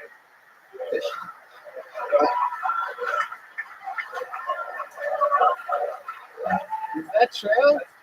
When was that? When were you on? Like 2 months ago. And are you 21 now? I was 21. Oh, you really were 21. Did you show her your ID? Did you have to? Oh, there you go. You should have told that story during the minute. Oh, yeah. It's true. Pretty sweet. Yeah, it's good. He also had some other, a couple of jokes were good, right? Yeah. Started strange. He's tried to go that awkward route. I'm just like, I knew when I came up here, I was gonna be super anxious, so I just try to work with it. I guess. Yeah. So you know what helps is doing a different joke first than the one that you did. That'll help with your anxiety. You'll be doing better than what you did. Yeah. Did you try good jokes first? Yeah. Yeah, exactly. But Mexican. also, Yeah. Said I look like shit. I'm Mexican. I have so many teeth. I have more teeth in my mouth than family members in my I don't house. even get that. Because I'm Mexican. That's It's bad. work out? Yeah. No. You put your phone down on the table and had your jokes on it. What if I had just grabbed it? I would have You wouldn't have known what to say? I would have known what it is. Acapella. That's not what that means. Go acapella. Do jokes without the band. That's what you just said you do. You do a non-musical version of your jokes. You know, you're 21 years old. You live with your parents still? Yeah. In San Pedro? Yeah. And what does your dad do? You don't even know? Wait a second. Wait, see. For an AutoZone, perhaps? Some type of, maybe it's the vice president? I think we're figuring something out. Does your mom have dachshunds? What do they call them? What are your hobbies? Going to restaurants? I know, that's one of my favorite hobbies. Yeah, you're working on it too. It's a nice fake one. That is what we would call a 7 a.m. shadow or something like that. Right? And barely existing at all. That was like you, like 4 or 5 months in, though, when you grew out your mustache. Okay. Roasted. You probably never puts the bear sound on himself. Yeah, for sure. So you said you have a dead mom. Is that true? When did she die? Oh, Jesus. How'd she die? She fell in the head. She fell on her head. That's right. She was working at Burlington Coat Factory, and she fell off one of those ladders, right? Okie dokie. Back to the show. So there you go. All right. Hang on a second. So, Burlington Coat Factory. You probably won't die. So Sam, what do you do? I run food in a restaurant. You run food at a. I like that job. Hey, yeah, we got some food runners right over here. Mostly protein packs and whatnot. So, what do you do for fun, Sam? You're 21 years old. What's a 21-year-old up to nowadays? What are you guys doing other than collecting all the Pokemon? That's it. Nothing really. Come on, there must be something. What do you do to take your mind off the fact that everything that we know about you? You fucking? Yeah, you fucking did. Yeah. Yeah. Who are you hooking up with? Your girlfriend? How long have you two been together? A year and a week. A year and a week. Wow, you count the weeks. A week and a half. That's incredible. A year and 1 week. So you celebrated your anniversary last week. What'd you guys do? But no, a year in a week. Sorry. Oh, so what are you gonna do? You have any big surprises for her? You could always take her to a magic mountain in beautiful Santa Clarita. I have no idea. Something. I don't know if I wanted to mention this. Go ahead. Okay, if you see this, I'm sorry for mentioning this, but I've never told her I loved her, and it's been almost a year. Are you Her name's serious? what? You should call her and tell her you love her right now, dude. Oh!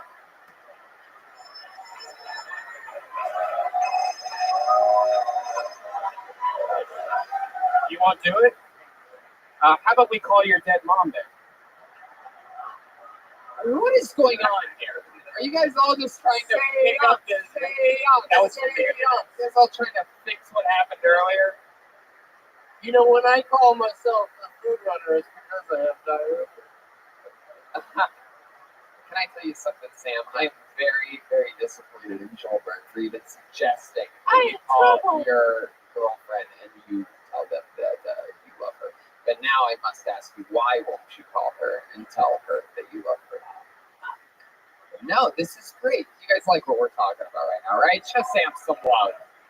He's closing it. Look at them, Sam. Why are you looking down at this blank ass fucking red floor? These people love you. Okay, so why won't you tell her? Why won't you tell her that you love her? Look at them. Tell them. After a year, you need to break up, dude. All right, Red Man. Okay. So I love her. Yeah. I'm just not in. Like, I don't think I'm. How do you know what love is? You're not breaking up with us right now, by the way. How do you? What do you mean you love her but you're not in love? Can you explain that to us a little bit from your own 21-year-old perspective? I like hanging out with her. She's the best. And you like having sex with her. Yeah. And you like what type of hanging out do you guys do? Sometimes we do whatever. Okay. And so, what do you mean you're not in love with her? Well, I guess because I wouldn't feel comfortable saying like. Why would you feel comfortable? Oh.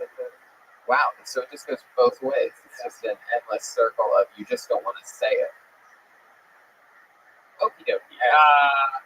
Have you ever said it ever in your life? Like to Yeah. You have an ex-girlfriend that you were in love with?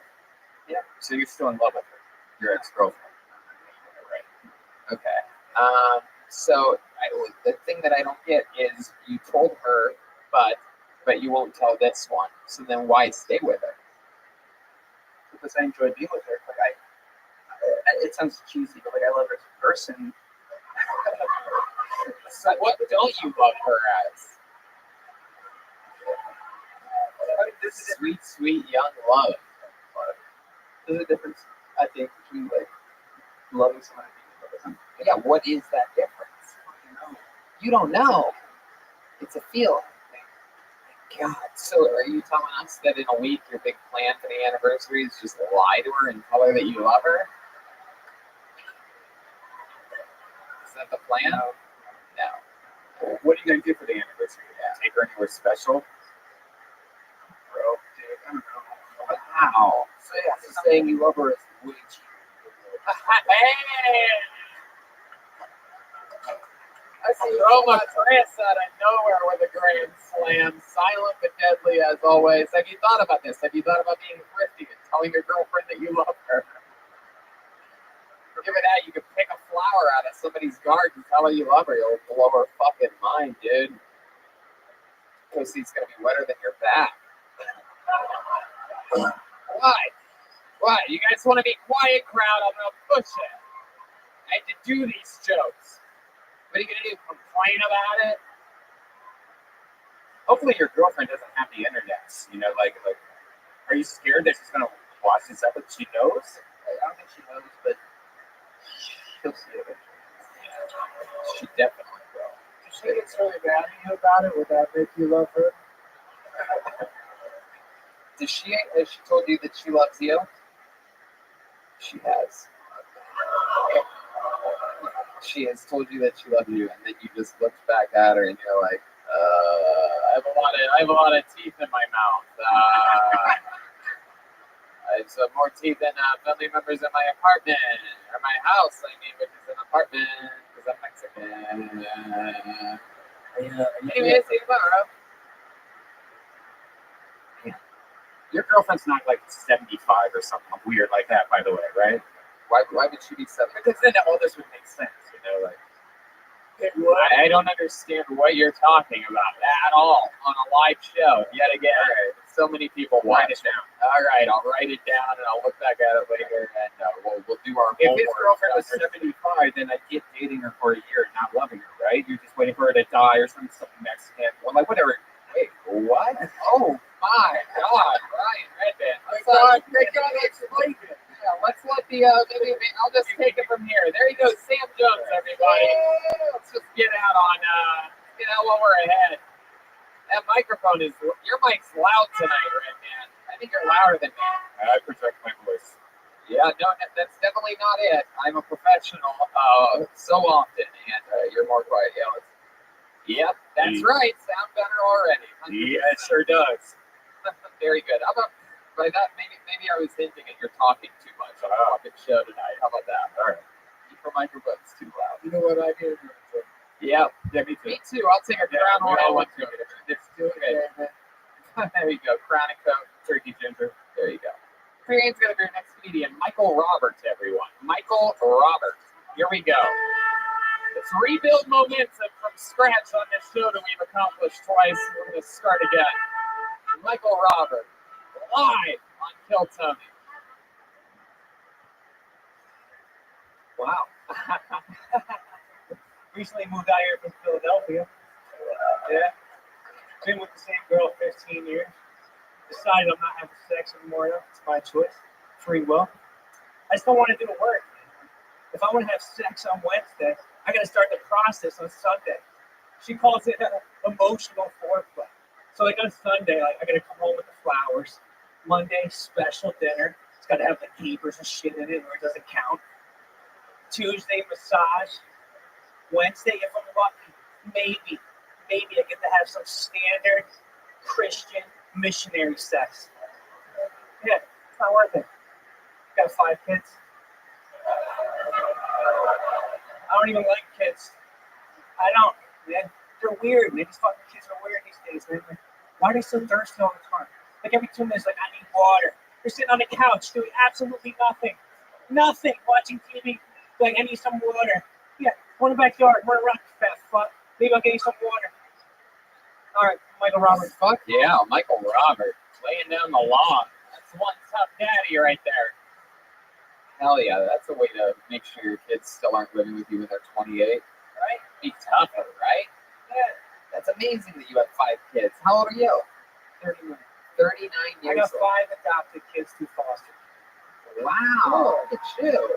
That's a goddamn American hero. Is that because you're not having any Yeah, sex? everyone's like, how do you do this shit with the comedy? I'm gonna check in with Phyllis Watkins over there. Is that because you're not getting any sex? Or...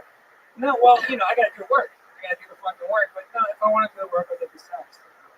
Jesus Christ, are you gonna fuck our trumpet player? What is that all about? Oh, wow. So, Mike, how long have you been on stand-up? About 5 months. 5 months. What made you start now? So like 5 months ago, I went to an open mic. My friend brought me, signed me up, got up there, and I was like, fuck, my OCD was like, fucking, you gotta do this shit now. Tried to OCD or is it Tourette's? You just said fuck twice in 4 seconds. Is that why you have so many kids? You have OCD, you adopted one, and you're like, I need 4 more. No, dude. Dude, it's not my wife. It's my wife. She's My wife? She's an atheist, bro. She like believes in hard work. She's like, that's why I'm allowed out. I'm Mexican, dude. I get it. Yeah. Dude, I got 2 Mexicans. Whoa. Oh, wait a minute. You talk about your kids like they're fucking delivery orders or something. I had 2 Mexicans, 2 pizzas, and a Chinese. I got a brown or 2, I got a Hollywood. Are you trying to be the top Billboard impersonator? Yeah, I was gonna say the same thing. Fuck you, man. I'm from Philadelphia. He stole that shit from us. Oh, wow. Like you don't like us, but he stole our attitude. But we forgive you because we're the city, brother. I love that. So I'm interested. I'm going to go back to this whole real life thing. You have 2 Mexicans. What else? What do we got there? We interrupted. I got 2 black children and a white child. Wow. 2 Mexicans, 2 black children is what we're calling them. There's 5 total. Can't just throw the S on the end of black, can you? We have 2 Mexicans, 2 black children. There was a little transition there. I heard it. What's number 5? Come on, the oldest one, right? You had to get the first one was the white kid, right? The first 2. Is that right? The first adopted kid was white. You had to make sure the fucking he wasn't too crazy or whatever. Then you're like, I'm ready. I'm gonna go extreme. Let's get some blacks and Mexicans. It's like chrome to me. I know who your favorite one is. So. Yeah. Is there one that you wish you had the receipt for? Yeah. What was that? Do you wish you would return one of them ever? Yeah. No, you don't return them. How about Floating picture. I fucking love them. Yeah. Do your best. Like everything you see happen in the world, like as happening in my house on a micro level. Like the white ones fucking building a wall to keep the two Mexicans out. They're trying to climb under. He's flying fucking drones and shit. What? It's incredible. Wait, the white kids flying drones? Yeah, they're fucking building a wall in the hallway. Gotta tear it down every night. Keep the kids out of his room. Is this minute 2 if we didn't let you keep going? Yeah, it is. What do you do for work? I'm a preschool teacher. Preschool teacher. Look at you. I run a daycare center. Everything about you does not match the way you look. No. You look like you got dishonorable discharge in the Marines. Meanwhile, you're like this super nice guy, just loving kids and whatnot. What were you showing me there? What were you doing? Well, I was gonna come up, because I got the running fucking thing on and ran here. Oh, jeez, please. My goodness. You're running from not child support. What does your wife do? She stays home with the kids. That's amazing. And you teach preschool. Yeah, my kids are all fucking. Oh my God, that's amazing. You sound happy about it. What do you do? What do the kids call you? Sister R? Daddy. Daddy, just call me Mike. Do you? How old are your adopted kids? So we got 2, 3, 8, 9, 14. Wow. Those are all the best ages. Yeah. I'm not fucking around. You give a high five to your wife. She must be like, that's Fuck you. She's gonna see this shit. Oh, great. There you go. I like she must be pretty happy to not have given birth to me. Right? Yeah, she looks fucking great. She's Yeah. 34. Yeah. Yeah, like I said, it's all her. She's an atheist. She believes in hard work. That's why she lets me out here because I fucking believe in this shit. Fuck yeah. Wow. Jesus. She's an atheist that does believe in around. something. Hey. Not fucking around. Yeah. My God. Jeez, you're more uptight than your wife's. Because she only adopts. But Yeah, still, right. All right. So, yeah, that is so interesting. So what do you do to get away from all these kids in your life? You teach at a preschool. You have kids all over the house. What's something that you do for fun to get your mind away? Other than Not a big fan. Get to take walks. take The walks. mountain. Yeah. I hate fun. I'm going to adopt as many children as possible. Hey, I fucking hate this coloring shit. Where do you like to, fucking finger paints and shit. where do you like to walk to? I live Away in from Santa the Monica kids. Mountains. What? I live right in the mountains, so I just go right outside. What mountains? Santa Monica. I'm out by Ventura. I saw you at the fucking that fucked up Chinese restaurant place. What? It's away from the kids. Is that a problem? The fuck spout open. You cuss a lot in front of the kids? Absolutely. Yeah.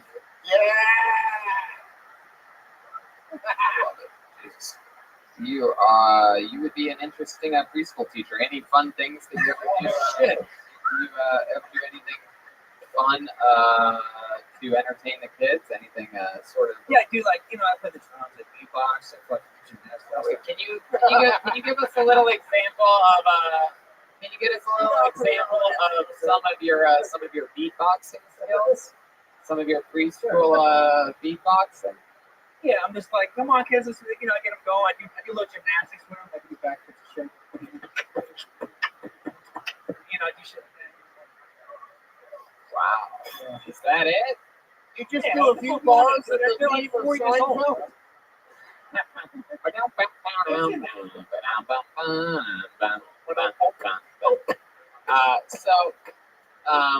You said that you play the drums. I don't know if you know this or not. But on this show we have a little contest called the Mexican Drum Off. You guys don't seem excited about this whatsoever. During the Mexican Drum Off, Michael, you have a chance to become a full-time member of the band and be the new drummer of the band. If you can only beat the returning champion Joelberg in a drum solo competition, to where anything goes, trying to have a great drum solo and be entertaining and have the audience love you all at the same time. Are you down for the challenge? Yeah, fuck it. I mean, I'm lefty, but I'm down. All right, sure. Okay. Well, giving you a little drum solo, trying to become the new Kill Tony drummer. You can leave all your kids. It's the way out. go on tour with us. Put your hands together for Michael Robert, everyone. So, am I getting up there? Yeah. He has such a tough look on his face. I don't understand what he's so angry about. Every time he passes me, he touches me. I don't like it. Ladies and gentlemen, giving you a little. He's getting rid of some of the drones. Oh, he's switching things around a little bit. Yeah, left-handed. He's going for it. He knows one day his kids are going to grow up and watch this video and go, "That guy's not my real dad." So, here he is, Michael Robert, everybody.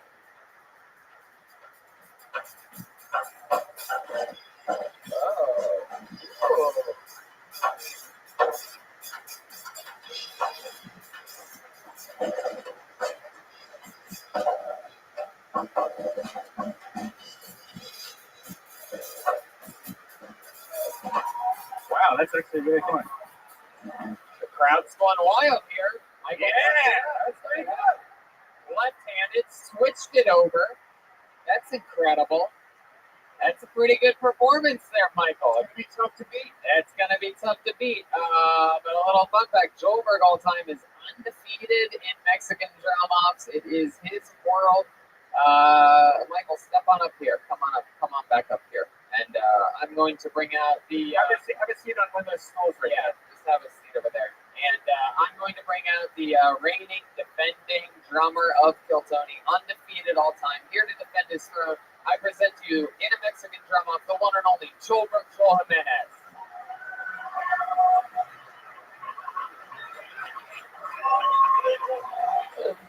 He's got no ass for you podcast listeners.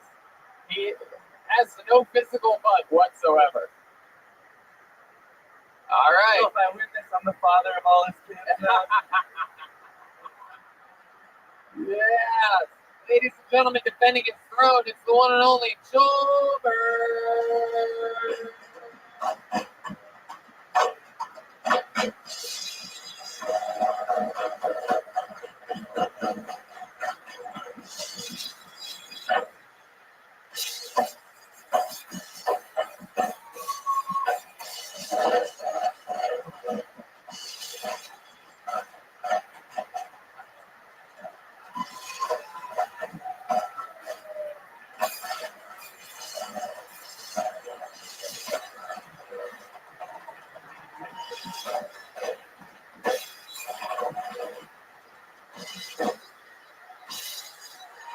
Wow. Wow. My goodness. And he's getting he's getting a track medal for that performance by the other band members. That was just beautiful. How many of you have the child lover, Michael Robert, winning this?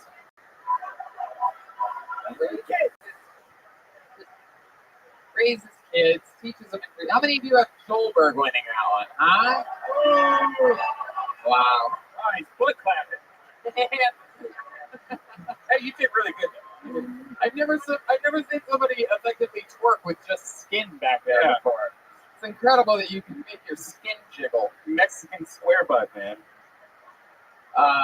Sure.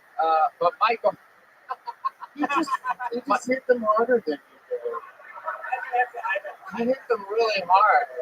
He really went for it. maybe next time, Michael. You were great, though. It was nice to meet you. Welcome to the comedy community. He's on Twitter at Michael Robert Comedy. And you just saw him here for the first time on Bill Tony, live at the world famous comedy store. I like that guy. You guys having fun out there? I'm gonna dig deep in this bucket. All right, this looks like a familiar name. Put your hands together for Eric Staniford, everyone. Eric Staniford. Oh, lucky corner. The far corner. Here he comes. Here he is. One more time for Eric Staniford, everyone. Guys. So I recently became single. I'm not hyped about it. Last time I became single, we all had flip phones, so I don't know how things are working anymore. The apps are teaching me a lot about myself. Apparently, I like my women the same way I like my coffee. Too hot to put my dick in. It'd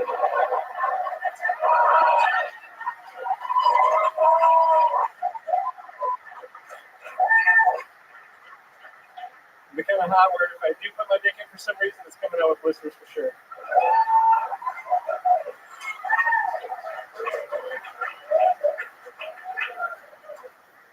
I was on a date recently and figured out that I was the dumb one.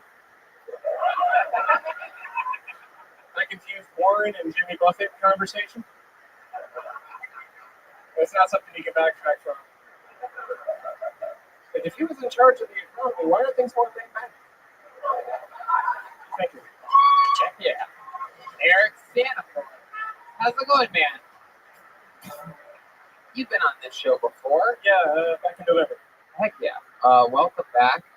Very fun set. How long have you been doing stand-up? This week makes 1 year. 1 year anniversary. Wow, that's so fucking cool, man.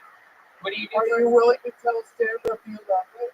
Yes, indeed. What do you do for a living? I work at the Los Angeles Public Library. At the public library. That's so cool. What do you do at the library? Just tell me. I'm in the training department, so I train the employees how to deal with crazy situations. Do you get a lot of cam girls like having sex shows and stuff like that? And like, you know what I'm talking about? Red band. That's like a real thing. Like they'll go down an aisle and just like get naked and do Instagram videos and shit like that. It doesn't happen frequently, But you have had them. I wouldn't be surprised. Just agree with it. Free Wi-Fi. Just agree and move on. Yeah, exactly. Did you have such confidence in that hot dip coffee joke that that's why there was so much setup that seemed irrelevant before you got to it? I had to try and set Wait a minute, don't fool me.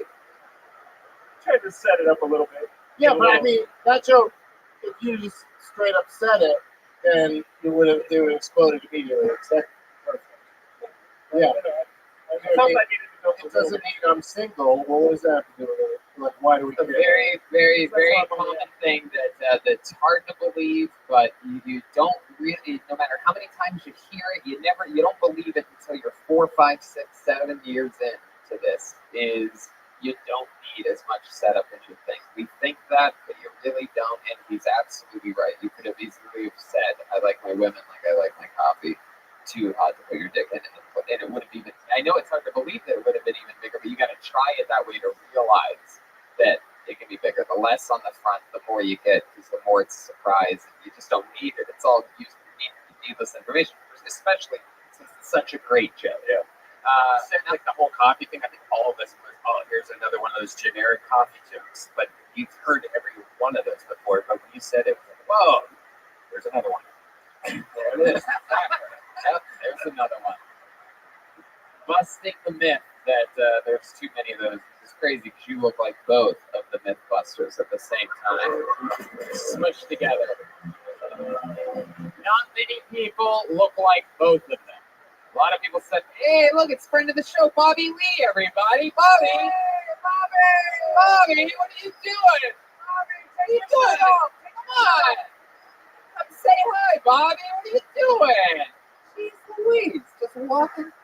Maybe the dog sound made it play. Yeah. Oh, my ancestors. Come on, Brian. Jeez Louise. So, Eric, you work at the public library. How long have you done that for? About 8 years now. 8 years. That is so interesting. And you're the trainer. I got promoted within the last few years. You did a lot of librarians are like sort of like I think the stereotype is that it's a lot of older white ladies. Is that true? Sort of. It's changing a lot now because things are getting more digital and stuff. Yeah. You ever hook up with anybody at the library? You ever give yourself a little book hooker or something like that? You know what I mean? Not lately, no. No. You really, you've never been like, she's like, no, not here, and you're like, No. How about a girlfriend? Anything like that? I've started dating recently. I've been recently dabbling. Yeah. Like what? What was the most recent date that you went on? What was that like? I'm dating a lady now, and let's see. does she know that you're the decimal system? She does.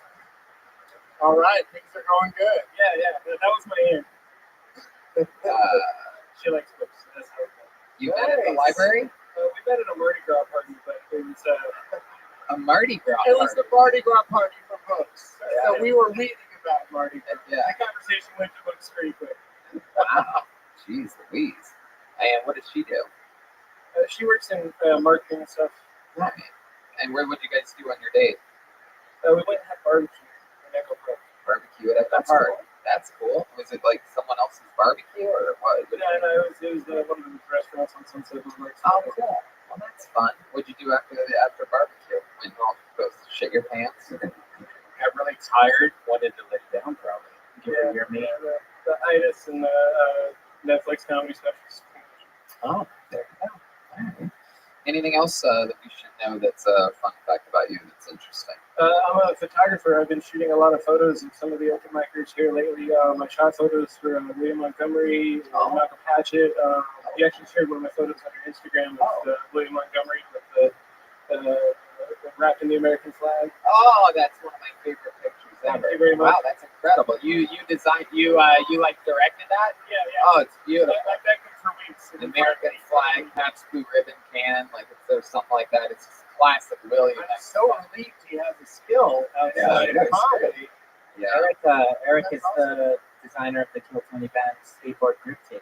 Wow. Like I brought up the last time I was on stage, and I've been doing that. So we've been raising money for the $5 for every sheet goes to the band's costume fund. So reality grip tape. That is so cool. And you could use the tape for other things, like like sidewalks or like stairs up to your house. Yeah. If you want to do fancy home decoration, do that. Did you really dip into the costume fund this week? You don't even know. Get in the fun, costume fun. And where again can they find that band tape again? RealityGripTape.com or on Instagram, just Reality Grip. I love it. Eric, a great set, great jokes, man. Thank you very much. There he goes, Eric Staniford. He's on Instagram at ESPERIC. Eric, all one word. How many of you like it when comedians do good during their set? How many of you like it when comedians do bad on the show? Wow, that's pretty good. Felt like a lot of people. Yeah, probably was. Your hands gonna be our next comedian, Elmer Said. It's Said. Oh, here he comes again from right in the middle. Here we are. Here comes Elmer, everybody. Hello. What did one pedophile say to the other? Good morning, Padre. That's a Catholic joke. It didn't go well when I told it to my parents and my brothers. My mom threw holy water on it. It didn't go too well. So I've been thinking about what it would be like to date a blind person. Would it suck? No offense to anybody that's blind. You know, you're at a party, you want to drink, but you're always TV, you know? But, you know, they're having a blast, just fucking knocking them down, all blind. I have an uncle that was blind, so it's okay for me to say this. He's dead now, but he gave me the okay ahead of time. I'm also, but I don't need to. No offense. I'm sorry. And I'm Mexican, and we have a house.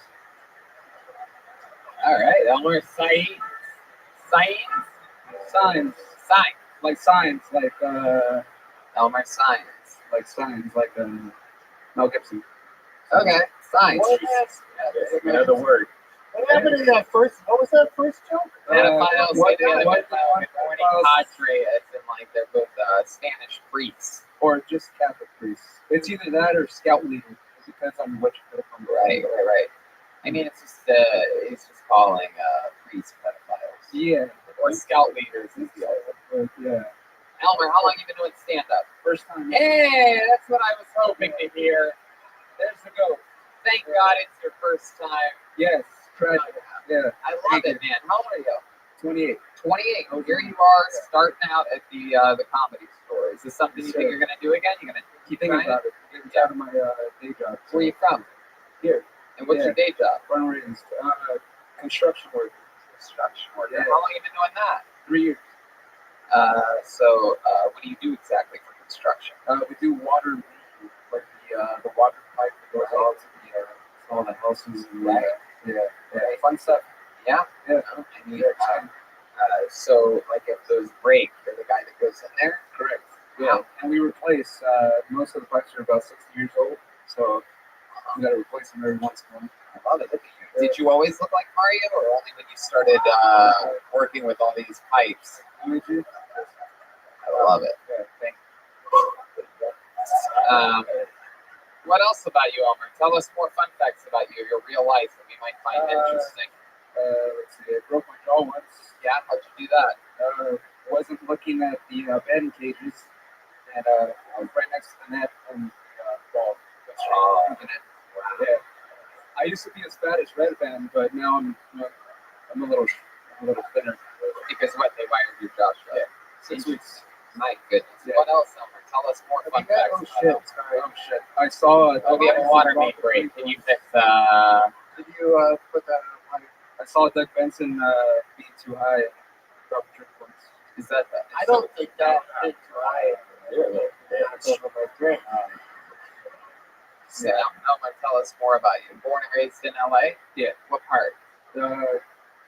It's called Bell Gardens. Bell Gardens. Yeah, it's So not really LA. 5, 7, 10. It's near. How long was your trip here today? About 25, 30 minutes. Really? Yeah. Oh, wow. Yeah. Which direction is that? Right there. Oh, okay. Jeez. It's It sounds like you're trying to get a girl to come over to your house. Like, it's right there. just fucking Google it. 2 hours later, it's like, where the fuck do you live? 25 minutes down the street. It's a little Mexican town away, 25 minutes away from LA. What do your parents do? Construction and sales. Construction and sales. Your dad's in construction. My mom's in construction. Wow. What is your? No, I'm just kidding. Oh, you gotta get one in there. Good job. Yeah, dad's in construction. My mom sells. It's called Papaya. Yeah. All right. Now, what does she sell? She has a car. She sells a watermelon and everything. What does she really sell? No, she sells. It's called Princess House. Princess House. It's Tell us what that is. it's Tupperware for Mexican people. Oh, what's it? Yeah. It's all glass. You don't know about this? Yeah, got some princess house full. You want to buy some? It'll keep your shit fresh, homie. It's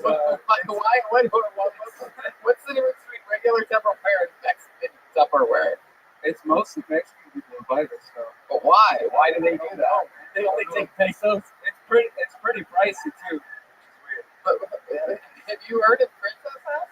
Never heard of it, fool, but I got some if you want to buy some. It's right here. It's right there. It's in Bell Gardens. It's only fucking 2 hours away, fool. Oh, 20 minutes away. God damn it. How many kids have you been to? Honestly, I go like once a week, but sell out every time, man. Yeah. Joburg is Mexican light. Whoa! All right. This guy's just, all right, Bell Gardens, I get it. Is It's this a fine. Mexican drum up without the drums? Yes. Hey, yo, I'm more Okay, Mexican, all right. I'm more Mexican than you, dog. You don't even know what Princess House Tupperware is, dog. You don't know about the We Tupperware? don't even know Mexican light. I mean, what do you mean you're Mexican light other than Princess House? Speak Spanish? Sí, lo hablo. Bien. Oh. Lo entiendo también. Oh, okay, wait. Okay. What the fuck? Oh, you suck, you lose. Fuck. Yeah. God. I don't know. I'm sorry. People don't like when I get angry. I'm trying to attack everybody on the stage. Why are you doing Yeah, that? it's quiet. If you don't speak Spanish, you aren't Right. Mexican at all. Yeah, So, like That's not a Spanish? proof of being Mexican because we don't speak Spanish. That's a good point. Thank you, Doug. Any gracias. Getting alto with Doug. Is there? You're calling him Mexican light. Is there anything? Is there anything that you would consider super Mexican about yourself or super white about yourself? No. Oh, His mom sells Princess. Yeah, my mom's house, Princess House in Bell Gardens. Princess It's house. predominantly Mexican. So it's like glass containers with like plastic lids. Yeah, it's with different fiddle. shit. Cups, plates. It's got the Virgin Mary on the top. Pretty much, yeah. Yeah. Yeah.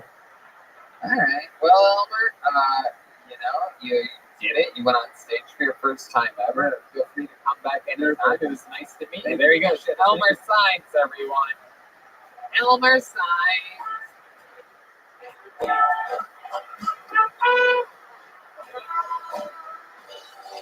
How about a hand for the band tonight? I gotta say, I love Jesse. I love Phyllis Watkins on that trumpet. It sounds beautiful. Yeah, you're amazing. Much cooler than your brother, and you didn't get the weird nose that runs in the family. That gigantic beak that your brother has. I got a surgery. We keep telling Jeremiah to get one, but he Whoever comes up next, just it might be a little slippery. Yeah, don't fall. His back was wet. Second wet back there. That's not why I said that. Here, he's going to be your next comedian, Teddy Westside. This is a new name. This should be interesting. Teddy Westside. Oh, Teddy Westside. That's this guy. Nope, didn't have it. Is that Teddy Westside? Nope. No. I mean, Doug's going to do it, man. Hey, how's it going, everybody? I live on the west side. A lot of crazy things over there. OJ killed somebody. I mean, allegedly. And they got,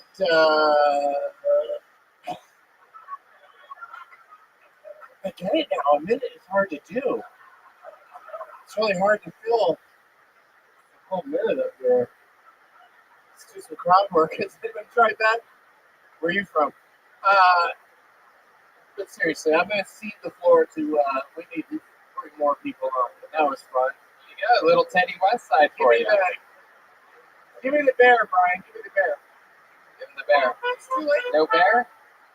Oh, it doesn't have to be the exact time, but the old Red Man's sticking by the rules for some reason. Now he'll play it when we bring up the next comedian. Put your hands together for Bridget Dow, everyone. Bridget Dow. She's here.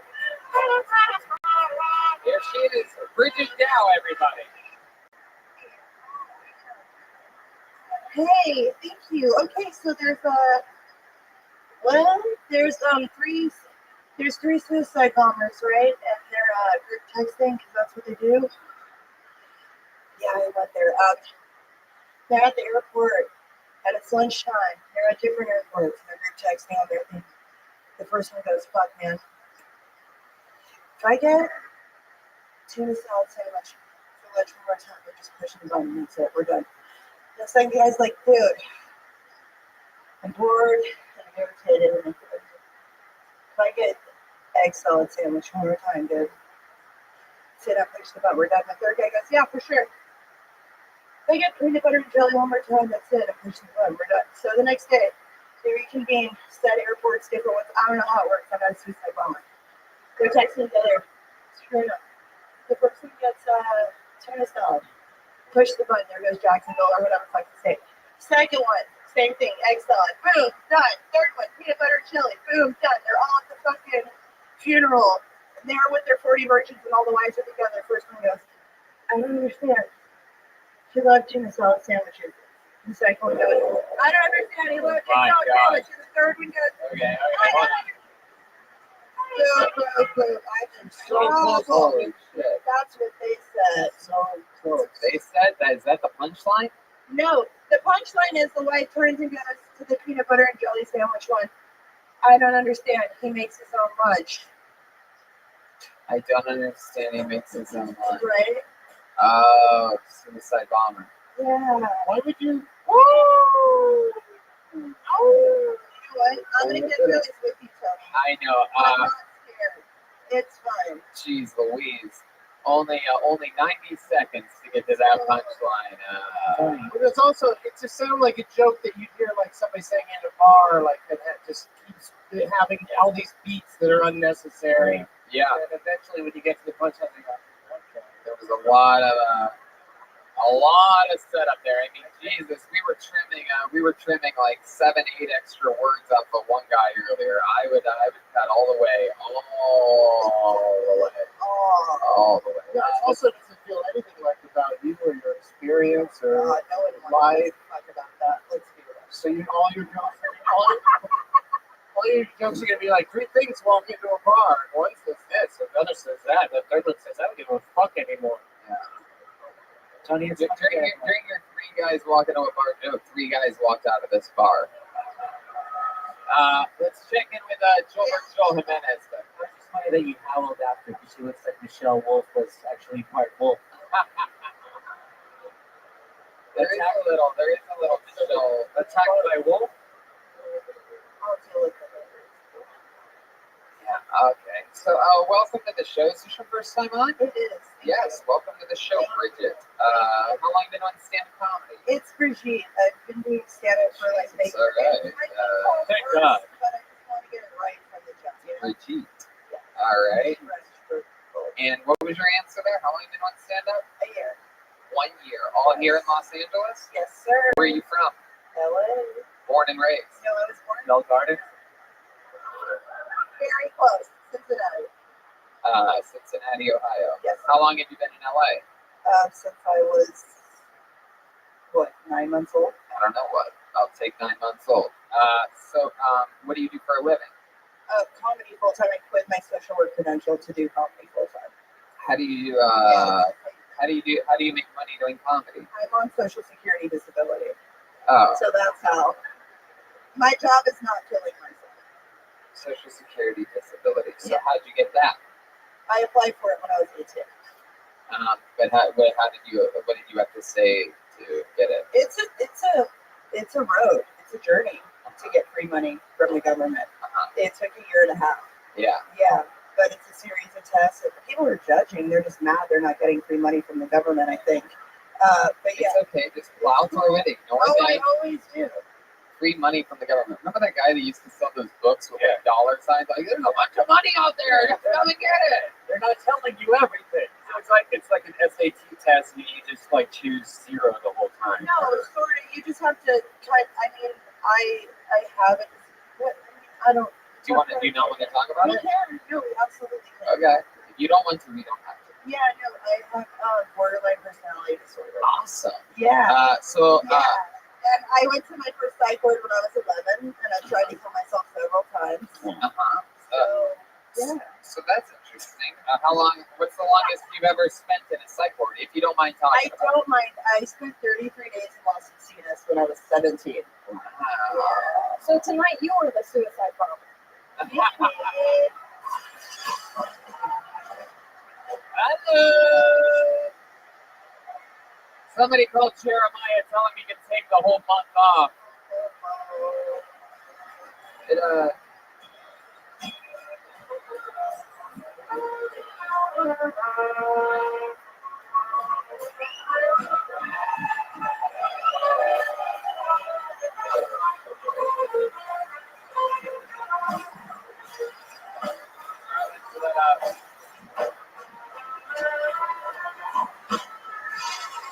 Wow. Phyllis Watkins. Anything her brother can do, she can do better. Yeah. So as you were saying, borderline personality. So how does that affect you? Like, can you give us an example of a time recently where you had like what we maybe call an episode? It's weird because, the bus, maybe, or, oh my God. It seems like borderline personality hits a lot of people on the bus. The bus system is just basically fucking borderline personality Uber. You know what I mean? It's just one big, more of a Lyft driver. So what happened on the bus? No, I just think that people tend to just. Is it happening right now? No, not at all. No. Oh, it's me? Is that mine? Is that on me? I don't think I've ever activated one of those before. I think it's exciting. Because I think, I don't like it all weird. It goes back to, is it the environment or is it me? You know, is it people around me that like made me feel pressured and questioned that I can triggered, or is it just me and I can control my affect and emotions? I feel guilty about being on social security disability, that I look at who our president is and I'm like, fuck you, thank you. That's how I feel about it. So like if anybody else, You think it's coming from his wallet? no, not at all, but I feel like everybody else could He's basically the only one out of all of us that doesn't pay taxes. Right, but There you go. Are you taking some of that wall money? Because we need that wall. Well, I think that's all very interesting stuff. Have you ever had a real job? yeah. Like what? I worked in rehabs, paramedic. I was an ambulance driver, EMT for 4 years. Wow, that You was. can be on social security disability and still work. Is that Let me be true? clear about that. Yeah, you can just. Aphrodite knows. Hell yeah. You can. I've worked. I gotta. They're just like, how do I make a living? And I'm like, well, right now, just that. So I thought I'd tell you the truth. You ever save it? I love it. Of course, you're doing a great job. Thanks, Tony. Absolutely. So, you ever save anybody's life as a paramedic? Yeah. So. Yeah. And I've Well, also seen people die. So. right. Is there any one instance that you really felt the rewards of being a paramedic? Was there one time that pops in your head that really, Yeah. Like helping a person die somehow. Actually, that's exactly what it was. What happened? There were these twins. They were born very preemie to the point where when we showed up to transport them, we knew they weren't going to last very long. Right. Like their blood pressure was like 2/4. Oh. And we got them in the rig into the other hospital. And while we were before we drove off, the mom was like, just if they die, just give us flashes, high beams. And we were like, there's no pressure there, don't worry. We were like, yeah, sure, no problem. And then we get to the hospital, and then they die in the elevator. And when we go up,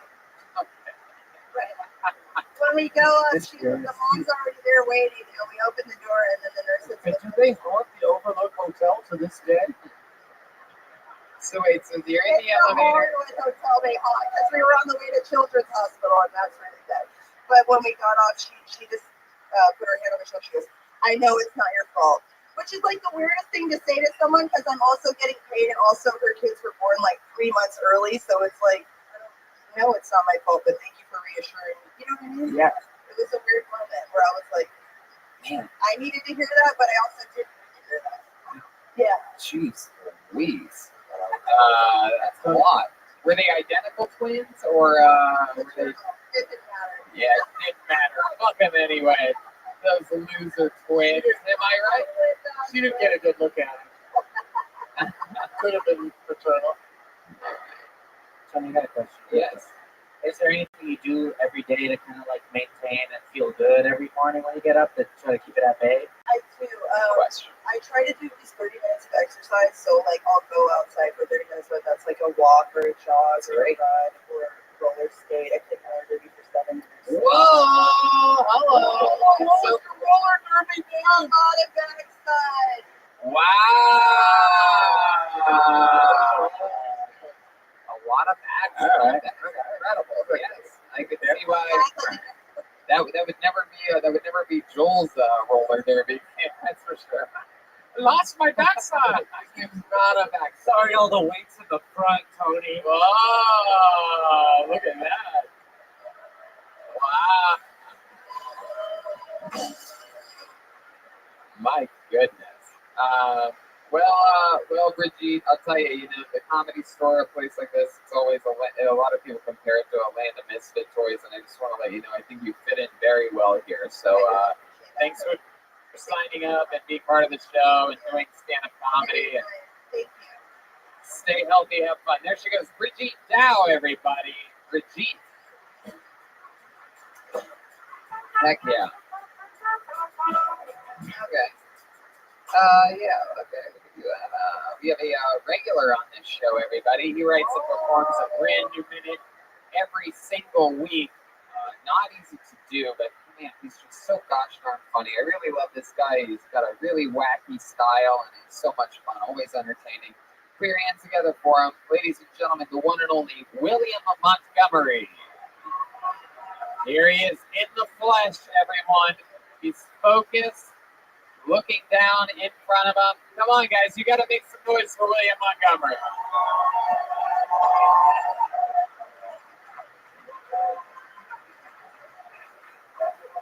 My brother's been having a sexual relationship with his teacher.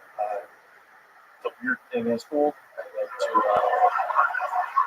to do a cut scene from that, just MIA paper planes playing, and I bust through the door. Just like, man, that's our mom! Oh, and I said you didn't the swamps. That is my impression of Swamp Thing in the new Avengers movie.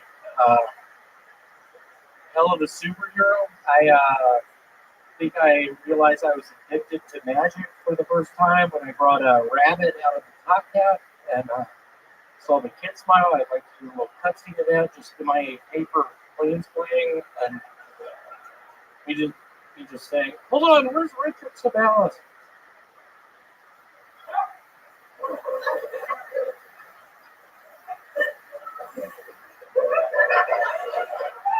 Heck yeah, buddy. The sound of two premature born twins dying just rolled down the street at the end of the set. Heard some sirens there, some medics, suffocation. Another fun set. How about another hand for William Montgomery, everybody? Very funny jokes. God, I really messed up that final. He opened strong, but with each sentence, it made less and less sense to me until at the end I had no idea what was going on. Oh, you broke his formula. It's like me when I read Shel Silverstein poems. What are Chuck Silverstein poems? Chuck Silverstein. Yeah, I heard Chuck. Chuck is Shell's not his articulate cousin.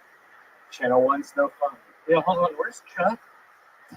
No, there is no Chuck. I heard Chuck. You never even said Chuck. I didn't. I'm just worried about. There's been this one guy on YouTube just talking. Oh yeah, is there? I'm sure he's loving this after the Edwards about. I was feeling good about the set tonight, and then I messed up. William, you've been letting these people, commenters on YouTube, really. Sometimes you really let them work you up. Is there anything you'd like to say to the guy that's been talking shit about you on YouTube? If you want to look right down at that camera, right down the barrel, is there anything you'd like to? If you'd like to send him a message, is there anything you'd like to say? Yeah, Edward Sabalas, I don't think you realize I can skate. I don't know if you realize I don't know how to read. It's funny you keep bringing that up. Yeah, you are right about that. You did your research. I failed out after fourth grade. At the first grade? The first grade, never learned how to read, so you did your research. I'll give you that. Who are you talking to? What's his name? Edward Sabalas. Oh, Edward. I thought you were calling him Edward. What kind of YouTube screen name is Edward Sabalas? There's no numbers in that or anything? What kind of weird troll uses his actual name? Just Edward _Sabalas. Yeah, I have no. Stop saying N-word. Wow, hey. Have you ever said the N-word before, William? Y'all don't repeat this, but there's a guy I grew up in Memphis, Tennessee. I was a big Project Pat fan, and I'll be quite frank. There was a time, 10th, 11th grade, I was with my buddy Jay Martin, the Silver 4-1er, just pounding for his lights, singing all of Project Pat's lyrics. Yeah, I've said it before. You sang it along with songs. How's we missed you this week on the road. I know, that would have been so much fun. So many people asking about you. We had to give a little disclaimer just to make sure people knew at the beginning of almost each episode. We told them, William couldn't make it. There was a lot of groans. We don't know where William is. He was in Maui, Hawaii last week. You were? Looking for Tony Chin. Yeah. What did you do? How'd you get to Maui? On a boat. It took 3 weeks. It was more than a 4-hour tour. I was a big Gilligan's Island fan growing up. Hold on, what happened to Jeremiah? Hold on, William. Oh, yeah, still the William. I don't know. He's got like class or something. So, How are William. you doing? Oh, William. Oh, How's the one? How's it going? wow, William. How long you been playing now? Damn, you found your type. By the way, this is exactly, are they making out right now? What the hell just happened? This looks like a young Bill and Hillary Clinton meeting each other for the first time in Arkansas. We got black and white picture together. You and Ryan are almost genetically identical. Hold on, Hillary? Wait, William, what are you doing? Stop sexually assaulting the poor trumpet player here. What's going on here? You guys know each other, right? You guys are friends? I thought so. William, what's going on? You a little bit horned up I don't tonight? think he knows I'm wearing a wig right now. William, are you? No, don't repeat this. I've gotten back on AOL chat rooms. You've got Cat 106 at AOL.com. Seriously, I don't repeat this, but I've been on the cat chat room recently. Having fun. And yeah, Tony, I have been just sort of getting on edge to some stuff. Recently, it's a horrible nightmare. I've been playing Brick Breaker a bunch. Maybe she'll let you go home with the trumpet.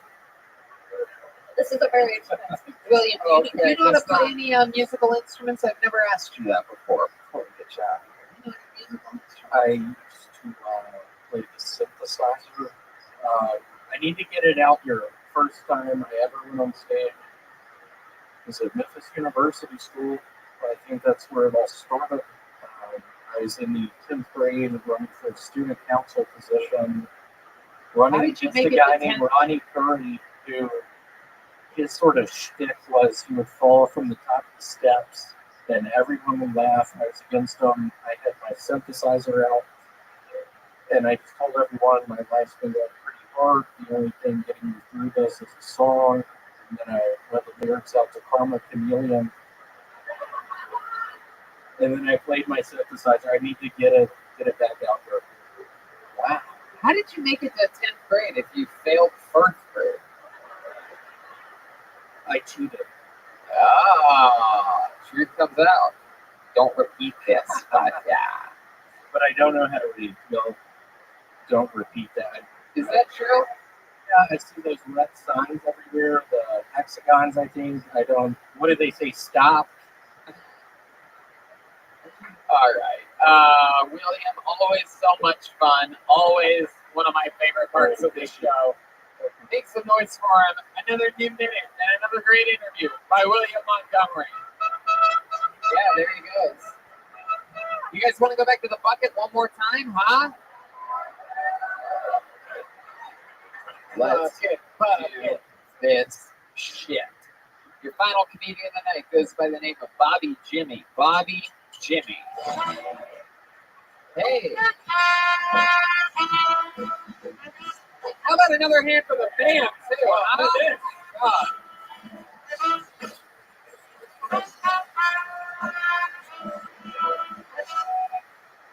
Hell yeah. One more time for Bobby Jimmy, everyone. What up? So I just rode my Harley out here from Colorado. My arms are tired. Thanks. So I'm in a small mountain town in Colorado, and I don't have any traffic lights, but I think they swimming green is dope. Here in LA, it's just me watch the fuck out. I don't know if anybody drives a car before, like before 1940, but that was the last year they were made without turn signals. I haven't done comedy before, but I think traffic comedy might be a thing, might be good. Might kill with traffic comedy. I saw a high-speed chase here in LA last week where a guy was hanging out of the window and shooting at the cops at the same time. there was a pursuit vehicle full of Japanese tourists taking photos at the same time. Traffic here is like Disneyland or the Walk of Fame or the Glory Hole here at the Comedy Store. It's a tourist attraction. And I think that's my time. Hell yeah, absolutely, Bobby Jimmy. Yeah, keep that mic out of there. I want to talk with you, Bobby. This is first of all, this was your first time ever doing stand-up? Yeah. I fucking love it. Put your hands together for Bobby Jimmy. We're about to have a nice talk. I'm excited about this. What? It's all good. You're comfortable now. We're gonna just talk and ask you some questions about your life. I want to find out more about you. We've never really had a Civil War reenactor on this show before.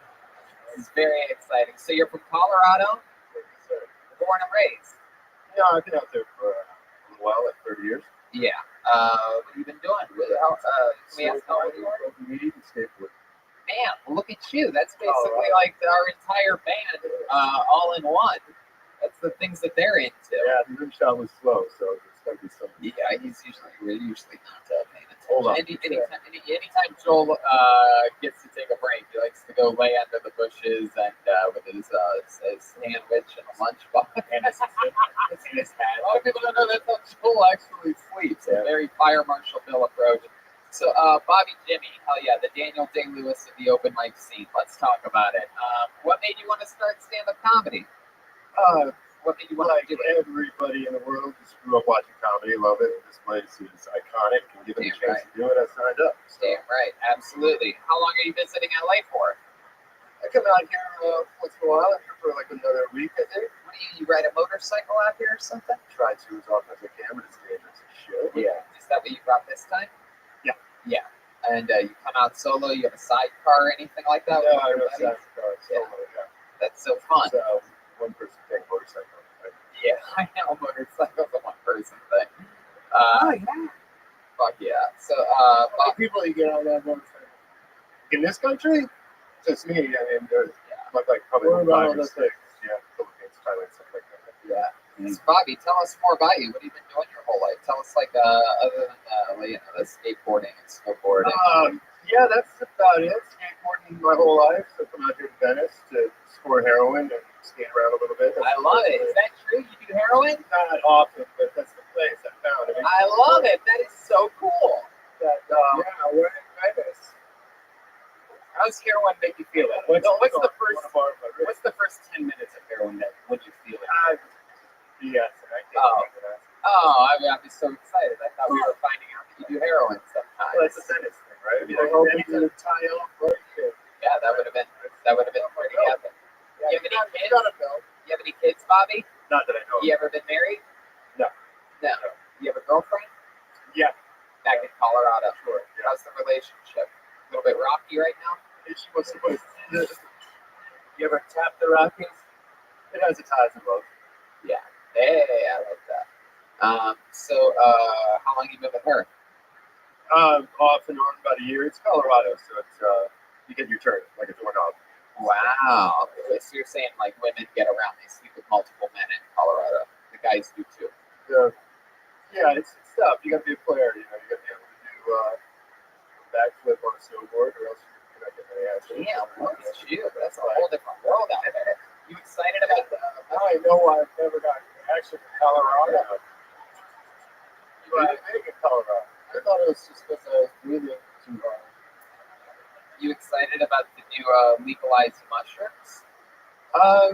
It's decriminalized already. I don't think I'm excited. I go into places and I have to wonder now if I'm tripping a little bit. Right? Microdosing. I mean, you go into a restaurant now, the staff ignores you, they just hide and giggle. You got to think half of them. Is that true? People are eating mushrooms. Yeah. I know a lot of people microdosing, and that's like weird because you could take like I know a guy that's microdosing acid. Like you could just have like a little piece of acid and be tripping your ass off, and you're working at Panera Bread, and you're like microdosing. You know, I've never been a fan of microdosing. I mean, you give me a bag of mushrooms, I'm gonna eat them all, and I'm gonna like, oh, I need a cap. When's the last time you ate mushrooms? A couple days ago. Really? Are you fucking with us? Or are you telling the truth? A couple days ago. Yeah. What'd you do? Went to dinner. This is here in LA, Colorado. You go. I again, you got a little bag of mushrooms. You're supposed to only eat one, and then you end up eating the whole bag. And, I mean, for some people, they might have gone to the hospital, but it shouldn't. So, I know what some people do. I'm asking you, when you ate them a couple days ago, what did you do? What were you doing? Oh. Were you hanging out at the beach? Were you all I went to dinner. I went to a restaurant. I went to dinner, and once I felt like I needed to leave, Can I ask you where you were eating dinner? somewhere in Upland. Just like a diner or a... No, a nice restaurant. Oh, you went to a nice restaurant? I love that place. Not that place, the other place. Another nice restaurant. So, But yeah, comedy kind of involves details. That's what he's going for here. yeah, I guess Like, it was actually, I honestly didn't know the name of the restaurant. right. So, but it's like an upscale restaurant, and then all of a sudden the mushrooms really kicks Yeah, in. linen napkins. Yeah. Wait, what? Linen. Oh yeah, linen napkins. So, did you get to finish your meal, or did you trip so hard you just like left?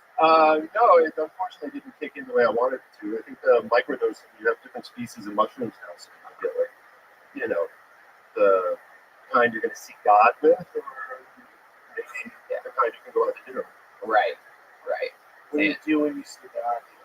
Asking for forgiveness, be showered with. For what? What do you need forgiveness for? Anything interesting? You ever commit a crime? Yeah. I mean, I grow weed, and before it became legal, it was a crime. Have you had a bad trip before? Like a really bad trip? Not a really bad one. I think zoned out pretty hard. Remember those talking Coke machines back in the day? That kind of freaked me out at the Lloyd concert. You put the money in, they would talk to you, and I actually had to have somebody help me with that. How long were you? How long have you been growing weed for in Colorado? In Colorado, 30 years. Oh, how long have you been growing weed? Period. 30 years. 84 or something. Wow, that's interesting. So 34 years. Thank you for your service. Incredible. My goodness. What else? There must be some more about you. I can tell there's some interesting shit underneath this. I traveled around the world racing skateboards. Ah, wow. So you come out here and race Glendora Mountain Road. You go downhill? Yeah. What's the fastest you've ever gone on a skateboard? Over 70. Whoa. Okay, now we're getting there. That's fucking. You wear like a leather suit and a helmet when you do it? That's what it looks like. Oh, don't do that. That's incredible. Yeah, there's Glendora Mountain Road out here is a big one. GMR. This is the birthplace. Signal Hill. Is there any video of you out on the internet? You know what? Yeah, there is actually. Just film me where I'm high on acid when we were talking about skateboarding. Oh, you're just talking about it. But I'm talking No, I about was actually video footage of me skateboarding one day. speed skateboarding. Like, is there any video of you going over like 50 miles an hour on a skateboard somewhere? Vice. It's on Vice. How would you know? Do you know what we can search? Just so that people listening to the podcast. Show with Rick the Crank, and it's Bandit? Yeah, that was the one he did with the empty buildings. There was another one about skateboarding that they did after that. They were supposed to interview me on Friday. It didn't happen. And Saturday, it didn't happen. And Sunday, I started partying with a bunch of my friends, and the producers came over and said, "Hey, we're ready for that interview." Oh, all my buddies are like, That's awesome. So, the title of the episode actually closes with me saying something philosophical because I was out of my head. I love that. That's so cool. Rick McRae on Vice. I'm getting applauded for tripping on acid. You ever been injured? Snowboarding, skateboarding. What's the worst injury you ever had? Waking up in the hospital was pretty bad. Head injury? Yeah, right to the back of the dome. Had a helmet on. Woke up in the hospital and said, "Where the hell am I?" And my buddy's like, "You've been talking to us for the last half hour, dude." Wow. Really? So that was there's thumbs are going the wrong way. And that was the skateboarding one, the head injury. Yeah. That's probably a lot easier to have a traumatic brain injury from that than snowboarding. Yeah, there's CTE runs rampant through that whole extreme sport industry. The French, especially the French sports where you're doing stupid stuff like that, going 70 on a skateboard, you can get messed up. I don't do it too much anymore. Right. How old are you? 48. Oh, okay. Cool. Heck yeah. And I'm going to say something, and if you say, yeah, you know me. CTE? Yeah, you know me. All right, Bobby. Well, I mean, so much fun. Nice to meet you. You think you're gonna come back next time? Sign up again? I don't. This was awesome. I had a chance to do this at the comedy shows. Yeah. Cool. I don't know if I can ever top that. There he goes, Bobby Jimmy. Everybody, thanks, Bobby. Thank you. Come on, make some noise for Bobby, everyone. Your final comedian of the night. Hey, look at that drawing for Brian J. Belt, everybody. Look at that. Incredible, beautiful. Red band, Benson, Hinchcliffe in the band. How about another hand for the great Doug Benson, everybody? Getting Doug with I, going a bunch of places. Doug Benson, Doug loves movies. DougLovesMovies.com, and I'll be on tomorrow night, for those of you here, I'll be on Bon Appetit on Vice. Ooh la la. Yeah, Appetit. it's a lot of fun. Heck yeah. We love you, Doug. Thank you so much for always being one of our favorite guests and coming around on the road and here to the Comedy Store. So, yeah, to all the comics that come up here, good for you. Absolutely. I always say that if I was starting at or anywhere near my first few years, I would be definitely signing up every week for this show. Lord knows I bent the knee to people running open mics to give me a janky 3-minute spot before. So how about a hand for her first time ever in the band, Phyllis Watkins, everybody. Jessie Johnson. She's on social media at what? Jetski Johnson. Is that right? Jetski. Is there an underscore there? Jetski Johnson. All one word. You did amazing, by the way. Yeah, you sound so damn good on that trumpet. Thank you. So awesome. How about a hand for the legendary batted 1,000 tonight, Chroma Chris, everybody. Chroma, what'd you think about tonight's episode? It's going the distance. Hey! How about a hand for the leader of the band tonight and Mexican drum-off winner, Gilberto Jimenez, huh? You know him, you love him. He's on social media at Mostly Sorry. Joel, you just went to 6 or 7 cities you've never been to in your life doing sold-out shows. How do you feel about it? Oh, I'm so jet-lagged. I can't wait to sleep, but I love you guys. Thanks for coming out. There he goes, Gilberto Jimenez. So honest. So much fun. We're going to be back next week with a guest. And then June 10th, we have Jeffrey Ross here. And June 17th, for the first time ever, Comedy Store legend Brian Holtzman will be a guest. What? First time ever. Amazing. I can't wait for that. You can get a Death Squad pin or a Tony Hinchcliffe pin available at Rockin' Pins. Check out Infinite CBD if you're into CBD. Pre-order the new Reagan and Watkins album. You can do that now. That's released June 7th, but you can pre-order it now. Or you can come to the official release party on June 6th, right here at the Comedy Store. The first ever Reagan and Watkins album, self-titled Reagan and Watkins, comes out then. Have another hand for Red Band, everybody. So much fun. We love you guys. Thank you for coming out. We'll see you again soon. Thank you. Good night. Bye.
new episode of Kill Tony.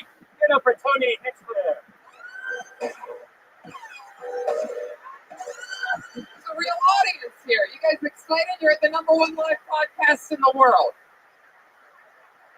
Come on, guys. You have to make more noise than that. We're in the main room. Brian Redman's here. Hey, guys. Eddie Burke from the Pit Show, Historical Roast, streaming live on Netflix over there. We got Ryan J. Ebelt right here, house artist, drawing tonight's episode. He draws all the posters that go around on the tour with us, all the anniversary posters. Those are all available at ryanjebelt.com, and he draws every episode. How exciting. We're back home after a week-long break. We're refreshed. Oh, did you hear that? That's the one and only Aphrodite over there, everybody. Oh, shit. Look at that. She's got the hair down tonight. Either that or she got hit by one of those tornadoes or something. We don't know what's going on. But we're back on the road the end of next week. We go to Lawrence, Kansas, Omaha, Nebraska, Des Moines, Appleton, Wisconsin, Milwaukee, Chicago, Madison, Minneapolis, Poughkeepsie, and 2 shows in New York City. Remember when that list used to be long? I know. Now it's short again. Look at that. Anyway, you know what keeps us energized is delicious Caveman coffee. Go to cavemancoffeecompany.com. Use the promo code KILLTONY. Save 15%. Isn't that fun? You know what else is important on the road, Brian, that we've learned and we talk about a lot? Oh, yeah. I'm telling you, it's taking care of yourself. Mm-hmm. And support for Kill Tony comes from Manscaped, who is #1 in men's below-the-belt grooming. Have you ever had a manscaping accident? Of course you have.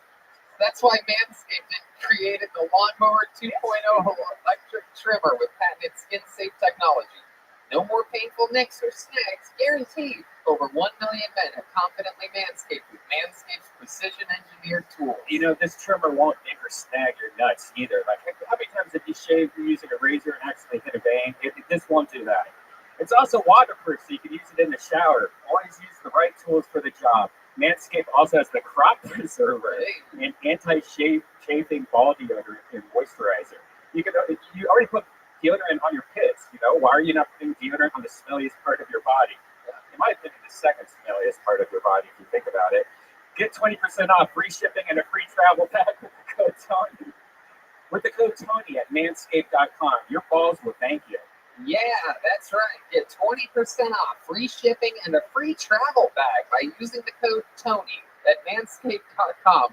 That's 20% off, free shipping, and a free travel bag with the code Tony at manscaped.com. Why did it just have to be my name for the code? Why couldn't it be everything else is Kill Tony? It's like, shave your balls is Tony. Tony. That's the show.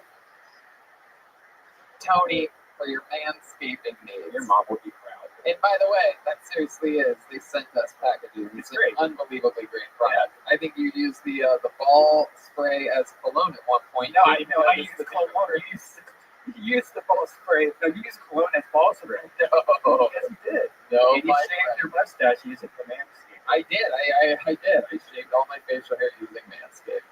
And it works for both. It's a regular trimmer. Anyway,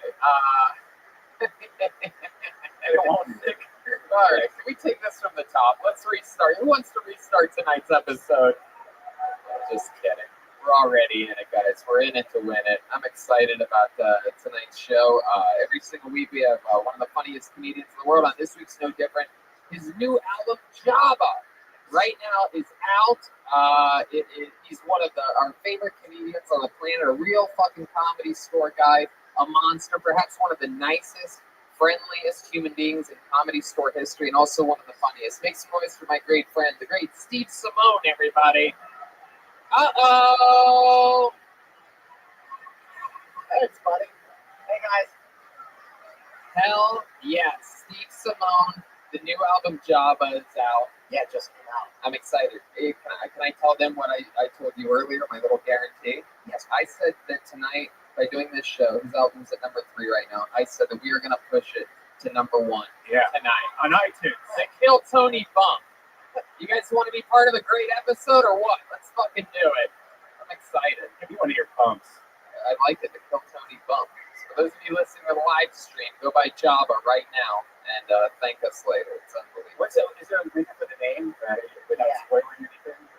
I will just what my fat older brother called my fatter man. Oh. And he had no idea what it meant. Ah.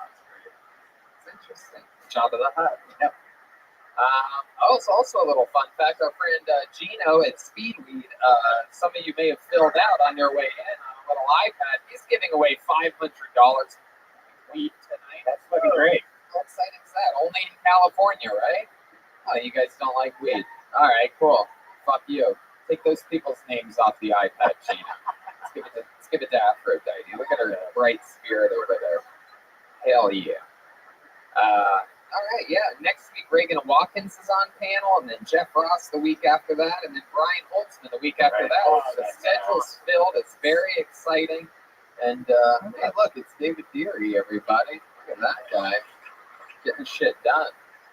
All right, so let's just jump right into it, right? Steve, you know there's a band on this show? Did you guys know there's a fucking band?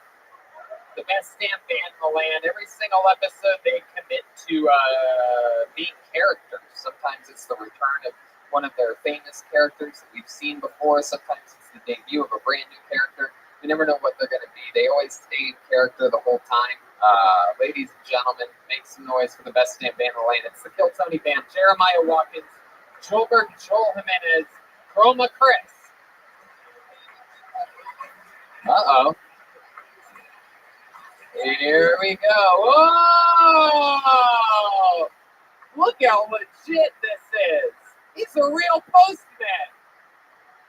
For the first time ever, right? This is a brand new character. This is really exciting. Oh, I got their names written down. I like this. Wow. You guys are postmen. This is so exciting. You're a really old postman, huh?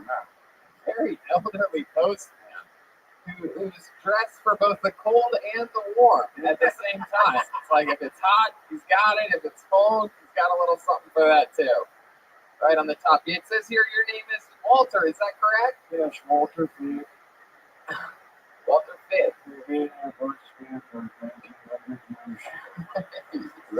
Sounds like an Indian. Yeah, why do you sound like you're Native American? A Native American postman? I am not a Native American.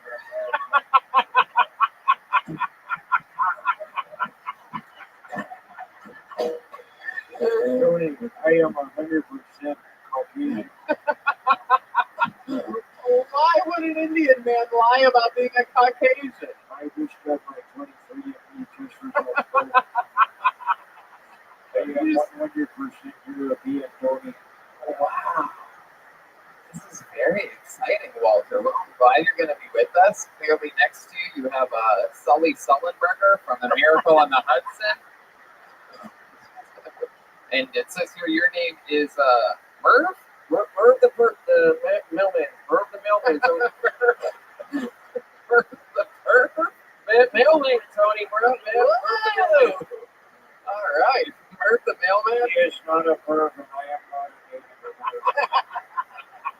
American. Somehow you are becoming more Native American as the show goes on. No, the sun starts to set at certain times. That's exactly what a Native American would say right there. I don't know what you're talking about. And then it says here, back here, that your name is Carl Malone? Is this correct? That's right, Tony. And this is a mailman. You got it. So you're like, so I get it. So you saw. So when you knew that you were going to be a mailman, you're like, oh, okay, I'm just going to, surfer it up with a wig and mailman it up. That's what I think a mailman is. I'm going to get my Mexican body, blonde, Ric Flair-like hair, put a fisherman's hat over it, and then I'm ready to be a mailman. I thought the mixture of the two would just bring comedy time.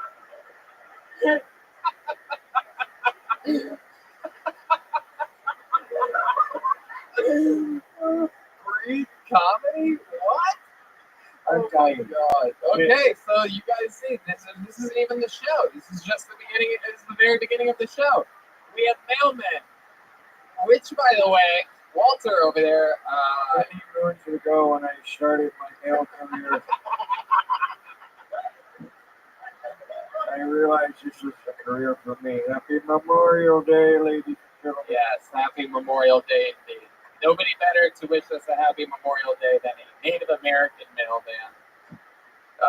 Who, by the way, I believe that he is a big fan, which reminds me, you can order right now by your local postal delivery the new Reagan Watkins album. You can pre-order it. It's on sale now.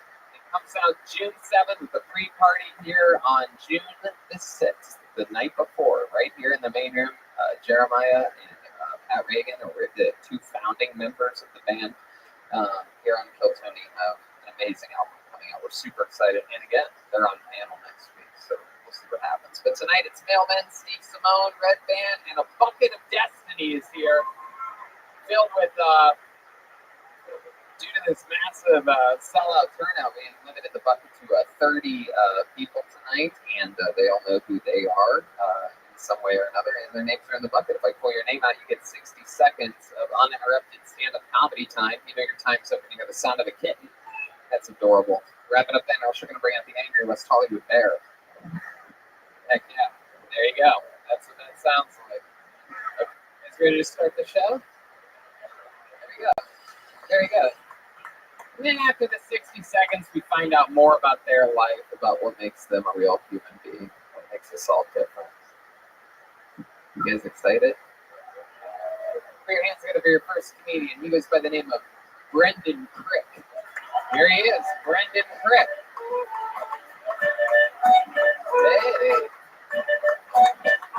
Hey. Hey. Thank you. I just discovered this new genre of porn. It's my favorite, but I'm going to warn everybody in advance. It has a wildly aggressive name. It's called Black Ambush pornography.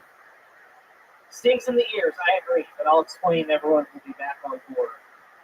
Black Ambush pornography, what it is they get a white porn actress and they sit her down and they interview her about what the scene's going to be like.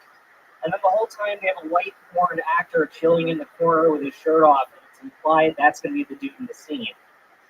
And then they finish the interview and they're like, all right, let's bring in the guy. And the girl panics and she's like, wait, isn't that the guy? And they go, oh no.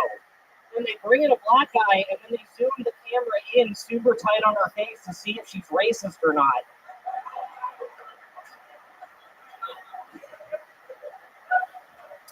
At least I assume it's porn. I'm not sure because I always just come then. Fuck yeah, Brendan Crick. Hell yeah, Brendan. That's very fun. Look at you. You're an adorable little thing, aren't you? I'm a very small man. You're such a cutie pie. It's true. Thank you. Thank you so much. Let me check in with Walter over here real quick. Should I tell you my favorite category of porn? Yes, please. Male or female?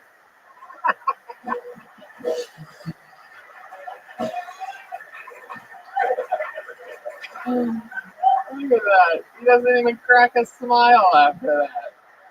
So goddamn. It's the most goddamn Native American thing I've ever seen in my entire life.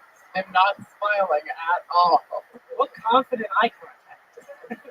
Like I feel like you would know about confident eye contact. The fuck are we talking about, Brendan? Look at you, you little fucking George Costanza, Danny DeVito, fucking little burrito of just white guy, huh? Yeah, you.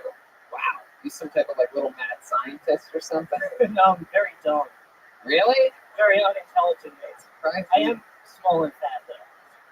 Yeah, so wait, Walter, go ahead. No, you're so tiny, I would only take one stamp to nail you. Is that a real category of porn, like what you talked about? Yeah, it is. Wow. And is it most people racist, or? It's more safe than I make it sound in bed. Like, what do you type in to find that type of porn? I just found it randomly one day. Yeah. Like it. Typing in black porn, right? No, I know that's how I find all my porn. It's just I go to randomporn.com and just fuck it. Yeah, I think it was a Pornhub record. I think the algorithm decided I would like it. All right. Well, Brendan, this is your first time on the show? Second time. Oh, it was like a year ago. Oh, that's fun. Mm-hmm. Hell yeah. Well, how's life been for you since then? It's been much better. The whole interview last last time was about how my dick wasn't working and how it works. Oh, wow. Thank you. Did we find out why your dick wasn't working? I don't know. I went on Zoloft, which is somehow is making it harder, which is the opposite. My doctor told me that's weird. It's making it harder in a good way or a bad Yeah, way? You well, lost. before I was going soft all the time. This would seem less weird if anyone but me remembered. It kind of seems like, he came here with an agenda. No, it's fine. We want to hear about this. So now it's too hard? It's not too hard. It's just Is it hard right now? it's not right now. No, it's been getting like a baseline level of hard, which for me is big news. Baseline level of hard. Yeah, where it's like always a little ready to go. No, it's just like when it's normal for it to be hard, it does, which is out of the ordinary for me. So the fact that it's good is bad. It's not bad. It's just it makes me feel uneasy. Weirdest place you've gotten a boner that you can remember recently? This was when I was a child, and it was the Holocaust Museum in Washington. Wow. Damn. Was it the Anne Frank section of the? Come on. No, what it was is this was like 8th grade. If anyone's been there, there's this pit with TVs at the bottom, and there was this girl I had a crush on who was looking down into it, and I came up next to her and I was looking down her shirt because I was in 8th grade, and I just got rock hard, and she turned and bumped into it. Oh my God. And that's when I realized it was like Dr. Mangala footage and shit. Oh my God. Yes, Walter. I don't believe this story because I don't think he was ever tall enough to look down at girls.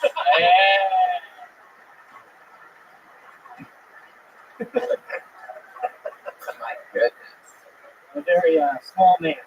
Yes, you are, and it is incredible that you have decided to dress like a Chucky doll tonight. I mean, it's, for a small man, you would think you'd wear bigger clothes. That is just so adorable what you are squozing into. Is that off of a teddy bear or something like that? Like you dress. This is from. Has anyone ever told you that before? You dress like a fucking teddy bear?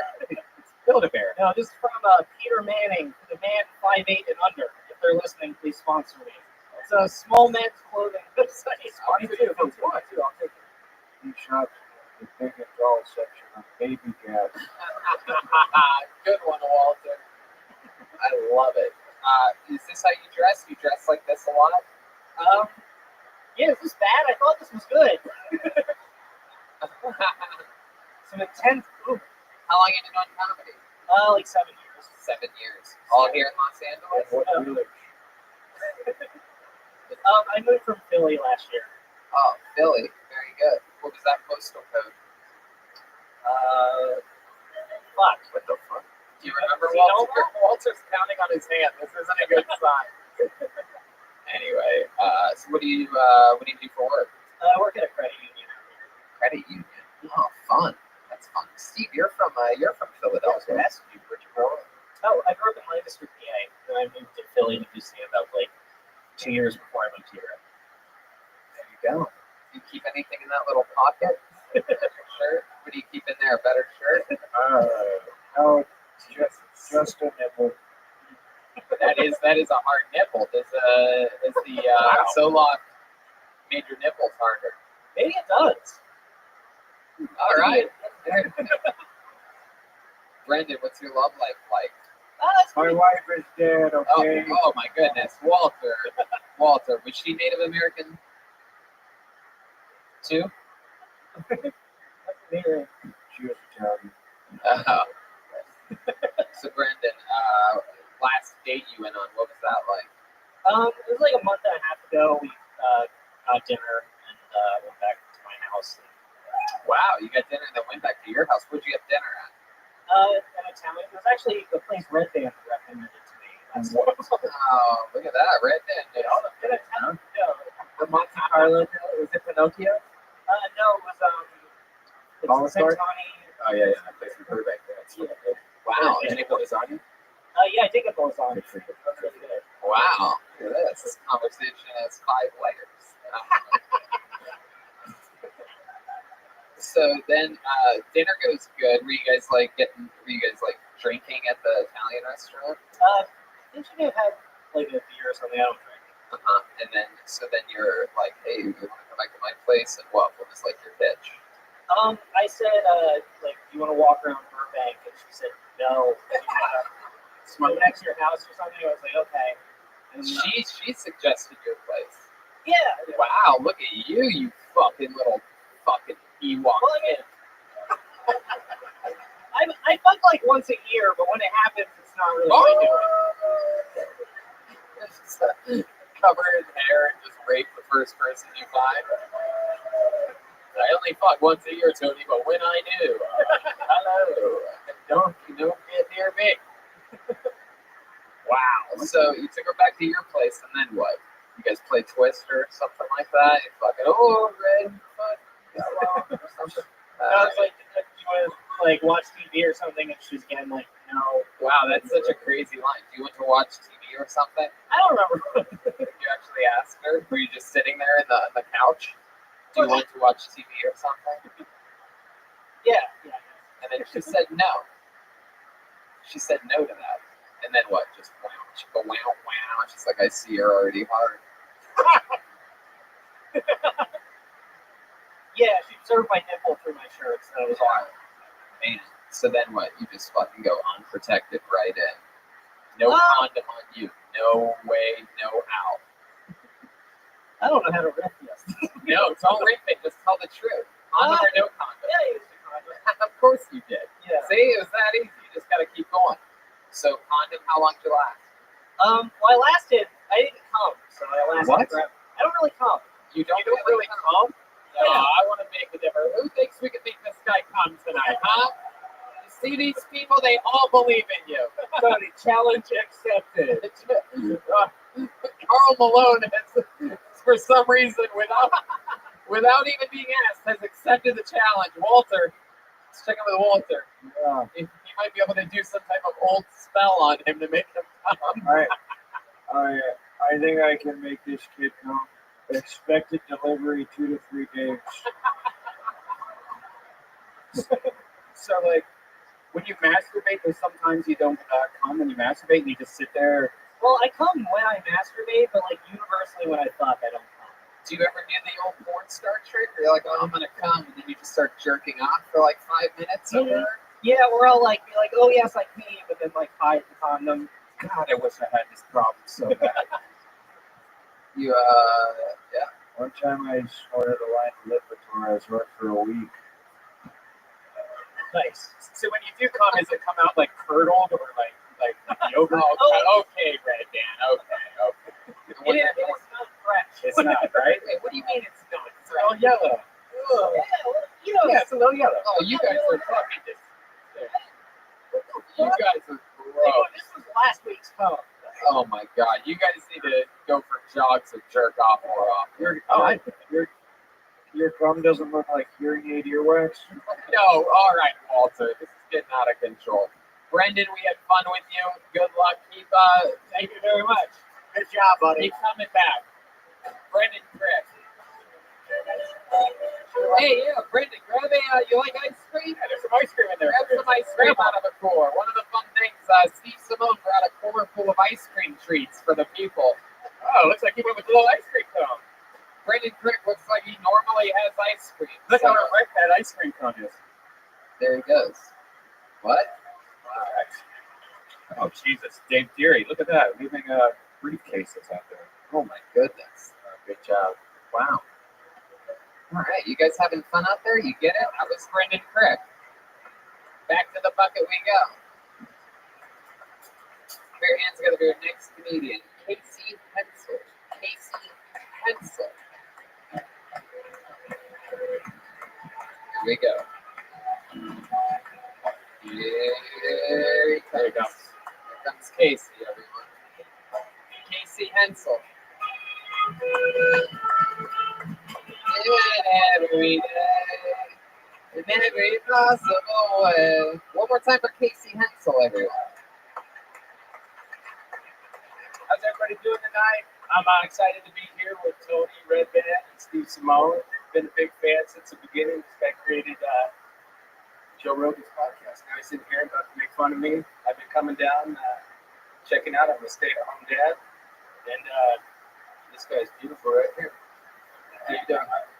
But I sit here and would sit in the background watching you guys, and I'd be criticized and watching, laughing at you guys, saying like that's easy. So I thought I'd just come up here and see how not easy it is and awkward it is to be able to make myself feel awkward out back there. So I thought I'd just give it a shot and come up and say hello. It was the most awkward part was when the lady said, "Are you one of the comics?" And I said, "You can call it that tonight." I don't know if it cast me out or if I really went short of a minute. You're still short of a minute. Jesus. Do a joke. What the fuck are you doing? Why every joke? Who does that? Whatever you do, don't do that. Well, I had a lot of it. I figured I'd give it a shot, so here I am, giving it a shot. My time should be up here any second. Always wanted to know what it would be like in your comedy, and I guess I'm doing it. It's my time. Thank you. I just wanted to get over the nerves. You have zero jokes. You don't have any joke that every joke that I know is like try women love to go to church because they were. Wait, I mean that's stolen jokes, like jokes you. Hold on. Let's just slow it down a bit. Let's check in with Walter over here. Gee, this is my problem with the white man. Wait a second. I thought you were cooking. Is they feel entitled to things that they do not deserve. Wow, the truth comes out. That's a Native American mailman over there. 100% European, damn it.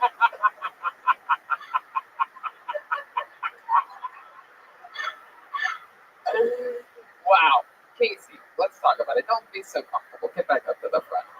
I was just trying to stand up. So you come to the show a lot. Is that what you said? You've been to the show? We don't even do it on Tuesdays and Thursdays. They're not making any sense. You're really breaking under questioning here. For a guy that looks like Stephen Avery, I'm surprised you would do that. Of course you don't know who it is, Casey. You're a guy that just signed up for a show and then did nothing once given the opportunity. Did less than nothing. No, I don't think it is nothing because for me it's just getting over the nerves. I have a lot of material. I think I know what I'm doing. But I've got to get over the Casey, how long have you sang for a Smash Mouth cover band? Hey now, Casey, have you ever not spoken in front of an audience before? Is that what you're talking about? Yeah, I used to play in a band, but what did you do in the band? You played the guitar and sang. Can you give us an example of some of your singing? Can you just sing us a line? Give me a tempo. What do you mean? Red band. Hey now, I got no jokes. I'm gonna go up. I got no jokes. Yeah, is that how you sing? Just like I thought I would just bite my beards today. Did not only write a song for this. Are the emo kids here? I was figuring I'm pretty funny material. Wait, what? No, you don't. Come on, your arms are fine. No, the rest of your body. That's not what we would make fun of about you. We would make fun of your face and your actual head. Walter. Can I just say someone who walks for a living, his calves are very impressive. You do have impressive calves. What do you do for work, Casey? I'm a real estate agent. You're a real estate agent. I could tell because it literally says on your polo, I sell real estate, which I think all the biggest real estate agents, I'm pretty sure that's what they rock, right? Like, do you sell like big houses or just little small houses like Bedrock or Square Beach? So I work for Engel & Volkers, one of the biggest luxury brands in the world. Say it again. I work for Engel & Volkers, one of the biggest luxury brands in the world. We sell yachts, luxury real estate, and wow. Can you try to sell me something right now? I got to pre-qualify for you first. I'm not sure that. Oh, you already got me. I'm already pre-qualified. I like it. It's my time with it. Wow. Yeah. You clearly wasted our time here today. I love it. I love that you save your time, though. I don't waste time. Not my own, at least. Well, Casey, can you tell us any fun facts about you? Anything that we might be interested to know? Let us try to fucking write a joke for your lazy ass. I was a stay-at-home dad for 2 years. Stay-at-home dad for 2 years. What happened? The babies died. It wasn't hard to see. You lost your home. He said he was a stay-at-home dad for 2 years. What they do? Run away? My wife had good insurance and a good job, so it was easier for me to stay home and be self-employed. The mom's got a good job. Yeah. And you just sell real estate. Yeah. What do you do? I mean, what does she do? She does inside sales. They do layoffs for big companies. Wow. Hire people. Wow. Is your shirt size Winnie the Pooh? Man, I really like the other guy. Oh, this guy will fuck the shit out of you. Be careful, Casey. Man, so you're a stay-at-home dad, and when you say for 2 years, I'm still confused. Why were you just for 2 years? So it's been 2 You years. start doing preschool, you know, and then you start being able to get back to And work. what do you do when the kids go to preschool? I volunteer at the food pantry at my office. You volunteer at the food pantry. Is that what you call eating at the food pantry? No, I do deliveries and I drive. You do deliveries and you drive. Yeah, I was an idiot at the beginning of my life. But, Like what? What are you're you talking sober. about? What are you talking about? I went to prison for 3 years. Yeah, here we go. Now we're fucking cooking. Tell us about your prison. What was that? I was just a drug addict in Arizona. They don't fuck around. What were you addicted to? Everything. Wow. I thought I was a rock star. I just became a drug addict. Oh, yeah, buddy. All right, Casey. Well, I'm glad we were hopefully able to help you face your fears. But I don't think you really got to experience. You just came up here and just really talked about being up. I almost ran and hit, so I don't give a fuck. For me, I feel better about A lot of people have taken that route probably. Last week, someone ran and hit, and he called his name, and I almost came up. I was like, I'll pretend I'm Tom. Oh, don't do that. Yeah, so you right at it. You naturally still think like a piece of shit, Casey. You know? Thank you. Steve's a good guy. Steve's the good cop to my bad cop. You must be able to find some. Are you going to do this again? You faced your fears. Maybe not at Kill Tony, but are you going to find an open mic and do something like this? Let's ask the audience. Do you think you should do it again? If you want to do it, do it. No, I mean, I already got a job for my career. I just want to do it because I love it. I love comedy. I don't know if I'll ever be, doing it on stage, but I don't give a fuck what anyone thinks. I love it. Fuck yeah. There you go. Sure. Casey Hensel, everybody. Grab only one of the ice creams. Yeah, grab an ice cream, Casey. Grab an ice cream. I don't care if you're on a fucking diet. It's a Monday. Who has more fun than us on a Monday? How many of you think you should break his diet tonight? There you go. It's a no-brainer. Guy lies to the very end. Oh, I'm on a diet. Yeah, sure. Yeah, all my fat friends are on diets. Never ends. Put your hands together for your next comedian, Brandon J. Bryan, everyone. Brandon J. Farthest possible spot.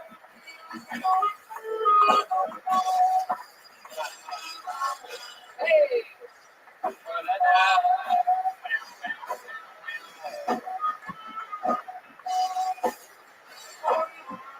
One more time for Brandon J. Bryan. I'm in college. I'm a college student, and I'm about to graduate.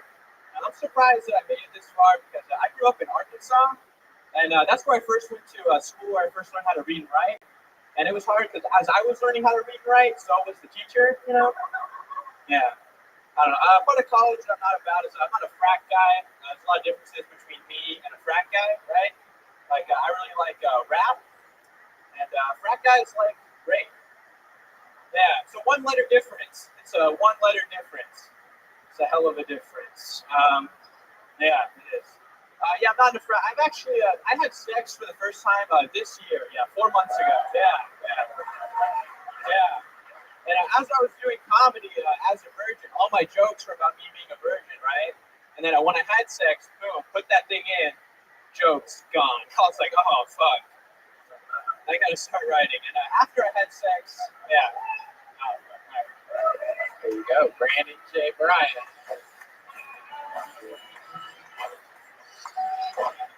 Hello.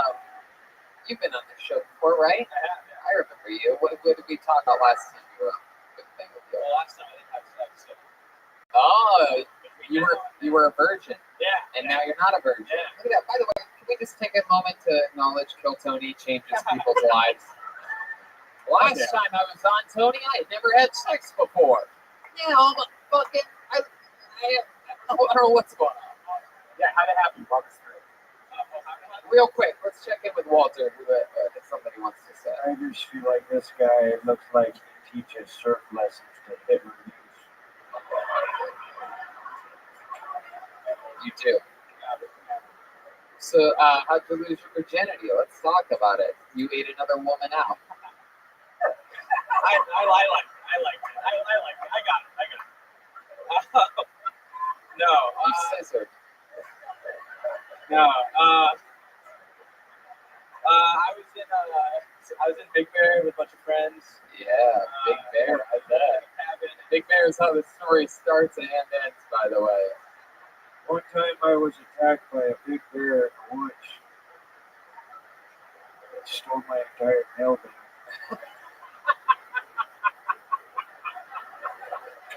Go ahead, Brandon.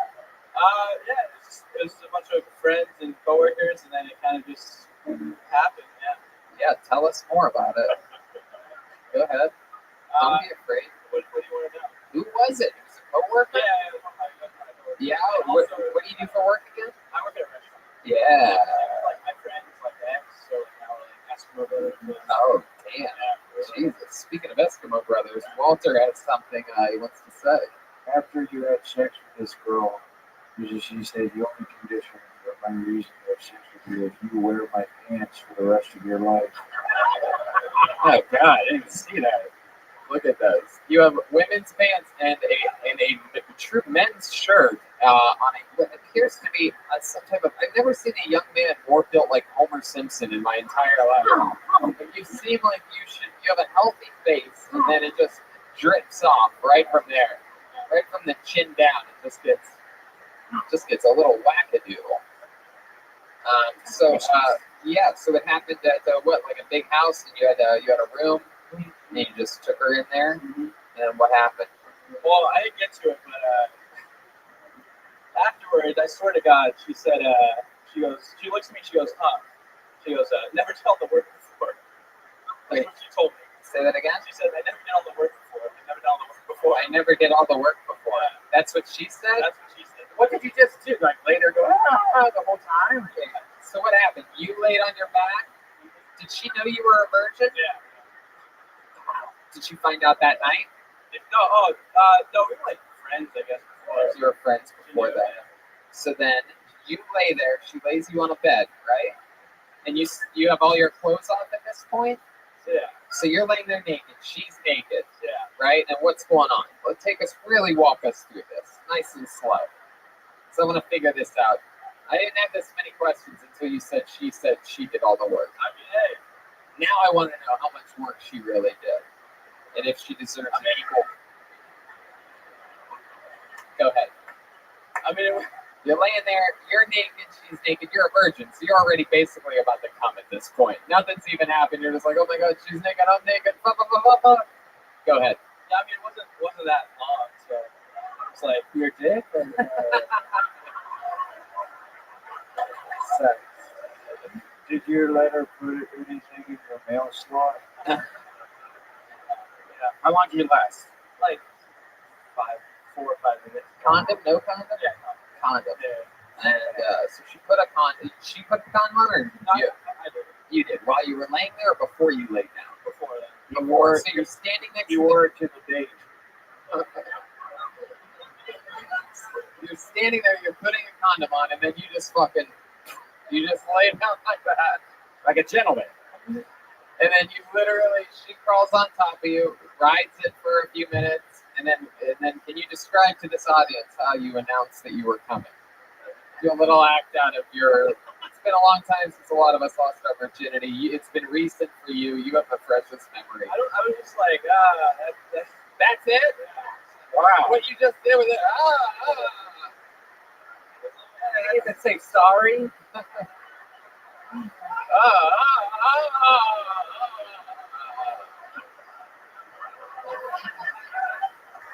And then what did she? She literally goes, "Wow, I've never had to do all the work before." Wow. Yeah. And I was like, I didn't know what to say to that, so I was like, it's like 5 minutes of work, lady. Get it together. Well, like, Jesus. Yeah, never had to do everything. Like the joke that I have is like, I had to do everything. No, that's the joke. Is like I'm like a feminist.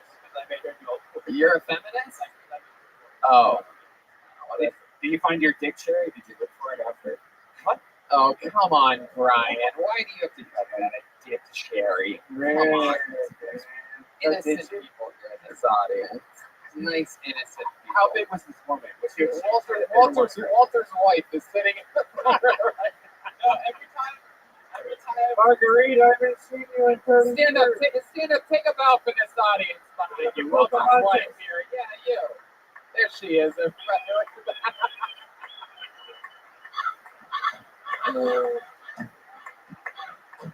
Clearly, a full-blown Native American couple. Whoa, she just flashed her tits? Yeah, I like your style, lady. Heck yeah, this party's getting started. Woo-wee! Marguerite told me she was dead in a letter 30 years ago. I haven't seen her since. That's right, I forgot your wife was dead. I forgot all about that. All right. Wow, so you lost your virginity. Anything else crazy that we need to know about before this whole thing comes to? I know you can't wait to get to that fucking ice cream. looking at me for some, looking at the ice cream. Well, I don't know. Is it worth bringing up the show at the comedy theater with William? Sure. Well, I forgot who you were until you said that. Actually, sorry, but thanks for reminding me. Yeah. I hosted a show at this place in Huntington, and then William was on the show. William Montgomery. Yeah, and he brought in some beer, and the guy told him to. He was like, "Hey, get that out of here!" And then he snuck it in, and like the guy freaked out.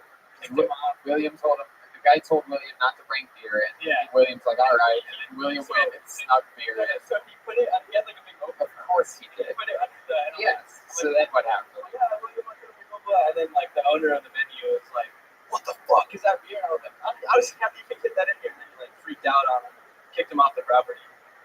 Wow, that's a really bad story, by the way. That's why I say it's worth it. Yeah, no, it wasn't worth it. You'll know when it's worth it. You told us a story that did not happen to you. I was. It was like one more interesting thing about me is I was at a place one night with William Montgomery, and here's what he did. Well, the guy. You guys ever heard of Jim Morrison? That's how interesting William is. So people are now reverting to William's stories. The guy was pissed because it was me and my friend's show. So I can't wait to talk up. You have set a new excitement in the air because I can't wait to ask William about this later on. With me. So. I mean, it was fun show. There you go, Brandon. Look at you. You're part of the family up here. You're not a virgin anymore. Stand-up's going good, right? Yeah. How long have you been doing it now? About a year. Jim. Yeah. Well, congratulations. There you go. First year done. Brandon J. Bryan, everybody. Grab some ice cream, Brandon.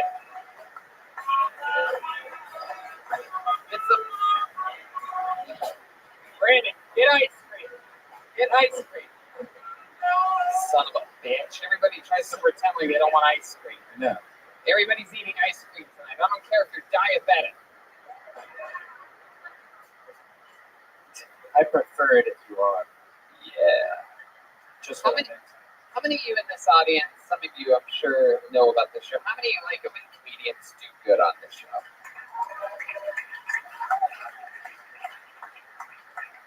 How many of you like it when comedians do bad on the show? Wow. See that? You thought you were surrounded by nice people, but you're not. It's crazy. It's a bunch of pure evil in this room right now. This looks like a new name. Put your hands together for your next comedian, Cameron Torrey, everyone. Cameron Torrey. Here we go. Here comes Cameron.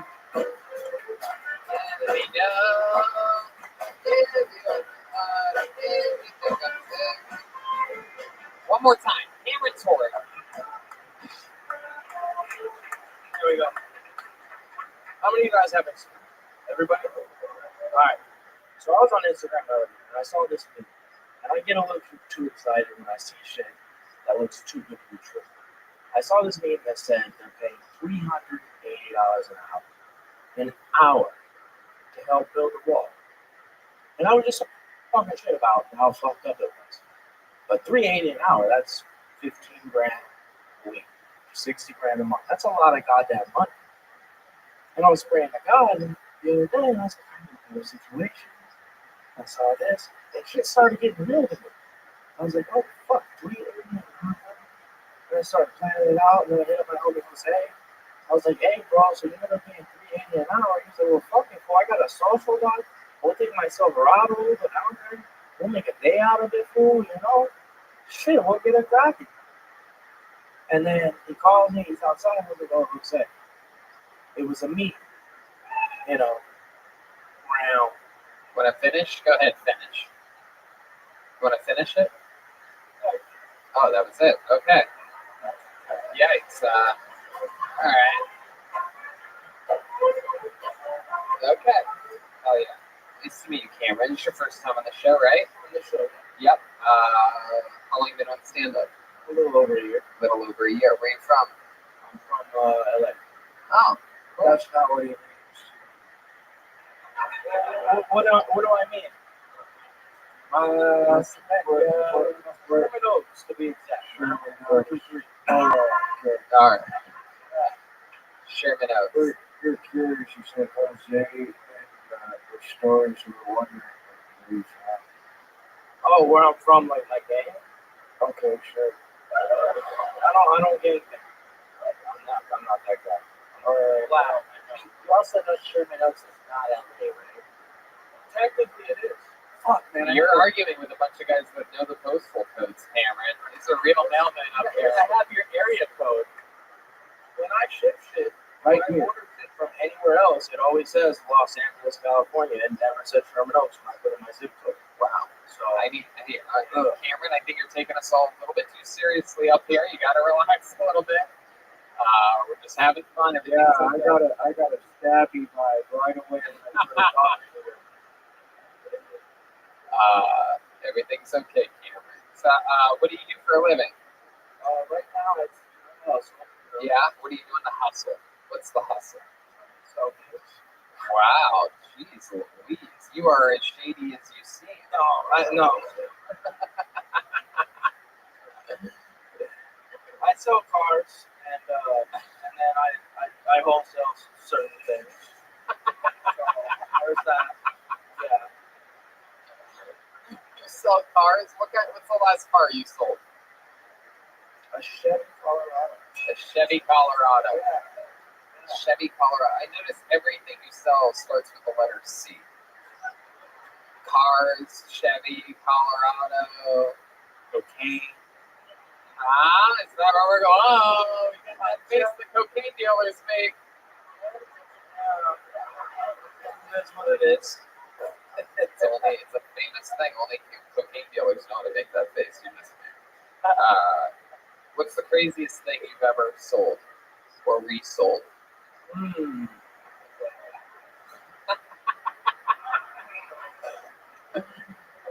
Come on, there must be a good one. A stolen MacBook? Yeah. That actually was my friend's, and I didn't know because I got it from another friend. And then when I put it on Craigslist and I saw the serial number, it was like, "Did you get this from Shane?" Oh. And I was like, "No, man, I bought it." It was like, "Yeah, because Shane was at my house and I couldn't find my laptop." And now, oh my God, what's the asshole? Did you still sell it, or did he end up getting you? No, I gave it back. Oh, that's nice. Yeah. What a good guy. Did you guys get any retribution on Shane after that for stealing from a friend, or did he find out? Did he ever kill Shane? Well, actually, what happened was they showed up to my job because he stole it from the wrong people, and I guess it was some white dude who had money. Of course, yes, that's who buys Apple computers. But he hung out with some Crips, and he had a nice Mercedes and bought him shit all the time, so he was cool to kick it with. So whenever he needed a favor, they showed up. So I kind of got kidnapped from my job at 19, and they took me to Shane's house after I got the computer back because they wanted to know who stole it. And Shane wasn't there, but his 90-year-old grandma was there. And they called Shane, or they FaceTimed him, and they're like, "We're sitting right here with Grandma right now." Oh, so shit. Listen, you fucking dummy, you're gonna come take your ass whooping, or Grandma's gonna get it. And I was like, "Oh my God, dude. Fuck." Is this true? 100%. And wow, Walter, go ahead. I was in the corner jerking off the entire time. It's like my wife's about to get a beating. This is hot. Oh my goodness. Walter, wow, you're a little horn dog over there. You have no idea. How does this guy sound more Native American than Walter? Yes, I sold a laptop. Or your white man. You ever done a line of cocaine on the life alert? It's wild. The life alert, no. Wouldn't it get stuck in the button? Cameron, over here, Cameron. So, they threatened the guy, so did he come? Did he get his beating, or did you have to do something to Grandma? What'd you do to Grandma? No, I didn't touch Grandma. No, I don't do those kind of things, but they ended up finding Jane. Yeah. You fucked the 90-year-old grandma. Come on, tell the truth. It was a dry spell, so.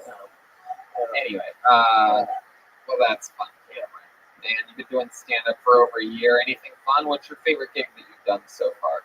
Savoy in Maplewood. Yeah. Maplewood. What type of? I don't deliver.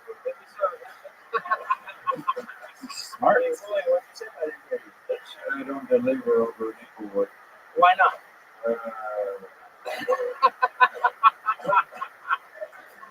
The property value is going up. You should know that as a white dude.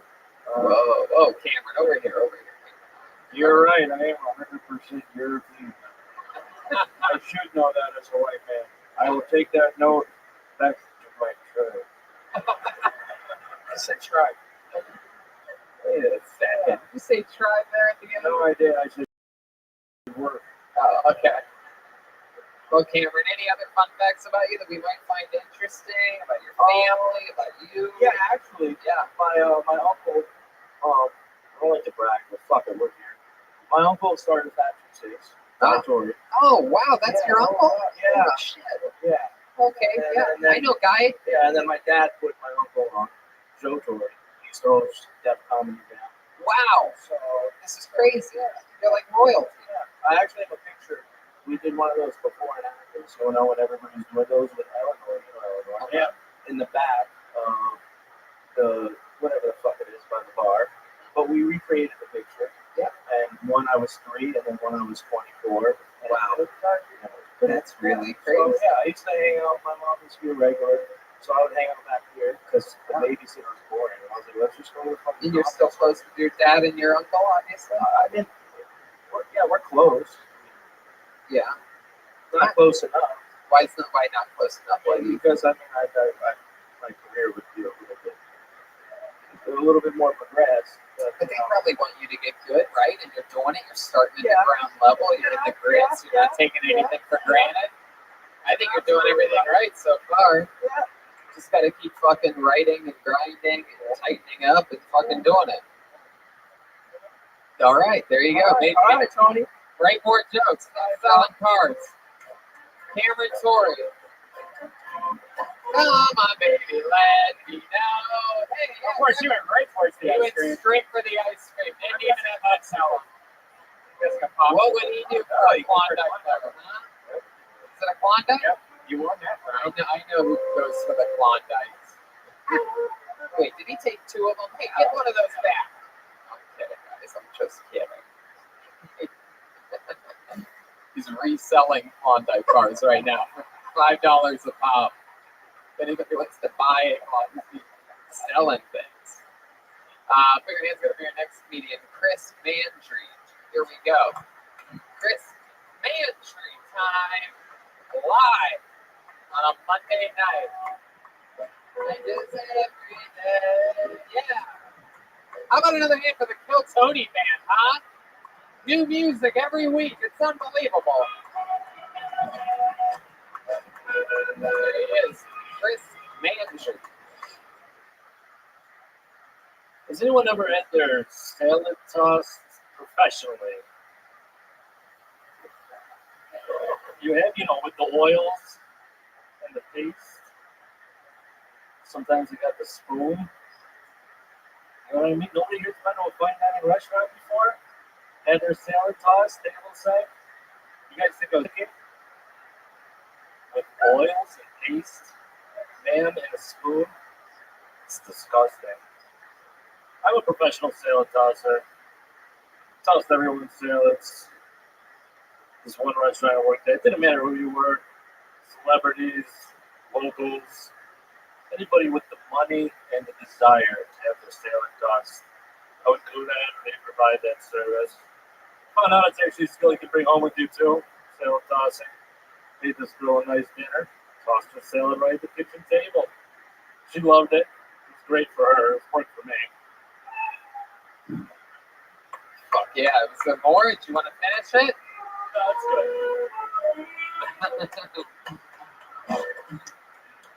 Chris. All right. So let's talk about it. Let's do it. Let's talk about this salad. Wait, so you weren't talking about brunch?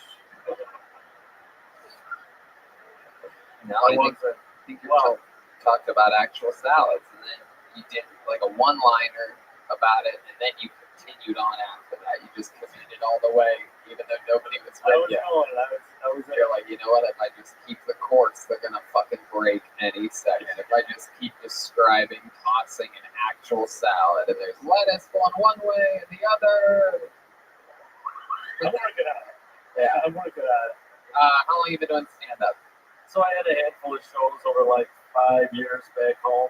Let's just say handful of shows from now on. The years thing doesn't help. Let's do it. How much time do you think you have altogether from everything that you have? Like the salad thing is like just one bad minute, right? Right, dude. That can't be your bread and butter. No pun intended. No, it's not. Right.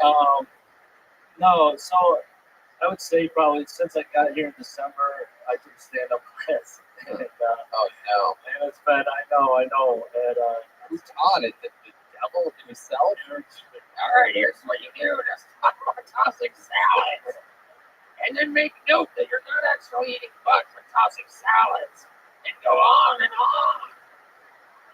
What comedy club was this at? What's that? Where was this at? Second City. Wow. There were a couple options and I chose that one. So you should have went to the first city first. I know, right? All right. So, what else do you ever talk about? What else do you ever make jokes about? So I guess I got this like Italian character. I do like. Please, for the love of God, let's get it. Hey, who wants your fucking salad tossed, huh? Give me the fucking peppermill in a spoon. I don't even need a second spoon. I fucking crunch the pepper and just scoop all at the same fucking time. Yeah, can we hear your? Let's get a little pulse. Let's get a little taste. Go ahead. Let's go ahead. This is Bad Sopranos audition tapes and action. G? Yeah. Pack the bowl, gabagool, and stuff peppers down my soul. Two guys forgot the two guys, but he's got enough forgot for a stuff long time. Here's what we're gonna do. Wow. Roll the shit on a hot man of God. Make a couple to treat. That's all we got. I can't think of ways to make the audience more silent. Like it's incredible. Yeah. Like it's like you broke a code like of words all in an order so that nothing was funny. It's incredible. Like you took one of the funniest accents and you made it so unfunny. All right. Go ahead, Walter. I guess our troops finally got a moment of silence today. That was a special Memorial Day treat. Chris, let's talk about your real life. So what do you do exactly? You toss salads. I used to toss salads. I just work at a regular restaurant. Right. You're a waiter. So I'm a waiter. I also work at the professional drum shop down in Hollywood. Professional drum shop. Wait a second here. What do you do for a professional drum shop? Right now, I'm kind of like their IT guy. I do a little IT. Drums. Yeah. Wow. What is that? Like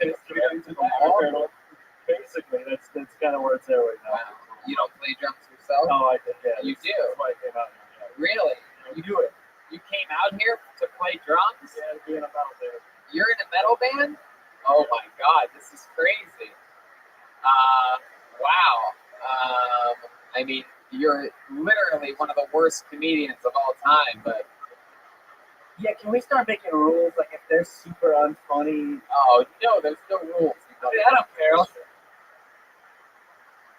Do you know we do a thing on this show called the Mexican Drama? I've seen it. Yeah. You've seen it? Yep. Do you, Worked your whole life for this. Shut up. All right. do you think you can handle it? Do you think you can handle a drum solo going up against Goldberg? I mean, if you win, I mean, I did that. This was worth a shot. Come up here and fix it a goal solo, so might as well give that a shot too. So, you guys think we should do a Mexican drama? Huh? what do you think? All right, here we go. Joel, go to the back. We'll give him a fucking shot. Let's see what happens here. And Chris Mandry, get behind the drums. Now, if you win this, if you have a better drum solo than Joel, then you become the new Kill Tony drummer full time. You're going with us on the summer tour all through the Midwest, Chicago, New York. It's a really big deal. But I must warn you, nobody has ever beaten Joel Jimenez at his own gig before. So you think you can handle it? All right, well, you guys excited? All right.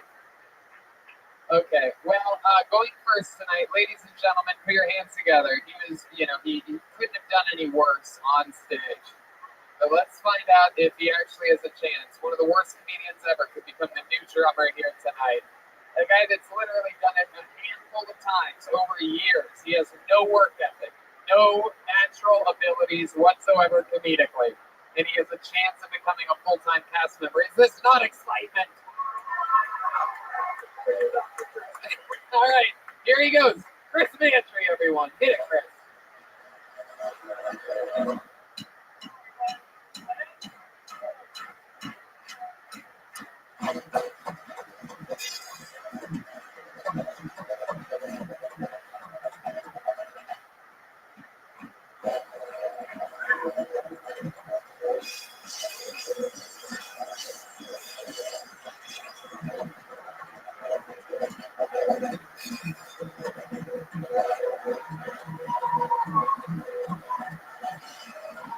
Holy shit. Wow, all right. This is crazy. There's a guy dancing. This guy's having the time of his life. Chris Mantry. Holy shit. Wow. Holy shit. All right. That might be the best I've seen somebody do. That is one of the best we've ever seen anybody do.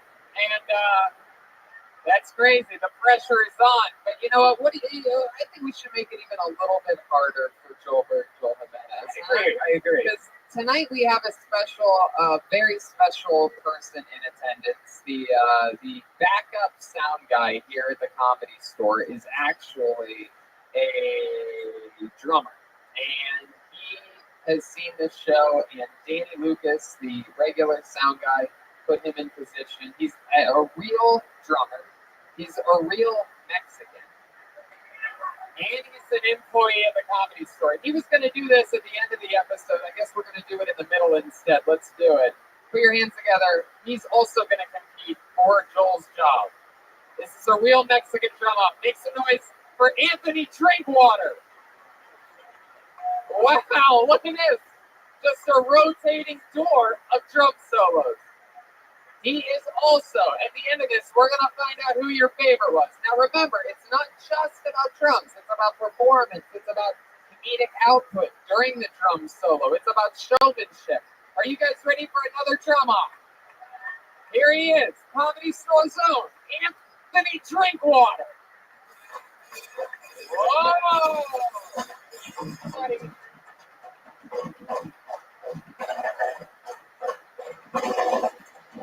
Wow! Holy shit.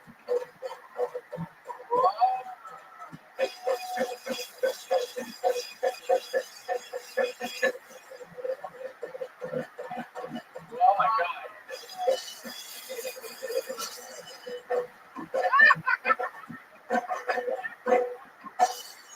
Wow! Holy shit. Okay. Wow. Wow. I mean, this is one of those situations that is complete chaos. For those of you that are longtime fans of the show, you must be sweating bullets right now. I know we are. This is an incredible moment. This is the first ever three-way Mexican drum-off. And here to defend his throne, undefeated all time in Mexican drum-off, Kill Tony's very own, Gilberto Jimenez.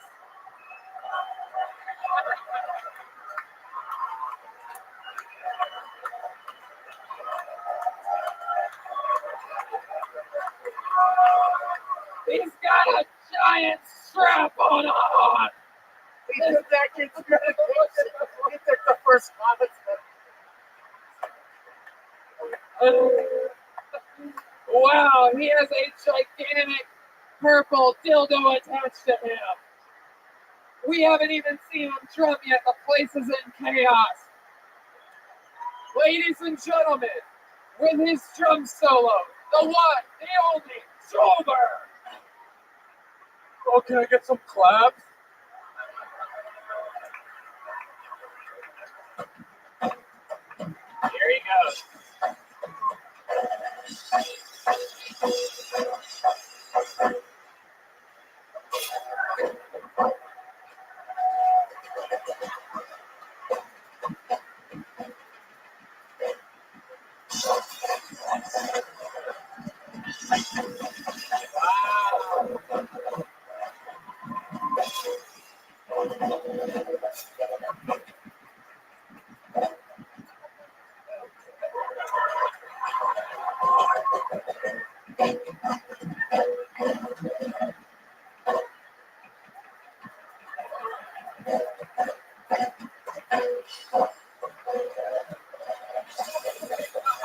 This is unbelievable.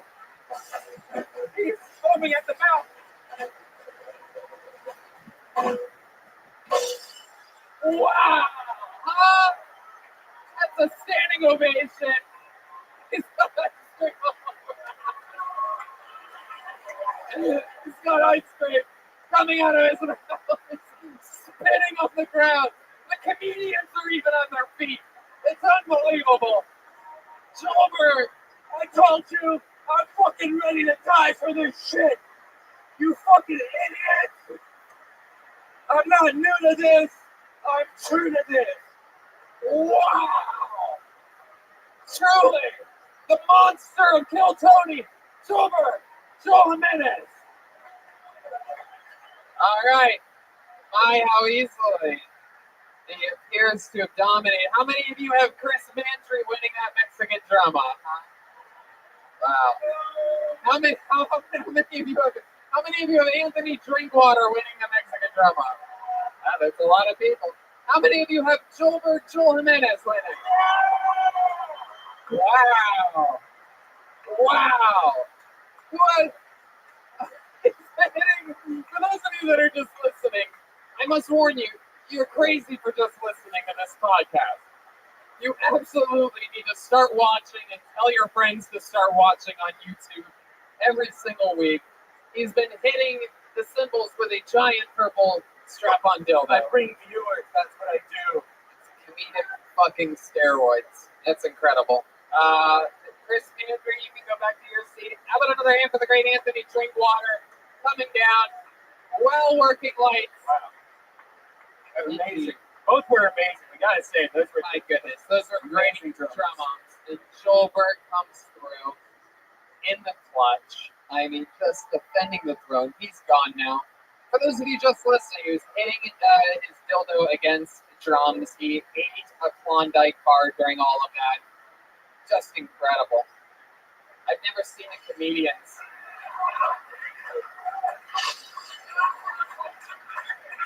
We're gonna pick up the claps.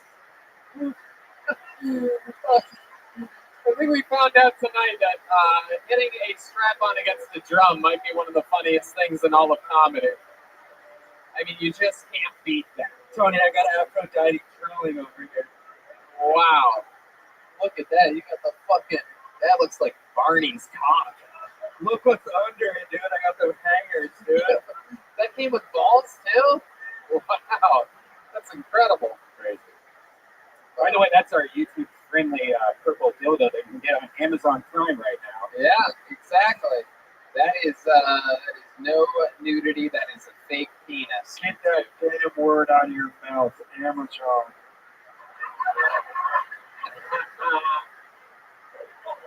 Well, we have a regular on this show. Perhaps one of the only things that can even follow any type of chaos like that is another one of the funniest humans that we know. You heard a little bit about him here tonight. His reputation precedes him. As a regular, he's truly one of the best we've ever had. Always entertaining every week. He has his own very distinct, unorthodox style. He's absolutely wild, and I think he's one of the funniest things in the world right now. Put your hands together for the great William Montgomery, everybody. Oh my goodness. Here he is. Here he is. Live in the flesh. William Montgomery.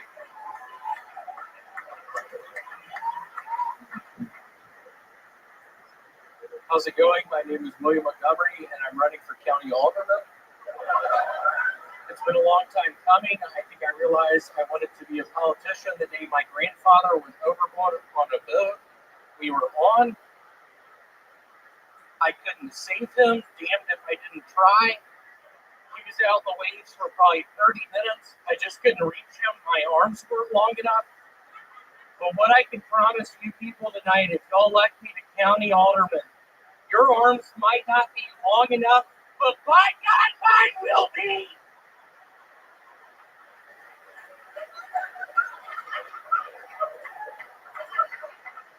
I watched my grandfather die. Help me, sir. This is Vaseline in my ear. How am I going to go to sleep tonight?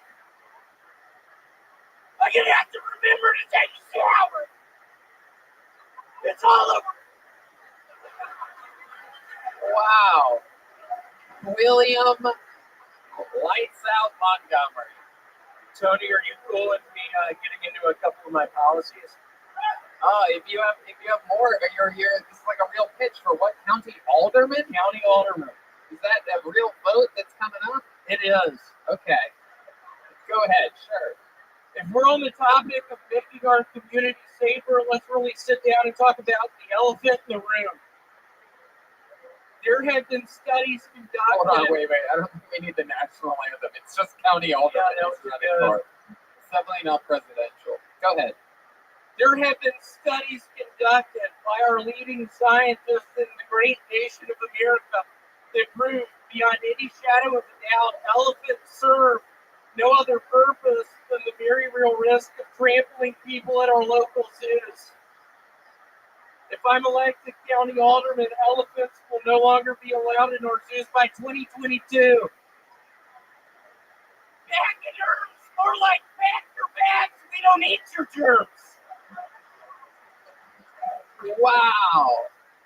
That's incredible. So one of your the first policy pitch is getting rid of elephants by 2022. Okay, what's another policy?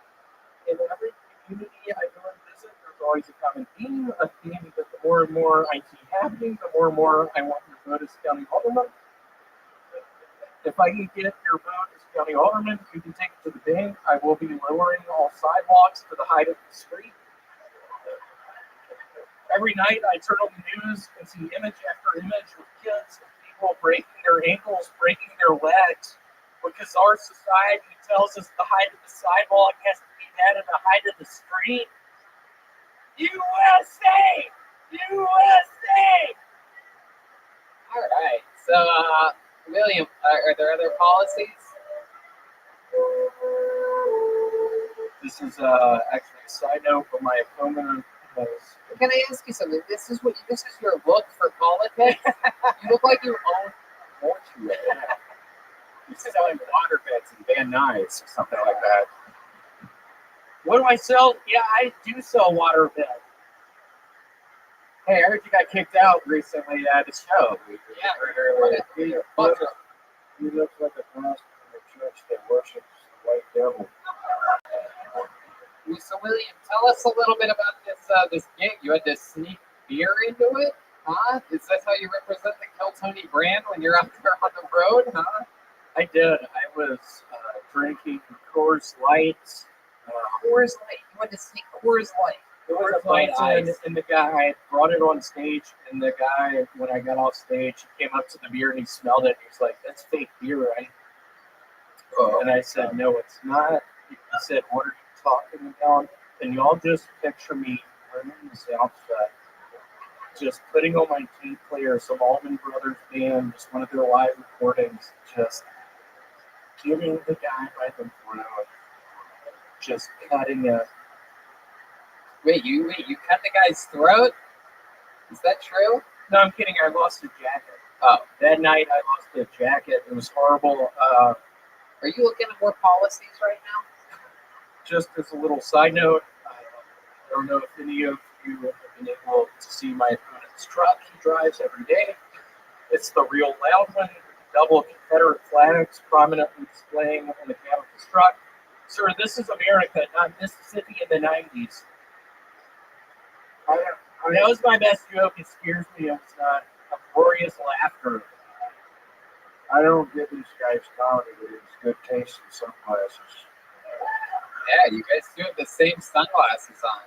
It's very impressive. It almost seems like Where'd you get those sunglasses? 1972. you got it from the 1999 cent store. All right. Okay, guys. So stare down is never really good for podcasting. So, William, anything else in your normal life happen this week? I know you're running for alderman and that you're really committed. I'm running for alderman. Alderman repeat us, but I got a new cat from Petco. Let's hear some noise. Why would we hear noise for that? What type of pet did you get? A bearded dragon. You got a bearded dragon? The bearded dragon. He is in my bathtub. I thought he couldn't climb up the sides. He did. He's now lost in my apartment. Every night I go to sleep for the past 5 nights, I've received horrible bite marks on my neck. Is this true? It is. It really scares me. I have a bearded dragon on the loose. I was trying to be a good Samaritan, just adopting a bearded dragon. I go to How sleep much was it to adopt a bearded dragon? $300. Oh, that's not being a good person. You paid $300 for a bearded dragon that you weren't prepared to take care of, William. And now he is slithering through my apartment, waiting for me to go to sleep. I breathe out of my mouth. I feel like he hears me breathing out of my mouth, and he bites me, and I start having dreams about being in bed, even though I don't.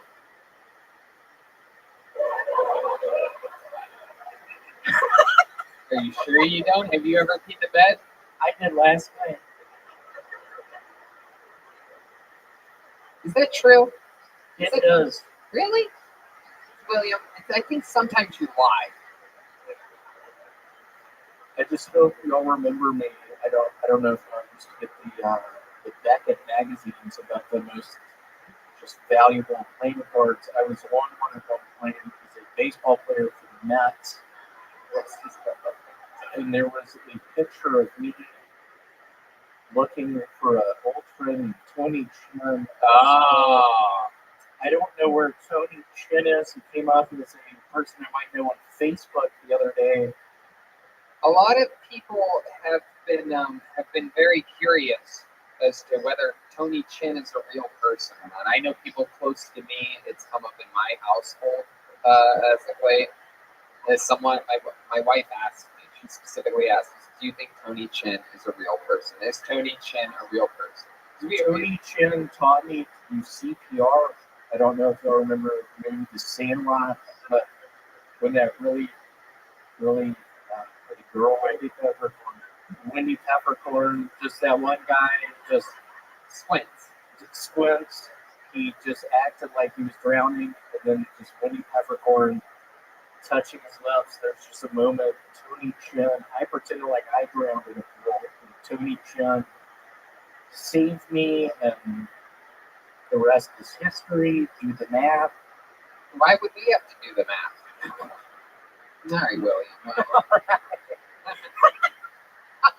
All right, I love this fucking guy. How about another hand for William Montgomery, everybody? A new minute, fun interview. Grab some ice cream, William. Don't leave without ice cream.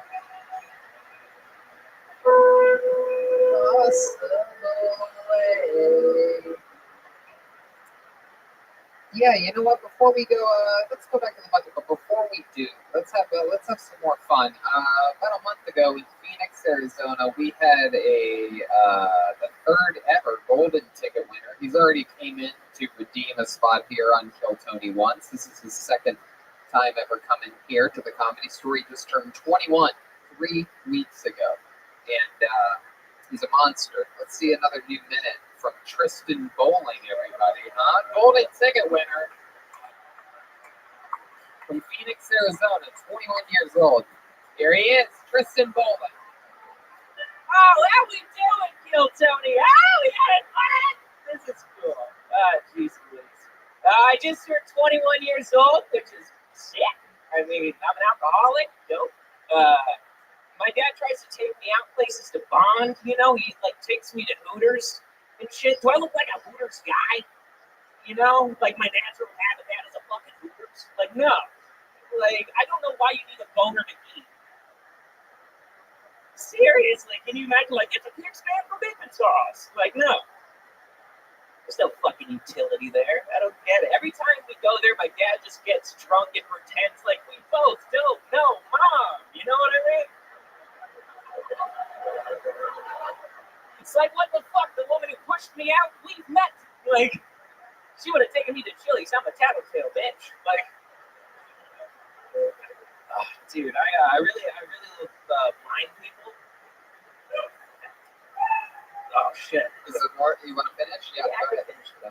I love blind people, and I think Braille is great, but how do they find it? You know? Is that it?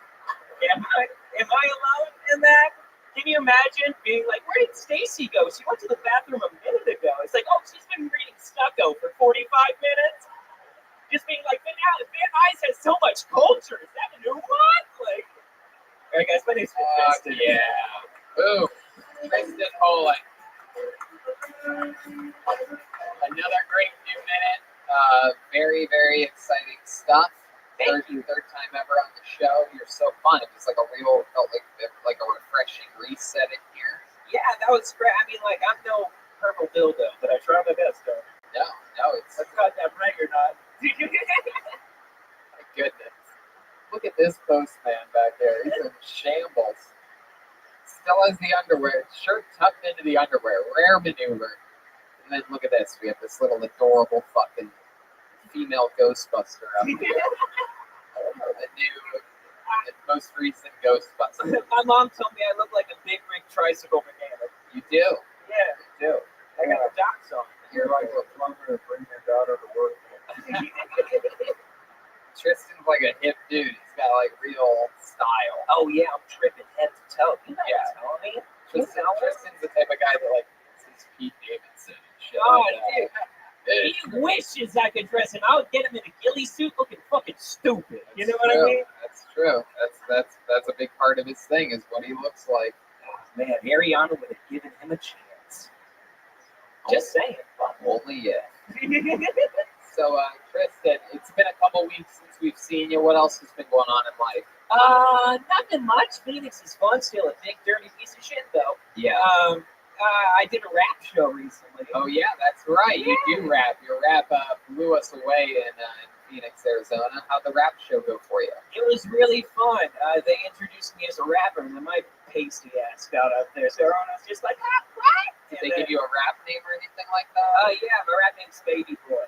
Baby Boy. Yeah. Would you mind giving this audience a little? Would you guys like a little sample? Absolutely. There he is. All right. He's gonna rap for you. Okay.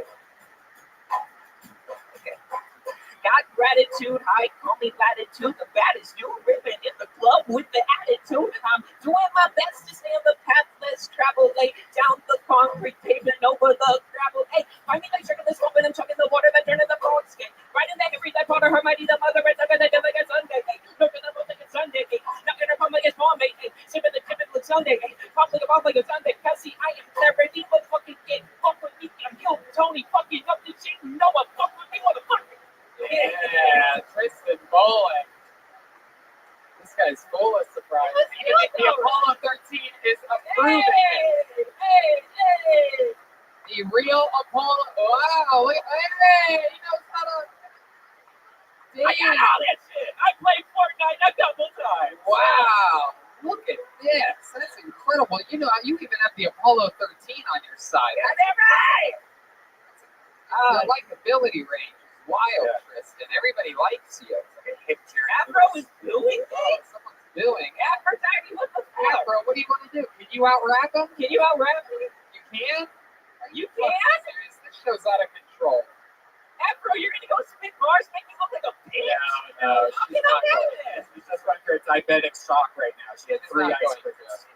You just have to ask her to be in one of your rap music videos. Oh, come on, relax. She's like her disclose. She doesn't know anything about that. All right, I'll see you later. I'm gonna go hang out with my Tristan, anything else that's happened in the past couple weeks that we'd be surprised about, or anything else in life? Your parents excited about this new Kill Tony thing you got going on? Where you go to LA once every couple weeks? Oh, dude, they're so fucking hyped, dog. Really? Yeah, it's so cool. They just don't want me to drink and drive and shit, but fuck them. You know what I mean? Yeah, that's right. You're a real 21-year-old rock star. You can do whatever Dude, you my want. mom's like, don't smoke weed in the car on the ride over. I'm like, what do you mean? Like, you're not there. I'm a chain smoke blunts, bitch. Like, Wow. Damn. That's incredible. How many blunts do you have to chain smoke for a guy like you to be able to do like that one-footed thing like that? Listen, Tony, I've been going all day. And no, I have too high of a tolerance when it comes to weed. Someone could just hit me over the head with marijuana baseball bat. I wouldn't feel it. It's fucked up. Well, that's incredible because our friends at Speedweed actually have a marijuana baseball bat that we are going to hit you in the head with right now. Gino brought a... Dude, the dispensary edibles in Arizona are so different compared to the ones here. You can get like a 500 milligram chocolate bar there and just ruin your life. What happens if you eat a 500 milligram chocolate bar? That's what happened to William Montgomery, dog.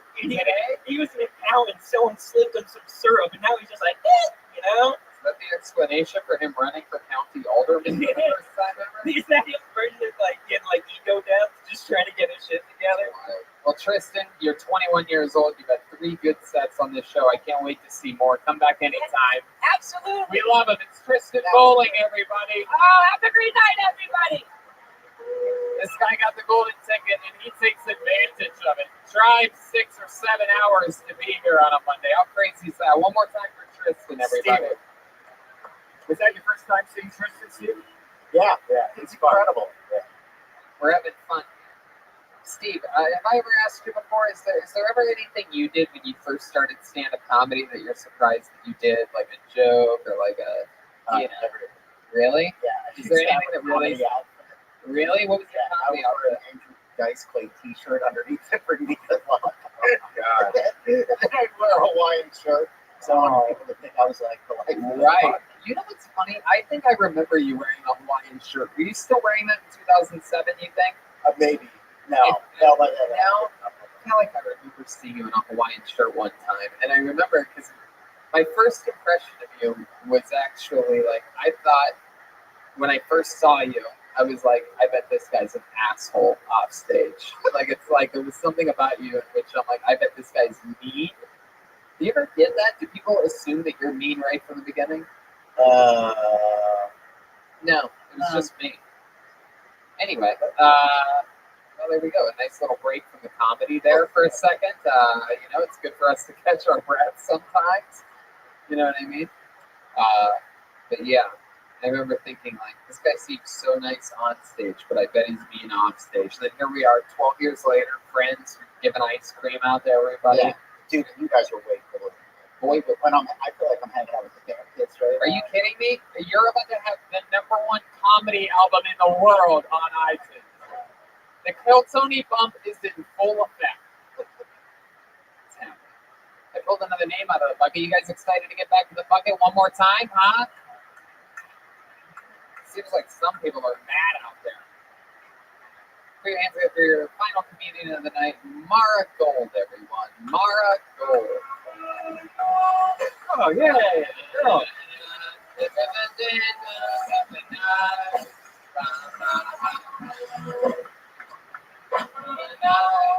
more time for Mara Golden.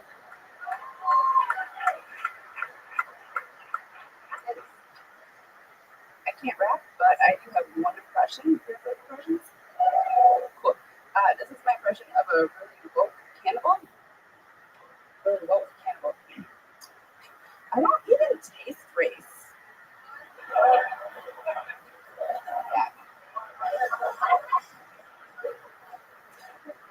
So, giving a hand job is a lot like playing Mortal Kombat, right? I'll explain. So, at first it's kind of fun, but then your hands cramp up real fast, and after a couple minutes, you're just over it, and all you want to do is finish him. Yeah, that's all I got. There you go, 50 seconds from Mara Gold.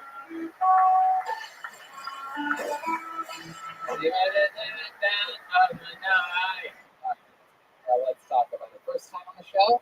Oh, yeah. All right. How long have you been doing stand-up? 3 months. All here in Los Angeles. Yeah. What made you want to start? Can't afford therapy. Oh, we've been hearing that a lot lately. That's been a reoccurring thing. My friends that do go to therapy and do comedy are laughing right now. So, what do you think you need therapy for? I'm Minnesotan, so a lot of repressed. You're what? Minnesotan. You're Minnesotan. Oh, wow. There's some fans of Minnesota out there. My goodness. So, because you're from Minnesota, you're depressed? Depressed and repressed. Depressed and repressed. Yeah. Tell us more about you, Mara. What else? Tell us more. Good parents? Fun childhood? Wow, all right. This is fucking amazing right now. This is what happened to Lisa Loeb after everything. So, was it really bad? Because I'm sensing some sarcasm there, I think. It wasn't terrific. It wasn't terrific. Can you be more descriptive of what your childhood was like? Like, specifically? Sure, yes. Like a live show specifically. Like they're all watching you right now specifically. Well, one's dead, so like that's fine. Your mom's dead? No, my dad's dead. Dad's dead. How did he die? He died of cancer. Wow, that's a big one. That gets you quick. Not great. You didn't have much warning once you got it. It was soon after that, correct? A year. Like a year. Were you and your dad close? How old were you when he died? 24. And he was a heavy smoker? Sure, yeah. Yeah. Well, it was. And that's it. Well, at the end, I'm sure he had to quit. You know what I mean? Can't keep smoking after the old tit. You know what I mean? How about mom? She a smoker too? You don't know much about your mom. When did you move out of the house? 16. 16. That's interesting. What did you move into? Like, how did you move away at 16? I packed my bag and You had an older boyfriend, didn't you? Older boyfriend? Older boyfriend? no, not at the time. So where'd you go? You packed your bags and then? I moved into a house with a bunch of old hippies and young frat boys.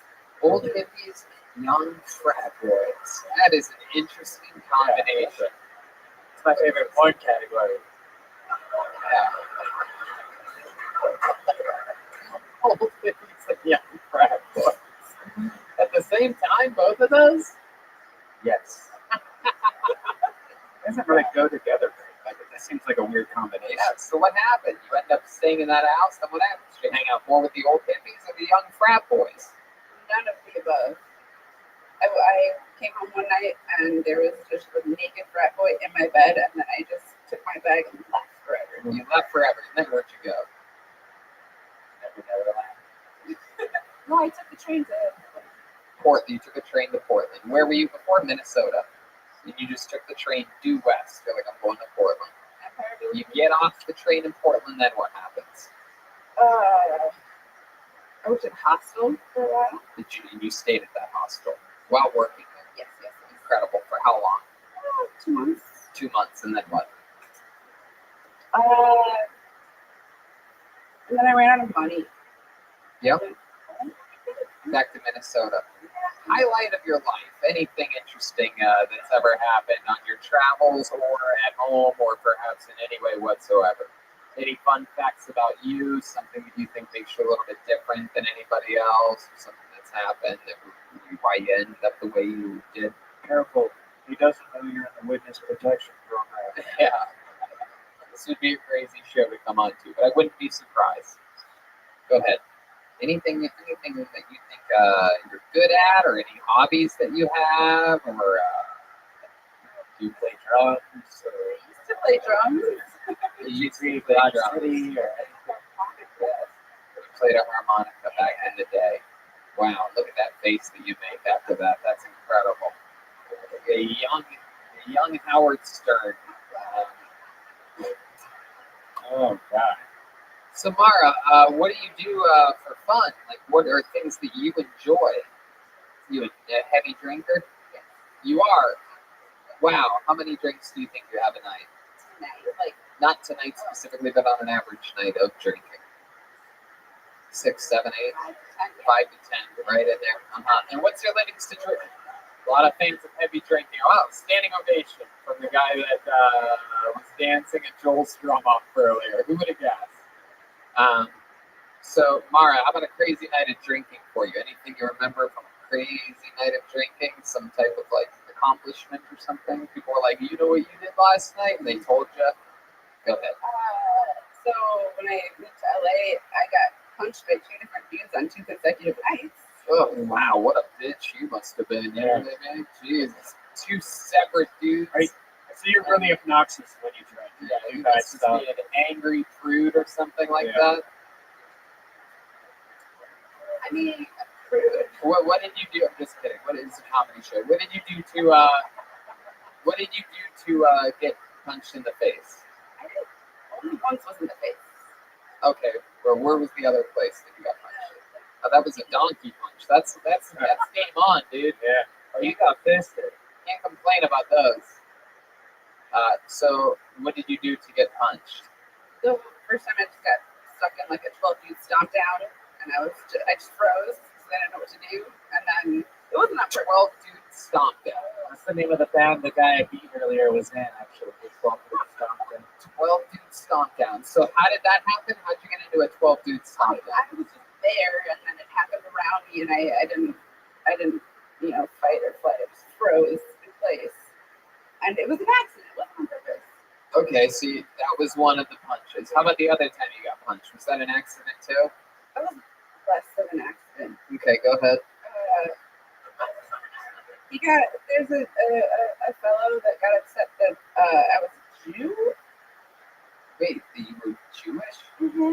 Oh, wait a second, you're Jewish? You gotta get the fuck, no, I'm kidding. So a guy you were hanging out with found out that just some guy randomly at a place was like, you're Jewish. And you're like, yeah, I'm Jewish. More or less. And then he punched you in the face. But There's more to it than that, but more or less, yeah. Okay. Oh, wow. that was a hits for 20 minutes. Yeah, my goodness. Mara, I would, yeah. I feel like she has the world record for most NPR listened to ever. Yeah, it's incredible. I feel like Ira Glass is your lead. Never mind. Anyway, back to you in the studio, Tony. Yeah, I mean, it's just a little bit wild. I'm trying to figure out, like, I feel like there's something about you that you know would break this interview wide open right now that you don't want to talk about because you don't want it to be out there, and then we're just going to end up ending this thing like, whoa, that was a crazy bad ending to an unbelievable show. It was, like, so exciting the whole time, and then, like, there was that one that went up at the end, and, like, we couldn't get any real answers out of her. She just sort of half-told stories.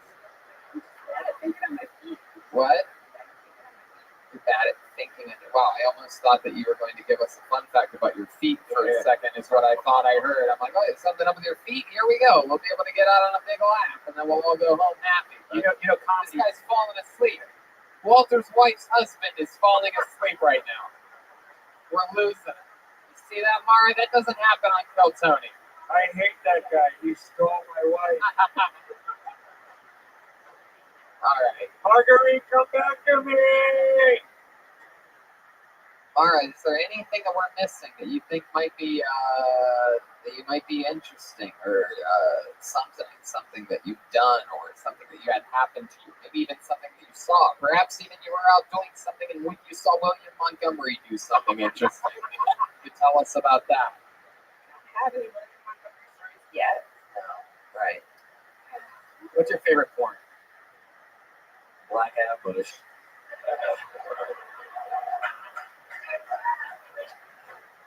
There must be something that's interesting about you. Is there perhaps something that you like to do for a hobby? Something that you fucking anything in the world? Like, what the fuck do you do? Let's go through an average day. This is what I like to do when I find out that someone is just a glass of water. So let's go through an average day. Where do you wake up? You start your day here in Los Angeles. You wake up where? Yesterday. So Yeah, you moved yesterday to where? Koreatown. You live by yourself. I live 5 dudes, 1 place. So your place is in the living room. 3 hippies, alpha beta group. It's on a couch. You're on a couch. I have like a bowl to myself. You have a ballroom to yourself. When you say that, because there's 10 testicles around you and you wake up every morning. All right, let's get out of here. There's Mara Gold. There we go. We gotta get her out of here. There she goes, Mara Gold. Hey, look at this drawing for Brian Shaibo. Whatever you do right now, you go to iTunes and you buy Java right now, and you pre-order Reagan and Watkins. You do both fucking things for me. This is a free podcast, so go out there and have some fucking fun. Listen to Java, rate, review. Their pre-order for Reagan and Watkins. It's coming out. They're on panel next week. How about another hand for the great Steve Simone? Thank you for having me. I feel like the show was so crazy, and we barely even got so chaos. A lot more drums and rapping than there usually is. How about another hand for the great Walter over there, huh? Reagan and Watkins release party, June 7th. The album, or the release party, June 6th. The album, June 7th. But the point is, you can pre-order it right now. So do that.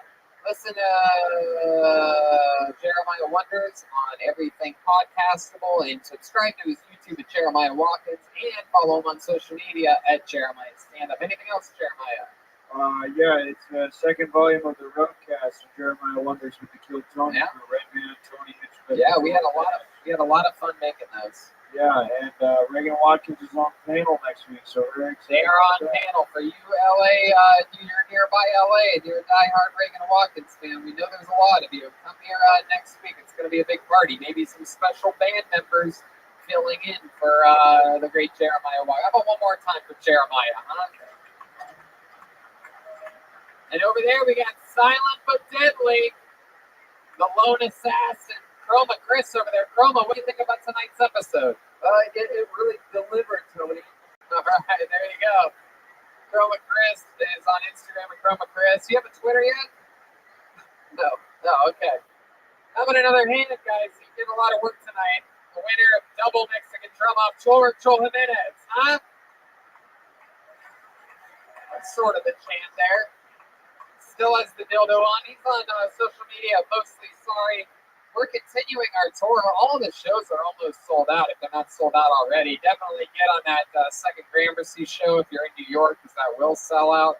And yeah, everything else is fucking gravy. Reagan and Watkins next week, Jeff Ross the week after that, which is technically our 6th-year birthday. And then the week after that is Brian Holtzman for the first time ever. So we're really excited about the shows going on here. Come on back, show your friends the show, have a lot of fun out there. We love you, live audience. Thank you for coming. Good night. See you guys.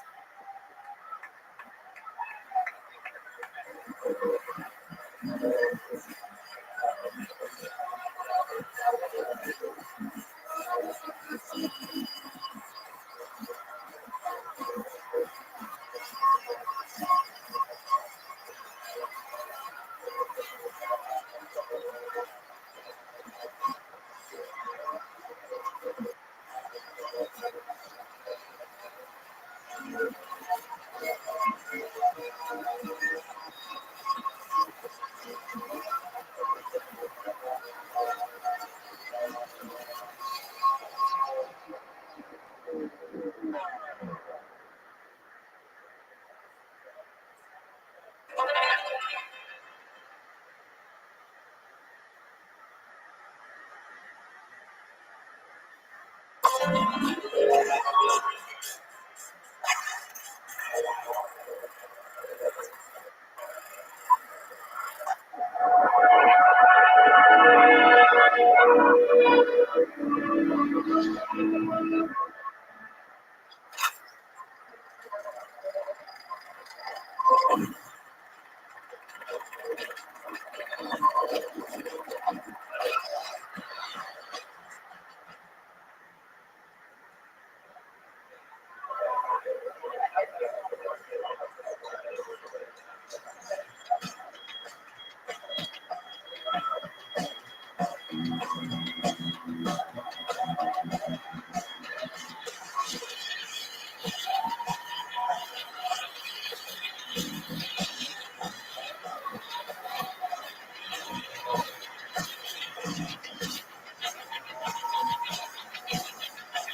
about to go in and put 21 tracks, 19 tracks, the ring of markers all over it. You're doing jumping jacks? Save something for the recording.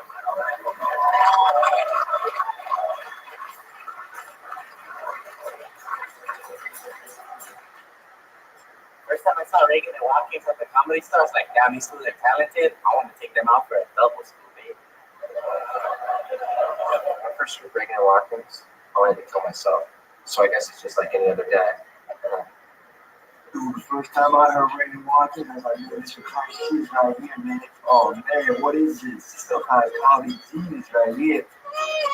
Man, I'm just gonna song this song. Tell me about it.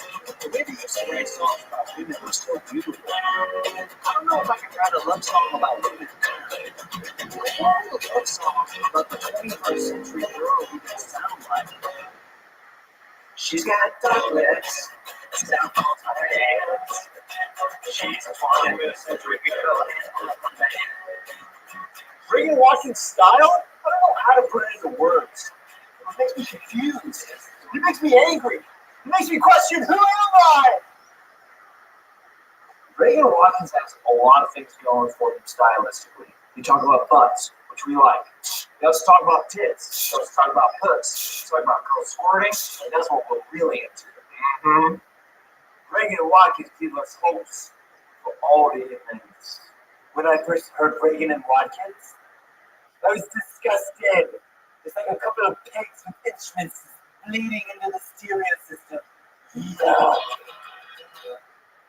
Hey, are you the guy? Yes, I'm the guy. Are you sure? Are you sure you're the guy? You're the guy. Well, now you're making me wonder, but I'm pretty sure I'm the guy. I'm not a cop. Well, I'll just say that because I'm not a cop. It's well, I just say that because this is illegal. They make you do this all your voice. Sorry, it's not my attention. If I were to compare Reagan and Watkins to one band, that would be my favorite band, My Chemical Romance. The only other superhero that compares to Reagan Watkins are Donnie and Marie Osmond.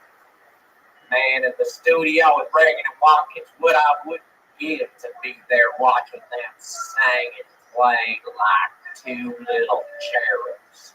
Yeah, man, I feel like it was tough because I see my tortured souls underneath all the funny business.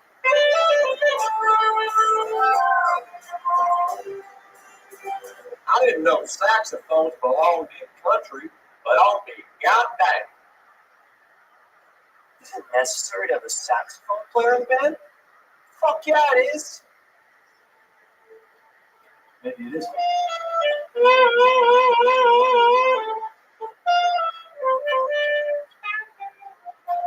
How dirty is too dirty? One time this played my panocha from the front to the back, to the back, to the front, to the back, to the front again, and I still wasn't as dirty as the Reagan and Watkins album. Dirty can never be too dirty. And that's what I like about that Reagan Watkins volume that they put into that album. It's like, It's dirty to a certain extent, it's dirty to a certain level, but it's like you really don't get that many curse words in it. So it's like kind of like mentally capable of talk, you know what I'm saying? I'll tell you how dirty is too dirty. Reagan and Watkins is too dirty. Oh, let's talk about cum. Let's talk about nipples and buttholes and wieners and penises and vaginas. Oh, that'll be funny. That'll be the funniest thing I've ever heard. It's great. No, it's too dirty.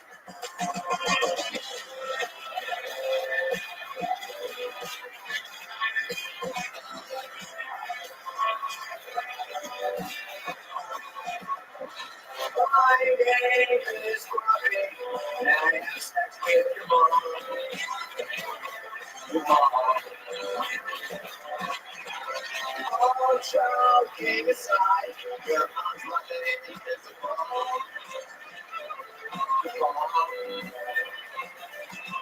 Christmas is gonna get weird, so I have 2 sons on my own.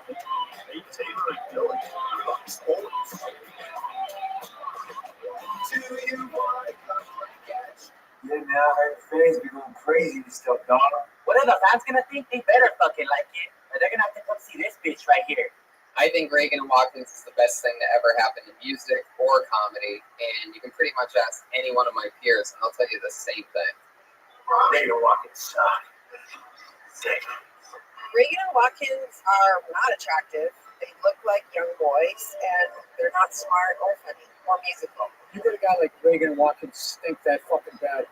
I don't know why they keep getting sets, but like, you know, I know I'm the older guy. Maybe that's the new style of comedy, but like, if that's what, maybe I just assume. When I first heard Reagan and Watkins, I actually thought there was something wrong with them. You know, like, For me, Reagan and Watkins embodies sexual healing, deep vaginal healing, deep down into the cell. Hey, you know Reagan and Watkins again? You're at a fucking house! Fucking house! That's not music, movie. It's that white ball being stared by dragon glass. Fuck them! I'm sorry. Sorry, guys. God. Was that even necessary? You know, when we first started dating, I would play Reagan and Watkins as ambient music behind our lovemaking, so I don't even know. That's a bitch. Get out of my house. You know, the best part of Reagan and Watkins' show is when it's done. You know, and like as soon as that light comes on, and you're just like, wow. Reagan and Watkins? Not my cup of tea, in my opinion. But whatever. Teach his own. I actually think they're bad for comedy. You know, they're worse for comedy than the abolition of free speech. Honestly, if you had no music on and the room you were in was just zero sound, that would be better music than what they're giving you. And that's not even music. Reagan and Watkins, the comedy musical duo, they're a real fucking stain on comedy.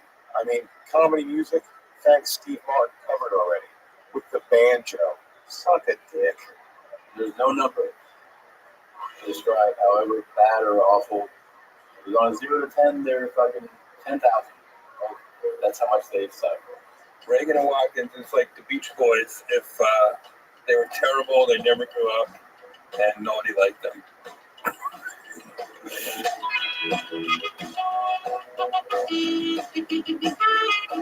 On my skateboard, got your lip gloss, touch my shoulder, so awkward.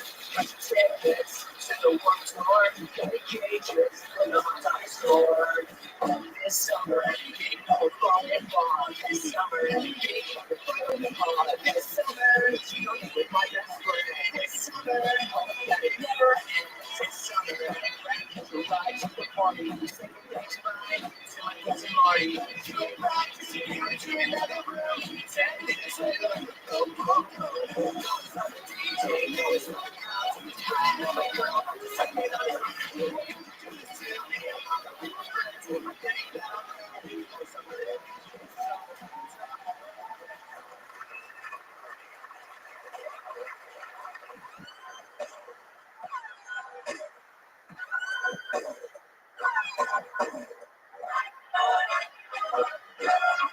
Hey, this is Raymond coming to you live from the Road Famous Comedy Store main room for a brand new episode of Kill Tony. Give it up for Tony, thanks, Glenn.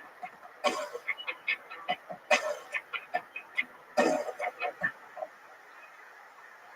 it feels good every time. Make some noise. We're here at the Comedy Store. Ryan Redband's here. Hey. The great Ryan J.D. Belt drawing tonight's episode. Already hard at work. It's a very, very, very exciting time for the state of Kiltony. And how'd you guys like that video, huh? A little Reagan and Watkins video. The big album comes out Friday. We're very excited. And we go on the road Friday.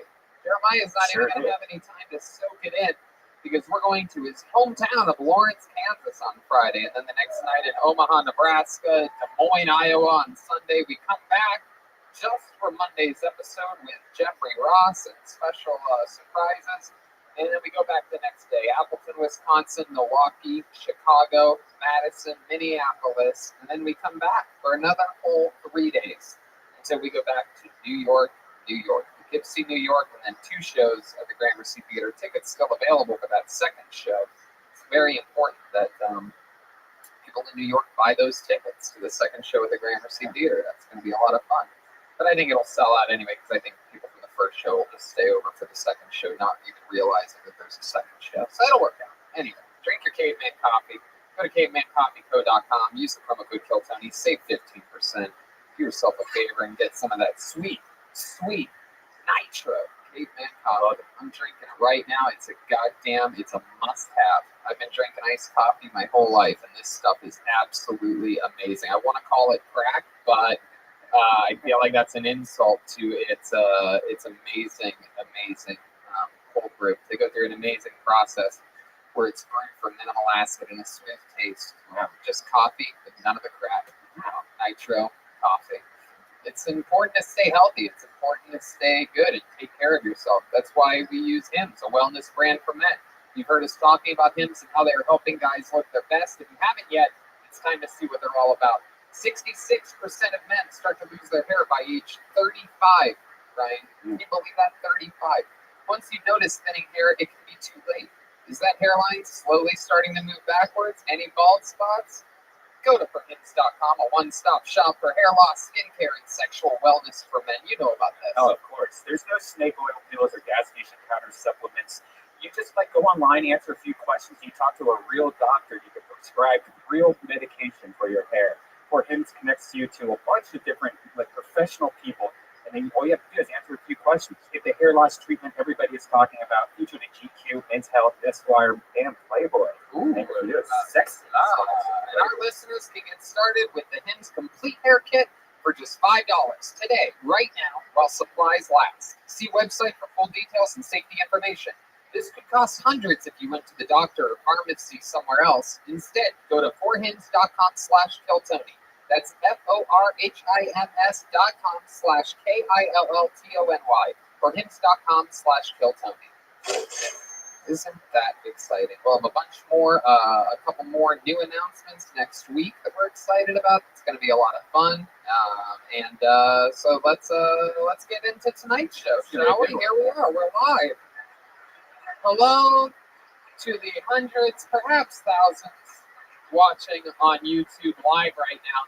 This is a big episode for us. We've gone through a lot of evolution on this show. It started with a robot named the Iron Patriot. He was the head of security for the first, 70 episodes or something like that, maybe less than that. I don't know. And then we switched over to having a band, and it started with just Pat Reagan, and then Pat Reagan brought in a young buck named Jeremiah Watkins, and they started a band together, and it's just amazing. Their album comes out Friday, self-titled album, and they're here tonight as guests on the panel on this show. I give you the only 2 band leaders in the show's history. Ladies and gentlemen, it's Reagan and Watkins. Here they are. It's a real family vibe. We love them. There he is. Pat Reagan is back. Jeremiah Watkins in the flesh. No characters necessary. No Mr. Fumnar. No Shanks. No, none of it.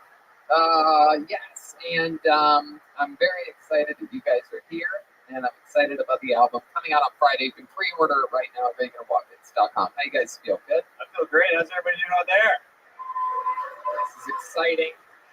There's a party going on June 6th, the album release party live here in the main room of the Comedy Store.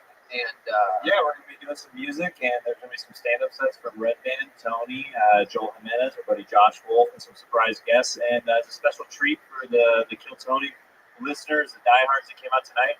If you grab one of these from us after the show, we will give you free entry on Thursday to the show. So it's a way to thank everybody for supporting us over the years. I'll look at that. So if you're in town on Thursday, grab one of these after the show, and now you have something to do on Thursday. Get to hang out at the Comedy Store, fucking rock and roll, watch some stand-up comedy. And if you signed up for Speedweed's thing out in the lobby, he's giving away $500 worth of marijuana and a $500 gift card to anyone that signed up.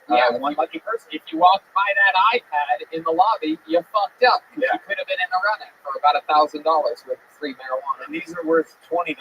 So there you go, guys. Wow, we're just giving away a bunch of free stuff. Should have started with the Speedweed and then worked our way back. Now, I'm glad you guys are here because you guys both definitely know that there's a band on this show because you two happen to be the only two band leaders that there's ever been. Pat Reagan's here, everybody, the original.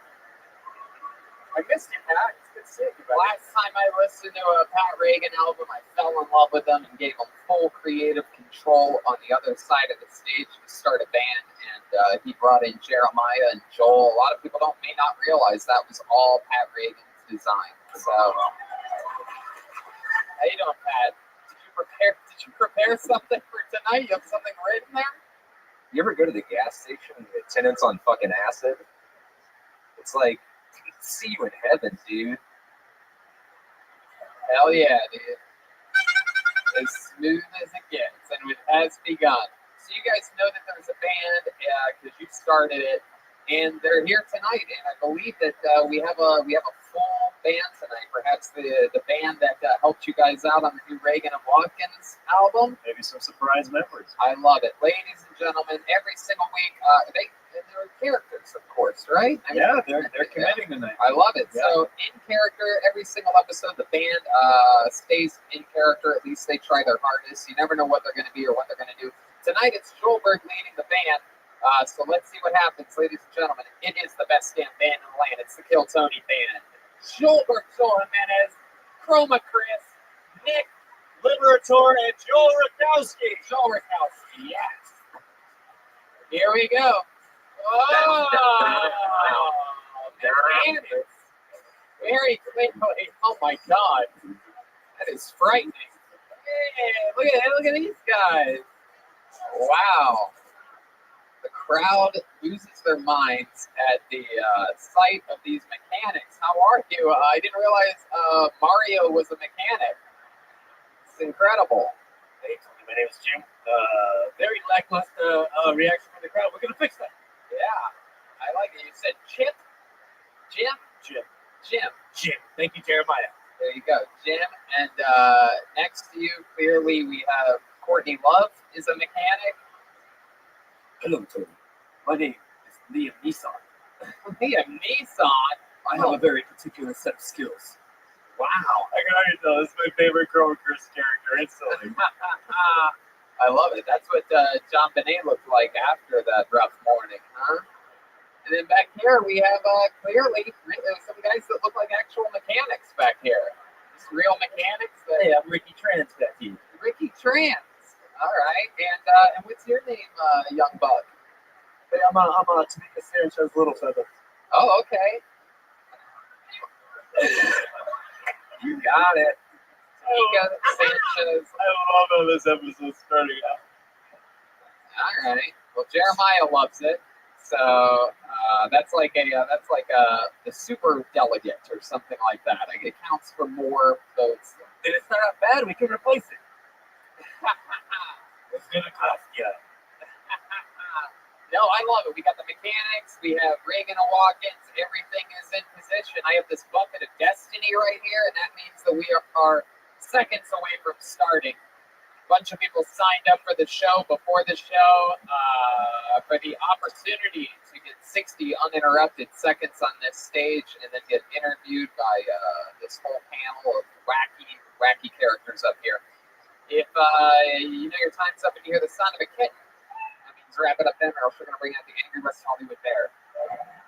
There you go. That's it. You guys ready to start this thing or what? It's live. Hail Tony, the Comedy Store on a Monday. No one has more fun on a Monday than us. That's the only rule. You guys excited? You ready to get this thing fucking started? All right.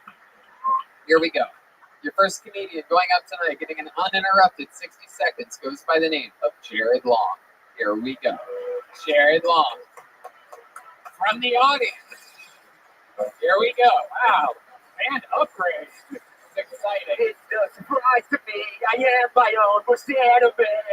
Cause every now and then I can't go live that shit out of me. One more time for Jared Long, everybody. Okay. Hi guys. You may have noticed I have cold sore. It's really gross. So the thing that really sucks about these is that everyone who looks at you immediately thinks of the 1,000 dicks you just finished sucking. So it's not fun. Including my girlfriend, actually, funny enough, who's over there. If you want to shut that. So when you try and explain it, it literally gets worse because then, I'm saying this, I'm like, oh yeah, I've had him since I was a baby. No, wait, hold on. No. My dad gave him to me. Oh shit, hold on, that's not what I'm trying to say. What I'm trying to say is there's other ways to get herpes besides sucking dick. All right? Thanks. So, is it just me or something about to go for a twofer? Like he's really gonna get two? He came out of nowhere, and now he's gonna be out here for 8 fucking years. So I feel like as a community, we forgot to go home after work. Fuck yeah, Jared Long. Heck yeah. Where's the cold sore at? Let's talk about it. Oh yeah, right there. Look at you, dirty bitch. You want guys to take a look at it? Wow, yeah, look under the hood there. Dave, Jared, can we get a wet rag and some soap to the stage, please? Yes, we say wet rag and soap will cleanse the stage of your cold sore. What's that? Lemon zing. Lemon. Okay, gotcha. Very good. All right. He looks like if Jared Leto had herpes. It's true. It's true. You have everything else going for you except for that big fucking cold sore right in the corner of your mouth. Really And that ponytail.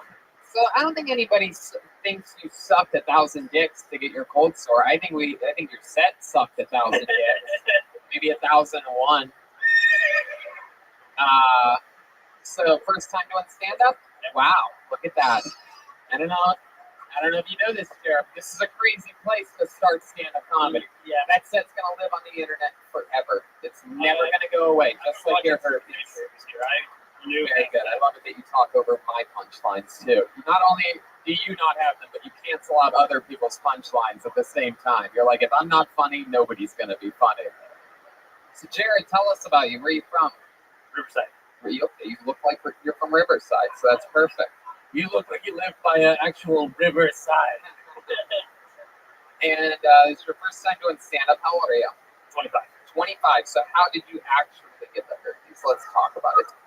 Yeah, how old is the herpes? Yeah.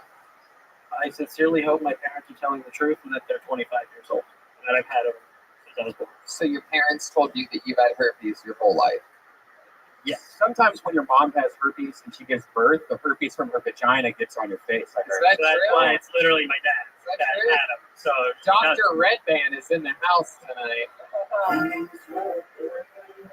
right. Okay. Whatever that is. Redband. I don't know what that was an attempt at, that weird noise, but so your parents told you that you've had cold sores your whole life? Yes. And so my biological dad had them. And my stepdad also has them. My mom somehow still doesn't. I got bad news for you, buddy. I think that you are in denial, and your mom has full-blown fucking herpes. In fact, I'm positive of it. You think those guys are using condoms on your mom? No, they got these ones, and I don't. This is a family with matching cold sores. I love it. Stop touching it. This guy looks like the guy like in the herpes commercial that's like climbing a rock, and he looks over. He's like, "Do you suffer from genital herpes?" Because I sure as hell do. So did your girlfriend have them? No. You kissed your girlfriend with that method? Not for the last 3 days. So when you have an outbreak, you guys just go cold turkey. You go On the cheek, yeah. on the cheek. Yeah, thank goodness you can't get cold sores on your cheek. Your girlfriend's got cheek herpes. Wait till you get them on Your butt cheek. Yeah. Jared, what do you do for work? I work at a staffing agency. A staff agency. Staffing. You have all kinds of infections. Huh? God. Who are you staffing? The Gonorrhea. dumbest people in Ontario. Really? Like what? What types of jobs? Warehouses. Toys R Us used to be one. You ever see a job come in and you're like, wow, this job's better than my job. Maybe I should just take this many job. times. Yeah, no, my girlfriend almost stopped working there for another client. Like, she was like, fuck this, I'm out. I'm going to go work for one of the people that work for us. Wait, you work with your girlfriend? Is that what you guys met there? So you just start as a romantic office relationship? I would look at her ass at work and she finally caught me. Wow. Dude, that's when I knew. It's been 3 years, so it worked out well. There's this creepy guy with herpes looking at my ass. Yeah. If he works at a herpes warehouse, you're not going to like the way you look. So how did you end up hanging out? Did you guys go after work for drinks, or what happened? I actually invited her to a Bill Burr show. Oh, well, that's the way to get all the pussies wet. Listen to Bill Burr talk about how fucking women suck, you fucking idiots. All you do is fucking that. That's a way to fucking get them all worked up. So what happened? You went, you saw Bill Burr, and then what happened? So we went to a bar afterwards, and we got drunk. I told her to come dance with me, and she kissed me instead because she didn't want to get drunk. Right. Little did she know that was the most dangerous thing to do. She wanted to embarrass herself. Just keep kissing those fucking leaky lips of yours. I didn't ask her out when I had a cold sore. No, I know. You can fucking do that. Nobody does that, right? Nobody has asked a girl out with cold sore confidence. Hey, look how you want. You gotta just lead with a certain side of the face, and they'll never notice. Jared, tell us something interesting about you. Any fun hobbies, anything like that? You good at anything? Paintball. Paintball? Really? Yeah. That's actually a thing that you really do? I've gone for wow, that's something I've suggested to perhaps as many people's hobbies, but nobody's ever admitted that that's the thing. I got really excited when Be Real on Joe's podcast. If anybody, no, he plays professional paintball. Oh wow! You ever get a cold sore and shoot yourself in the face with a paintball gun? I get that you from playing paintball. You legitimately will. The shell will fuck up.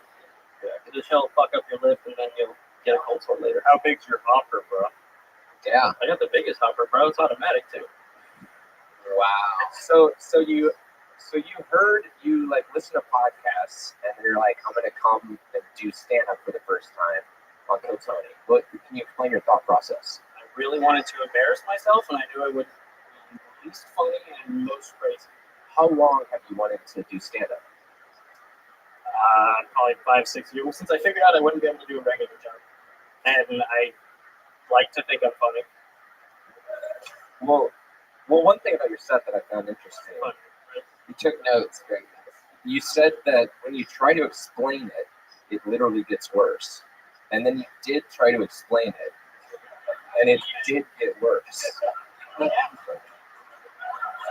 right. I was right then. All right. Well, Jared, there's been a lot of demand in the comedy world. Right there.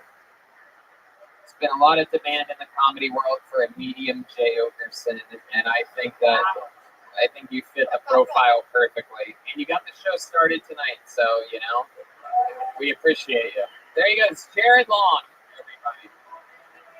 Hey, it's a surprise to me. I am my Uncle Santa Man. Every now and then, a people with the shit out of me. Fuck yeah. Nailed the timing there. Pulled another name out of the bucket. Make some noise for your next comedian. Mark Henderson, everyone. Mark Henderson. Here he comes. Here we go.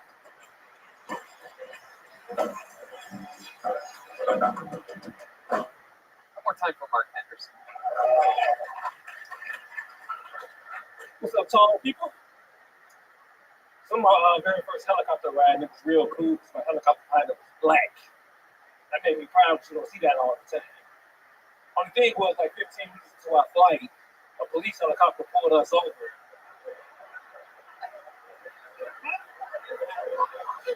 I guess two people in the helicopter looked suspicious. So I had to call Uber helicopter to get home. More about me, but I got trust issues. I don't trust anybody. I don't even trust funeral homes. One tried to rip me off a little while back. Tried to charge me full price for a cremation. And the person that died in the fire. Like, how you gonna charge me full price and y'all just reheating him?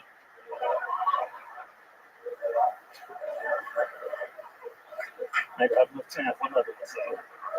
There you go, 58 seconds from Mark Henderson. Hell yeah, Mark. Welcome back. You've been on this show before. Yes, sir. What do we find out about you with the other times you've been on? What has been most of our topic of conversation? I came to LA and it's hard to get on stage. Yeah, I remember now. That's right. You're just like sort of like mad and shit. How does it feel to have herpes now? There you go. You've got herpes now. Yeah, why should we be the next person? I know I should be the next person. That's right. You know, you. Sure. All right. Well, there you go. Go to forgiveness.com. Clear it up right away. Mark, how long have you been doing stand-up? A little bit over 15 years. 15 years. Wow. That is incredible. And remind us of where you have been doing it. From Chicago, but I was on tour with like Lil Rel, Deion Cole, L. Gibbons, Rodney. So I toured with a lot of cats. Mm-hmm. He was actually a lot of cats, but not Cat Williams. Not Cat Williams. Almost. I'm sure almost. You ever meet Cat Williams? I haven't met him yet. Yeah. He's an interesting character. Sort of like a tough guy. He's a real like little fucking alpha. Anyway, how about did you and Cat Williams butt heads? Actually, it's funny you put it that way. We actually bumped shoulders once. He made a weird sort of like line right at me once when I was a door guy here and gave me the old fucking like hard shoulder. I was like, all right. I mean, yeah, exactly. That's just how he was trying to get in my head. Yeah, I was just a peasant door guy at the time, but he knew that eventually I'd be one of the top young rising comedians in the world. And he was threatened by my, just my confidence and composure as a door guy. I was a happy guy back then. Confident. You think that Cat Williams was thinking all this when he accidentally bumped you in the shoulder? No, I don't. I was being silly for comedic effect. So Mark, welcome back. I'm excited that you're here. So how do you make money while supplementing your income? I'm not getting what?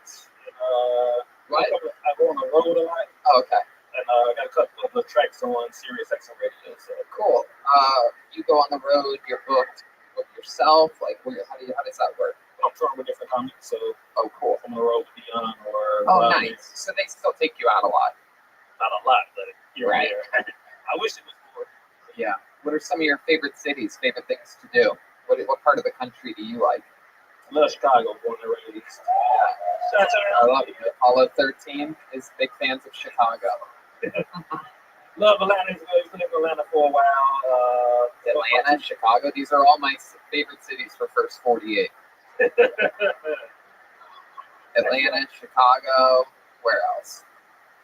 Oh, really? That's St. Louis. Oh shit! Don't start a gang war here. It says here that your entire family was in the Holocaust on the side of the Nazis. Do you have any comments on that? No. I don't even know how to respond to that. Is there truth to this? I think I'm Jewish, but... No, the Jewish was the other side in the Holocaust. It often gets confused, like which team was which in the big battle of the Holocaust. I feel so bad for the Germans after that. Yeah. No, yeah, the Jews were the bad guys in the Holocaust. I noticed you had a rag in your back pocket. Are you have any mechanic skills? Or are you just stealing props from the band? Just firing mechanic. Do you know how to fix a car? Absolutely not. Yeah, I don't know. What do you hit it? Is that just because he's sweaty? I didn't realize. Yeah, that's like a sweat towel. Ugh. I would be using it as a herpes towel tonight. I think a sweat towel's not really necessary during a 60-second set. That'd be pretty impressive. I expect that from a fat person, but not you, Mark Henderson. What do you use that towel for? Like, is it like just wiping your head off? Here. Never done that. Never had a towel. Never had a handkerchief. Do you use it to sneeze or? No, just to wipe your. Yeah, you wouldn't use your head wiping towel as a sneeze towel as well. Only. Are you a sweaty guy? You just sweat a lot?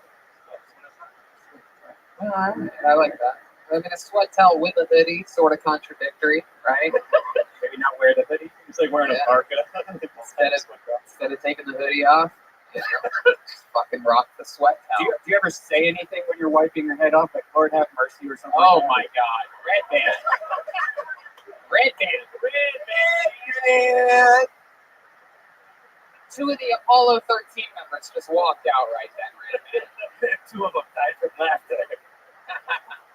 All right. Well, what else, Mark? You do anything for fun? What's your version of paintball? What do you do to take your mind off of? I'm from Chicago. Used to love Game of Thrones, but the last episode was terrible. So Really, you really think that? Do you really think the last episode? Now, tell me why you think that. This is interesting. We've never gotten to talk about this show on this show. Which that's the audience. I haven't seen it yet. Be careful what you say.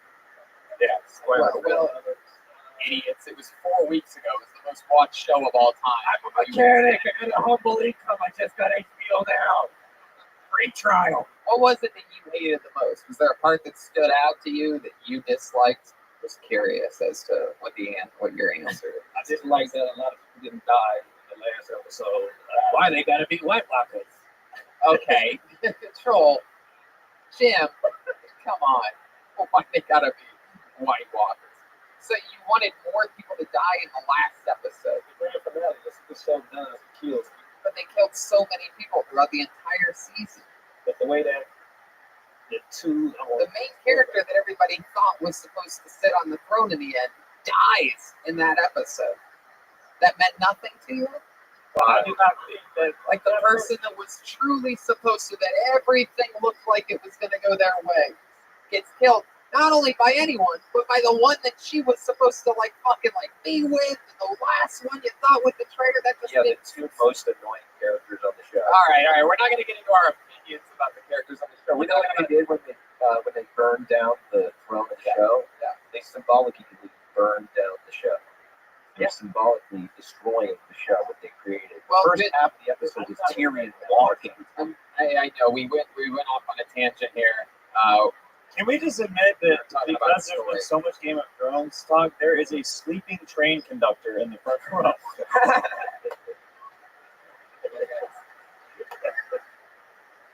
Yes, that's what put him to sleep. You literally nodded off. And I think he's just tired, but I don't think it has anything to do with the Game of Thrones. He was all aboard.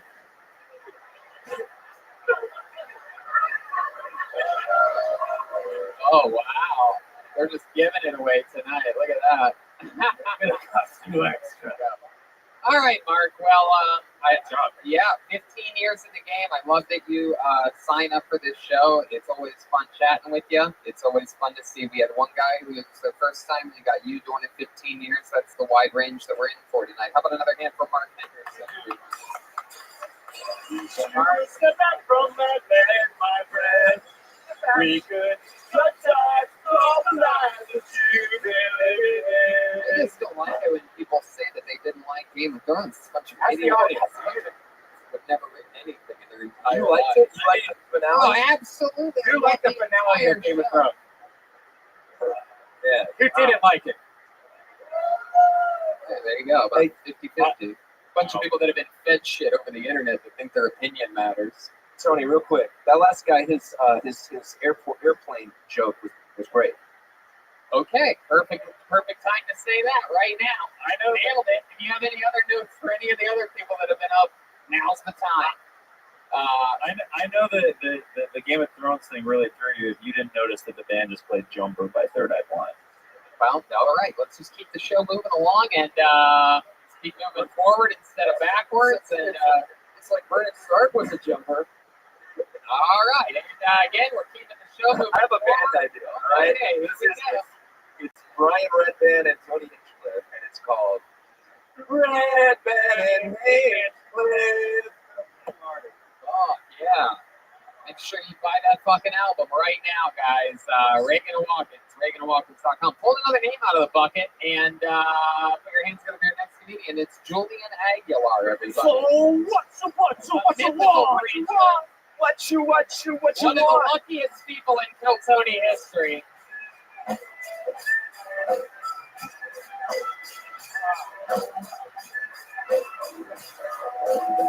Here he is, Julian Aguilar, everyone. What's up, fuckers? How y'all doing?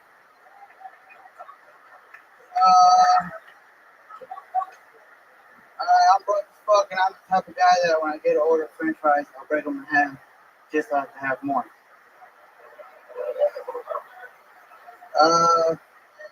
I went to get a facial the other day, and some guy came on my face. Not the facial I wanted. My grandma is blind, which means my grandpa gets his dick sucked by a blind chick, which means you guys are basic. Before I get out of here, I just want to say, fuck you, Kanye West. You look like my, what comes out of my cat's ass when she takes a shit. Wait a second. Hold on a second. Oh, God. You don't know what you just did. Oh, my God. What's happening here? People are attacking Trump, Kanye, Game of Thrones, all my favorite things are being burned down. Get your leg off the table! What the fuck are you doing, Julian Aguilar? Jesus Christ. I thought he was a mechanic. For those of you that are fans of the show, you may recognize Julian. He's one of the luckiest people to ever be inside of the bucket. He gets pulled way more than the odds are in his favor somehow. And he always starts every set sort of good, and then in the end always says something extremely racist for no reason. And tonight you did not disappoint. You basically said, Kanye looks like shit. Pretty much that's the shortened version. We got rid of all the extra words. You said he looks like poop. Can you explain yourself a little bit? You're not a fan of hip hop? No, I don't. So you like hip hop? You listen to He's it. like, I like the music, just not the skin color. Yeah. So you're saying you just don't like Kanye's music? I've never been a fan of him. Okay. There's something about them. How'd you feel about the last episode of Game of Thrones? Yeah, let's ask the audience. So Julian, let's talk about it. It's been a while since you've been on. Is your grandma really blind? She is blind. She lost her vision from diabetes. Oh, fuck yeah. But she can still suck that grandpa's dick. What up? She might have diabetes, but she can't get enough. Yo, basic, because you can't suck a dick blind. Grandpa dick. Yo, basic. So you're saying she's never had to actually see one of your sets? That's Chroma Chris. Liam Neeson over there with a 3-point shot. He's got a very particular set of skills. Killing it. Yeah. All right. So Julian, you are. How long have you been doing stand up? It's a year and June now. Very good. So, okay, good. Never do the facial thing again. All right. You don't have to do that. I wanted to get a facial, so the dude came on my face. Like, it's like that was. I literally said, you had me. When you said I wanted to get a facial, I verbally caught myself saying, "Oh no." Yeah. And then you went exactly where the "oh no," like you followed right there. So the dude came on my face, and then you're like, "On to the next one." Yeah. Like it was way too casual. A facial is a facial. Like that's the first thing anybody thinks of. You got to do something else. Like I wanted to get a facial the other day, but fucking. Did you learn that on the playground? Like where did you hear it? Like that seems like a kid's joke. You know. Yeah, I like to play. Yeah, I've never been that type post. Anyway, I've never seen anybody actually use the last two dots on a hat before.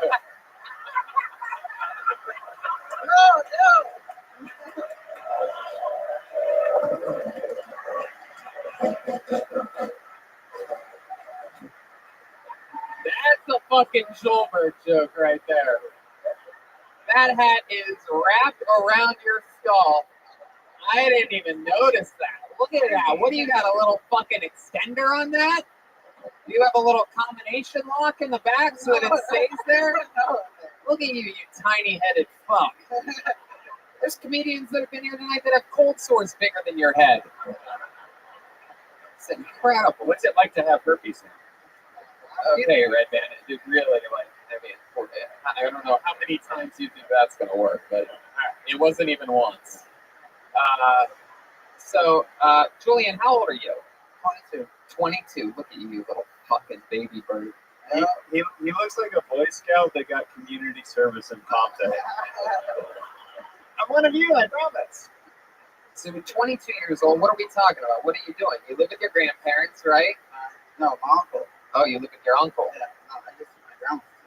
Yeah, your grandma's blind. You can't live with her.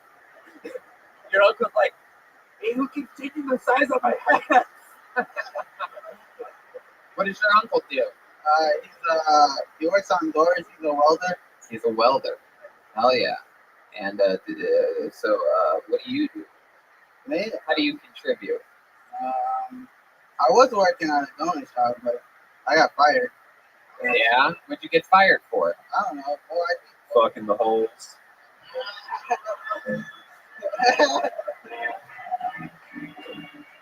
That's my boy Patty Rager right there. Oh my. What'd you get fired for? No. It turns out you can't sample while you work. It's crazy. I was just laid me off. They didn't need me no more. They didn't need you anymore. What the fuck are we talking about here?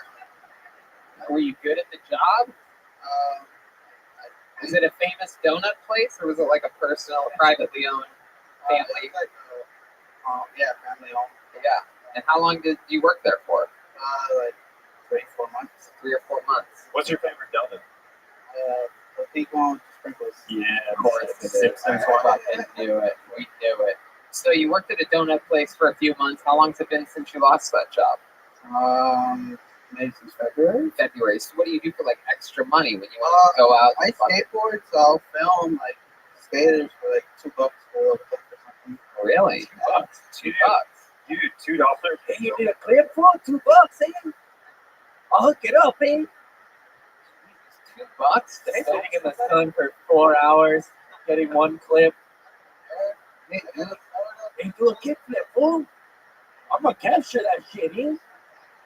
We got it. We'll send it to my grandma for she likes it, eh? Look at my hat. It's tiny. You skateboard a lot? You ever jump over your blind grandma before? No. That'd be a cool trick, dude. It's never been done before. She's like, it's windy today. Hey, yo, shut up, grandma. Just lay there. What's going on? What would your grandma say if she was in the room and she heard those jokes about her? She don't understand English that well. Really? Man, well, you don't speak it that well, so it's okay. She got all the disabilities. She's blind. She can't speak English. She's brown. Maybe we should call your grandma right now and have Joelberg translate it. You have her number? Yeah. Let's call your blind grandma right now. All right. You're going to admit to her that you did jokes about her tonight. Oh wait, you can't translate, right? Yeah. Joel, how do you say that she sucks dick in Spanish? She sucks the grandma's dick. Wow, look at that. You make it sound amazing. Not chupacabra, chupaverga. That's explaining it to Like Liam Neeson finding out the next time he travels abroad. It's very exciting. I see. Finding his grandmother's phone number. You're gonna put it on speaker. Okay. So it's ringing. There you go. Different rings. How does she know she's sleeping? She's blind. Is there anything happening? You don't know. Man, you need to get a job, pay your phone bill, dude. It's food system. Try to FaceTime. Oh wait, sorry. Is she picking up? Yeah. Is it on speaker? No, it's not. Put it on speakerphone. Come on, turn it up. Hola, hijo. Oh, Hola. you have to, no. I thought it was really weird. Really thought for a second. I really did. What the hell's wrong with you? Hold on. No, you don't. Where's your volume at? She's like, I'm sleeping, I think.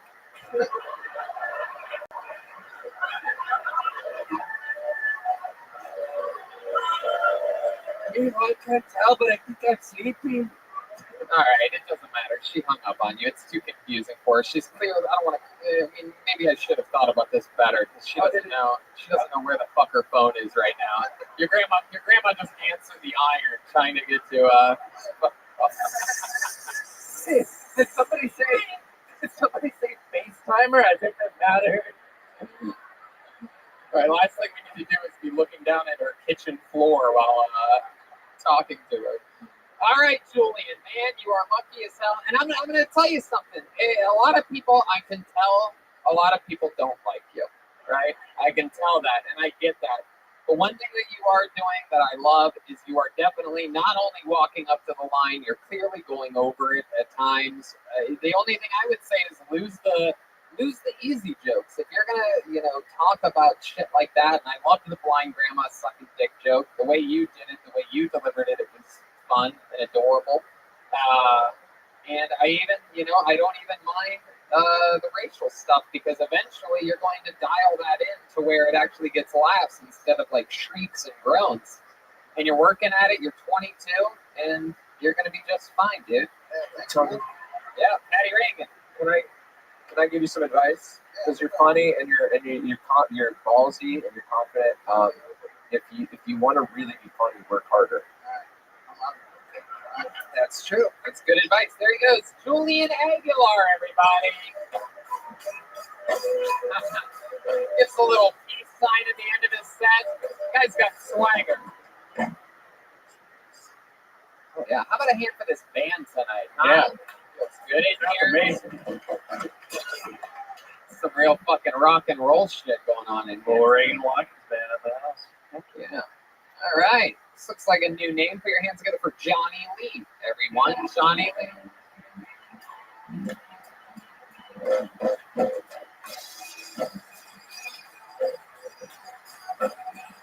Here we go. No. Oh, wow. Look at that. Wow. No Johnny Lee. It's okay. We're going to keep it moving along. Nothing blacklisted. There you go. Sure. Yep. All right. How about a hand for Anthony Cardoza, everyone? Anthony. Has he lost his mind? Can he see or is he blind? Riding as fast as they can. Iron Man, when I can. Cardoza. Holy shit. That's good, guys. Thanks for it's an honor to be here. A little fragile. I actually just came from the funeral. It was really weird. It was open casket, which is like a real kind of mind fuck. So I walked up, I looked down, and there's like a wig and rouge and lipstick, a dress and high heels. And I don't know about you guys, but I don't want to remember my father that way.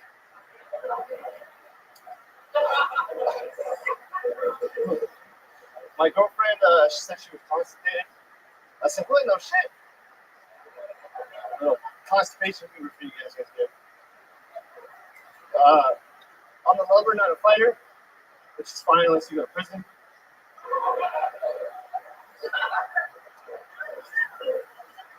I caught my roommates beating cheeks. It's annoying. You gotta listen to it. So to get back into I videotaped them and masturbated to it. That'll show me. That's all I got. Thanks a lot, guys. Hell yeah. Anthony Cardoza. Oh, yeah. How are you, man? Exciting times. This is your first time on the show, correct? Oh, yes. Heck yeah. And you are a former amateur boxer? Yes, Is that true? Wow, look at that. God, am I good sometimes. your completely broken nose. Artie Lang style. I got a big nose, and my parents were like, yeah, it's put me in combat sports, so it didn't work out. Fuck yeah. So how long's it been since your last boxing match? A year. Wow. Yeah, we're looking for the rest of the Are you out of the game now, or? You know what? I had a big problem with alcohol and drugs, so I kind of took some time to get my shit straight. I want to go out the way I want to go out, so I want to do a couple more. I love it. So now you're sober. Yeah. Wow. Congratulations. How long's that been for? I mean, I'll have like little hiccups. I'll try to do it, but I haven't done drugs in a couple of years. And I haven't drank like What kind of drugs? yeah, do a little bit of blow, and then I like to pop pills. Did you ever fight high on stuff? Well, no, I never. I was always really disciplined, and then like when I would actually after the fight, then get all fucked up, and then it turned to where I just wasn't fighting. My Grayson said too. Yeah. He used to party after the fights. Yep. After the blows, it's a blow. Exactly. I love you. So that's the brain cell. So, stand up something you've always wanted to do? Yeah, I mean, I went to a bunch of. I wanted my first time down to Tony. Right. So, yeah, it's. I've been thinking about it since 8th grade. Wow. They're thinking about Kill Tony since 8th grade. No, just like good stand So up. that means Kill Tony is how old? Yeah, it's 34 years ago. Wow. Is it everything you hoped to do? Yeah, it's fun. I geek out. I come to the I'll see you guys, and I'm like, oh, hey, what's up, guys? Or, I start talking. That's the blow. I'll tell you this. I really love the way that your brain works. I like the constipation joke and the lover not a fighter joke, and even the funeral open casket joke. A little bit of a silly misdirect, but is your dad really dead? Yeah. But he wasn't really buried like that, right? No. Okay. How long ago did your dad die? A few years ago. Yeah. How'd that happen? Well, man, it's been kind of a crazy ride. I love it. Let's talk about it. Well, basically, for my immediate family, it's me and my brother that are still alive. Wow. Yeah, we lost our parents, grandparents raised us, they adopted us, we lost a sister. So it's been like a lot of crazy shit, like drugs, Jesus, how does everybody die? What do you have, Julian Aguilar's grandma driving him around or something? She's blind. Just like some cancers, fucked up shit like that. This is not dead, they just lost her. Yeah. Wow. My goodness. And, wow. So what do you do for work? Actually, I just quit my job a couple weeks ago, but I was coaching at Boxing Works. You quit that job? Yeah, I quit that job. My coach is really great. He supported me a lot with going through all the shit that I went through and stuff like that. But it's just stressing the fuck out all the time. Right. Where are you from? I actually live in Altadena. So what are you going to do now that you quit your job? What's the plan? I just kind of want to focus on trying to do stand-up and kind of just get back into fighting and training out and just putting my energy to other people. So